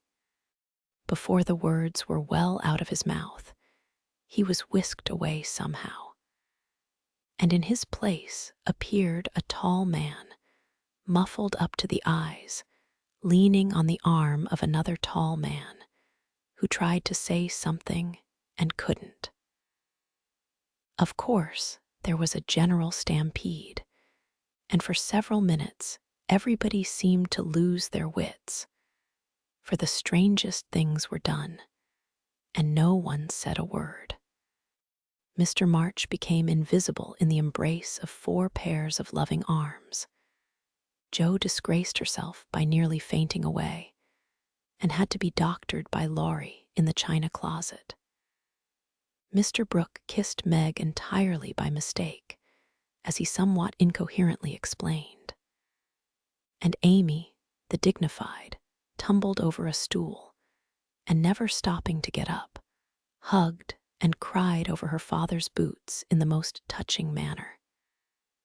Mrs. March was the first to recover herself and held up her hand with a warning. "Hush.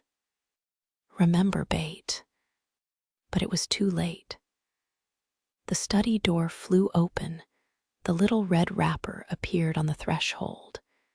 Joy put strength into the feeble limbs, and Bate ran straight into her father's arms. Never mind what happened just after that, for the full hearts overflowed, washing away the bitterness of the past and leaving only the sweetness of the present. It was not at all romantic, but a hearty laugh set everybody straight again. For Hannah was discovered behind the door, sobbing over the fat turkey, which she had forgotten to put down when she rushed up from the kitchen. As the laugh subsided, Mrs. March began to thank Mr. Brooke for his faithful care of her husband, at which Mr. Brooke suddenly remembered that Mr. March needed rest, and seizing Laurie, he precipitately retired. Then the 2 invalids were ordered to repose, which they did by both sitting in one big chair and talking hard. Mr. March told how he had longed to surprise them, and how, when the fine weather came, he had been allowed by his doctor to take advantage of it, how devoted Brooke had been, and how he was altogether a most estimable and upright young man. Why, Mr. March paused a minute just there, and after a glance at Meg, who was violently poking the fire, looked at his wife with an inquiring lift of the eyebrows. I leave you to imagine. Also why Mrs. March gently nodded her head and asked, rather abruptly, if he wouldn't like to have something to eat. Jo saw and understood the look, and she stalked grimly away to get wine and beef tea, muttering to herself as she slammed the door, "I hate estimable young men with brown eyes." There never was such a Christmas dinner as they had that day. The fat turkey was a sight to behold when Hannah sent him up, stuffed, browned, and decorated. So was the plum pudding, which melted in one's mouth, likewise the jellies, in which Amy reveled like a fly in a honey pot. Everything turned out well, which was a mercy, Hannah said, for my mind was that flustered, Mum, that it's a miracle I didn't roast the pudding and stuff the turkey with raisins, let alone bilin of it in a cloth. Mr. Lawrence and his grandson dined with them, also Mr. Brooke, at whom Jo glowered darkly, to Laurie's infinite amusement. 2 easy chairs stood side by side at the head of the table, in which sat Bate and her father, feasting modestly on chicken and a little fruit. They drank healths, told stories, sang songs, reminisced, as the old folks say, and had a thoroughly good time. A sleigh ride had been planned, but the girls would not leave their father, so the guests departed early, and as twilight gathered, the happy family sat together round the fire. Just a year ago, we were groaning over the dismal Christmas we expected to have. "Do you remember?" asked Joe, breaking a short pause which had followed a long conversation about many things. "Rather a pleasant year on the whole," said Meg, smiling at the fire and congratulating herself on having treated Mr. Brooke with dignity. "I think it's been a pretty hard one," observed Amy, watching the light shine on her ring with thoughtful eyes. "I'm glad it's over, because we've got you back," whispered Bate, who sat on her father's knee. "Rather a rough road for you to travel, my little pilgrims, especially the latter part of it. But you have got on bravely, and I think the burdens are in a fair way to tumble off very soon," said Mr. March, looking with fatherly satisfaction at the 4 young faces gathered round him. "How do you know? Did Mother tell you?" asked Joe. "Not much. Straws show which way the wind blows, and I've made several discoveries today." "Oh, tell us what they are," cried Meg, who sat beside him.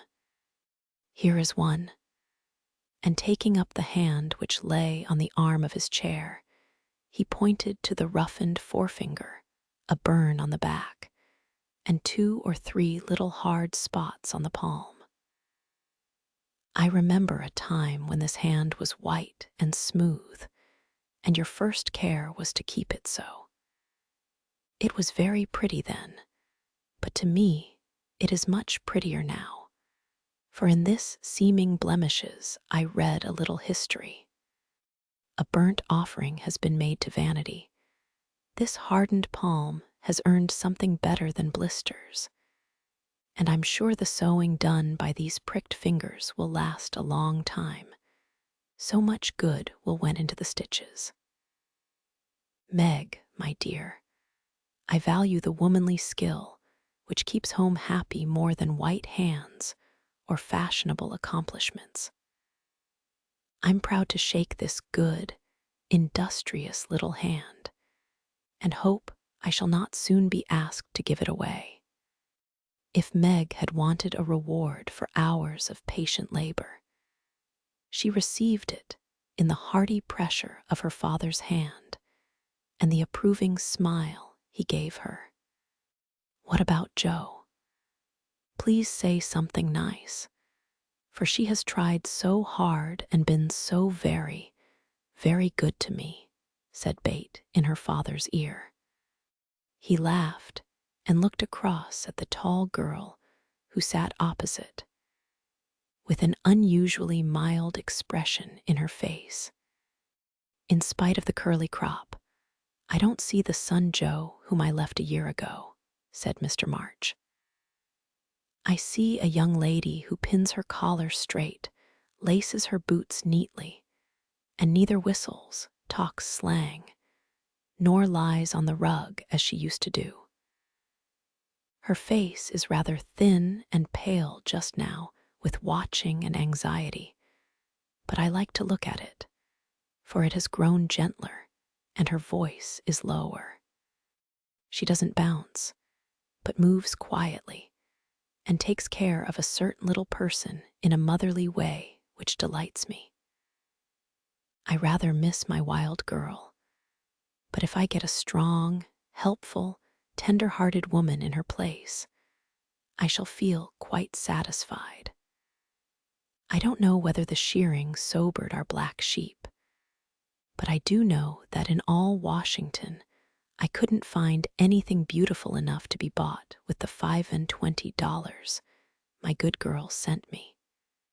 Joe's keen eyes were rather dim for a minute, and her thin face grew rosy in the firelight as she received her father's praise, feeling that she did deserve a portion of it. "Now, Bate," said Amy, longing for her turn, but ready to wait. There's so little of her, I'm afraid to say much, for fear she will slip away altogether, though she is not so shy as she used to be, began their father cheerfully. But recollecting how nearly he had lost her, he held her close, saying tenderly, with her cheek against his own, "I've got you safe, my bait, and I'll keep you so, please God." After a minute's silence, he looked down at Amy, who sat on the cricket at his feet, and said, with a caress of the shining hair, "I observed that Amy took drumsticks at dinner, ran errands for her mother all the afternoon, gave Meg her place tonight, and has waited on everyone with patience and good humor. I also observe that she does not fret much nor look in the glass, and has not even mentioned a very pretty ring which she wears. So I conclude that she has learned to think of other people more and of herself less, and has decided to try and mold her character as carefully as she molds her little clay figures. I am glad of this, for though I should be very proud of a graceful statue made by her, I shall be infinitely prouder of a lovable daughter with a talent for making life beautiful to herself and others." "What are you thinking of, Bate?" asked Joe, when Amy had thanked her father and told about her ring. "I read in Pilgrim's Progress today how, after many troubles, Christian and Hopeful came to a pleasant green meadow where lilies bloomed all year round.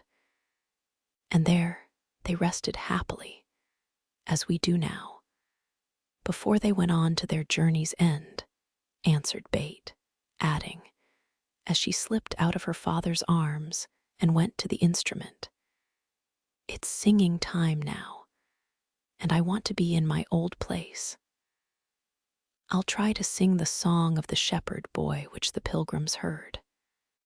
I made the music for father, because he likes the verses." So, sitting at the dear little piano, Bate softly touched the keys, and in the sweet voice they had never thought to hear again, sang to her own accompaniment the quaint hymn, which was a singularly fitting song for her. "He that is down need fear no fall, he that is low no pride. He that is humble ever shall have God to be his guide. I am content with what I have, little be it or much. And Lord, contentment still I crave, because thou savest such.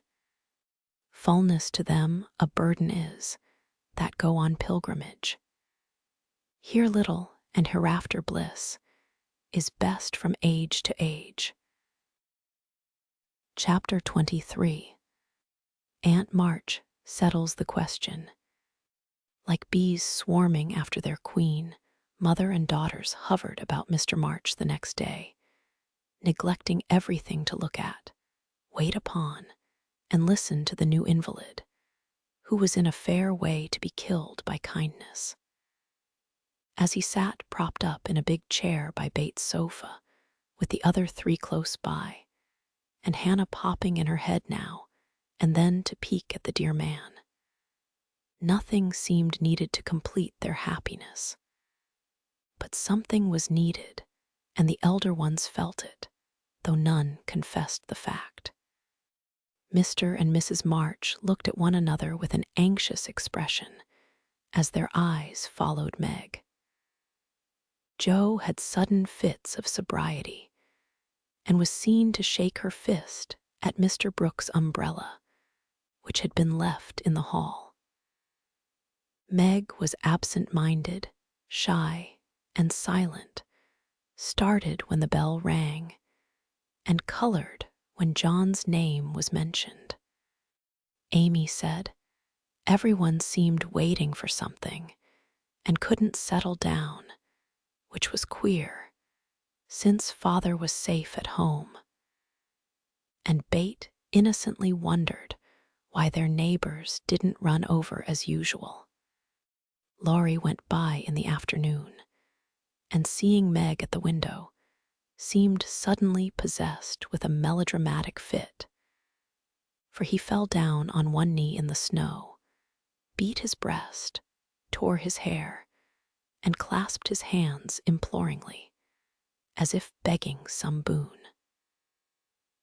And when Meg told him to behave himself and go away, he wrung imaginary tears out of his handkerchief and staggered round the corner as if in utter despair.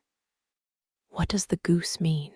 said Meg, laughing and trying to look unconscious. "He's showing you how your John will go on by and by." "Touching, isn't it?" answered Joe scornfully. "Don't say my John. It isn't proper or true." But Meg's voice lingered over the words as if they sounded pleasant to her. "Please don't plague me, Joe. I've told you I don't care much about him, and there isn't to be anything said. But we are all to be friendly and go on as before. We can't, for something has been said, and Laurie's mischief has spoiled you for me. I see it, and so does Mother. You are not like your old self a bit, and seem ever so far away from me. I don't mean to plague you and will bear it like a man, but I do wish it was all settled. I hate to wait, so if you mean ever to do it, make haste and have it over quickly," said Joe pettishly. "I can't say anything till he speaks, and he won't, because father said I was too young," began Meg, bending over her work with a queer little smile, which suggested that she did not quite agree with her father on that point. "If he did speak, you wouldn't know what to say, but would cry or blush, or let him have his own way instead of giving a good, decided no. I'm not so silly and weak as you think. I know just what I should say, for I've planned it all, so I needn't be taken unawares. There's no knowing what may happen, and I wished to be prepared." Joe couldn't help smiling at the important air which Meg had unconsciously assumed, and which was as becoming as the pretty color varying in her cheeks. "Would you mind telling me what you'd say?" asked Joe more respectfully. "Not at all. You are 16 now, quite old enough to be my confidant, and my experience will be useful to you by and by, perhaps, in your own affairs of this sort. Don't mean to have any. It's fun to watch other people philander, but I should feel like a fool doing it myself," said Joe, looking alarmed at the thought. "I think not, if you liked anyone very much, and he liked you." Meg spoke as if to herself, and glanced out at the lane where she had often seen lovers walking together in the summer twilight. "I thought you were going to tell your speech to that man," said Joe, rudely shortening her sister's little reverie. "Oh, I should merely say, quite calmly and decidedly, 'Thank you, Mr. Brooke. You are very kind. But I agree with father that I am too young to enter into any engagement at present, so please say no more. But let us be friends, as we were.' That's stiff and cool enough. I don't believe you'll ever say it, and I know he won't be satisfied if you do. If he goes on like the rejected lovers in books, you'll give in, rather than hurt his feelings." "No, I won't. I shall tell him I've made up my mind, and shall walk out of the room with dignity." Meg rose as she spoke, and was just going to rehearse the dignified exit, when a step in the hall made her fly into her seat and begin to sew as fast as if her life depended on finishing that particular seam in a given time. Jo smothered a laugh at the sudden change, and when someone gave a modest tap, opened the door with a grim aspect which was anything but hospitable. "Good afternoon. I came to get my umbrella. That is, to see how your father finds himself today," said Mr. Brooke, getting a trifle confused as his eyes went from one telltale face to the other. "It's very well, he's in the rack. I'll get him and tell it you are here." And having jumbled her father and the umbrella well together in her reply, Jo slipped out of the room to give Meg a chance to make her speech and air her dignity. But the instant she vanished, Meg began to sidle toward the door, murmuring, "Mother will like to see you. Pray sit down, I'll call her." "Don't go. Are you afraid of me, Margaret?" And Mr. Brooke looked so hurt that Meg thought she must have done something very rude. She blushed up to the little curls on her forehead, for he had never called her Margaret before, and she was surprised to find how natural and sweet it seemed to hear him say it. Anxious to appear friendly and at her ease, she put out her hand with a confiding gesture and said gratefully, "How can I be afraid when you have been so kind to Father? I only wish I could thank you for it." "Shall I tell you how?" asked Mr. Brooke, holding the small hand fast in both his own, and looking down at Meg with so much love in the brown eyes that her heart began to flutter. And she both longed to run away and to stop and listen.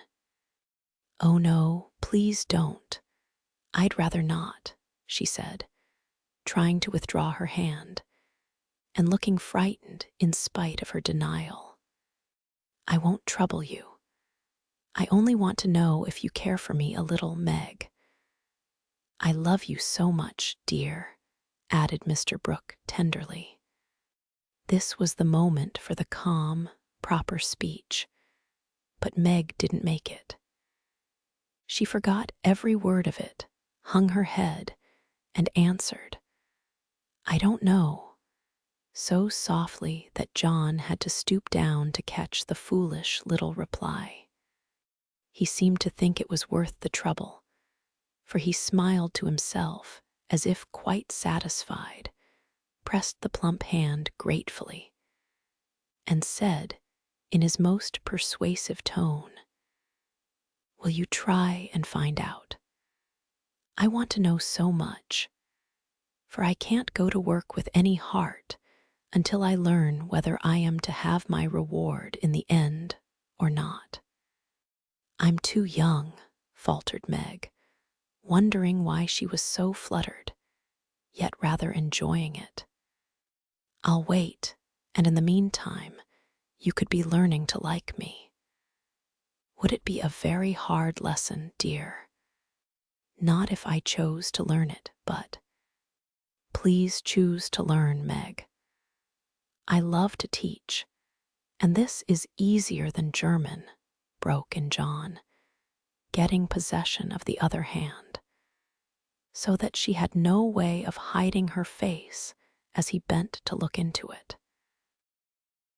His tone was properly beseeching, but stealing a shy look at him, Meg saw that his eyes were merry as well as tender, and that he wore the satisfied smile of one who had no doubt of his success. This nettled her. Annie Moffat's foolish lessons in coquetry came into her mind, and the love of power, which sleeps in the bosoms of the best of little women, woke up all of a sudden and took possession of her. She felt excited and strange, and not knowing what else to do, followed a capricious impulse, and withdrawing her hands, said petulantly, "I don't choose. Please go away and let me be." Poor Mr. Brooke looked as if his lovely castle in the air was tumbling about his ears, for he had never seen Meg in such a mood before, and it rather bewildered him. "Do you really mean that?" he asked anxiously, following her as she walked away. "Yes, I do. I don't want to be worried about such things. Father says I needn't. It's too soon, and I'd rather not. Mayn't I hope you'll change your mind by and by? I'll wait and say nothing till you have had more time. Don't play with me, Meg. I didn't think that of you. Don't think of me at all." "I'd rather you wouldn't," said Meg, taking a naughty satisfaction in trying her lover's patience and her own power. He was grave and pale now, and looked decidedly more like the novel heroes whom she admired. But he neither slapped his forehead nor tramped about the room as they did. He just stood looking at her so wistfully, so tenderly, that she found her heart relenting in spite of herself. What would have happened next I cannot say, if Aunt March had not come hobbling in at this interesting minute. The old lady couldn't resist her longing to see her nephew, for she had met Laurie as she took her airing, and hearing of Mr. March's arrival, drove straight out to see him. The family were all busy in the back part of the house, and she had made her way quietly in, hoping to surprise them. She did surprise two of them so much that Meg started as if she had seen a ghost, and Mr. Brooke vanished into the study. "Bless me, what's all this?" cried the old lady with a rap of her cane, as she glanced from the pale young gentleman to the scarlet young lady. "It's father's friend. I'm so surprised to see you," stammered Meg, feeling that she was in for a lecture now. "That's evident," returned Aunt March, sitting down. "But what is father's friend saying to make you look like a peony? There's mischief going on, and I insist upon knowing what it is," with another rap.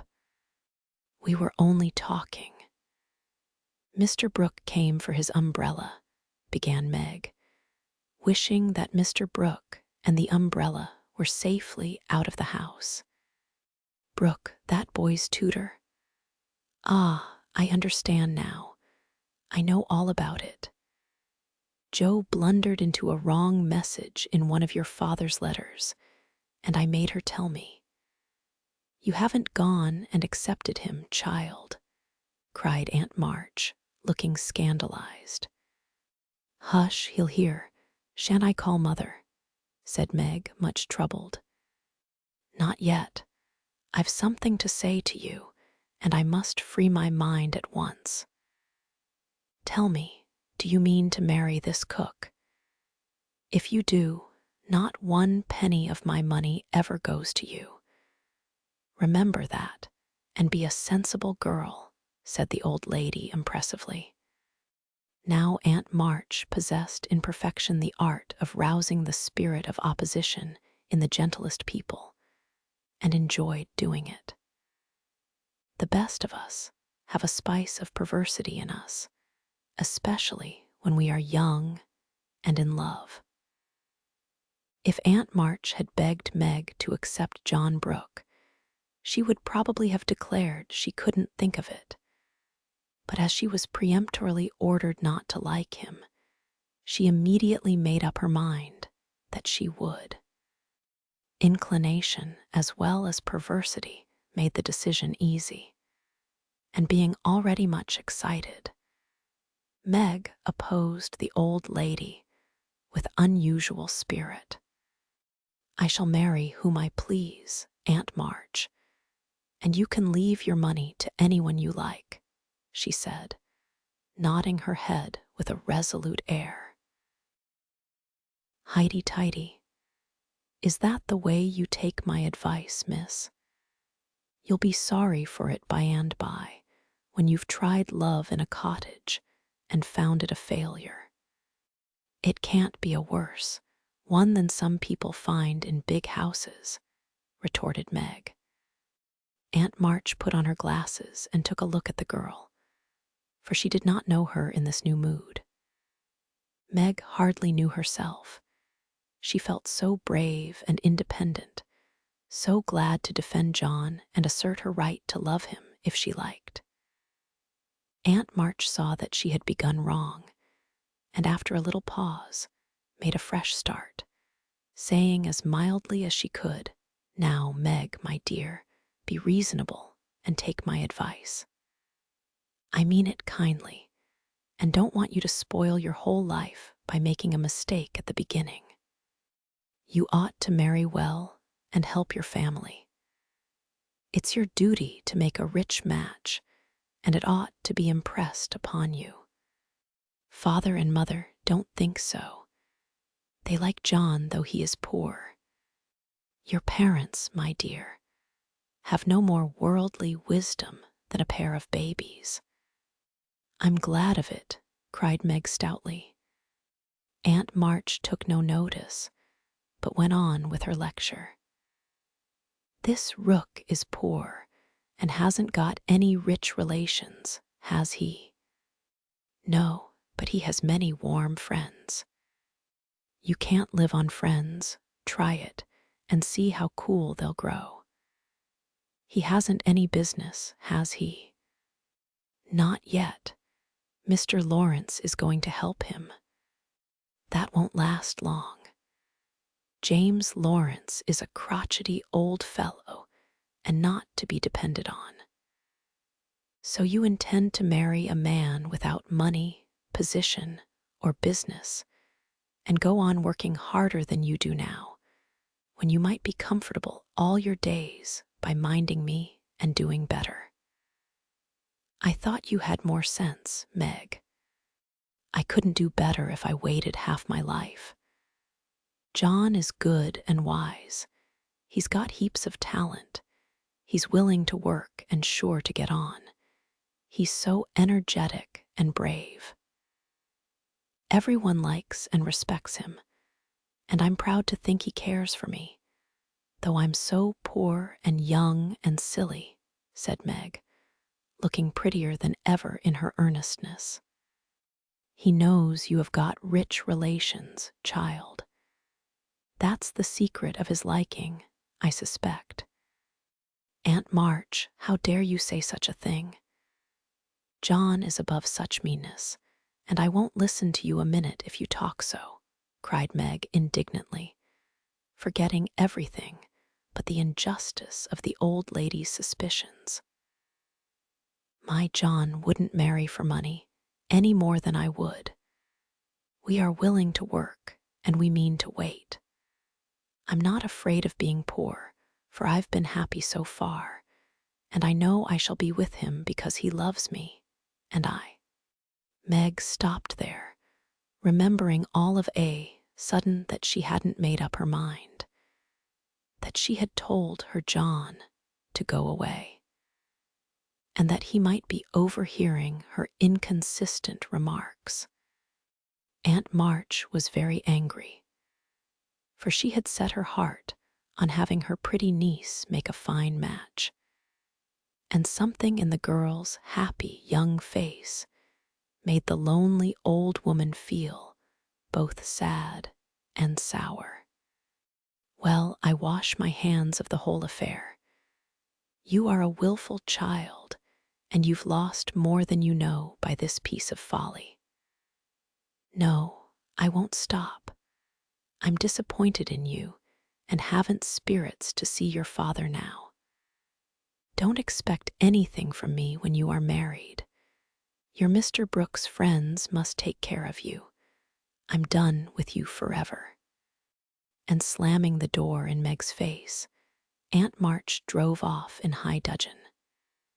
She seemed to take all the girls' courage with her, for when left alone, Meg stood for a moment, undecided whether to laugh or cry. Before she could make up her mind, she was taken possession of by Mr. Brooke, who said all in one breath, "I couldn't help hearing, Meg. Thank you for defending me, and Aunt March for proving that you do care for me a little bit." "I didn't know how much till she abused you," began Meg.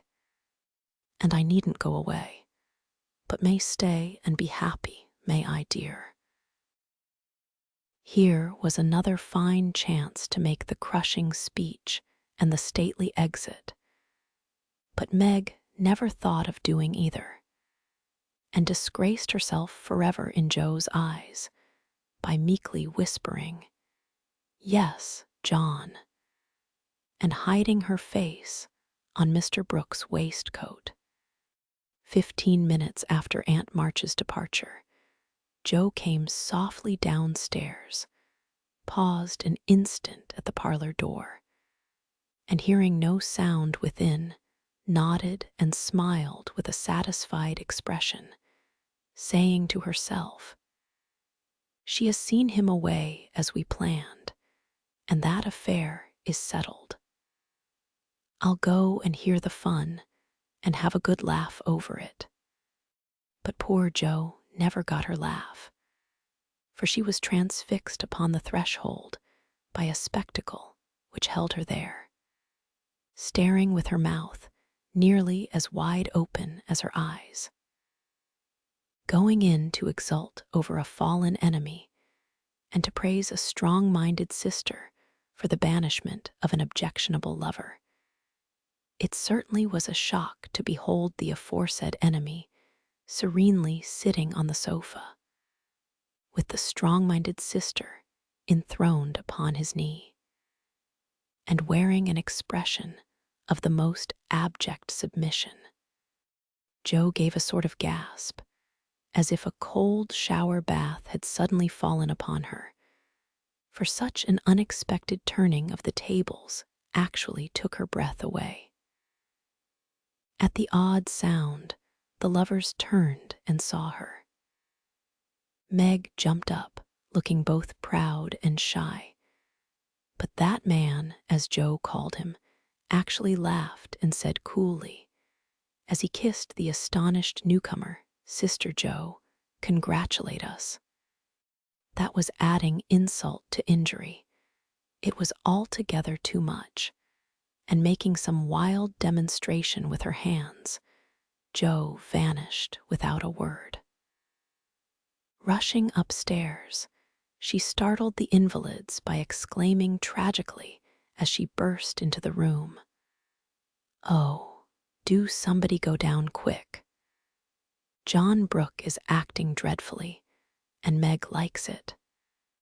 Mr. and Mrs. March left the room with speed, and casting herself upon the bed, Joe cried and scolded tempestuously as she told the awful news to Bate and Amy.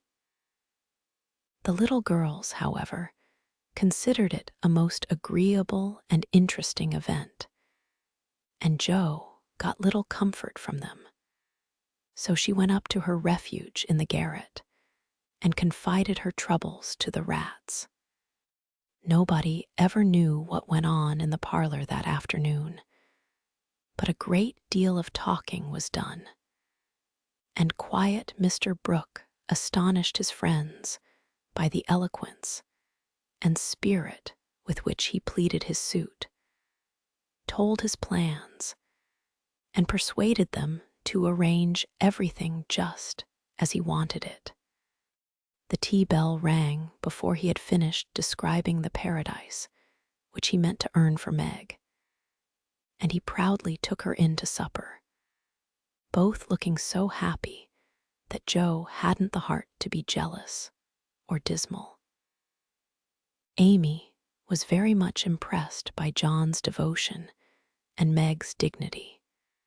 Bate beamed at them from a distance, while Mr. and Mrs. March surveyed the young couple with such tender satisfaction that it was perfectly evident Aunt March was right in calling them as unworldly as a pair of babies. No one ate much, but everyone looked very happy, and the old room seemed to brighten up amazingly when the first romance of the family began there. You can't say nothing pleasant ever happens now, can you, Meg? Said Amy, trying to decide how she would group the lovers in a sketch she was planning to make. No, I'm sure I can't. How much has happened since I said that? It seems a year ago, answered Meg, who was in a blissful dream lifted far above such common things as bread and butter. The joys come close upon the sorrows this time, and I rather think the changes have begun, said Mrs. March. In most families there comes, now and then, a year full of events. This has been such a one, but it ends well, after all. Hope the next will end better, muttered Joe, who found it very hard to see Meg absorbed in a stranger before her face. For Joe loved a few persons very dearly, and dreaded to have their affection lost or lessened in any way. I hope the third year from this will end better. I mean it shall, if I live to work out my plans, said Mr. Brooke, smiling at Meg, as if everything had become possible to him now. Doesn't it seem very long to wait? Asked Amy, who was in a hurry for the wedding. I've got so much to learn before I shall be ready. It seems a short time to me, answered Meg, with a sweet gravity in her face never seen there before. You have only to wait. I am to do the work, said John, beginning his labors by picking up Meg's napkin, with an expression which caused Joe to shake her head, and then say to herself with an air of relief as the front door banged, "Here comes Laurie. Now we shall have some sensible conversation." But Joe was mistaken, for Laurie came prancing in, overflowing with good spirits, bearing a great bridal-looking bouquet for Mrs. John Brooke, and evidently laboring under the delusion that the whole affair had been brought about by his excellent management. I knew Brooke would have it all his own way. He always does, for when he makes up his mind to accomplish anything, it's done though the sky falls, said Laurie, when he had presented his offering and his congratulations. Much obliged for that recommendation. I take it as a good omen for the future, and invite you to my wedding on the spot, answered Mr. Brooke, who felt at peace with all mankind, even his mischievous pupil. I'll come if I'm at the ends of the earth, for the sight of Joe's face alone on that occasion would be worth a long journey. You don't look festive, ma'am. What's the matter? Asked Laurie, following her into a corner of the parlor, whither all had adjourned to greet Mr. Lawrence. I don't approve of the match, but I've made up my mind to bear it, and shall not say a word against it, said Joe solemnly. You can't know how hard it is for me to give up Meg, she continued with a little quiver in her voice. You don't give her up. You only go halves, said Laurie consolingly. It can never be the same again. I've lost my dearest friend, sighed Joe. You've got me anyhow. I'm not good for much, I know, but I'll stand by you, Joe, all the days of my life. Upon my word, I will. And Laurie meant what he said. I know you will, and I'm ever so much obliged. You are always a great comfort to me, Teddy, returned Joe, gratefully shaking hands. Well now, don't be dismal. There's a good fellow. It's all right, you see. Meg is happy. Brooke will fly round and get settled immediately. Grandpa will attend to him, and it will be very jolly to see Meg in her own little house.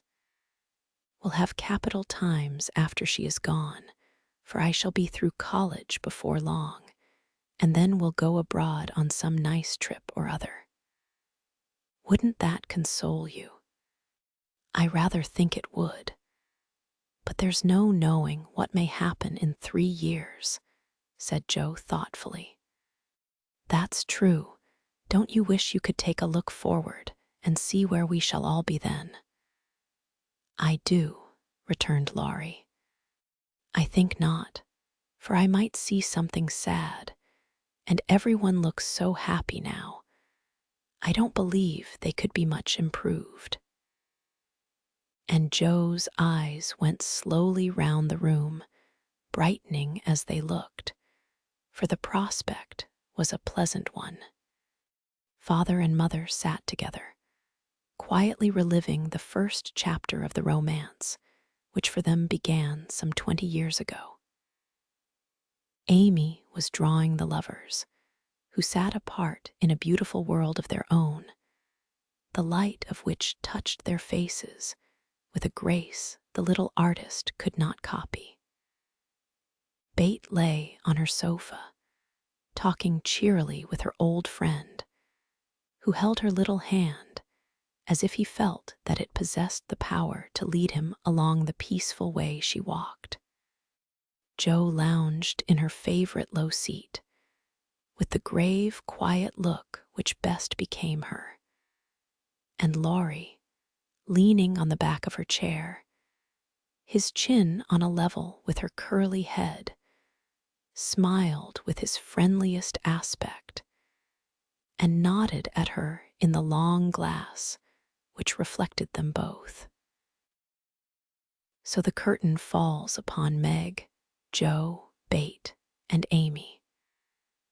Whether it ever rises again depends upon the reception given the first act of the domestic drama called Little Women. Little Women Part 2, in order that we may start afresh and go to Meg's wedding.